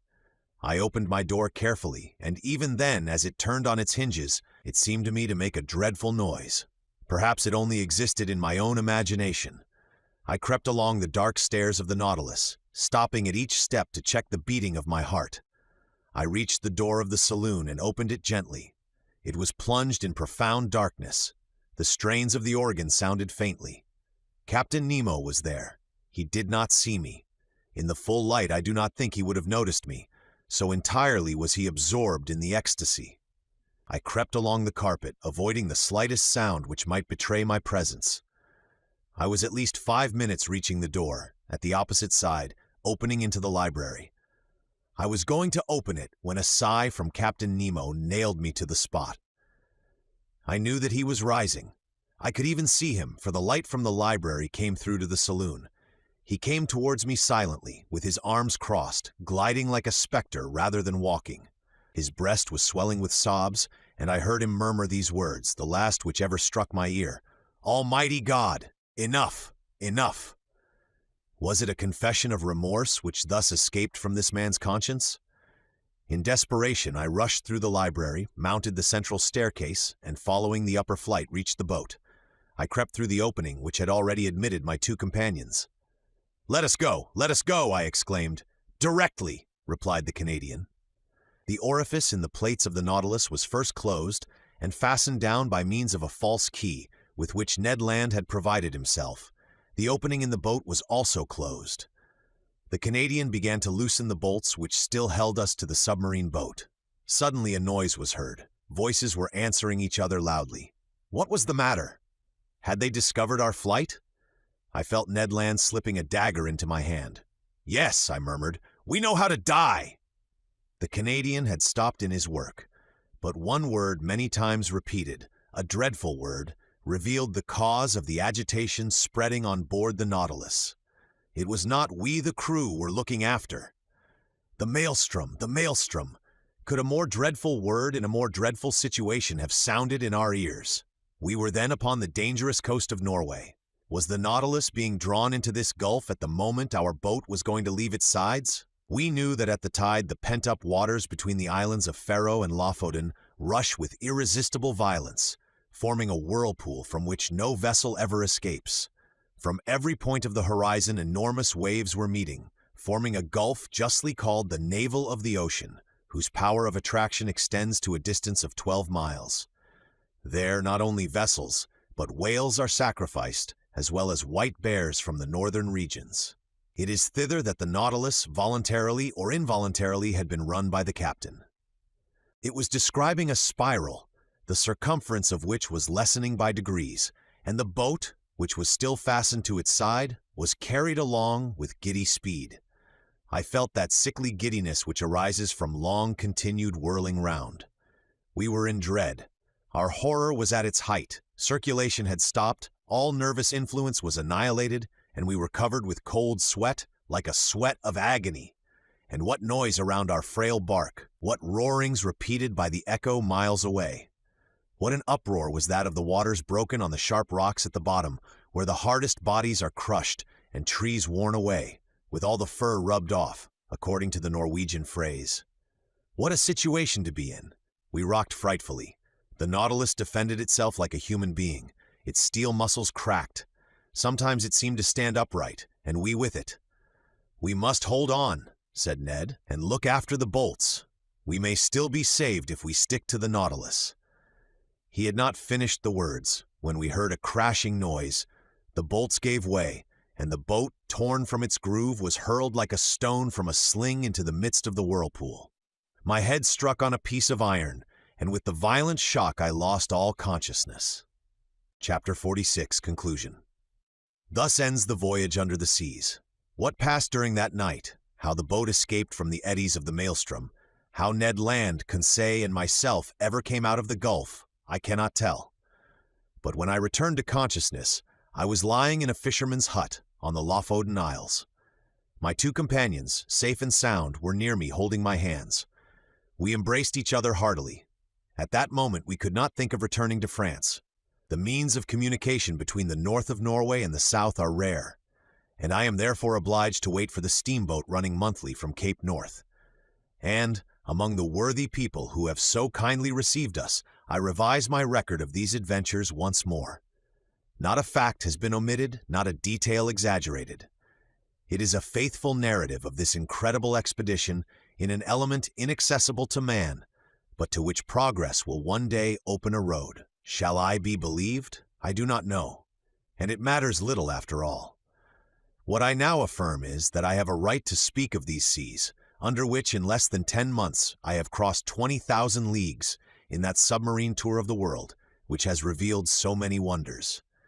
But what has become of the Nautilus? Did it resist the pressure of the maelstrom? Does Captain Nemo still live? And does he still follow under the ocean those frightful retaliations? Or did he stop after the last hecatomb? Will the waves one day carry to him this manuscript containing the history of his life? Shall I ever know the name of this man? Will the missing vessel tell us by its nationality that of Captain Nemo? I hope so. And I also hope that his powerful vessel has conquered the sea at its most terrible gulf, and that the Nautilus has survived where so many other vessels have been lost. If it be so, if Captain Nemo still inhabits the ocean, his adopted country, may hatred be appeased in that savage heart. May the contemplation of so many wonders extinguish forever the spirit of vengeance. May the judge disappear, and the philosopher continue the peaceful exploration of the sea. If his destiny be strange, it is also sublime. Have I not understood it myself? Have I not lived 10 months of this unnatural life? And to the question asked by Ecclesiastes 3,000 years ago, that which is far off and exceeding deep, who can find it out? 2 men alone of all now living have the right to give an answer, Captain Nemo and myself.